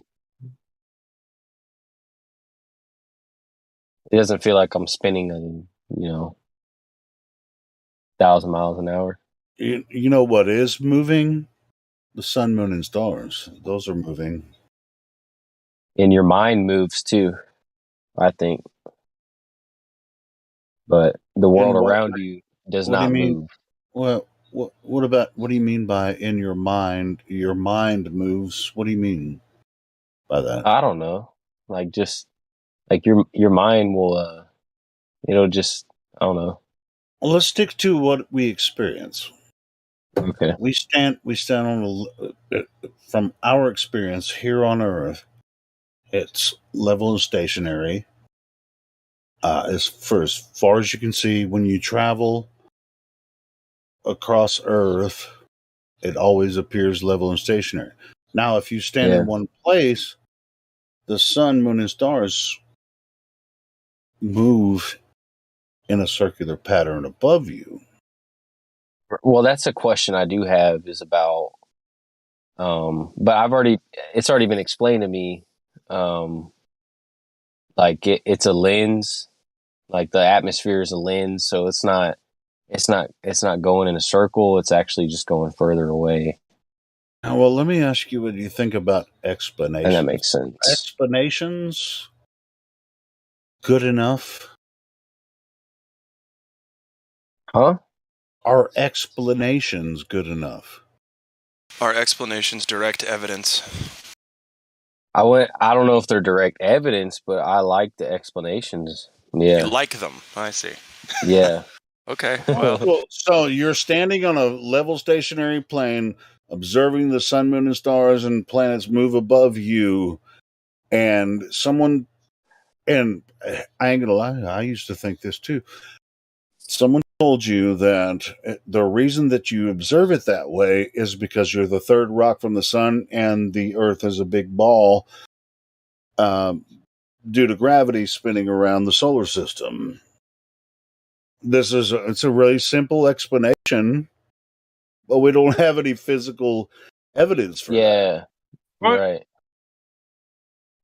It's really easy to believe what some guy explained it. He said they're all magicians, and that makes a lot of sense. Hey, you know They what? just get up there and say like, "Oh yeah, the Earth is going this amount of miles per hour, and this is the physics of it, and this is what you Yeah. should believe." And yeah, that Exactly. makes sense. They're math magicians, not Yeah. mathematicians. They're math magicians. They want this Earth to be the third rock from the sun, global, or this big globe from the sun. They can make up all kinds of math. Can make anything happen in your mind, but you don't experience that in physical reality. So. Right, but what about Albert Einstein and atomic bomb? You think that math is actually it actually works like with certain things, or do you think that's all kind of? Well, math is a language that we use to describe things. And Right. math is not reality. I mean, it's a functional language that. Shoot, I mean, everybody uses math every day. Yeah, I Even find if it they don't interesting. realize it. Even if they don't realize it. Now, as Do we far know as it's real? well, math. I don't know. I think. I mean, bombs there's are. different cultures across Earth that use different forms of math. It's not like there's one type of math. Come on, man. Albert Einstein, it's nothing to do with atomic bomb, actually. Did you say Albert Einstein? I know. I'm just going off on a rant. I'm sorry. Okay. It's all good. No, it's cool, and nobody's ganging up on you or anything. I mean, you're asking really good questions. Really. Yeah, I mean, I'm just. Yeah. Yeah. I got a question, and it's more of a rhetorical one, I guess. Who went to the sun to determine that it's 93 million miles away, and then came back to 93 million to be able to tell us about that distance? You know who ever did that? Yeah. Or anybody do that? You feel me? See where I'm going with that one? Yeah. Yeah. I'm about to try it. It's cool though. I mean, all you got to do is say, "Hey, I'm gonna put 2 plus 4 and make that equal 6." So that means infinity is possible. Yeah, just keep going up, yeah.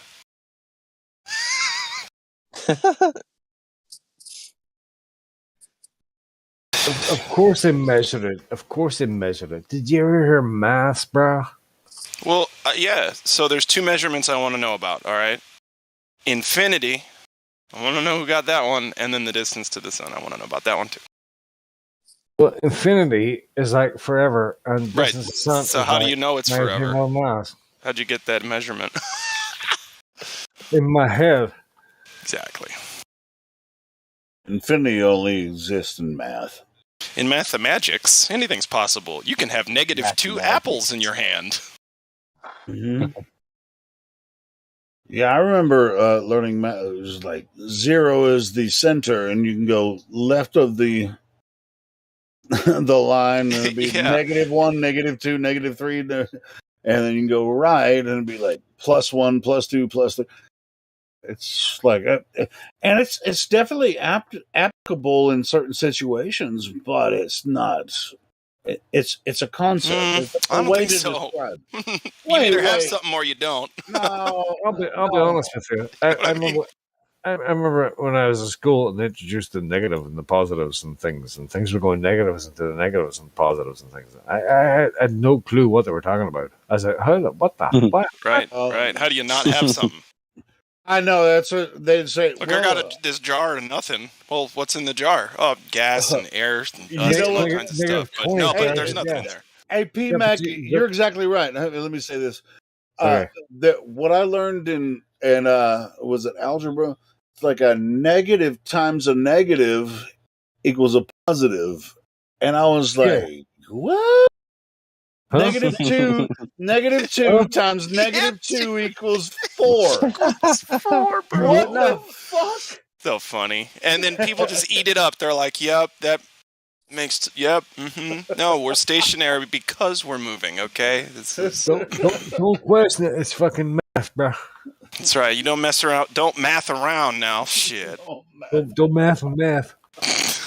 Yeah, don't be messing around, man. Mess around. Shit.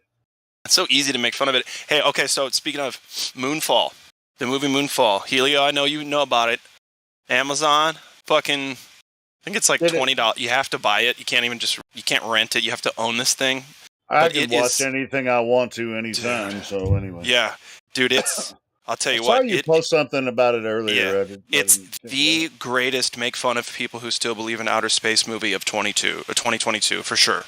Like without. Check it out. So at least so far, you know they're going to come out with something ridiculous later too, right? But this one is, woo! That's right. You thought Independence Day was nutty. I'll check it out. Moonfall. Anyway, I would check it out. I'd recommend it. I'd recommend not eating a lot before the movie. You're going to be laughing. It was a thought exercise. When was the last It is a thought. time? Yep. Yeah. You're right. Yeah. There's a lot going on in that movie, a lot to unpack too. Like I won't spoil anything, but what I will say is just by the description of the movie, you're not getting the whole thing. It's all encompassing. It's even worse than Gravity. Narrative. The movie Gravity. It's even worse than that one. No, Gravity is. I mean, it's just horrible as fake. But what I'm saying is, like, this one is so laughable. It's so funny. Especially thinking that someone out there, probably at least tens or hundreds of millions of someones, believe that everything in that movie is real and can happen. There's people who do believe it. I swear it. It's nuts. You can find them in the YouTube chat. Go ahead, guys. When I heard Sandra Bullock was going to be in Gravity, I thought it was a comedy. Exactly. Oh, and George Clooney, right? It's just Sandra Bullock and George Clooney. What George Clooney's the actor that makes fun of acting, right? He's not good. He's just pretty face and. Oh, I mean, he was in that movie that the Men Who Stare at Goats, right? Oh yeah, that one, dude. What a crazy movie. That movie's really good. I like the movie. Yeah. Yep. Yeah, Men Who Stare at Goats is a really good movie. Anyway, I just wanted to mention Moonfall. Laugh your ass off, guys. All right, Thanks. I'll be back out. in a bit. Goodbye. All right. Who's that we were talking? Was it Seb? I mean, I guess that dude left. We were talking to. I guess we kind of roasted him out of here.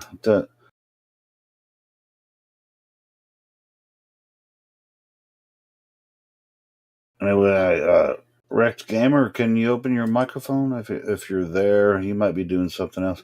I checked him in last night. He's a flat earther. I told him, and has to wait 24 hours to get the flat earther role.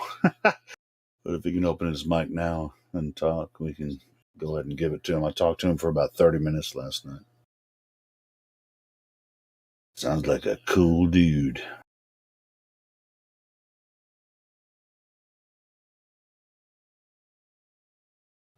That's a general rule when you check somebody in. You don't want to give them the flat earther role right away, but I talked to him for a while last night. He's definitely a flat earther. He might be AFK right now, but... Cool beans. You should have checked him in about 20 minutes after talking to him, man. Why do you have to wait till tomorrow? Just fucking check him in. No, I checked him in last night. I said, we usually give... when you jump in and you talk to someone, you notice they're a flat earther, you don't give them the flat earther role right away. They have to be a participant in the server to actually get the flat earther role. And so that's what I was just saying, hey, Rect, if you're there, go ahead and open your mic and talk to us. And anyway. Hey, Rect. Hey, Rect. Helio. He hasn't opened his microphone and said anything yet. People are saying. Anyway.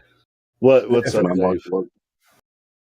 Yeah, I just see an OG flat earther in there. I've seen in a while. I just want to say hi to him. Globus, what's up, man? You open your mic. He may not be near his mic either. I said seen him in a while. Y'all go ahead. Who is it? Globus. Oh, Globus. You know Globus. He's OG. He's been around long. Oh, yeah. Australia, I think.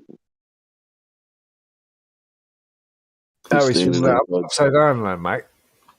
He's standing upside down. He's antipodal. He's an Australian. He's one of them flat earth Australians. The Aussie flatties.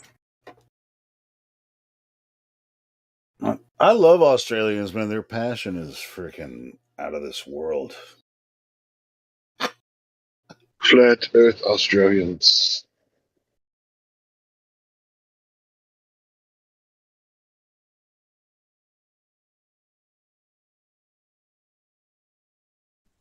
You know why they're so passionate? They got all that passion fruit down there. Lime in the coconut. Put the lime in the coconut. Oh shit! I thought that was Jamaican. Yeah, I'm on. What's up, man? You got to get the vitamin C so you don't get the scurvy. So everywhere the British Royal Navy went, so did the lime. That's why they call them limey bastards. Limeys. Ooh, the lime. You're Babylon, man. Yeah, I'm on. Oh, yeah, man. No, the limeys, they use the limes at sea to keep themselves from getting scurvy. Yeah, I'm on. Ain't nothing wrong with that, because I'm moving on up. Helio. Yeah, what's up, Slug? Hey, you're the one with the YouTube channel, right? Yeah, I You host it. You live stream sometimes? 24 hours a day. if you call that sometimes, I don't know. Yeah, I think I've seen Exact it. opposite of sometimes 24/7. Why are you asking? I don't know. I just saw your YouTube channel one day. Like after I joined the server, I was like, "Oh shit, he live streams these conversations." I thought Well, that man, was I interesting. just I host the Discord for the YouTube channel, but I don't talk on here as often as a lot of other people do. So I kind of host it more like a production kind of thing, and Yeah. I just produce the live stream for this Discord, and it's really kind of a recruiting tool to get people to come in here and talk to us about flat Earth. Yeah. It's pretty cool. Yeah. Well, I mean, it's what I do. I mean, but I'm not the big dog or anything or whatever. But The yeah, I big mean, dog. it was You're the just an executive idea I had. producer. Helio, Yeah, you're the I'm the executive executive producer of Livestream. I guess you could say that, but I mean, at the most we get like up to 50 viewers at a time on YouTube, which to be honest, It's not enough. no, it's not. Well, it is enough. It's like, do you want 1,000 idiots? Yes, please. It would be totally out of control. We had 1,000 idiots watching this channel, and don't really want to get into a deep discussion about this topic. Yeah, that is pretty I'm interesting pretty how they. comfortable. I'm pretty comfortable with the flow of conversation that comes through. We get plenty of people that join the server every single day, dozens, and I'm fine with that flow. It's like how can we handle anything larger than that? We actually can't. There's no reason for us to actually just like, hey, we want 2,000 people to join every day. Like nobody can do that. So Yeah, it's interesting how We can people handle are it. We'll set very them up. defensive about their beliefs in the globe. yeah, It's exactly. yeah, that's interesting, man. Like I just So I if can you're see that, like how if you're defensive they curious, you're can gonna be. find us. If you're curious about it, you're gonna find us. If you've heard it before, and I'll tell you what, I mean, there are hundreds of millions of people that heard about flat Earth, but don't want to actually ask any questions about it. But the people that do, we're right here, and we're not hard to find. Right. And we're ugly. Yeah, I mean, if we get bombarded with thousands of people that want to ask us questions, we just can't keep up. I mean, there's no way. So Yeah. So I'm kind The of slug comfortable man. with. What you talking about, Willis? What you I'm talking kind of about? I'll comfortable hold with the the hill. rate. I will hold the. Well, hey, man, I'm not saying don't promote it in any way you can. I mean, and if we actually, it'd be a blessing to have like so if we got like 10,000 people join, which we've had in the past, and it was very difficult. We had to pretty much be here 24 hours a day. Oh, which we're already here. But I mean, just like we had somebody make a viral video about the server, and we had like 20,000 people join the server in a week, or like a couple weeks, and it was just like it was endless. Hey, Helio. Like dealing with trolls and shit, they're just like, so we do what we do. There's a reason we do what we do. You got to shout out on Podcasters today because Flat Earth Dude sent a super chat to Bob and he shouted out the Discord. Just thought I'd let you know. Awesome, cool, yeah. I mean, it's like we're always here, and Witsit's one of the Globe Busters members, and he's a moderator here. I mean, it's like we're always there, but we want this to run smooth. But at the same time, we don't want anyone to be deterred from joining. It's just like if you really want to join and have an opinion, just jump your ass in here, and we'll treat you with respect. Yeah. So it's not a big. We've been doing this for a long time, like 4 years. So If you have any proof of the globe, go right ahead. Thank you. I mean, it's not just about bringing proof of the globe, because if someone has been questioning that, they've already looked into it a little bit, So, Are we really going to treat him with respect? Come on. Well, it depends on who it is and how they treat us. Yes, sir. So can I ask Slug a quick question? Have you talked to anybody about? Have you talked to anyone about this subject in real life, and how did it go?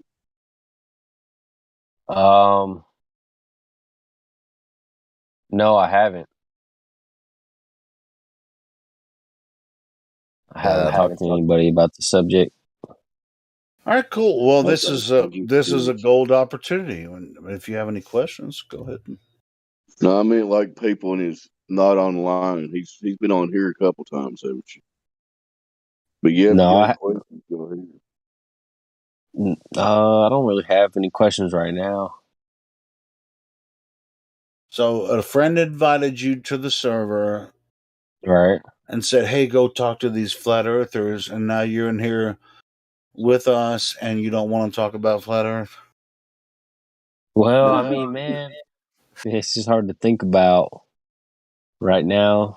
The current mind state I'm in, it's just Well, kinda what hard do to you think think? about. What do you think it is? I mean, it's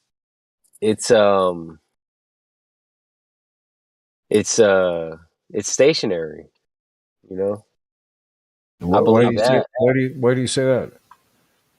I mean, nothing's moving except the wind, right? The wind is moving.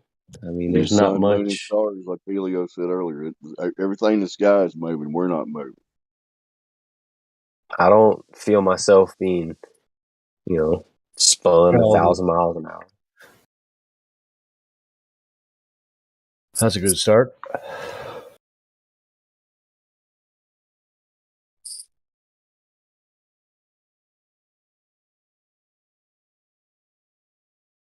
So how long have you been thinking about this, or thinking about it? The terms of it, or investigating it? How long? Probably 2 months. Yeah, so not long. No. It could take what? It could take 6 months, a year, 2 years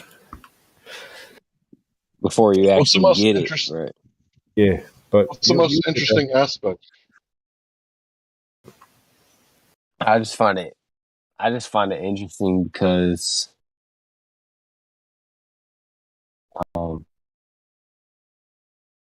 it's just it's just like open-mindedness. That's why I like it. Good shout. Yeah, I just like the open mind, part of it. Instead of just, going along like, oh, what are you talking about? We live on a ball. And then, Did you ever have the feeling there was something wrong with the world? Yeah, of course. Like all your life? Probably not. Probably the past 6 years. I never really got into flat Earth, but I was into a lot of like, just I guess you could say truth Rabbit hole seeking type stuff and whatever. Yeah. So you're seeking, yeah. Yep. You're looking for answers. Yeah. Yep. Same as those. I am. Well, you've come to the right place because we're searching for the truth. And we don't have all the truth, but it ain't because we don't want it. So we don't know everything. You can ask us a bunch of questions and we'll just tell you, look, I don't know. I don't know the mass of the sun. I don't know the mass of the earth. There's more to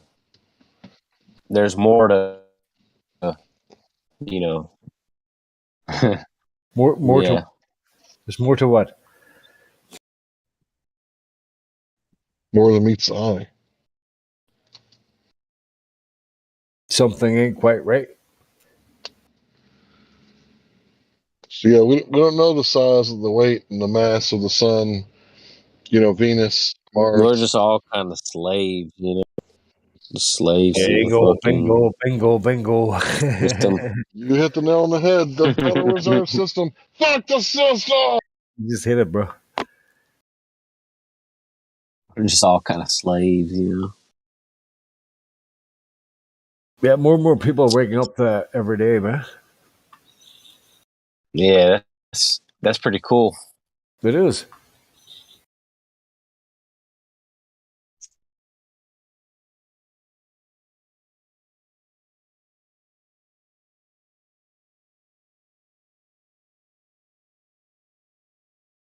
So do you want a quick flat Earth fact, Slug? You may not have heard. If say you're at the beach and you're laying on the beach, your head is like a foot above the water. How far away should the horizon be according to the globe when you're looking at across the water? I've heard this before, Nick. That horizon calculator isn't correct. Well, yeah, I'm just asking, using this guess if you want. Have you been to the beach? You looked at the ocean before? Yeah. So just kind of guess from a foot above the water, how far away should the horizon start to curve away from you?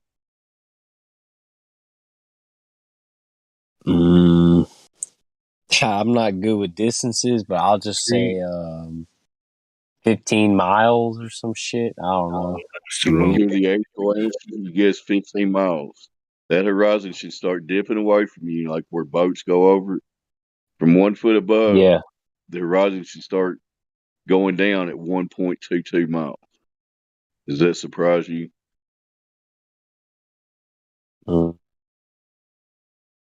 We don't live on a It's boat. interesting. Yeah. Just think for yourself and keep looking into it. In this thought for yourselves. You're breaking up there, bro. Oh, my connection is shit. No, your connection's fine. It's Dave. Sorry, Dave, you're breaking up or whatever. Yeah, I'll shut up. No, don't you dare. You keep talking, bro. Your connection will come back eventually. I'm not going to talk if my connection's fucked up. There's plenty of you Well, guys it's here. You fine know now. what I'm talking It seems okay now.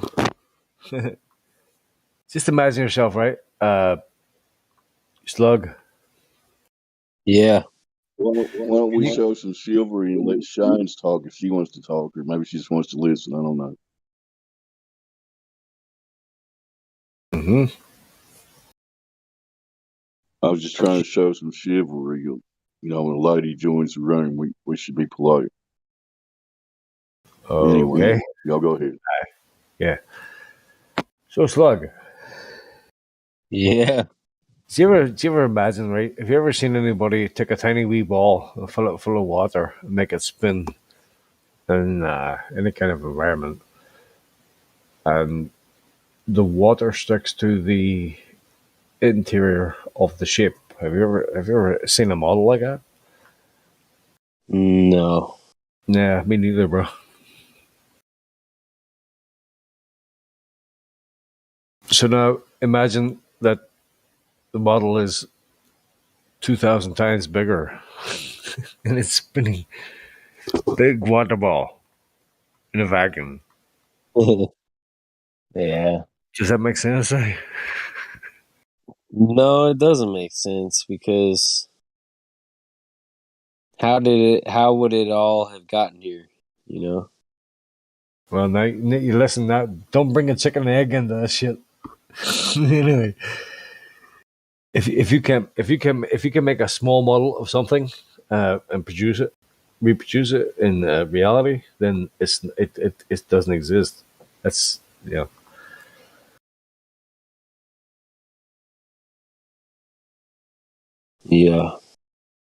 Yeah. So we're not living on a spinning ball, basically.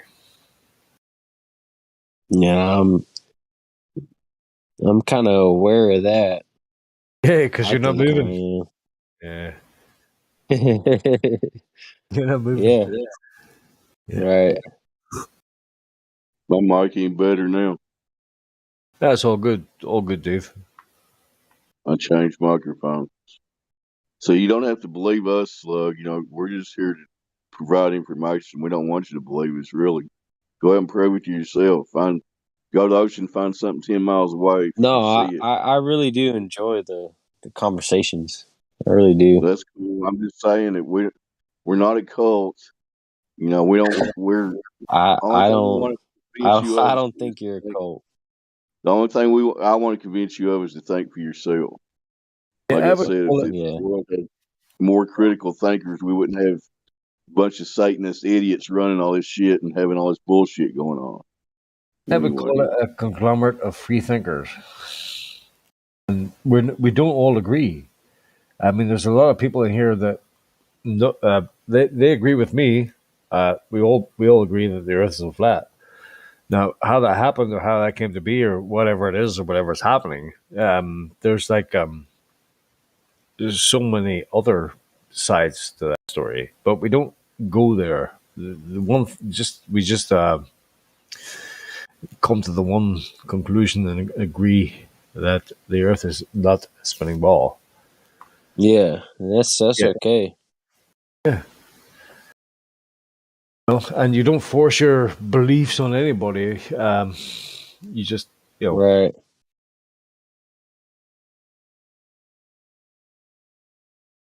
yeah, we're not about the beliefs. I mean, people can believe whatever they want, but it's all Yeah. about what you can prove and demonstrate in reality to make it That's happen. it. You know? Yeah. Yeah. Scientifically proven. Just and you take it from there, and whatever you want to believe after that, whether you think that God created it or, well, it's, whatever you want to believe, that's fine. I don't know what the fuck created it. But yeah, well, exactly. But I'm not going to argue with anybody about if they think somebody created it or something. Right. But Because The only we don't know. We don't know Yeah. if this the is only a time we argue with masterminded people, fucking creation. Exactly. yeah, sorry. Yeah. The only time we argue with people on here, hopefully, about beliefs is when we're trying to show to them that the only reason they have a globe belief is that's all it is, the belief. They can't prove any It's of it. just I think you just prove that it's just all brainwashing, and Yeah, you it's crazy how deep that It's the shit biggest goes too. cult in the world. I know they're in it. You mean once you It's- get once you realize that they're lying to you about the shape of the Earth, and Mhm. yeah, It's crazy how people would just believe anything. They'll just they'll just believe since NASA told me, oh, it must be true, because they are smart, so it must be true. But you don't really know it's true. At the end of the day, you don't know. crazy? Isn't that crazy how I call it? Oh, how easily people just sway to the mainstream narrative. Whatever they're told or taught, they just believe it. Mm-hmm. Yeah. And if you question it, some people will take really great offense to that and start calling you all kinds of names. And you say, "Bro, I'm just asking Yeah. questions here." That's that Stockholm syndrome, boy. Well, we really don't know. Yeah, we We don't don't know. know Lady how in the we red got here. dress. We just have That's to the come lady in the to red dress. the one origin. The one origin of the question is the whole reason why this server exists is that it's not a spinning ball; it's a flat Earth. Or that's the origin. So that's cool. You got the origin sorted out. Now go wherever you want to go with that, bro. Whatever you think. But what they're telling us from the start is a lie. So now figure the rest out yourself. All right? Right. Yeah. It's cool too, just seeking more information. That's it. It's pretty cool. Yeah, I enjoy it.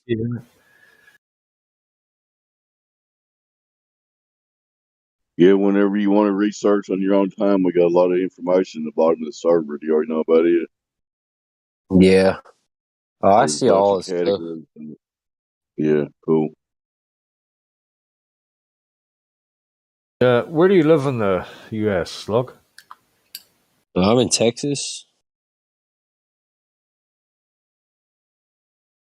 You're a neighbor of Hank Hills. Howdy, neighbor. Yeah. Howdy, neighbor. You all sound the same to me, you Americans. I can't tell if you're French, Irish, or Dutch, bro. I can't tell the difference between fucking Americans and Canadians, man. These all sound the same to me. Canadian, eh? Oh, that's I'll right. tell you the Canadians. difference. I'll tell you the difference. Texans are Hey. nice because we all have guns. Canadians are nice because they don't.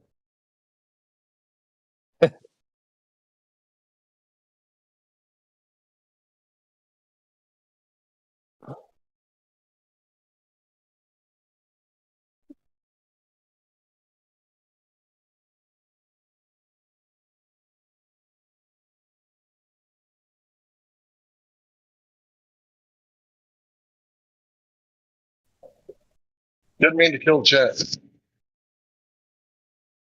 What happened? Yeah, way to go. Yeah, you did. We're just thinking.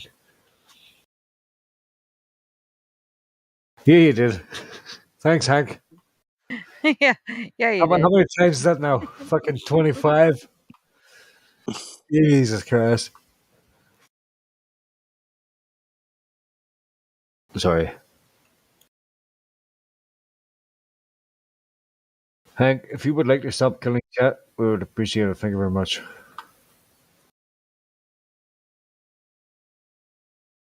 Just glanced through the list. It looks like just a bunch of globe deniers in here right now. Yeehaw.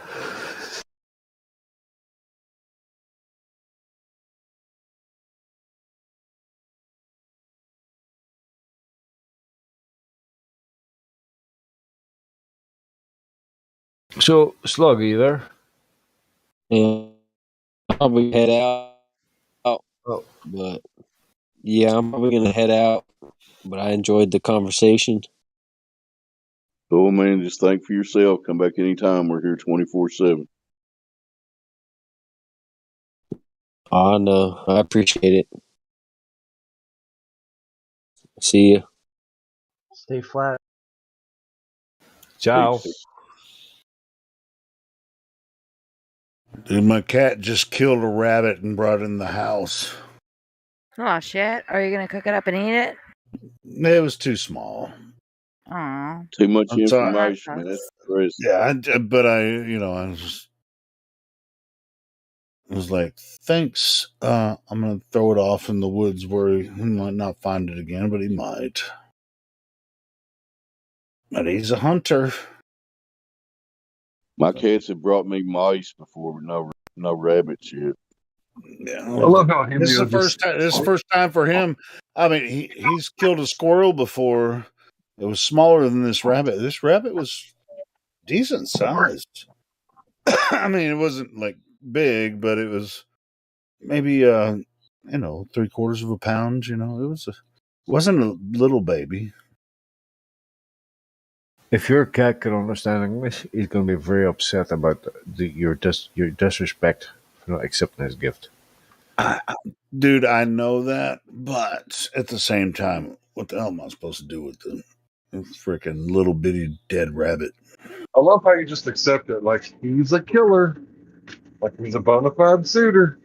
Yeah, that's the He's a reason. psychopath. That's the reason there's no mice in my house too. So that really helps me out. I'm just like, all right, you can kill rabbits, mice, and squirrels. Okay, cool. You're fucking welcome here.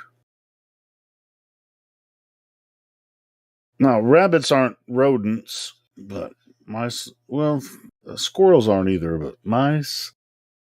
Different story. You got a mouser in your house. You won't have a problem with mice anymore. They won't Oh, even yeah, want I to. do. They won't want to be anywhere near your place if you got. Well, I have two cats and they're both mousers, and you won't have a problem with mice at all. Yep. What We you had yelling for, bro? we had an infestation, and that cat, I swear to God, is sat for like 2 hours. It's dead, still dead. Yeah, just looking where they know where the mouse is Where coming it's going to from. show up, right? They'll The just sit patience of there, them cats, bro. like sitting there waiting. You know, it's like Just as waiting. soon as I see you, it's just like, I'm gonna get you. Urged. Yeah, they'll get right on it. So yeah, when you have a couple of mousers, you don't have to worry about mice. But They live for that. That's what they live for. That's why they're awake at night. You just sit The for pink like mist. 4 hours. You but just I'm sit for just, 4 hours. I mean, this is kind of a big cat. I mean, he's a big black cat, like big furry black cat. He's relentless, man. If he can catch one of those, I didn't even realize that he was going after rabbits. I think that's what they think themselves. You know, if cats had thoughts, I think that's why I exist. To catch mice. That's why I'm here. Yeah.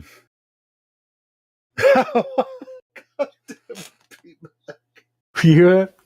You're a freak. Yeah. That's why I exist. To catch mice. I'm going to sit here for 2 hours. Fucking wait. One shows his fucking head.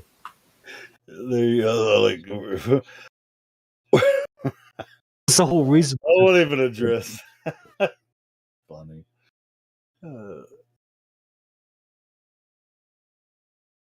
Yeah, we kind of like sit here waiting for Glovers to poke their head out. We're like cats, right? We're like flat earth cats.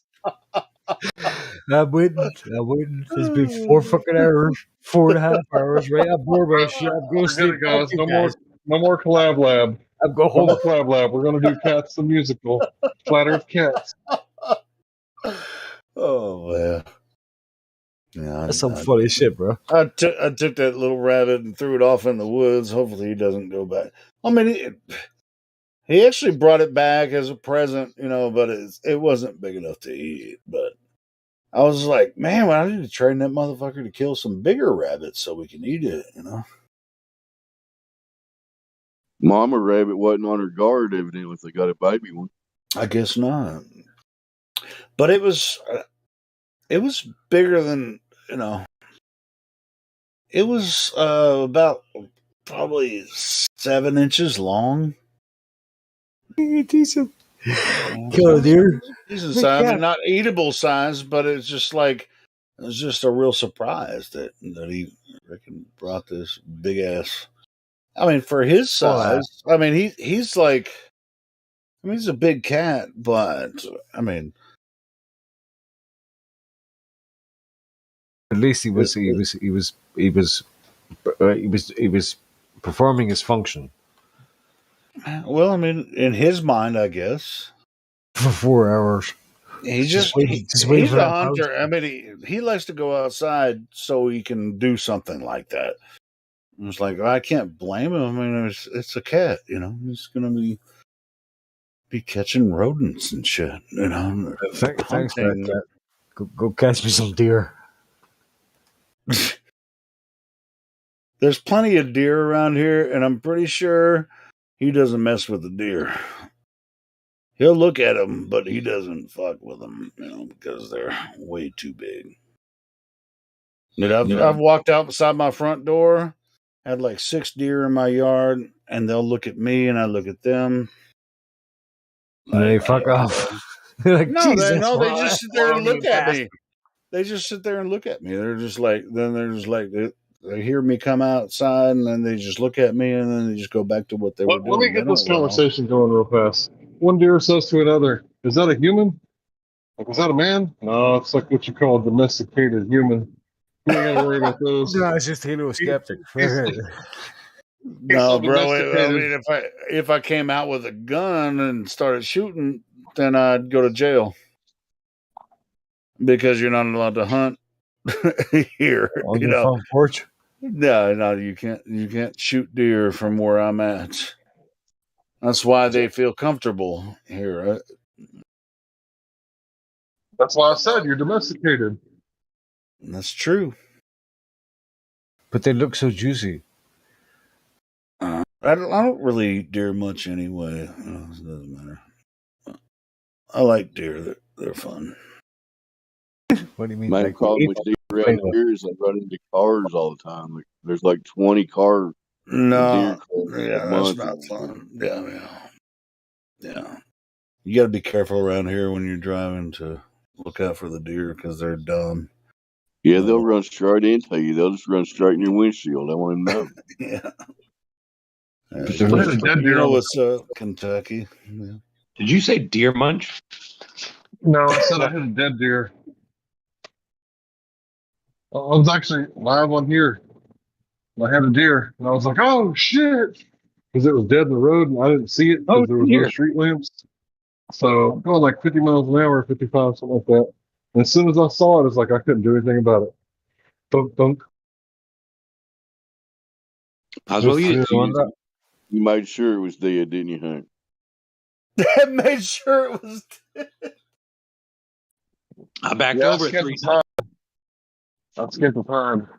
Dude, when I fixed my car, there was still a little hot up there.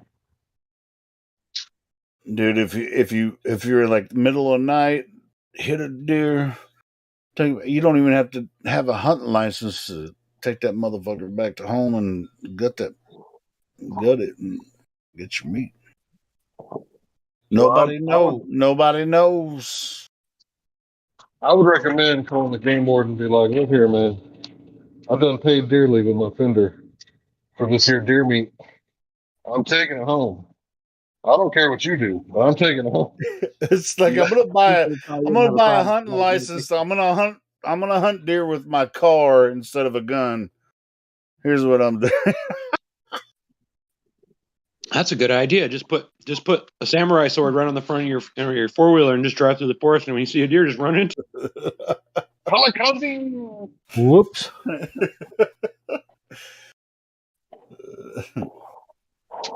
Sir, it was a complete accident. I'm sorry about that. Dude, meat for months. So many deer across the road where I'm at, man. It's just like when you see one, you better slow down to like 15 miles an hour, or else because you always know there's going to be more. 2 miles an hour, everybody sees. And I was just like, all right, I'm going to wait and then go, because when you see one jump across the road, you already know there's going to be more. Yeah, he's the first. Yeah. Might have been the last, but you never know, so you have to slow down.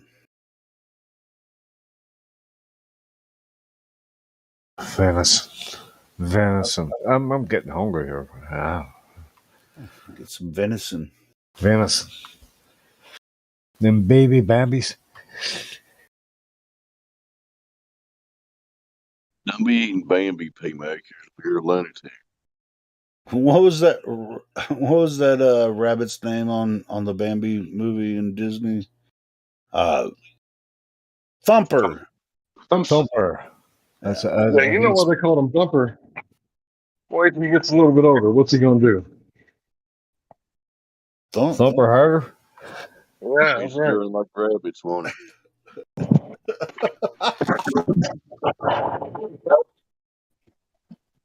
It's just like really kind of strange. I don't really. I mean, I kind of feel bad for the rabbit that he killed, but at the same time, it's like, hey, you came on our property, and we have defenders here. Has Disney lost the plot with Thumper, or are they? Tinkerbell. Tinkerbell was a pixie. No, Tinkerbell was a big fucking green man. He's a big full man, 6'6". Thought he was woman. I think you're thinking of the Tooth Fairy. That was, the Tooth Fairy. Yeah, that was Seamus. He was like 7'7". Yeah. Well, they had one movie with Tooth Fairy as God, what was his name? Well, one they had is the Rock played Tooth Fairy one time, and Larry the Cable Guy played Tooth Fairy. in the movies. Has Disney lost the plot? Are they just like, yeah, we support transgender, and now no longer Snow White is it Mrs. Snow or Mister? Or it's Snow White.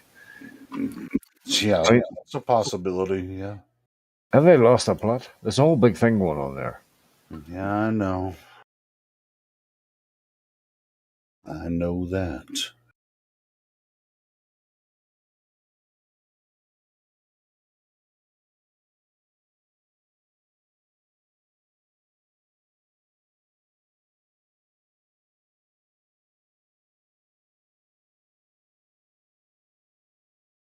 Woke. We live in a strange world these days, Bro, don't we? bro, I think 2012. Everybody thought 2012 things are going to change. Mayan calendar, everything's going to happen.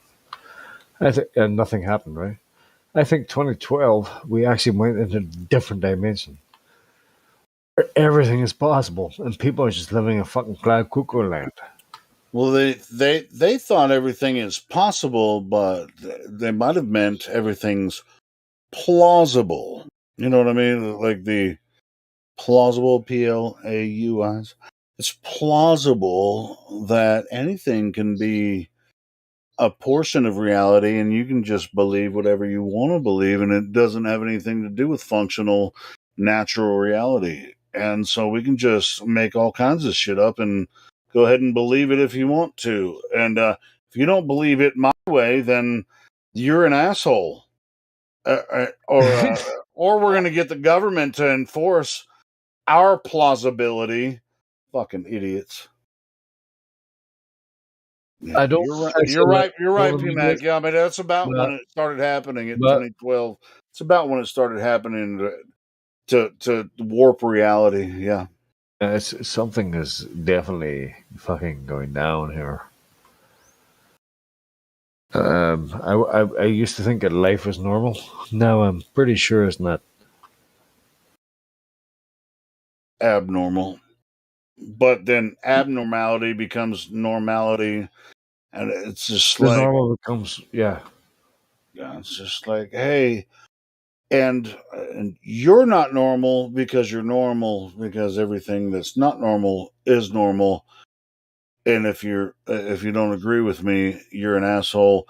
And if you don't, if you think the government or You know, media or whatever, however this shit happens, it's just really weird. Maybe I'm just a can I ask you a question?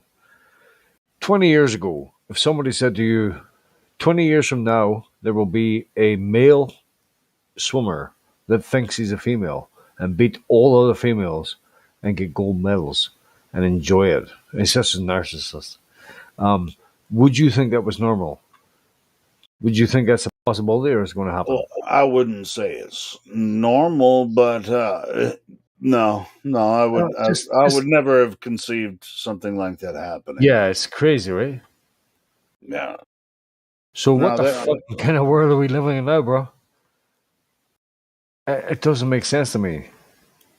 Well, but it's just like, can a man become a woman when they're born male? Can a male become a female? Yeah, but it's no longer about facts and fictions. It's, about the shape of the earth. I know, but It's about gender and sex and all that kind of crap. And Like, and as far as transgenders competing in sports, really, I don't give a fuck, about sports anyway. but you should because that's a what do you call it? A fucking marker for the world is going fucking insane. Well, yes, of course, but at the same time, it doesn't. I mean, it affects me in the way that it affects me, but I don't necessarily follow that way. Well, what do you mean you don't follow it? You're living in it, bro. All right. Well, I mean, yes, I know that this man took drugs to become a woman. To become a woman, but he never cut his dick off. Yeah, I don't know. And I saw an article where it was like all the other women, that were on the team were like, she wouldn't like cover her genitals up to see her genitalia and all this kind of stuff. It's just I don't like, know if it swims like a duck and it's got balls. It's a fucking duck with balls.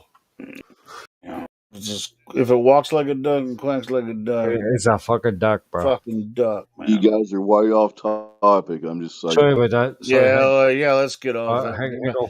I mean, I posted but the yeah, latest- I mean, everybody's frustrated about it, but don't talk about it because of whatever. I mean, Oh, wait. I posted. We're not supposed to I talk about posted things the that latest make perfect news sense. from NASA. If anybody cares, I'm getting rumpus by PMAC. Nice. Sorry, Dave. NASA to Dave, provide update today on the last major Artemis test before launch. What's this all about, Dave? Ooh, can't wait. Well, the funniest line, I posted that too. Through Artemis missions, NASA will land the first woman and the first person of color on the moon.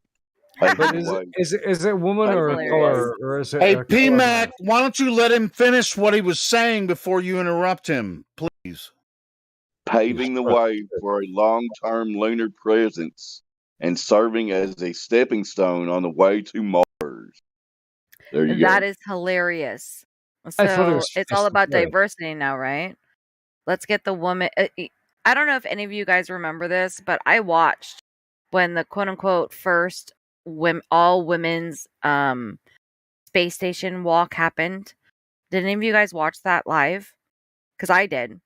And when I Yeah, I watched saw it, they saw were like 30 minutes of it. banging Yeah. around up there. It was like crazy banging. All these loud sounds were taking place, and everyone on the live stream was like, "Oh yeah, of course, women up there, they're going to break it." And of course that's funny, but I'm like, is nobody thinking about this? Should there be sound up there? That like it is so loud, reverberating off of everything that we can hear all these noises. Like that was the first thing that I took away from it was the sound, but everybody else was like making women jokes were ultimately hilarious because I think that's super funny. They're like, "Oh, the girls are gonna break this shit," but like they didn't pay attention to the fact that it was like literally making banging noises. Bang, bang, bang, bang, bang. Yeah, no, like bang, bang, like shattering sounds of them like Are you playing talking on about shit. some of the cartoon tools that they were out doing the spacewalk with that It was didn't the actually women. have any function at all? It was the all women spacewalk, the first all women spacewalk that was very serious, and they were so excited about all women. It was 2 women that were on the spacewalk together for the first women's spacewalk. It was a couple. I think it was a couple years ago. Yeah, I think I know what you're talking about. Yeah. I was just wondering. And it was hella loud noises.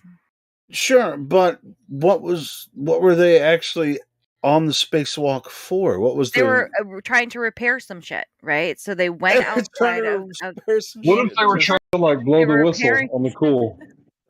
like it was Sorry. super funny. So everybody was like, "Oh, the women are breaking it," and I was like, "That is such a funny joke." But none of these Globers are realizing that we're hearing the sound.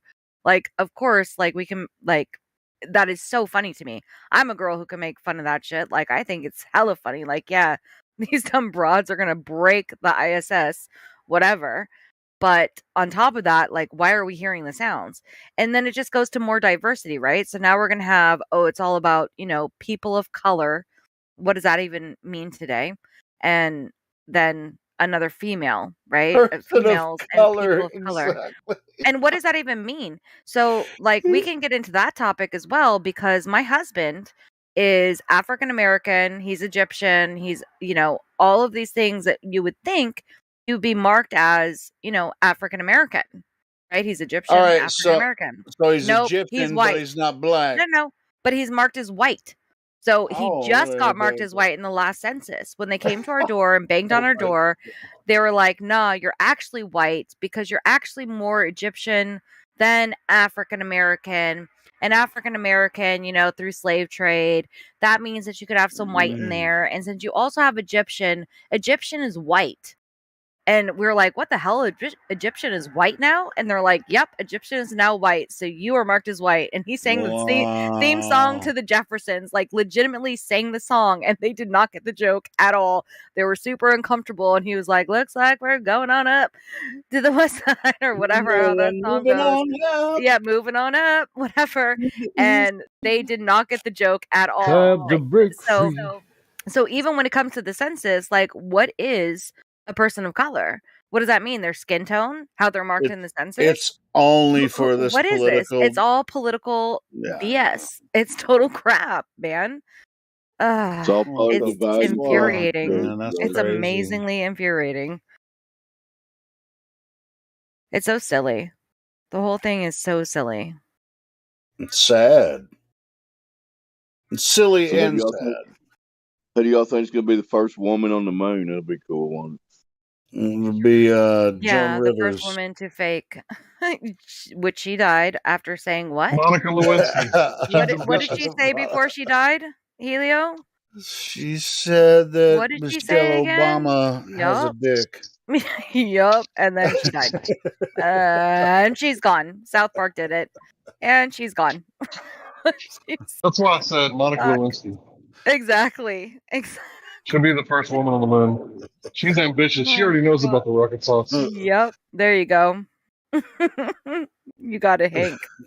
She My knows about God. cigars too. Those cigar rockets. Yep. And that's the other thing. Like with these rockets, like what's happening there? We have Virgin, we have the penis rocket. Like what is even happening? Like how can people not see this? All of it. They don't Like, want to. when it comes to the political things, the feminist things, the whole entire feminist movement, the politics of it all, the space of it all, like all of it is just so flabbergasting to me. Like especially those who like can see it and then something else happens and they get sucked back into it again. Like how can you go back into believing once you've actually woken up from it all? I just don't get it. I don't understand. Yeah, they're doing the impossible. I mean, they're taking a pickle and turning it back into a cucumber somehow. I don't get it. Exactly. That's a great metaphor. Yep. That's a great analogy.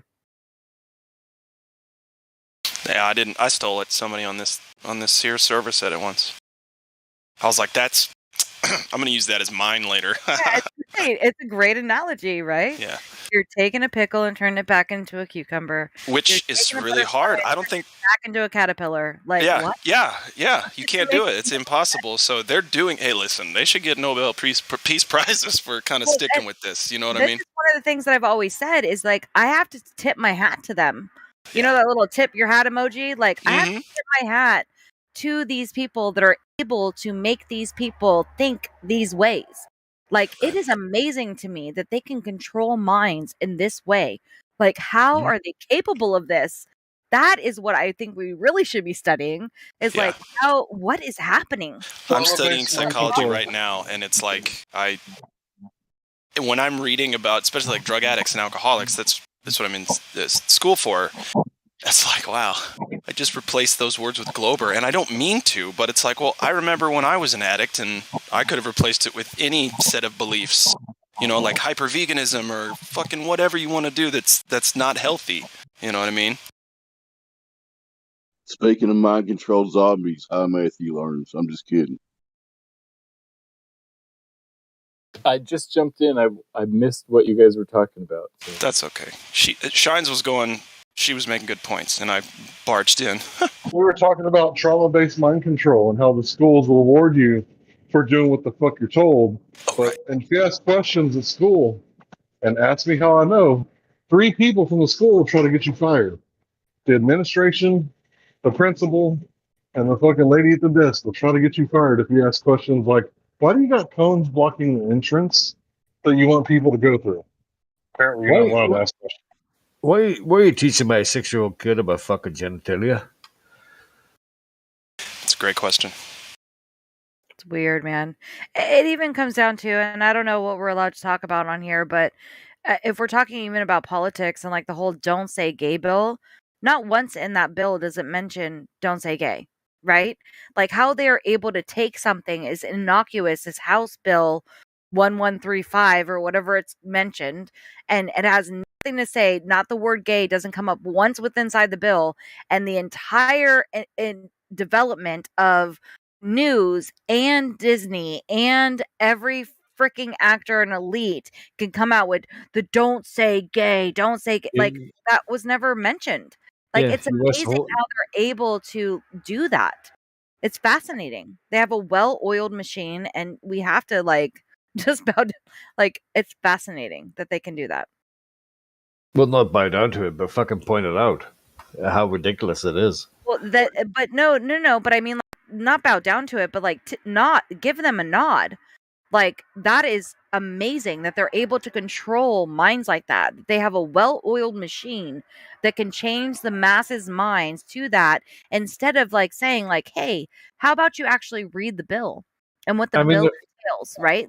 How many of those people have ever looked it up? We have actors and actresses and politicians and all these people coming out doing all these TikToks and all these things about don't say gay, when it never once says that in the entire thing. But now that's what that bill is supposedly is, and most of the people around think that that's what that bill actually states, when it doesn't. It doesn't say it So once.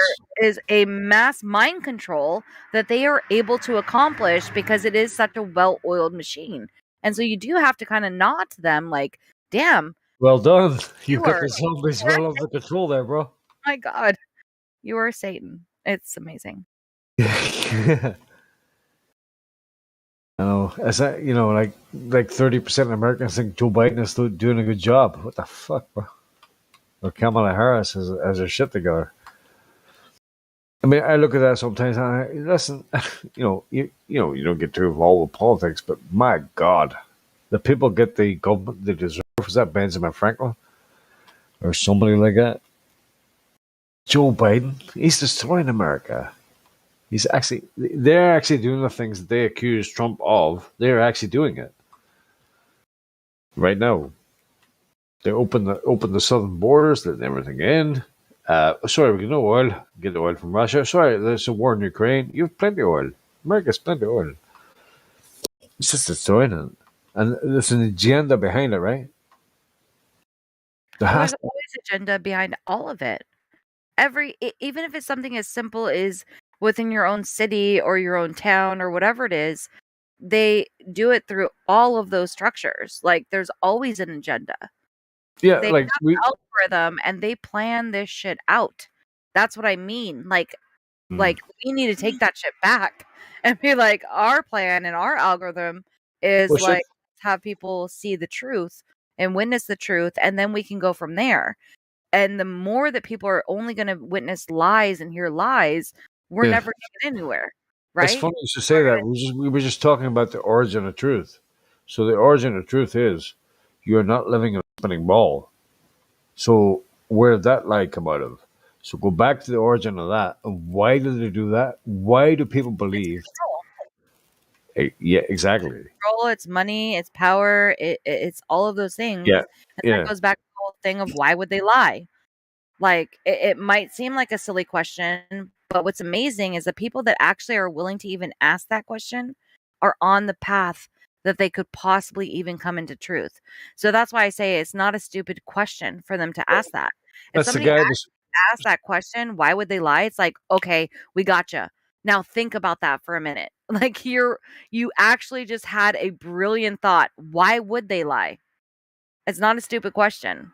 Now let's go deeper into this so you can realize like how silly it actually appears to be as a question once you realize the answer to it, you know? Yeah, but it's kind of a theme is going through here tonight. We had a guy on there. It's just what do you call him? Shit, I forget his name. He was only 2 months into flat Earth, but he's and we kind of got to the same original thought about questioning why they would lie in the first place. Why you said power and control and what? Of course, that's what it's all about. The system it's a bad system. It's fucking mind blowing how they've let us believe that we live in that. Anyway, yeah, he's gone now, but it was interesting because he's only 2 months into figuring out that maybe something ain't quite right with the world. Maybe they're fucking lying to us. Well, that's the whole point, you know. Talking about Are you talking about Slug, Slug? Shines talked to him on Ladies' Night. I Yeah, remember that. are you now. talking? No, it was actually I talked to. If I you're was, talking yeah. about Slug, I actually didn't talk to him on ladies' night. I was actually here. It was before ladies' night, and it was really late at night. I came in like I think it was like midnight to like 1 o'clock in the morning, and I actually like brought him in. I think I might have even checked him in. I don't remember, but it was really late at night, and I was like, you know, what's up? And he was kind of like on the globe side. And I was like, "You're tripping, Right. whatever. Like, let's have this conversation." And slowly but surely, he, was coming around to it. And so, yeah, I asked earlier, like, Slug, how are you doing in here? And people were saying, like, oh, yeah, he's definitely not going back over to the Glober side. So I'm really happy to hear that he stuck around. He listened to the information. He was able to absorb that information, think for himself. Critical It's not thinker, a right? matter of like, we're going to give you information. So therefore, that's what you should think. He wasn't like that. Like, he definitely was coming back with arguments. You know what I mean? He was thinking for himself and coming up with his own thoughts, his own ideas, his own arguments. And that is like when you know that somebody is going to be a free thinker, right? Like, they're Yeah. not regurgitating what they've been taught and, oh, let me go look this up so I can get an answer for you. It's like, well, what is your answer? What do you think about this? And Slug was actually providing that. So I'm glad to hear that he has stuck around and he's learning a bunch. That's great. Yeah, he was a cool dude. I just want to mention we got a new person here, but they're on deaf and the giggler. So if they're deaf and they can't hear me say anything, so I should shut up. Wait, who's deafened? What happened? The giggler is a new person, VC verified, but they're deafened. Oh, the giggler. That sucks. I wonder if we oh yeah, somebody sent him a message. So is it a coincidence when we talk about mind-based mind control that Matthew shows up? Oh yeah, how you doing, Matthew? I'm doing well. You know, my handler said that you guys were talking about us and wanted me to come in here and like just There take you go. notes. So, you know. Don't you think it's amazing, Matthew, they got you to believe the exact opposite of what reality is? You're in a flat, motionless plane, but you think it's the exact opposite. That's hilarious, man. Well, that would be amazing if I thought that, but people can only believe what they believe. It's hard to believe what you don't believe, right? So you Matthew, believe things, Matthew? Say that Matthew, again? you don't strike Do you me as believe it's a globe?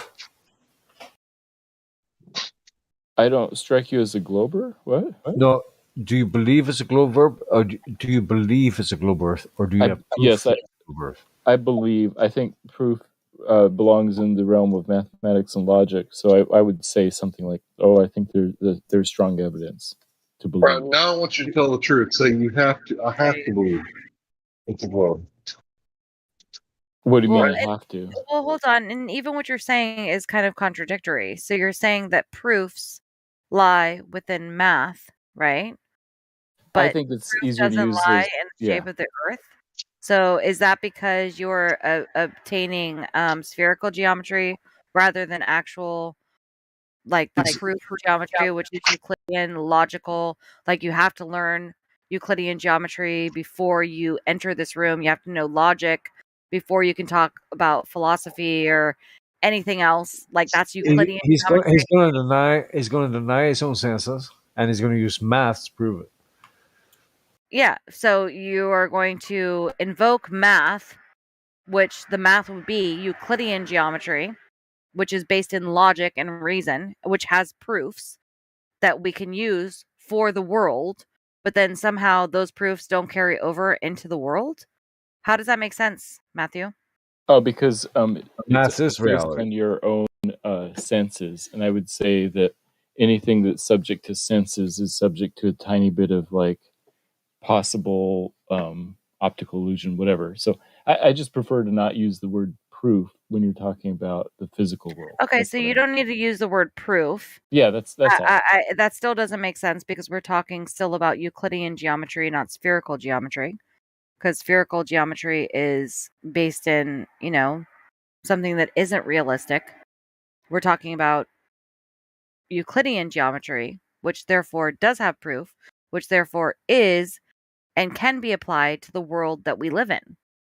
So I think I'm still confused as to why you believe that the Earth is a globe, and that there is no proof that the world Right. is based in like reality. You understand it, Matthew? You understand why we're confused about your stance?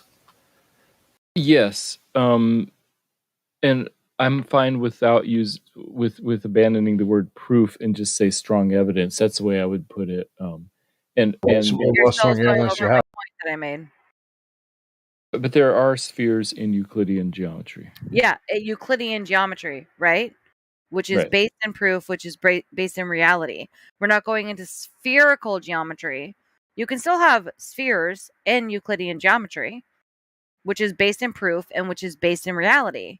But Right. we don't live on a sphere. You can still have spheres within that proof. So it is proven. It is proof.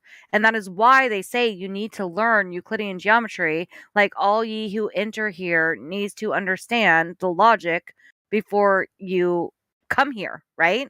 Which is based in Euclidean geometry, is based in the proof, is based in logic.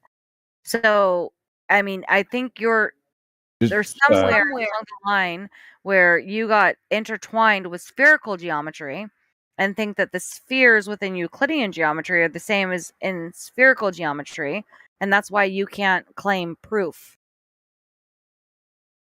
Just because we believe that the Earth isn't a ball doesn't mean there aren't balls.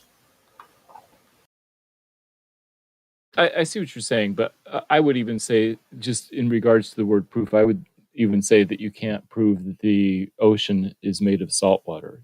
That's all. I would say you'd have strong evidence, but I would reserve the word proof to being something like, oh, if you take two even numbers and add them, you'll end up with an even number. You can prove that. Wait, what the fuck?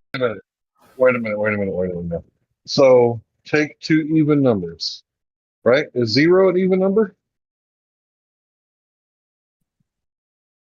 Zero is kind of a weird case, but let's just say two Right, it's a positive concept. even numbers. It's a concept, right? 100%. Right. So you can take 0 and add it to any number, and then you get an even number. Does that have anything to do with fucking reality, Matthew? No. No way. Not at all.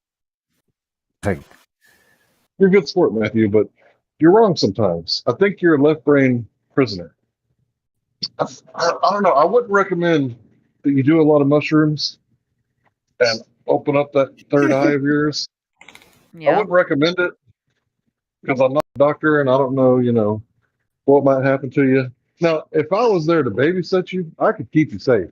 I could keep you sitting I down. was just about to say he needs somebody to guide him. If he had a guide, I think he might actually be like, holy wow. I'm I actually don't know seeing about things that. in a different way. I think Matthew, out of a lot of Globers, I think Matthew might be one that could definitely, maybe, possibly, with a good Enjoy guide. some magic mushrooms. Yeah. He Math- might enjoy that. He might be on the tip. For sure. My employment contract forbids it, unfortunately. Well, you should have been employed in the 60s, Brett. Apparently, it was part of the requirements to being a professor. Some places. It was. Yeah, fair enough. Or even still at Berkeley, right?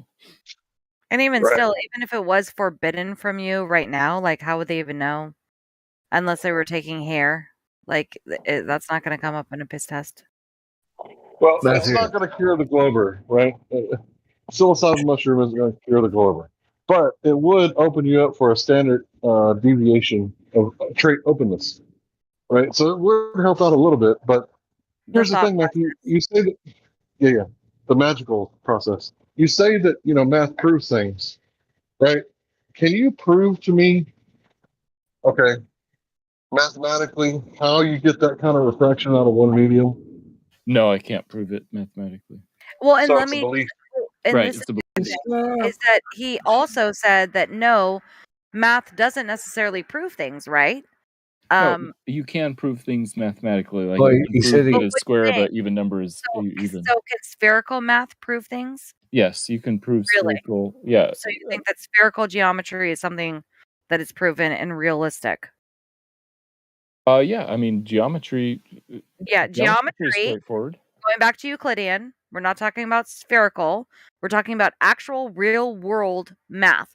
That is Euclidean, based in reality. There are spheres within Euclidean math. Right. Then you're hopping over to spherical geometry, which we're talking about like Minecraft, and you can have a room with like one wall and 6 different rooms. That's spherical geometry. Like it's not the same thing. So to say that spherical geometry proves things, along with saying that Euclidean geometry proves things, but I can't prove anything, the contradictions like abound. Like I'm really trying to figure out where your mind is actually at. Like it doesn't make sense at all. True story, bro. I see what you're saying. By spherical geometry, I think you mean Riemann geometry, that is sort of geometry on the surface of a sphere. So I was confused about what Okay, you were that's saying. honest. Got it. Yeah. Okay. That's honest enough. So Yeah. you take back that kind of spherical geometry doesn't prove things, right? Right, because it doesn't match reality. Exactly. Yeah, the Riemann Euclidean geometry. geometry does prove things. Yeah, Euclidean geometry seems to match our reality. Perfect. So yeah, when I say spherical geometry, I mean spherical geometry. I don't mean Euclidean spherical geometry. I would just say Euclidean geometry. And Euclidean geometry proves things. But yet you're saying it doesn't, even though there are spheres within Euclidean geometry. But then you also said that no, you can prove things with math. So now that we are based in Euclidean geometry, and you're saying that math does prove things, how does it not prove where we live? Okay, so there are 3 different types of geometry that are mutually exclusive: Euclidean geometry, elliptic geometry, and hyperbolic geometry, and only one of them can match reality. And then, separate from that, within the space of geometry, you can do proofs and stuff like that, all within mathematics. But when you try to get to the real world, then you have to move to the realm of evidence and likely and that type of stuff. Yeah, and I think you're confusing yourself again even more. Just base yourself in Euclidean geometry. Right? Like I honestly think that's all you necessarily need to prove and have proofs, which actually does have proofs about this world. Level is horizontal, right? That is where we live, and that is how we see the world. And anything other than that, no, it doesn't work. And that is why you're getting confused and are saying, I can't prove this because all these other maths that you've learned are like confusing your brain when you just need to take it back to Euclidean geometry and, the distance between 2 points, what a point actually means, what a line means, what horizontal means, what these shapes mean. All of these things are proofs. They are proofs. And that is the world that we actually live in. All this other nonsense that you've been ascribed to in your higher maths is confusing you. No? Would you not say that? That all these higher maths are then telling you that, oh, this doesn't actually work and this isn't reality, so therefore I can't say what the world is? It's That's complicated because would you rather believe a page full of numbers or the senses you can see? they're different. Bro, let him things, answer. yeah. Let him answer. It's complicated to try and explain the different types of geometry, except to say that they're mutually exclusive and they can't all match reality. So you're right about that. And Euclidean geometry is good enough for almost everything, like, within the stuff that we can see. So I'd say we could stick with Euclidean geometry.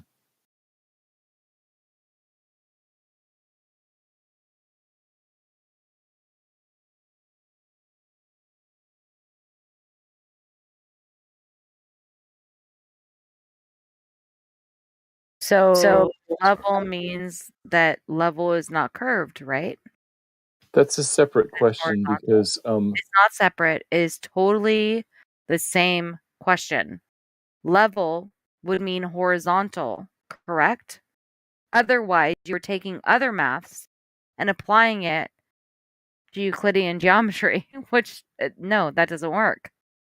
within the realm of Euclidean geometry, there are some people who say that level means a perfectly straight line, and then within the realm of Euclidean geometry, there are other people that say level in the context of the Earth doesn't mean a perfectly straight line. How could they say that? If the oh God, I can't remember what postulate it was or what number it was or whatever it was, but like you can't have. Oh God, I can't remember even how to phrase it right now. Ambiguity fallacy. That's what you're trying to say. Let me see what I can do, Hank, and maybe you will remember Sorry. this what I'm talking about. Hopefully you can remember this, Hank, or somebody can fill this in for me. But it's basically that, so 2 points, right? You can't have 1 point that encompasses a shape, like, right? Like you can't have 1 point, or was it two? Like you can't have 1 point that encloses a space. Or was it, no, you can't have 2 points that enclose a space. Basically in Euclidean geometry, and that was either one of the postulates or one of the proofs. I can't remember which one, but you can't have 2 points that enclose a space. And within that, I think it was a proof, 2 points can never enclose a space.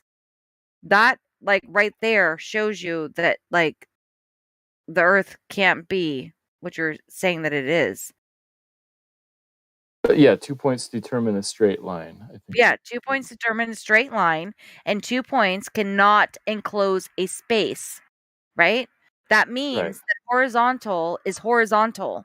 It can't be curved. So to say that level is curved, like it none of it, like you are rigmaroling and going to spherical geometry, not what we actually see in reality, which is Euclidean geometry, which does actually have proofs. Are you saying that there is another math that has proofs like Euclidean geometry does in the real world? Because I would love to hear that. Because the only math that I know of that actually has proof in the real world is Euclidean geometry, period. So, and 2 points can never enclose something. It can't be curved. It's a straight line. It's horizontal. It's level. yeah, drawing lines on spheres and doing circles on spheres and stuff like that still fits within the realm of Euclidean geometries. I don't think anybody wants to go outside of Euclidean geometry here.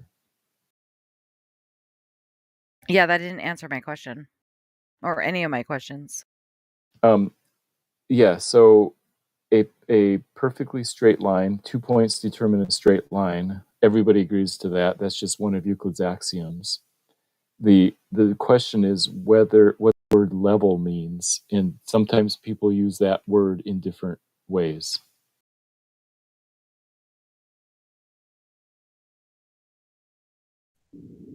Oh, can you show me an example from history? The word Like, level. And wait, did he say I'm what like- ways?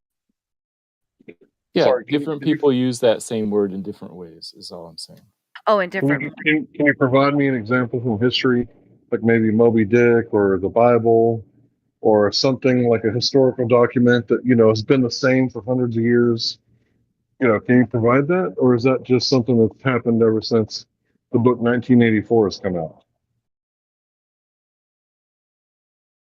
Yeah, I need to find a good source for that. I don't have one handy right now.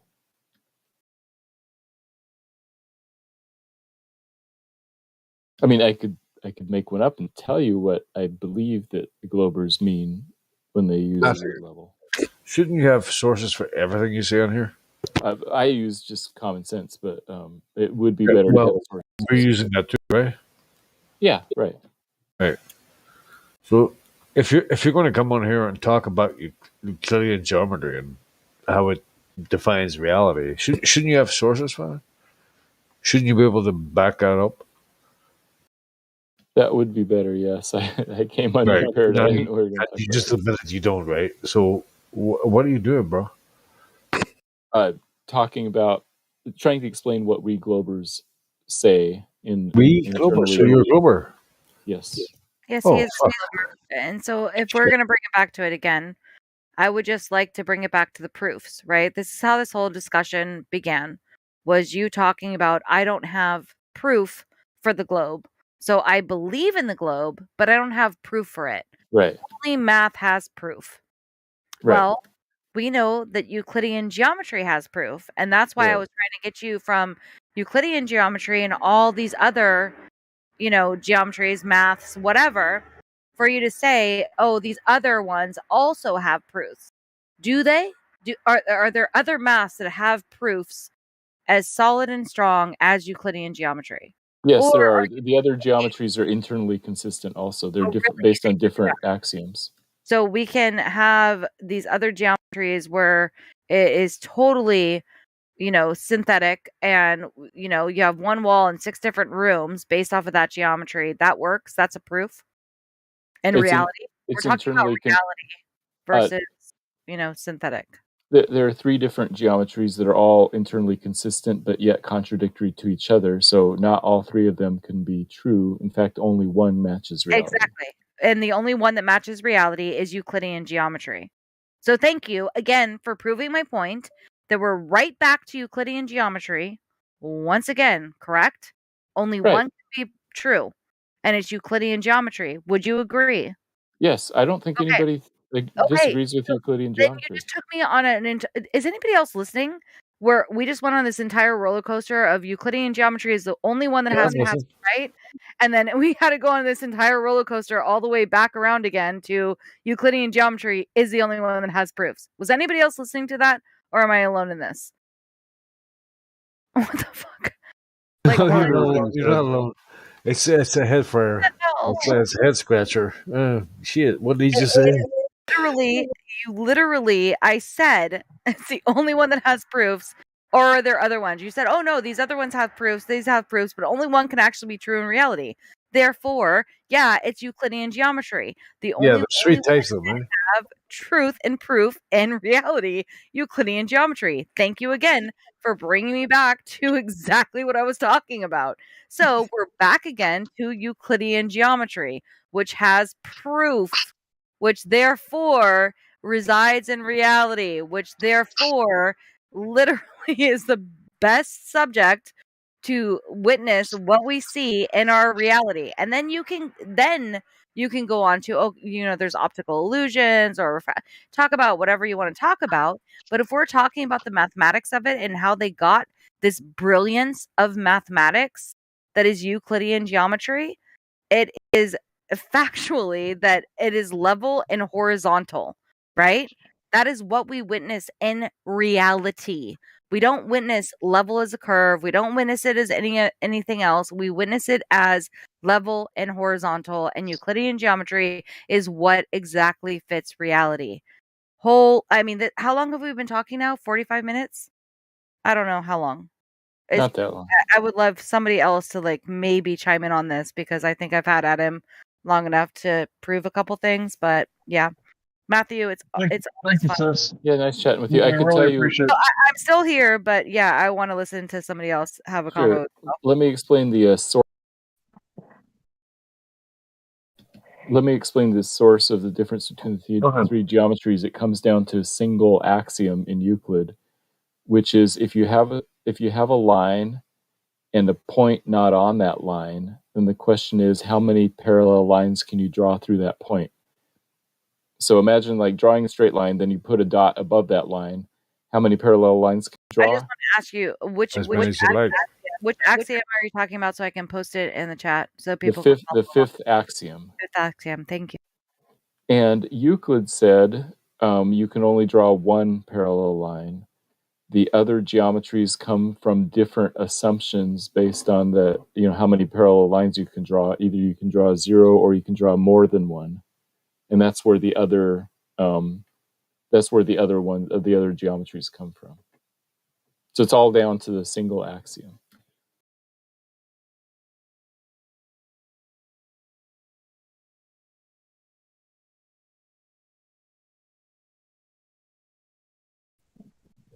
Are you done with Matthew or Heather? Yeah, we can move on. Go ahead. She said she was. Yeah. Cool. So Matthew, you know my strong point isn't math, right? Oh But yeah, that's fine. I do have somewhat of a skill when it comes to speaking No, and you do. You're good. Yeah. comprehension. But My you're comprehension smart. of You can language learn is. math if you put yourself to it, I think. So not that you need to, but I agree, but I just don't see a need to. But so here's the deal, man. When you first started coming around, I defended you and said that you were a normie and that you weren't a baller and you shouldn't be treated like such. But here lately, you've been saying stuff like, under certain contexts, flat means curve. And I would challenge you to show me, like with Moby Dick or one of the great, Huckleberry Finn books, something like literature from like Mark Twain or, maybe even like, sci-fi from like the cowboy and Indian days. Show me something where they've said that flat means curved when talking about, and this has got to be something that I can maybe go back 100 years, 200 years, and verify that this isn't something you guys just made up. Because if you can make this shit up and you can just take away our word for flat, and now we can't say flat because if I say flat earth, you guys are going to start teaching the kids that flat means curved. So if I say the earth is flat, the kids are going to hear the earth is curved, right? Because you guys have full authority over, communicating to children. You guys like to, basically talk to children. You like to do the, it's like the water world. Give me 30 minutes. I like to do the talking with a wee one. I want to talk about the birds and the bees. I'm not accusing you of doing that, but education as a whole. So I think you're right about the can importance show of language. It's very important to get the definitions right. Right. If you could just show me, like, for some classical literature, so, it doesn't even have to be classical. Show me in Dean Koontz, right? Show me where flat means curved. I would like to see it because, I usually hear girls, they say, does my ass look flat? And they're not asking, does their ass look like a bubble butt, right? Or they'll say, oh, I got a flat chest. And they're not saying that they got, 38 double D's. That's not what they're saying when they say flat. So, Mother Earth is no different, in my opinion. Now, I'm a layman, I admit it, but I would challenge you to show me in literature, not something in the past, 7 years. Like, it'd be even better before 1969, honestly. But, yeah, show me in literature where flat means curve. I would love to see it.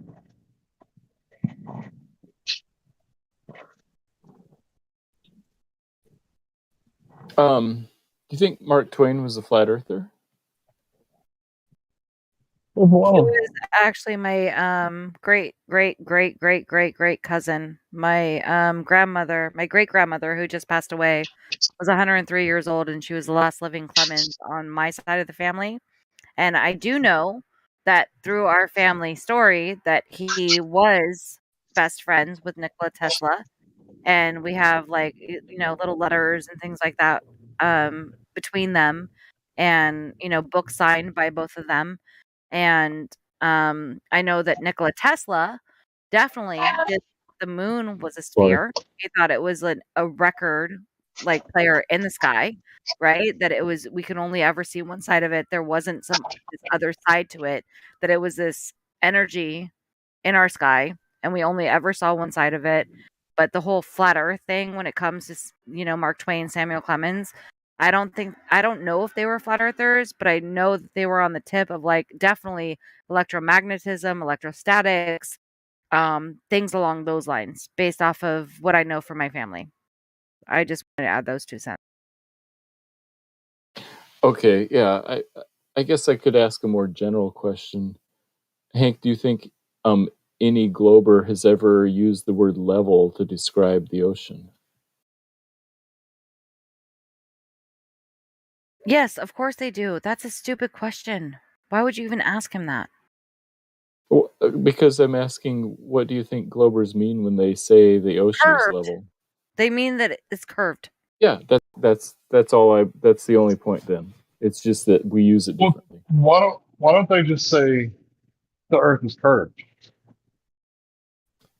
In the context where it matters, that might be a good idea. Where where there's this difference of ways of using that word, maybe it'd be And see, you guys don't really believe it, right? You're just using sophistry.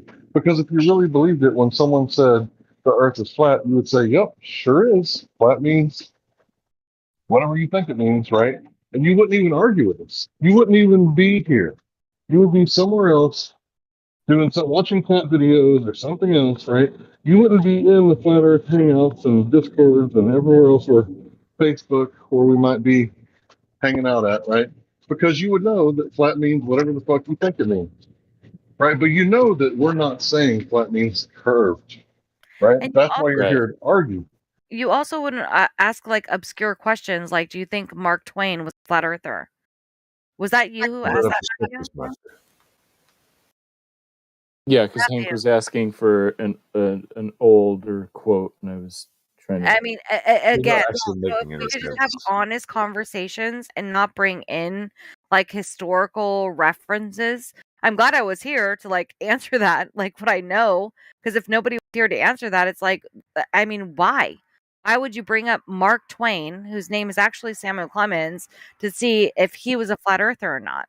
Like Well, that is that's just not. like obfuscation and like not trying to actually ask a question that is relevant or answer a question that Hank was asking you. Like, let's keep it on Hank brought up topic. Mark Twain, not me. Yeah, I did bring it up, but you Oh, asked you if I brought it thought up. he was a flat earther. So you were thinking that He was maybe asking. I thought that he would be on my side because he's an old enough gentleman to be a flat earther. No, He's I been was around for a just while. curious. Yeah, I was just curious. Okay. Yeah, I don't care if he's a flat earther or not. I just want you to show me in literature, not something that's like from 2022 or 2015 or 2014 when this flat earth debate's been going on. Like, I want you to cite your source because you said that level means curved and flat means curved when talking about the shape of the earth. And I'm saying, no, the fuck it don't. Flat means Crazy. smooth, a surface that is smooth, like a mirror. Like a mirror that is level with no higher points or lower points from start to finish, beginning to end. A level, flat surface. That's what we're saying that the water is like when it's at rest. It is level and flat, right? And it has a smooth surface like a mirror, unless, it's being perturbed, unless there's waves, tides, and or ripples, or what do the boats create when they strip? What are they called? Wakes. What do the boats create? Yeah, wakes, yeah. I'm not from that part of the world, so yeah, I don't really know the words. But yeah, show me in literature where level means curve and flat means curve. Any kind of way that you can cite your source, because I would like to think I know the English language well enough to know that you're bullshitting us with sophistry. Yeah, that's pretty clear to me too. A little bit pissed off at Matthew. And you know what? You can't prove things with the definition of words. I don't know what you're saying. Prove your ball by using words. I'm saying you can't. Like, I'm just explaining the way that people use words. I'm not trying to prove anything with it. You're not making sense, bro. You're here trying to tell us that the Earth is a ball by Euclidean geometry. He's gaslighting us, telling us that flat means curved. Yeah, that's exactly what he's doing. That was terrible. When you guys say the word flat, it does not mean curved. I've never ever heard anything so fucking ridiculous in my life. Okay, so Matt, okay, why do you think that flat means curved? That level. Let's like if we want to get into sophistry and whatever, why do you think that level means curved? Let's go there. What kind of math is telling you that level is curved? What math is that? Because I know damn well it's not Euclidean. I know it's not reality. What math is telling you that level is curved? It's not mathematics. It's just how different people use the same word. No. That would definitely be mathematics. So now he's stepping away from that. Be mathematics. If you were saying that level is curved, there would be mathematics behind that. For sure, 100%. It would be mathematics. Yeah, so it's the same distance from the center of the Earth, or gravitational you're equal changing your potential. story. Right. So wait. I thought the whole reason why you came here, Matthew, was to prove to us that the Earth No, is a I'm not ball trying to prove through anything. through No. some kind of fucking geometry. Nope. I But now wasn't you're trying saying to- that's got nothing to do with it. It's got something else to do with it. What the fuck are you talking about, bro? What are you actually talking about?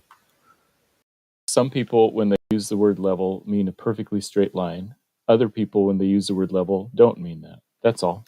Right. So are you using maths or are you just using your common sense? I mean, No, neither. I'm explaining how people use that word. so Okay, neither. so do me a Neither favor. maths nor Do me a common favor, sense. Matt. That makes sense. I want you to tell your students, like tomorrow, that flat means like a sphere, and that it also means level, also means like a sphere, and it means curved like a sphere.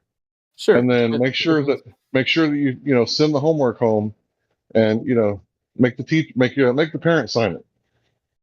Do that. That'd be great. Make him do some kind of geometry. Holy shit, bro. Matthew, if you got anything else? No, nothing else. Oh, is that it? Right, that failed. Cheers. It's so amazing that you've been here this long and we can have these conversations over and over Yeah, and and you over. guys still don't get it every time. No, okay, so we don't get it. So what is it that I'm not getting? Let's just have a one-on-one. What is it that I'm not getting? What is it? What am I misunderstanding? When you and I both go out to the ocean and say, wow, the water is level, we mean different things by that phrase. Okay, so stop right there. So we mean different things. Why do we mean different things? I'm going off of Euclidean geometry. I'm going off of horizontal, literally created the word horizon. I'm going off of logic and reason. I'm going off of like everything we witness. Where am I missing that somehow along this line there are so many different maths that have come up and defeated the logic and the reason and the proofs of Euclidean geometry, which is actual reality, which we already based that on in our earlier conversations, that Euclidean geometry is the only one that works in reality. Like, so what's happening when we go out and look at the horizon and we are thinking of it in two different ways? Who's right and who's wrong? Matthew. Okay, so you brought up a bunch of good questions that basically boil down to why do people use these different words different ways, and those are good questions. But that's still, and they would, it's worth like discussing why. But before we even get to why, it sounds like you're not even believing that we do use them different ways. We were willing to listen to your explanation of why the Earth is a ball through fucking geometries. No. Oh wait, hold on. Let me just do this really quick, PMAC. What did you just say? You didn't say anything right now. At all. I asked you multiple questions and you didn't answer a single one of them. Yes, you asked why, and I said even before I answer, why do we use the same word in different ways? You know, why is Yes, and why did I ask that? I said because we use Euclidean geometry, which we already established is the real world geometry that we know actually has proofs and is the one that is actual real world that can be used in reality, the only one, right? We already established that. We already established that horizontal is from Euclidean geometry, and horizontal created the word horizon, right? So when we're at the beach and we're looking at the horizon, that word was created off of horizontal, which is stemmed from Euclidean geometry. We already made the basis for all of this, but yet you're saying that when we stand at the beach, we are thinking of two separate things when it comes to level and what that actually means, what horizontal even means, right? Because some people will even say that horizontal is bendy, that even curves, because obviously it has to if level is bending. Like, and you have not answered any of that. You went on a diatribe and didn't answer. Okay, so you're right. All the stuff that you listed are good arguments in favor of using the word level and horizontal to mean a perfectly straight line. Those are, you've laid out a good case for that use of the word. Yes, I did. And Okay. Can you do And the what same? I'm telling you is that we globers, when we use that word, still mean something different. And why? That's my point. So you can keep saying this over and Okay. over again. Yeah, no, that's a good question. That's a good question. And you said, why do we use it differently? Well, there's a whole bunch of reasons, blah, blah, blah. But my point is that we do mean something different. No. Don't do blah, blah, blah. Like, I want to hear why you are using it differently. How can you use it differently when you already said the only math It's a that is salvation device. realistic? It's like floaties. You I'm guys are sorry. crazy, Hank, right? Am I the only one It's that's floaty. this is crazy? They got He's floaties. This crazy. is what they're He's doing. crazy. No, Hold I'm on. trying. Hold on, guys. Let's be Hold clear on. about Hold on. the Hold on. question. Hold on. It's because they have to have a salvation device, like floaties. Like toss me a lifesaver. But I don't have any lifesavers. Somebody give me something, anything. I don't know. Call flat curved. Okay, that's what we're going to go with. That's why I asked them to show me something from literature where it says this, because that shit didn't exist before 2015. No one Sure in still the didn't. history of the world, as far as I know, has ever said that Ever. flat means curved until 2015 when flat earthers started pummeling globers and they were like, anything, toss me a lifesaver, You know what, anything. Hank? I don't know. I don't know. Give me some floaties. I collect dictionaries.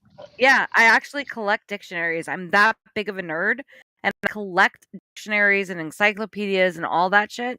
And I have a dictionary as old as 1840. I think it might be 1846. It's hella old, like super fucking old. And nothing in there since that time to everything forward have they ever said that horizontal is somehow curved, that level is somehow curved in any of these documents. This is something that is brand fucking new. That's Like, fucking since crazy. I would even say that I would even go to as to say, as soon as this whole flat Earth thing has come about, that they're now like flailing, just like they flail, and as we are, busting them on what's happening on the ISS, and we're like, hey, look what they're doing here. We're helping them. We're the ones that are helping them fix their lies by calling Right, them out on it, right? right, So right, right. all of this shit I is know. brand fucking new. Well, Sorry what's for going on is they're overboard. You're good. They're overboard, right? Because they're in psychosis and they're drowning in their own psychosis. And they're saying, what do we do? We're drowning. I don't know. Throw me a lifesaver. And it's like they got these words that they're hijacking and renaming, and it's their flotation devices to keep them above the water because they're drowning in their own psychosis. The Earth is the moon is in Earth's gravity, and level is flat. Level is curved. Yeah, we'll do that. Let's go with So that. Fuck maybe it. we can try again. Matthew learns. So we're looking at the beach, right? Right. You say we have a definition for what level and horizontal is, looking out at the horizon, which Right. is literally named after horizontal. But globers have a different definition of what level and horizontal is. Right. Okay, so maybe you can expound on that and tell us why that's different, where you're getting that from, and actually provide something rather than going in this circular logic. Just give us something. Give us something to work Sure. with here.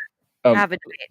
Let me distinguish between two different questions here. One question is, do globers use the word level differently? And the second question is, why do globers use the word level differently? We already know that they use it Oh differently. my god! We don't Okay, need to that's do that. okay. I So want to know why. So Why are they using it differently? And how? It's not even the why. We already know why they're doing it. I want to know how. What is the how? How are they claiming that level and horizontal is actually curved? How are they doing it? Forget about okay. the why. I think this is the first time I've heard you say that globers do use the word differently, and that was my only point. Is Heard that that we do. a million times. Of course, we know that they say that level is actually curved and horizontal is actually curved, and Okay. Yeah. they say up is down and left is right, and a bunch of shit. That sorry again for something, but my goodness, yeah, we've heard this a million times. So I want to know how that this is probable, capable, in actuality, in reality, when we already established that Euclidean geometry is the only one that works in reality, which you admitted to. You said Euclidean geometry is the only one that works in reality. Right. That's right. You stated that earlier. So then, therefore, how can horizontal be curved based off of Euclidean geometry? How can level be curved based off of Euclidean geometry? I would love to hear that. Go for it. Sure. I'll explain how we Globers use the word level, and it's based on presupposition that the Earth is a presupposition that the Earth is a sphere, and we use the word level to mean the same distance from the center, like everything the same, curving with the shape of the Earth. That's what, and I understand you disagree with that. Hold on. Explaining why and how. Stop. So, I mean, you're on a computer, right? Right. Okay. So why don't you go ahead and draw something up really quick and post it in the live stream voice text where you are showing everything the same distance from the center, meaning that horizontal is curved. Why don't you go ahead and draw that out? It's just for a circle. everyone. Okay, so in a circle, you're saying that in a circle, everything from the distance. Say it again one more time. Sure. Everything the same distance from the center of the Earth we would call level, like sea level, for example. But that would work because two straight lines can never encompass a shape. It can never encompass something. Two points can never encompass something. That's so true. That is horizontal. So you're forgetting that axiom, right? So when you apply everything of Euclidean geometry, logic therefore fails when it is trying to ascribe to the globe because 2 points can never encompass something. That would be one thing, right? A circle. And then you're going from that center. That doesn't work. That's why that axiom is so important. Right, and that's why we don't say that horizontal is the distance between 2 points, and we say that level is not the distance between 2 points, but rather it's an arc. What? Okay, so now you're saying it's an arc, not a circle. Well, like part of a circle. So how are you trying to manipulate it again? Because first you were trying to say that it was a circle, and that's how you could say it was curved. Now you're saying it's an arc. Because an arc is a part of a circle. Yeah, if you're looking at part of a circle. I just try to prove you wrong. Between 2 points can never encompass something, right? And now you're trying to change it to the 2 points can be an arc. So now you're changing your story as we're going along in this conversation because it seems like you don't really know this. So now 2 points can create an arc, right? Right. And so you're saying what does that have to do with the horizon and level? That wouldn't be level. That would just be an arc. That could be like a hill or a mountain or anything else. That isn't actually like a complete circle. That would be the world. Right? Okay, so let's start with the word level.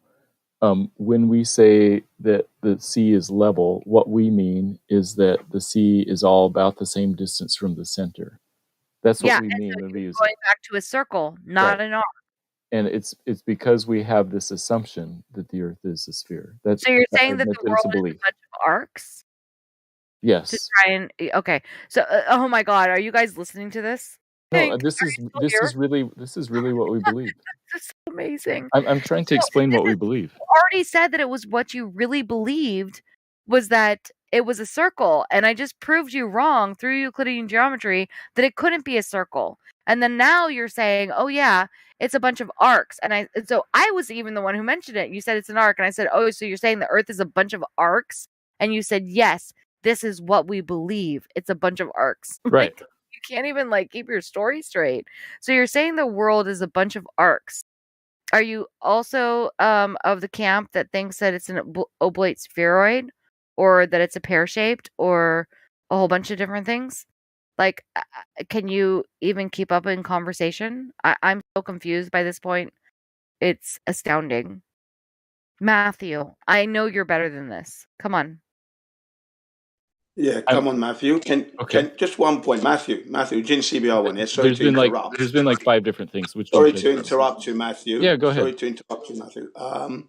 you were asked. So you're saying that's what you believe. Can Right. you now prove your belief? Because believing is not proving or evidence of any kind. Can So you now prove this belief? Jen, you Yeah. just got here, and so what I've Yeah, I been understand that. no. So let me just give you the rundown.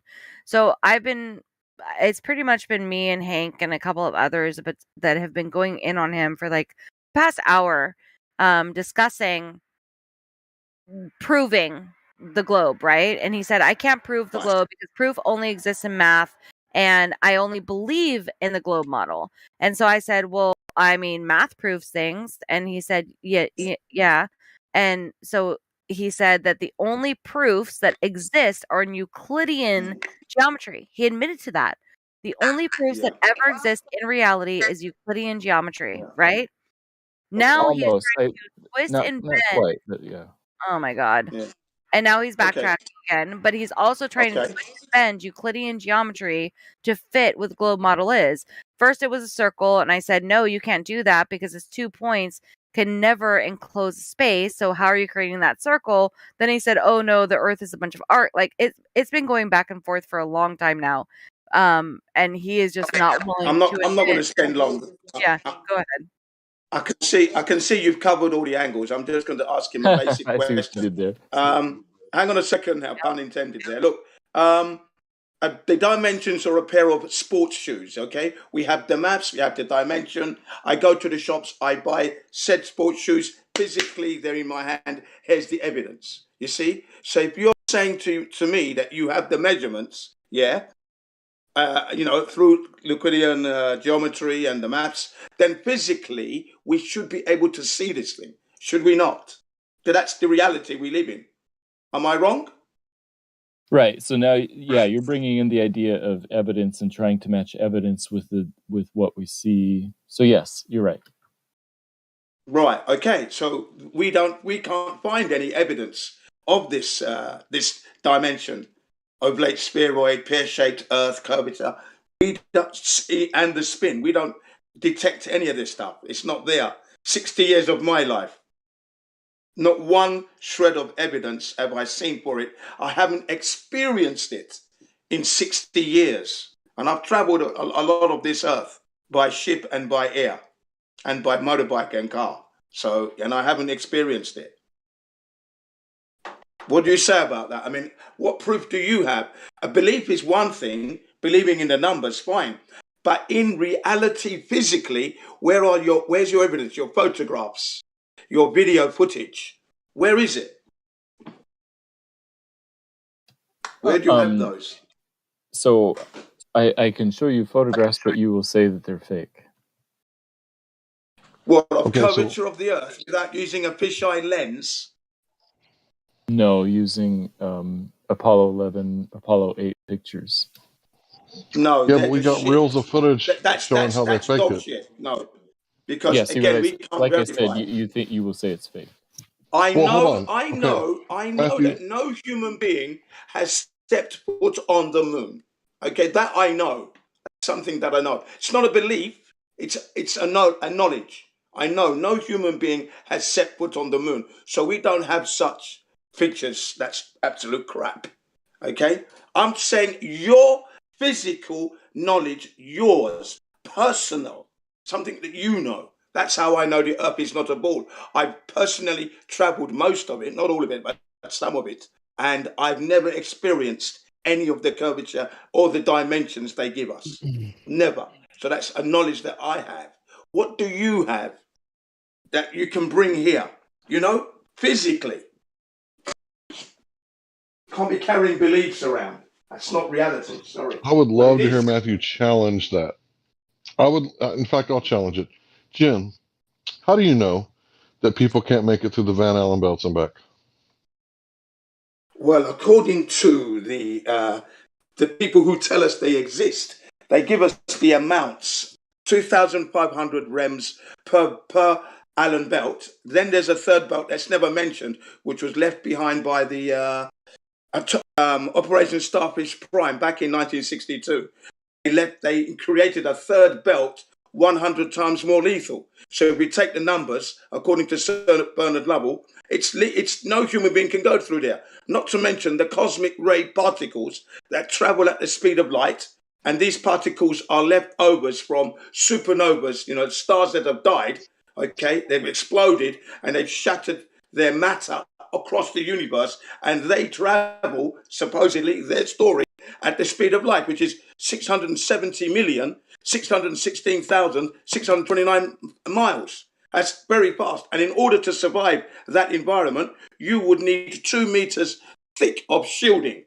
Now, what kind of shielding? I'm not sure. It's aluminium or lead or water, but it has to be 2 meters thick. So what the human beings who supposedly went didn't have such protection. The astronaut suits didn't protect them. They had no radiation shielding. So that's their story. It's their story. It doesn't make sense that they could go through there. That's how I know. And I know what happens to human beings at 170 rems. At 170 rems, a human being subjected to that level of radiation would impair vision loss, vomiting, diarrhea, and then would be dead in 60 days. So, do you think that they cloned Buzz Aldrin, Matthew, or did Buzz Aldrin live to a long age? I don't know if they had Buzz the Aldrin is cloning still alive, as technology far as back I then. know. Right. So Buzz Aldrin is still alive after enduring that amount of radiation. What's your explanation for that? Radiation increases your risk of cancer, and he got lucky. He got lucky. He got lucky. I'll say he never went. It's clearly he never went to that environment. It's not possible.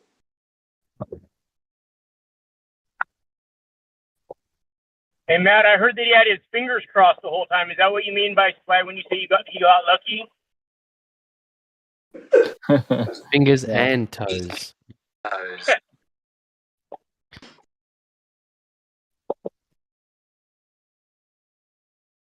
I heard he brought a 4-leaf clover with him when he went up there. I'm just saying though. Must be the luck of the Irish, because we know he drinks like it. And he was knocking on wood too. And Jim CBR1 here. I'm not trying to disrespect you, Matthew. All I'm trying to get you to see is that carrying a belief without any evidence for that belief is just a belief, isn't it? That's all I'm trying to say. No disrespect to you at all, because I want you to understand that point. That's all. That's all I'm trying to do here. That's all we're all trying to do, really. Do you get me, Matthew? Yeah, I understand the importance of evidence. That Right. makes sense. So excuse my tone, yeah? I don't mean to disrespect you at all. You're a decent fellow. You've obviously got your beliefs that you've been carrying for a long time. You haven't really analysed your life's behaviour regarding the earth this close, this at this level. That's what we're saying. We can't be believing in things that we can't prove, especially when they're provable. Okay. I got punished for Especially swearing. when it's provable that the Earth is not an oblate spheroid spinning, hurtling through the universe at 620. Hang on, I've got it written down here. 622 miles per second. Okay. Yeah. So we're just not doing that. And I'm 60 years old, and I haven't detected any of that. I feel it when you go to Australia, for example, from the north, the UK, in an aeroplane, if we're living on an oblate spheroid, I should be upside down. I don't want to hear I'm on a spherical ball heading 180 degrees from my location, and I'm not going to notice it. I'm going to be level, parallel level, like spirit level, horizontal level flight for 19 hours. I don't want to hear that. I didn't do any curvature. And you're not going to notice it. That's impossible. That violates nature's laws. All the Euclidean geometry that we're talking about.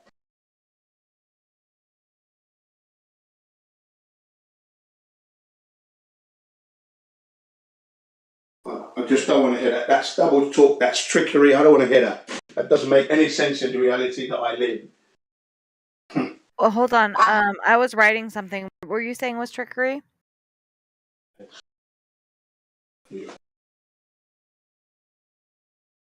Jen, what were you saying? Yes. Sorry, can you say that again? What did I say? Yeah. What? I was saying, what were you saying was trickery? Oh, the idea that we can be traveling from England to New Zealand or Australia and not encounter any curvature in that 19-hour flight. Yeah, for sure. Yeah, that's all I'm saying. And especially because I heard you say something about Euclidean geometry, so I was like, I didn't know what you were calling trickery, but yeah, if you were to apply that, there's no way. There's no way. And he admitted that that was reality. So it's amazing to me that he still comes in Yeah. here trying to All say. things being. Amazing to me.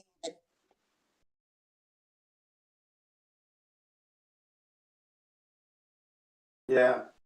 I'm asking people for their personal information, their personal knowledge, their personal experience. Can we see this? This is how you know that the Earth is indeed a globe of said specifications. You've seen and felt the curvature. Somehow, somewhere you felt the spin. Let's have it.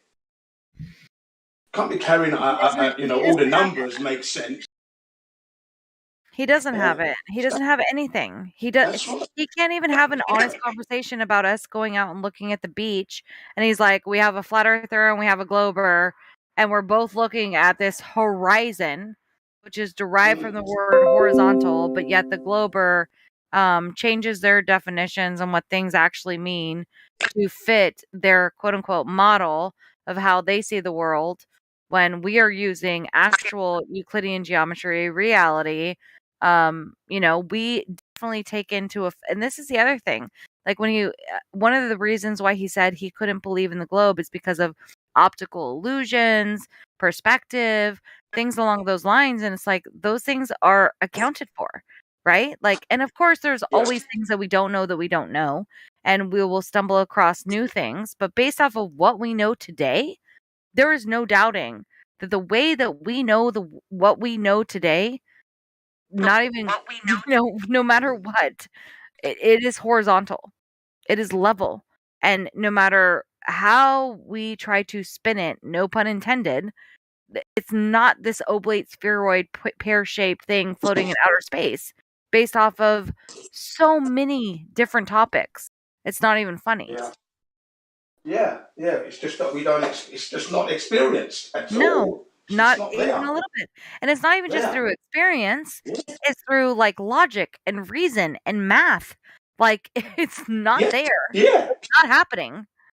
It's only through their math and their illogics and their, oh, I'm going to change this optical illusion into what I want it to be, and like whatever they can create this out of nothingness. It's silly. And the one thing that is actually making them truly believe this is that we have quote unquote gone to outer space, right? We've gone to the moon. NASA exists, Space Force, and all this other BS crap exists. Like, no, we've never been there. And that's the one thing that is really making them hang on. And all the movies that they watch. I grew up watching Star Trek and Star Wars. And so, yeah, we've totally done this. And it's so awesome. It's all crap, dude. And it's not and the other thing is it's not a burst of the bubble. Like it's actually way more adventurous and way more like I want to be that person who discovers what's out there.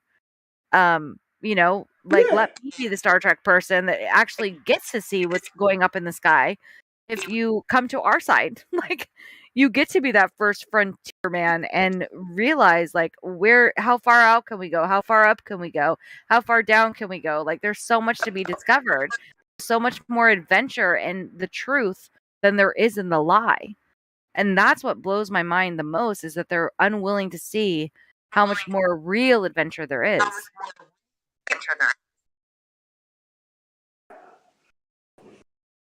Yeah, everything you said there was absolutely correct. Logically, like you said, if you're on a ball, you're going to notice it. It's just not impossible not to notice that. It's such a distinct shape. It's just you understand? It's impossible not to encounter the curvature. I'm sorry, 360 degrees. That's why the heliocentric model debunks itself. You know, you can't live on a ball. When I've asked children, and I got this from a New Perspective, who comes in here and again, right back when I used to hang out with him on Hangouts, he used to ask, when we ask kids, which is safer to live on, a plate, a dinner plate, if we will, tiny enough, on a dinner plate, or on a ball that is spinning. A ball that is spinning, and you have a stationary plate right there, flat plate, and they all went the plate. They all said that the plate was safer because it's not moving. Right. Children can discern the logic behind the ball, whether it's safe, whether there's curvature or not. It's just absolutely hideous to think that you live on this thing. It's embarrassing.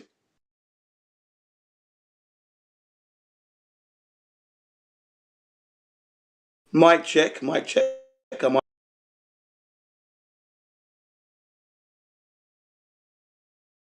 So, what say you, Matthew? I know you've been at this a long time. I mean,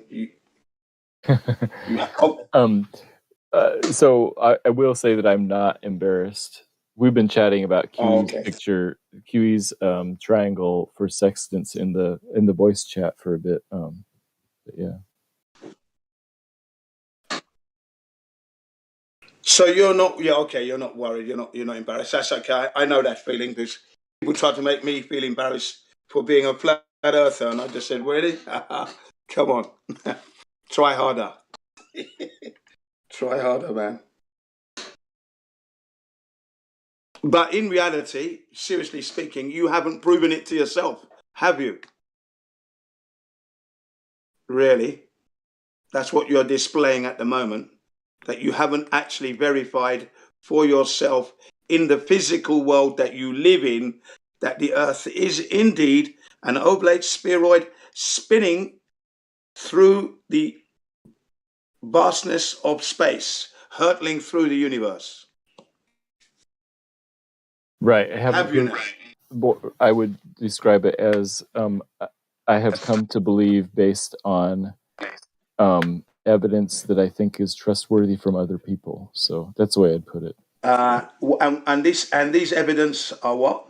What are these evidences, or the evidence you have? What are they? Just let's check it out quickly. What ones are they? Oh, sure. NASA pictures, eyewitness testimony from Buzz Aldrin, satellites were like stuff like that. I mean, you don't need a whole list. You cannot verify that stuff. You can't verify. So you're taking that again on trust and belief, right. Yeah. I'm taking it on trust. That's right. I'm taking it on trust. Okay, so that's not really proving to yourself, is it? Like I said, no, it's not proof. For yourself. It's Exactly. It's not evidence even, because it's just, well, I mean, okay, it's statements. It's not evident of anything. They're claims. That's all they are, claims. It's not been verified. So my statement still stands then, that you haven't really proven to yourself in the real world we live in that the world you live in is indeed an oblate spheroid. You're taking it on trust. That's right. You're right. Gotcha. Okay. Hey, so Trinity, we would love to talk to you. We can make sure that you have plenty of time, and I promise I won't overtalk you. I would love that too. Like, I am down to listen to long points. I ramble. I know there's a lot of people because it's not even rambling. Like, if you have a point to be made, you need to get that point out. So, Trinity, I would love to hear from you as well. Yeah, it's not going to cost you any money, Trinity. A couple of minutes to defend your position. That's all you're going to do. Be a man. Well, I'm just stating exactly what QE said. Yeah, I'm here. That's all you're going to do. We hear you. Go ahead. Well, I'm just stating exactly what Somebody is reverbing. I don't know. Is somebody's mic open? It was Trinity. Would it be helpful if you have somebody headphones? Even before. I think even Jen was doing it earlier because I was hearing my voice back through Jen. Trinity, try again.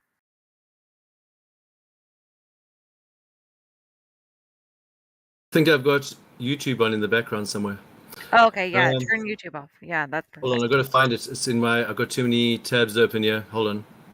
Well, I'm not hearing you. I'm not hearing anybody being reverberated back again right now. So.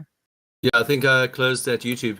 Yeah, so I'm just going to say the same thing as QE said. So, I mean, science is there's no black and white with science. It's there's no subjective opinions with science. Flat Earth is not a subjective opinion. It's not opinion or a presumption, and science has got no scientific theory is a contradiction. It's an oxymoron. Science means it's proven. It's a fact. It's 100%.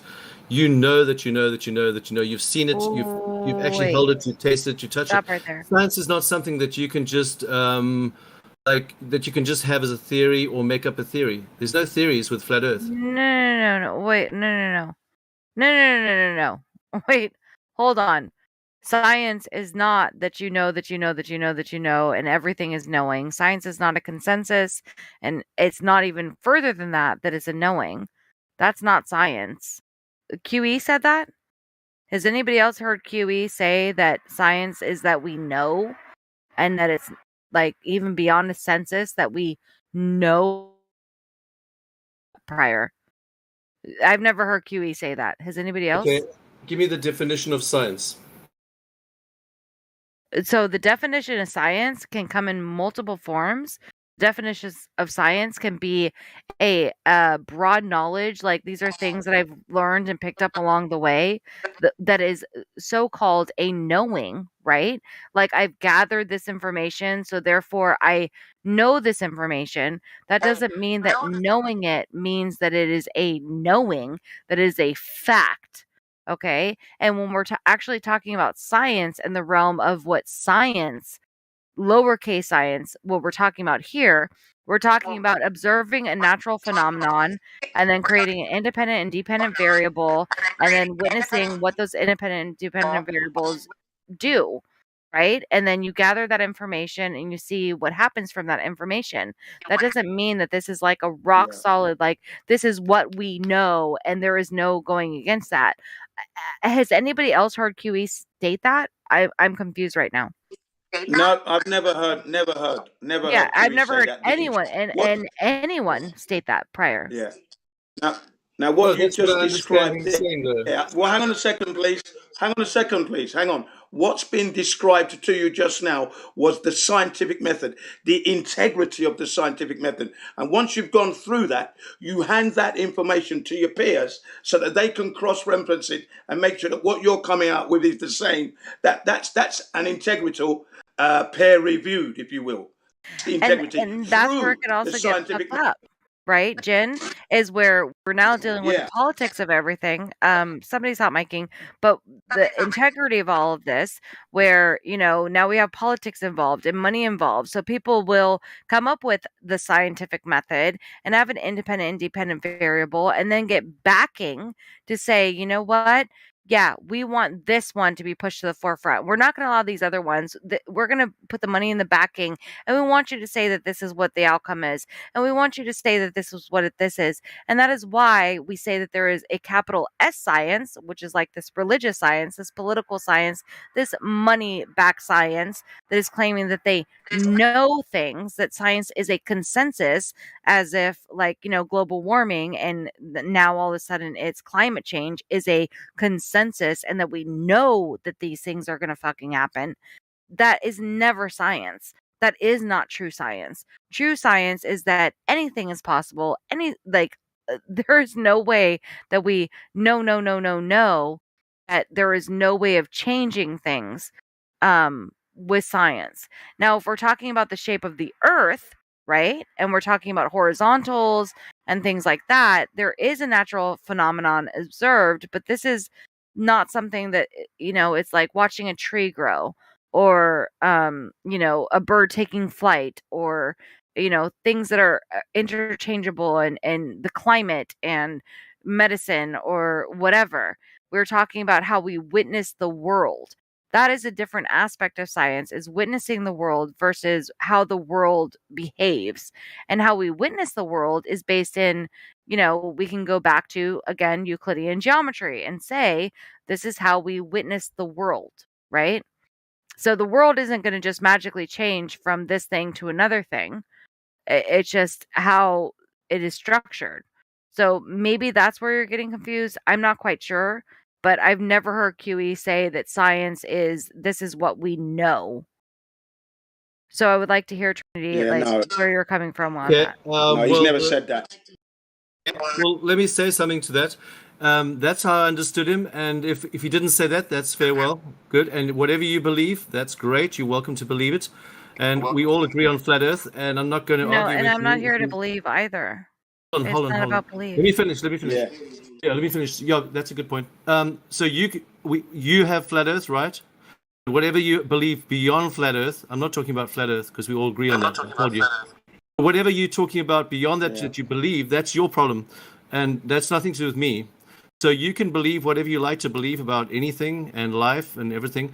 But what I'm saying is, I don't believe that that flat Earth is a science. I believe it's. I mean, don't believe it's a thing that's with opinion. It's a fact. It's objective. It's a reality. Yeah, because it's not science. No, you had it right. No, wait, hold on. Trinity, you had it right. Flat Earth isn't science.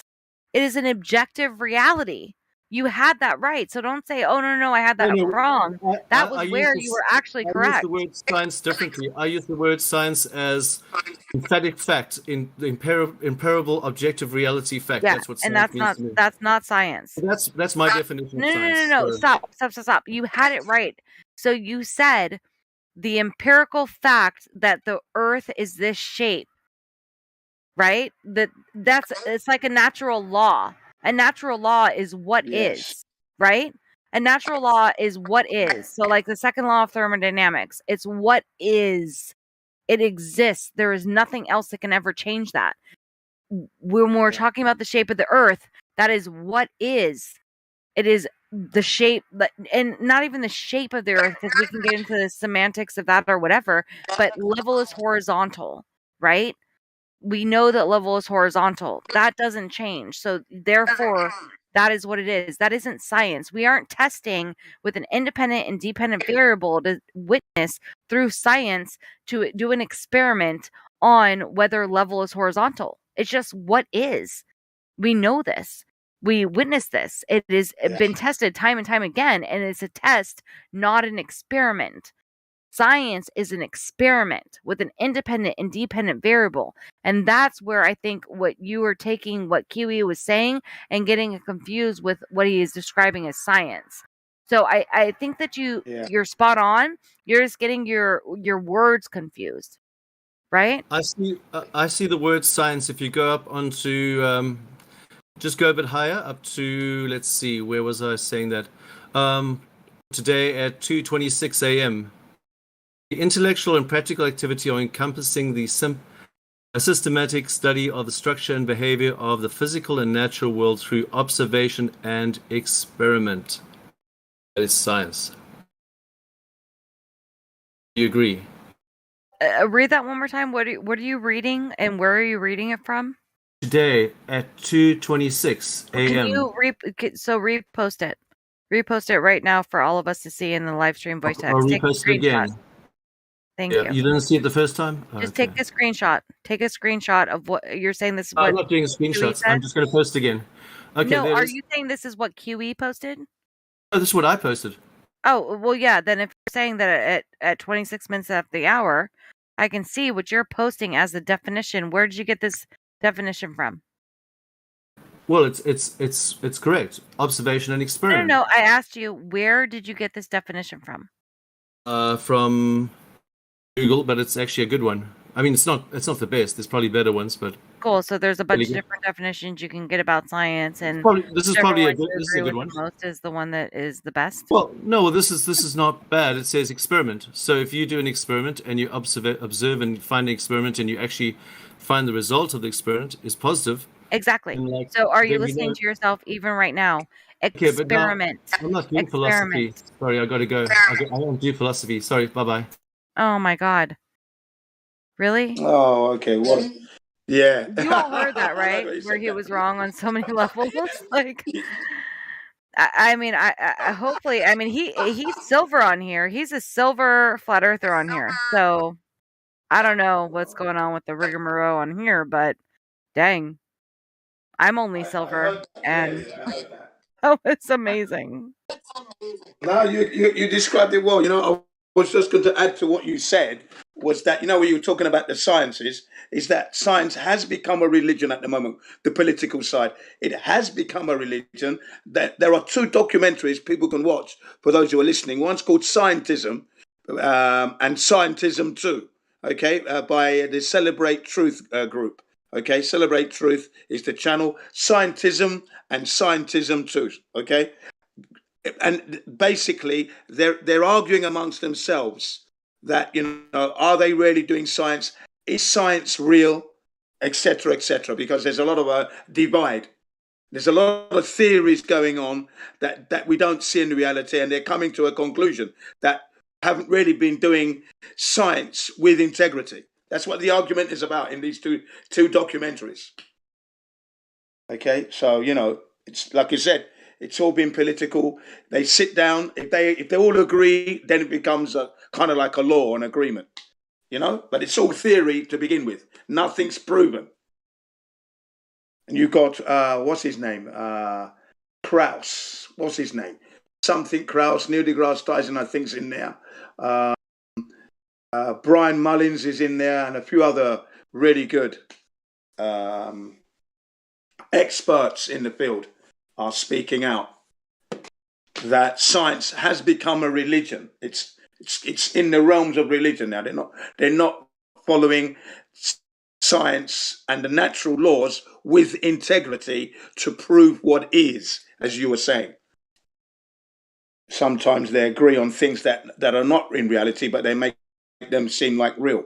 Gravity being one of them. Yeah. But yeah, I'm with you on that one. It's funny. Well, here we go. I have Professor Phil Bell in my DMs, and he wrote and said, "Science is never proved. It's the degree of confidence you have." That would be nice, but I'm banned from 24/7 FE. Like, I never even responded to him, so I don't know why he's saying. Oh, he was saying this was a long time ago. I don't even know when was the last time I wrote to him when I said come to Ladies' Night. That was in November of last year that I said come into Ladies' Night, and he said that would be nice. But yeah, he says science is never proved. So here's the deal, Professor Phil Bell. We there's this whole thing with proof that there is an argument to be had there. Like, is science proved? I would say that, Euclidean geometry is in science. That is reality. And we can prove that. There are proofs within that. And there are things that can be proven. Is it proven that people have diabetes? Is that science? That we figured out that people are diabetic? Is that not proven? I mean, I would say that there are many things with the independent and dependent variable that we're like, this is what is actually taking place. So when people say that science doesn't prove anything, I would say that is a great debate to be had. But yeah, I don't know. Still, if we're going to go back to the shape of the Earth, we know, and it is proven, that horizontal is level. And yeah, the Earth is not this globular mess that you say that it is. For fuck's sake. Yeah. We're being told that the Earth is of 24,901. Oh, wait, hold on, Jen, hold on. Right. Now we have Trinity Yeah, go ahead. again Go ahead. in the text saying the definition of science is proven reality. I denounce the false meaning of science. You using the false definitions. Quoting QE somehow, some way, is saying that QE said this shit. Somebody, why does this person, is there any mods in here? Why does this person have silver? Are there any mods in this chat right now that can speak to me? Is there a mod here? Anyone? Or is it just me and Jen talking and nobody else is here? You're saying that the Earth can be flat because of some weird definition of science that doesn't exist. That's what I don't understand. That's never what was any. I that believe anyone it is said. flat because it's How reality. do you? What talking are over you me. talking about? Talking over me. Oh my goodness! You're I mixing need it a up, moderator. sir. Look, I you're need a mixing it up. moderator. Yeah, Where let me is just clear this that? up. Let me just let me just try and clear this I up. need- Go, look, you're coming in here cocked, and you've got one or two things a misconception, and you're spreading misinformation about QE and about the flat earthers here. Now, tidy yourself up. All right, you're sounding like a fool at the moment. Yeah, okay, tidy yourself up. Don't make wild accusations that we don't make as flat earthers. So you need to just slow yourself down and get some coherent cognitive thinking going on, please. Because you're making a mess of it We're all. talking about QE because we're not talking about QE. We're talking about the flat Earth here. So please stop that as well. You brought QE up at first. You see, someone brought QE up at first, and that was a misquote. He didn't say what you said. You thought he said. Okay, so you need to rethink what you're trying to say. Okay, hang on a second. What are you trying to say about the flat Earth? Okay, okay, cool. What are you trying to say about the flat Earth and science? What are you trying to say here? I'm saying that the flat Earth is reality. Okay, that's good. I agree. Understand I agree with that. The flat Earth is reality. There is no reality. Doesn't get grey area. It's black and white. Either it's non-reality or it's reality. The flat Earth is reality, and that's all I'm going to say. Good night. Okay, thank you. I'll take that to the bank. Thanks. I'll take that all the way to the bank. Okay, thank you. Excellent. I mean, this is wild to me. I have never witnessed something like this, especially from somebody who is labeled as silver the entire time I've been on the server.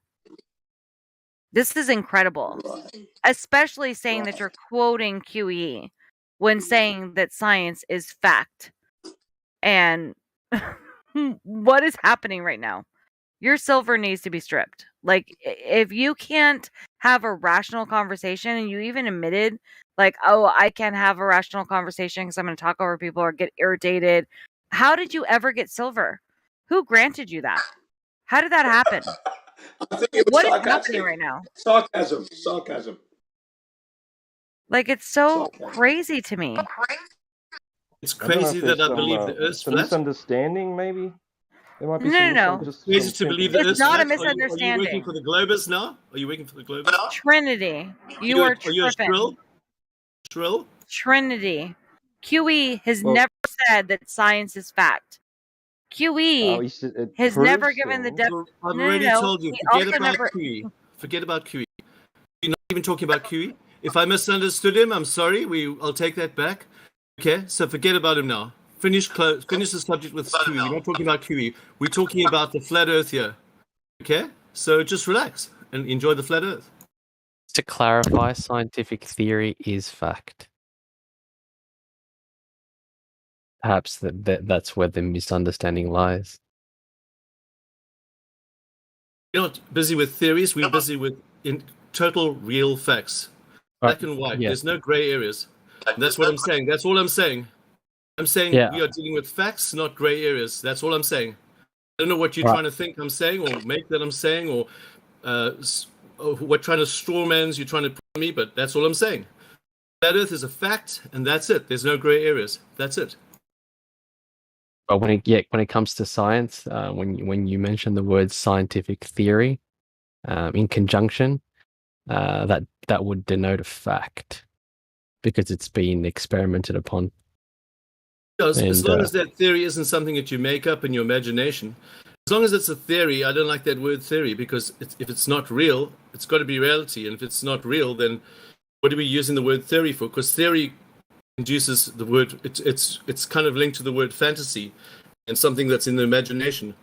That's something that still has yet to be proven. But we haven't, when you've got a fact, science is something that has already been proven. So it's gone beyond the stage of theory. It's actually in the stage of reality. So if you try and mix those two up, then you're going in a gray area again. And then you got all these, then you got globers that can use that as against you. So you got to stay with reality. Fact is a fact. The Earth is flat, and that's a fact. Right, but when you use the words, science. right, but when you use the words to establish the shape of the Earth. We don't, exactly. But when you use the words scientific theory in conjunction, you do away with the colloquial definition, or if you like, of theory. Those two words in conjunction actually mean proven fact by means of experimentation.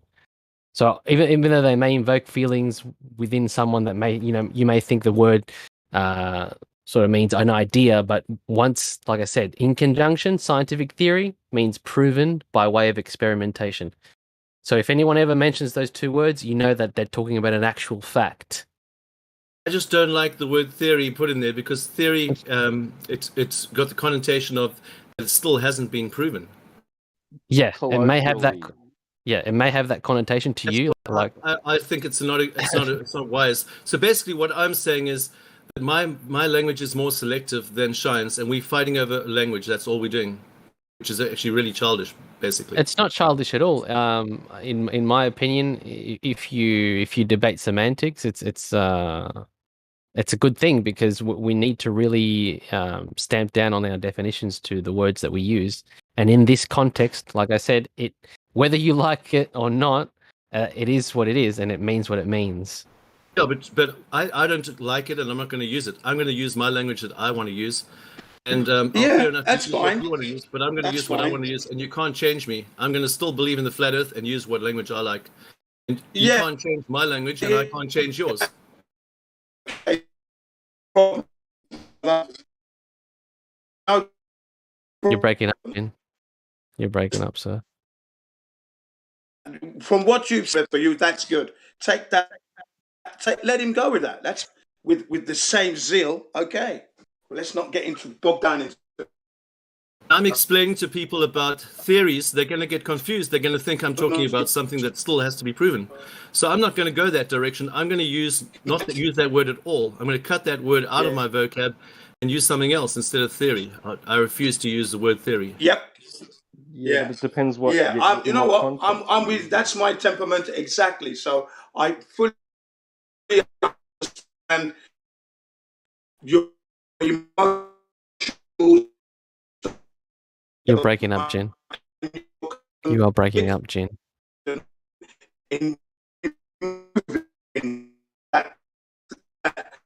It's not in your menu. I've got bad weather here today. Sorry. That's all right. Just like, I think, was it Twad Wazzle that just said that? That does depend on the context. The context is you're still breaking up, Jin.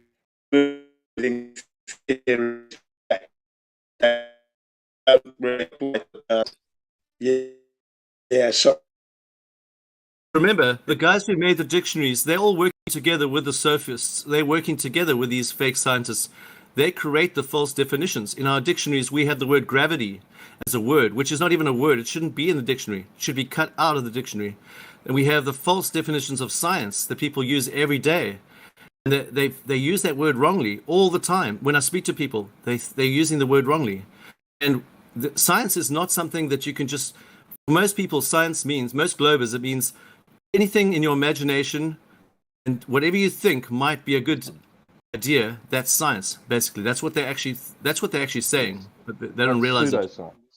And a lot of people, even once they think they've proven something, they've proven nothing, and they have false proofs, and then they call it science as well. So they have straw man, fake proofs that aren't even real, and then they call it science as well. Science. There's nothing to do with science. It's not even... Science has got nothing to do with what they're saying science is. And a lot of things that I learned that are science are not science. When we're talking about the scientific method, in particularly, then it's clear cut. There's no getting around it, and that's where you tag on the end of it scientific theory. Once that scientific method has been applied to establish the cause and effect relationship. Yeah. But you know, the word theory though still throws a little spanner in the works, because if you've proven something through the scientific method and it's working, it should no longer be considered theory. It should be considered a fact. Shouldn't be a theory. This is how they trick everyone. You see? That's how they're playing on people's minds, and that's how they're tricking the whole world. Well That's done. right. Yes. Twad. Yeah. Now we actually hit a point. That's my whole point behind this whole Yeah. what I'm saying. Yep. Yeah, that's why I said I agree with what you said wholeheartedly, and I will take it to the bank because I know your emotional state of mind is exactly like mine. That's exactly how I feel with the double speak and the twisting of the words, you know? So, yeah, I Like understand gravity you, man. and I understand you, brother. it's like gravity is used in as a word, but now we're trying to use it a little bit. Sometimes we use it as relative gravity. Even that, I don't even like to. I won't do that. I refuse to do that. Neither will I. Neither will I. Neither will I. That No, word I is don't want a curse word. The word gravity is a curse word to me. The word theory is a curse word to me. The word science is a terrible word. But the way I use it is only in the purest form of a fact. When it's a fact, that's the only way I'll use it, because I won't use it because it means a million things to a million people. So you're talking to someone and you're going to confuse them because they have their own meaning of science. So you first have to reevaluate what they actually mean by science. Then you got to go and redefine what they mean by science. Then you got to persuade them to change their meaning of science. That's a whole mission. That's a lot of work. Yeah, I'm not even going to go there. I like the way that you're removing the unnecessary junk that you don't need, unnecessary baggage. Keep it clean and pure. That way, people don't get misunderstood or confused. That's exactly what I try to do. So when you're on the street and you got 5 minutes to persuade someone of flat Earth, why waste all that time? Because you got to persuade them of 10 other things first before you can get to the point. Yeah, exactly. You've always got to clean up the junk out the way first before you can present this pure essence truth. Yeah, I totally understand. Yeah, that's what I've been doing, but that's what I academia- have been doing now. Yeah, I've been doing. Academia has hijacked all these terms and definitions, restructured them to fit their narrative. Yeah, that's right. And sometimes they're changing it in front of our very eyeballs in a debate. Level it, curved is level. I heard that said many times on this server, that curved means level. Well, now they're saying flat means level. Flat means curved, you know? It's just insane. Yeah. Hold up. Okay, so wait a minute. I just got back right now. The closest we have to a mod, which is, nowhere inferior, we have Twad. You came in here, you listen to this guy. I know this dude is joking that he's saying, "Oh, I'm going to be mod now. I just got promoted." I know that's a joke. But why is it that we have people that are silver in here that are misquoting QE? So say that we weren't around and there were, new people in here. And this dude is coming here espousing that QE is saying that science is facts and that this is that and this is whatever. If you were here to listen to what he just said, and you can go back in the live text or live video, whatever, on YouTube and listen to what he was saying. What the fuck? Like, how is that even allowed in here? I think he's just paraphrasing a little, and No. He wasn't paraphrasing. He was adamant. No, we tried to have a conversation with him, and he was adamant about it. And I bet you he would. I don't know. Did he somehow change his mind? Well, basically, in your absence, No, he's saying I recanted anything QE said. I recanted that as a misunderstanding. I don't QE. Right. So as soon as somebody else was called into here, now all of a sudden, this is my issue. So it took a higher up for me to call a higher up in here for him to recant. He wasn't willing to listen to somebody on his own level, even though, I've been silver for so long. My goodness, I've been a flat earther since 2012. Wasn't willing to listen to me. Wasn't willing to listen to Jen. But then because somebody has a higher level than him, now all of a sudden he's willing to recant. Like, these kinds of things are so frustrating to me. Like, I dude. apologize for that. Listen, No, you shouldn't have to apologize. He should be apologizing. Since your absence, he has just, I said to him, clean up his thoughts and whatever. It's come out, it's just. No, that's because I brought in Twad, which is a gold plus. So we had somebody else in here that was a higher level. And that's why he started cleaning it up, is because there was somebody else. When it was just me and you, I mean, how long were we talking to him with no kind of correction? And he was trying to argue with us the entire freaking time for what was it, 20 minutes? Over That's correct, 20, 30 minutes. Lies? Yeah. But now, we have him. It's ridiculous. We have him now. We have him back on the rails. And we will watch his actions as from now on. He has to be precise in what he says, and it sounds like that's what he's been trying to do all the time. Be precise. Cut away the junk that can confuse people, which is what he's saying. When he speaks about the flat earth, he tries to keep it as pure and as precise and as accurate as possible without leaving any doubt in people's mind, like things like theory and gravity being real, things like and that. here's the thing. So he's even writing here, I don't talk in here, which he also mentioned earlier before he even came in. Because I was like, come in here, you have something to say, like whatever, come in here. He had told me earlier, I don't come in here much because I don't know how to talk to people. I get frustrated easily, whatever it was that he said, something along the lines of like, it's too hard for him. So now he's saying he usually is in chat. So if you have somebody in chat that's a silver that is chatting to people with the wrong information and that's not good. they aren't in chat to regulate this, like that's an issue. Like Trinity, I think that you need to be open to learning. You need to be open to other people, even people who might not have the same, even somebody who is in silver might actually have more knowledge than you. They just haven't been in Discord long enough to have the labels to say like, oh, I'm a gold or I'm a mod or whatever. Like you have to be able to think for yourself and really like just use your own logic. And if your own logic is failing you, then that's an issue. That's an issue to me. I don't want to see the server have people that is like giving misnomers and misinformation to people, especially when they're brand new. Like that. I've been here 3 years, and I've only had a problem with you. You're the first person I've ever had a problem with. Well, So I'm glad I pointed it out. Thank I God have a I problem pointed with you, it out. but you have a problem with me.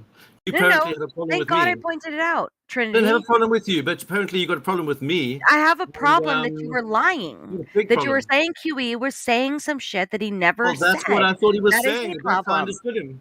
That's No, how I understood and him. I explained it to you that was wrong. You said I was wrong. I explained to you how that was wrong. You I don't- continued to say how I was wrong. I explained to you what science is, the independent variable, the dependent variable. use that I word explained like to you that. what I natural don't use law it like that. was, what are, all of that stuff, and you continue to say I was wrong until I tagged the mod No, I and the didn't say you're gold. wrong. Then No, that's Twad not came true. in, and now all of a sudden I left to take care of my son, and now all of a sudden you get it, and I'm I didn't the say that. asshole. That's Nope, great. nope. I didn't say nothing. I said you Rewind believe it. whatever you Rewind like. the live. No, Rewind you're it. lying. No, I didn't say that. I said Jin, am I lying? Wait. Jin, Let am I him lying?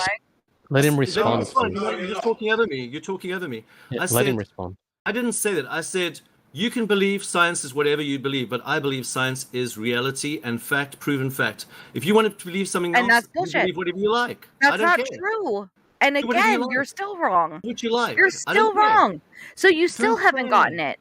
So you are still espousing that science is reality and it is a knowing and that it is fact and that is what science is. So you're still wrong. You haven't learned anything since Twad has come in. You're still espousing the wrong thing. So do you want me to say science is religion?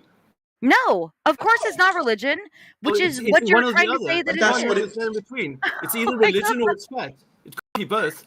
So What the make up hell? your mind. Which No, one is it? no. You Fact were or wrong religion? on Make both up your mind. accounts. Make up your mind. Okay, It can't be Trinity, both. slow down for a Fact second or because religion? you're wrong Fact on or both religion? accounts. Fact or Slow religion? down for a One second. or the other. One or the Okay, other. Black slow and white. down. Simple. No, no, it's not black or white, and it's not Right. binary. You were wrong on both accounts. Science Yeah. is not a religion. It shouldn't be. Many shouldn't people be, think right. that it is. Science is also not a fact, even though people like to claim that it is. There are many things within this world that we know, like laws, right? It's a what is. A what is would be like the horizon is horizontal. Horizon is based off of the word horizontal, therefore it is horizontal. That is a law. It is based off Euclidean geometry, right? Science is independent variable meets dependent variable meets you're doing an experiment, not a test. So you keep using this word science and equating QE to this word science, that science are these facts and we know. You're still not getting it right. How are you silver? Like, it still is blowing my mind. What is happening right now? No, I'm not straw manning you. How am I straw manning you, Trinity? If you have something to say, you can say it. I don't talk over you. Like, go ahead. Speak your mind. Straw womaning. If you have something to say, you can say it. This is amazing. I've never witnessed anything like this. I don't understand you. Why are you arguing about semantics? It doesn't even make sense. This isn't semantics. This is reality. If you want to talk about reality and knowing things, then how about learning what science actually is? What laws actually I are. think you've got a problem with reality yourself. But Really? What do I have? What's my problem? Have fun. But well, enjoy the flat Earth and have a great time. And No. Let's not enjoy the flat Earth and have a great time. Let's actually get it right and make sure that people that are coming in here get the right information. So if you're going to give wrong information to people, I don't think you should have a tag of silver to make people think that you know what you're talking about when you don't. Well, especially that's probably something that misquoting needs to be QE. discussed outside of the live stream. Thank you, Twad. I brought it up. Let's bring it into that because I definitely think this needs to be discussed. Thank you. Yeah, and we probably should discuss that outside of the live stream in like the ranked channel or something. Let's definitely do that. Yeah, or silver. Yeah, that might be a better idea.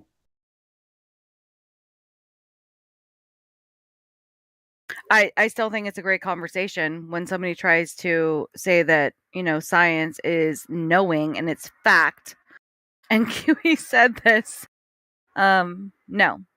Hopefully everyone listening knows that that's not what we represent here and that's not what QE said. So. Giants, can I ask you a quick question? Go ahead. So would you agree that the scientific method is a way of establishing a fact? Establishing a fact? A fact. Oh, a fact? Yeah. And I've already said that. Like, you can establish the fact of, like, it is a fact that people have diabetes, right? You have your independent, your dependent variable, and then you can establish a factual thing that, this person has diabetes. That is a factual thing that occurs. Yeah. That isn't saying exists in reality. Exactly. That's all I wanted to know. That's all. Of I just course. wanted to clarify. No. Of course, 100%. That's not what I was going against. I don't know if you missed the earlier part of this conversation, but I've never gone against that. No. I was just trying to clarify.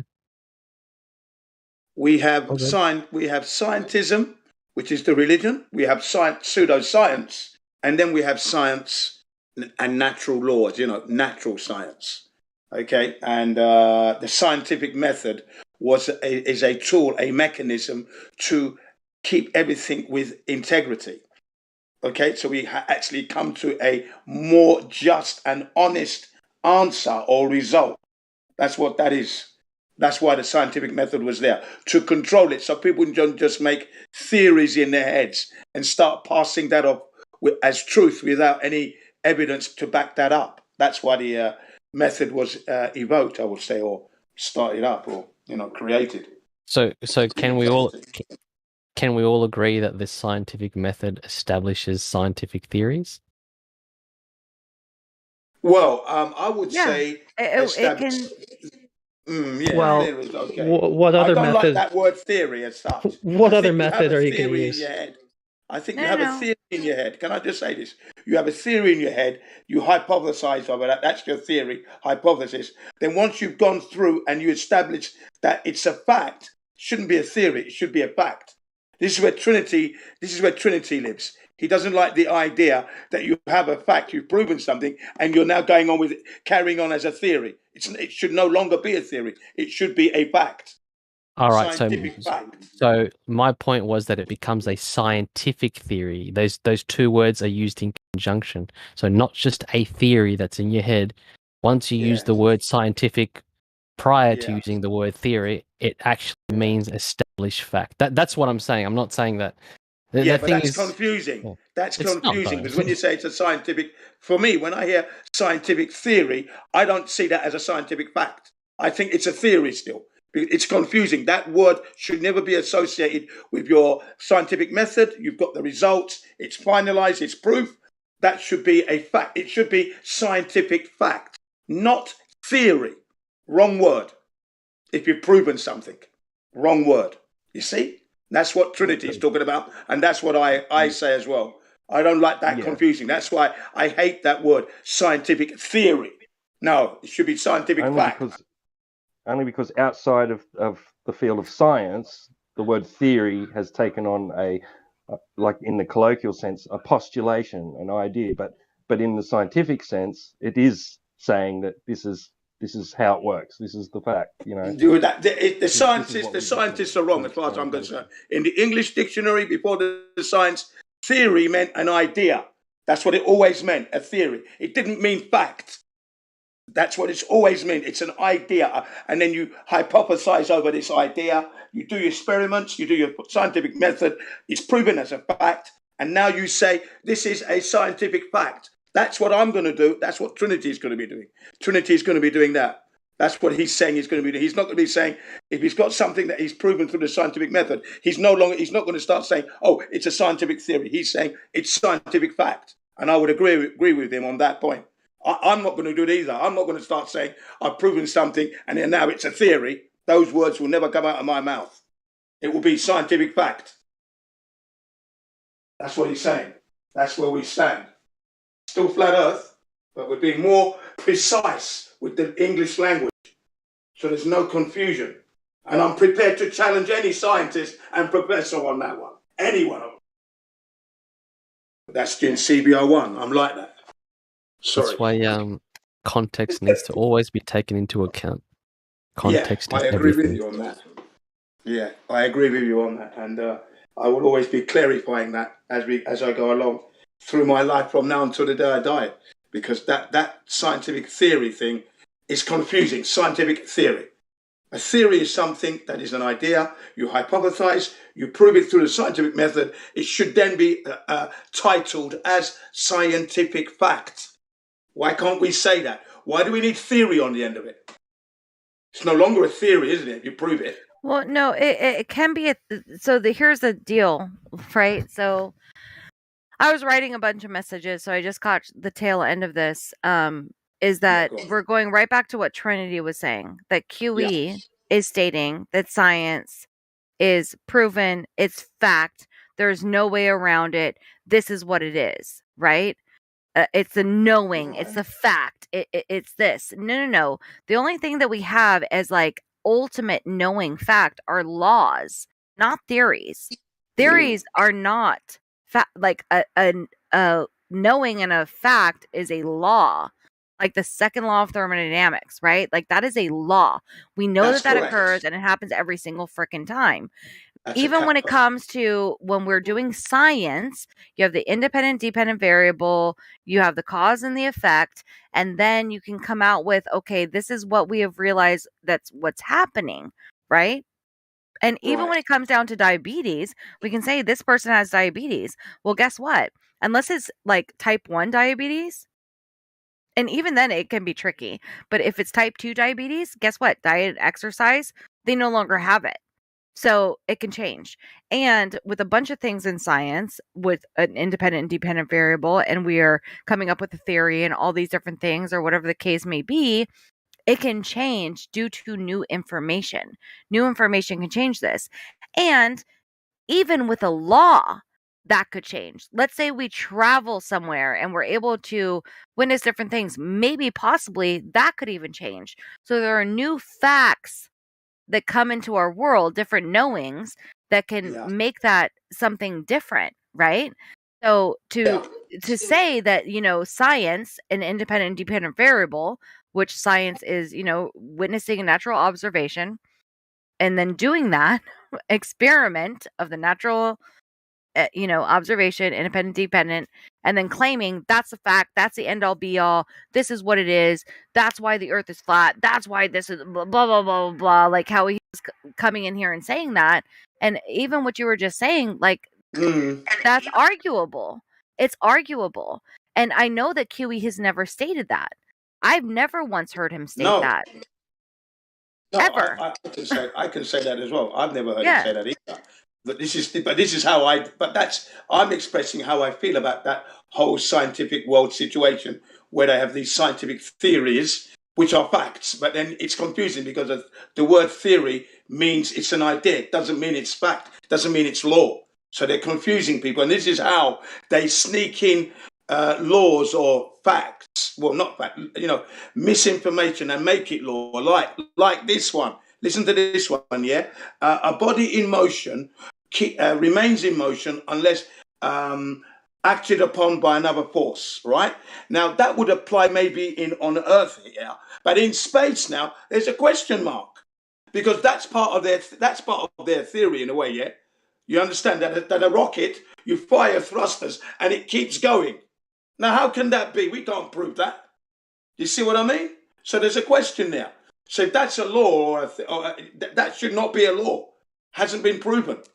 Here on Earth, perhaps, but not in space. Well, I'm still just going back to like the initial thing of what we're talking about when we're talking about science, when we're talking about laws, when we're talking to people that are coming into the server, what we are teaching them, we need to teach them properly, and we shouldn't be leading them astray and saying that science. And that was the funniest bit of it all, to me at least, was like, science is not a religion, but it's fact and it's knowing and everything that science does, like you can't ever deny anything that's science. Like that kind of just. I think what he was trying to hang on. Let me explain that. I think what he was trying to say that science shouldn't be a religion. That's what he was trying to say. It shouldn't be a religion.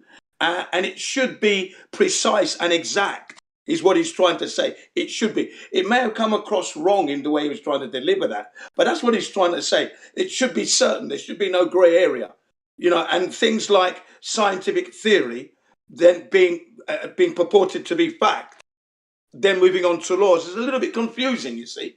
That's what he's saying. And he's saying that when he delivers the flat earth truth now, he tries to avoid that confusion and grey area. So that's what he was saying, in a way. It should be strict and leave like you said, no grey area. Yeah, exactly. But no. We can accommodate like him trying to say something different, but he legitimately did not say that. We can try and like bend what he was saying. We saw what he was saying through the text messages. We heard what he was saying through the voice text, and we can try and be like, you know what, this is what he probably meant to say, but that's never once what he actually said. No, you pulled him up correctly. You had every right to pull him up and put the brakes on what he was saying because it wasn't coming out coherently, and you were right from the outset. And that's kudos for you for doing that. But then in himself, he came to realize that he didn't speak correctly. That's what I said. You need to tidy yourself up because you're not coming out coherently. Well, here's the thing. So if you think that he did tidy himself up, when I continue to say exactly what he was saying, he said straw manning, and then he made a joke and said straw womaning before he left. Yeah, emotional. That's just emotional. He's lying. He was lying. I was literally saying exactly what he was saying, and he's saying that I'm straw womaning him and trying to make a joke out of that, like because he couldn't handle me being more logical than he was. Like that's right. That's emotional. That's emotional there. It's amazing. I said it earlier. I'll finish on this. I said it earlier that he's led himself clearly now. We've put him back on the rails, and his actions and words will guide him. That's all we can do. Carry on. So I think perhaps he didn't articulate himself properly. What I got from what he was trying to say, and I've been on the circuit for a while, and I've heard QE say this on several occasions, is that the scientific method establishes fact using deductive logic. I'm not sure if anyone disagrees with that. If you do disagree with that, yeah, that's right. So by proving something, you establish a fact. So I wouldn't be promoting something along the lines of the only facts are scientific laws, because that would be incorrect. Scientific theories, whether you like the terminology or not, are also established facts by way of a scientific method using deductive logic. Yeah. I understand that fully. And I disagree not with what you said there, but I just don't like the idea of, scientific theory And that's actually a fact, isn't it? Yeah, that's what it is. Yeah. It's a fact, isn't it? Yeah. Right. So it should be terminalized as scientific fact and throw away the theory. Less confusion. Because it is confusion to the layman. Layman and woman are confused by that. Yeah, I Easily. agree with you, Gene. I know I was. I agree with Eugene on that. I was more sort of aiming that it shines because of No, what she said. I get what you guys are saying. I Okay. totally understand that, and I even espouse that. Like, Okay, even cool. when you ask me, like, does science, provide evidence for things, provide a fact for things? Yes, it does. Of course it does. But if you were, were you listening in the beginning of the conversation to hear what he was actually saying? I don't think I was. No, sorry. Yeah, there's a There may difference, have been right? there may have been some conflation there as to his idea of how science relates to flat Earth. Whether he thinks that science can prove flat Earth or not, I'm a bit unclear on where Trinity stands on that. Oh, is that what he was saying? Yeah. Well, No, even when it went into that, when he was kind of going into, science proves flat Earth, I was like, well, we can go into Euclidean geometry, horizontal is level, these kinds of things. I mean, we can rewind the tape, and I would love to have a conversation about this because it does come down to how people are actually describing things, right? Like what they are actually saying to people. And when he came in here and was like QE, his first words and this is how it all started, it was that it frustrated me that he came in here and was like, QE says that science proves and is knowledge and fact and blah blah blah blah blah blah blah, like that this is the end all be all of everything. And I'm like, no, that's not how QE says. I can't even actually regurgitate how he said it. But even Jin, in that same moment, we were both like, no, QE has never said that. Like, no, that's not how it goes down. And then he, of course, got flustered, which he said prior that he never really gets into the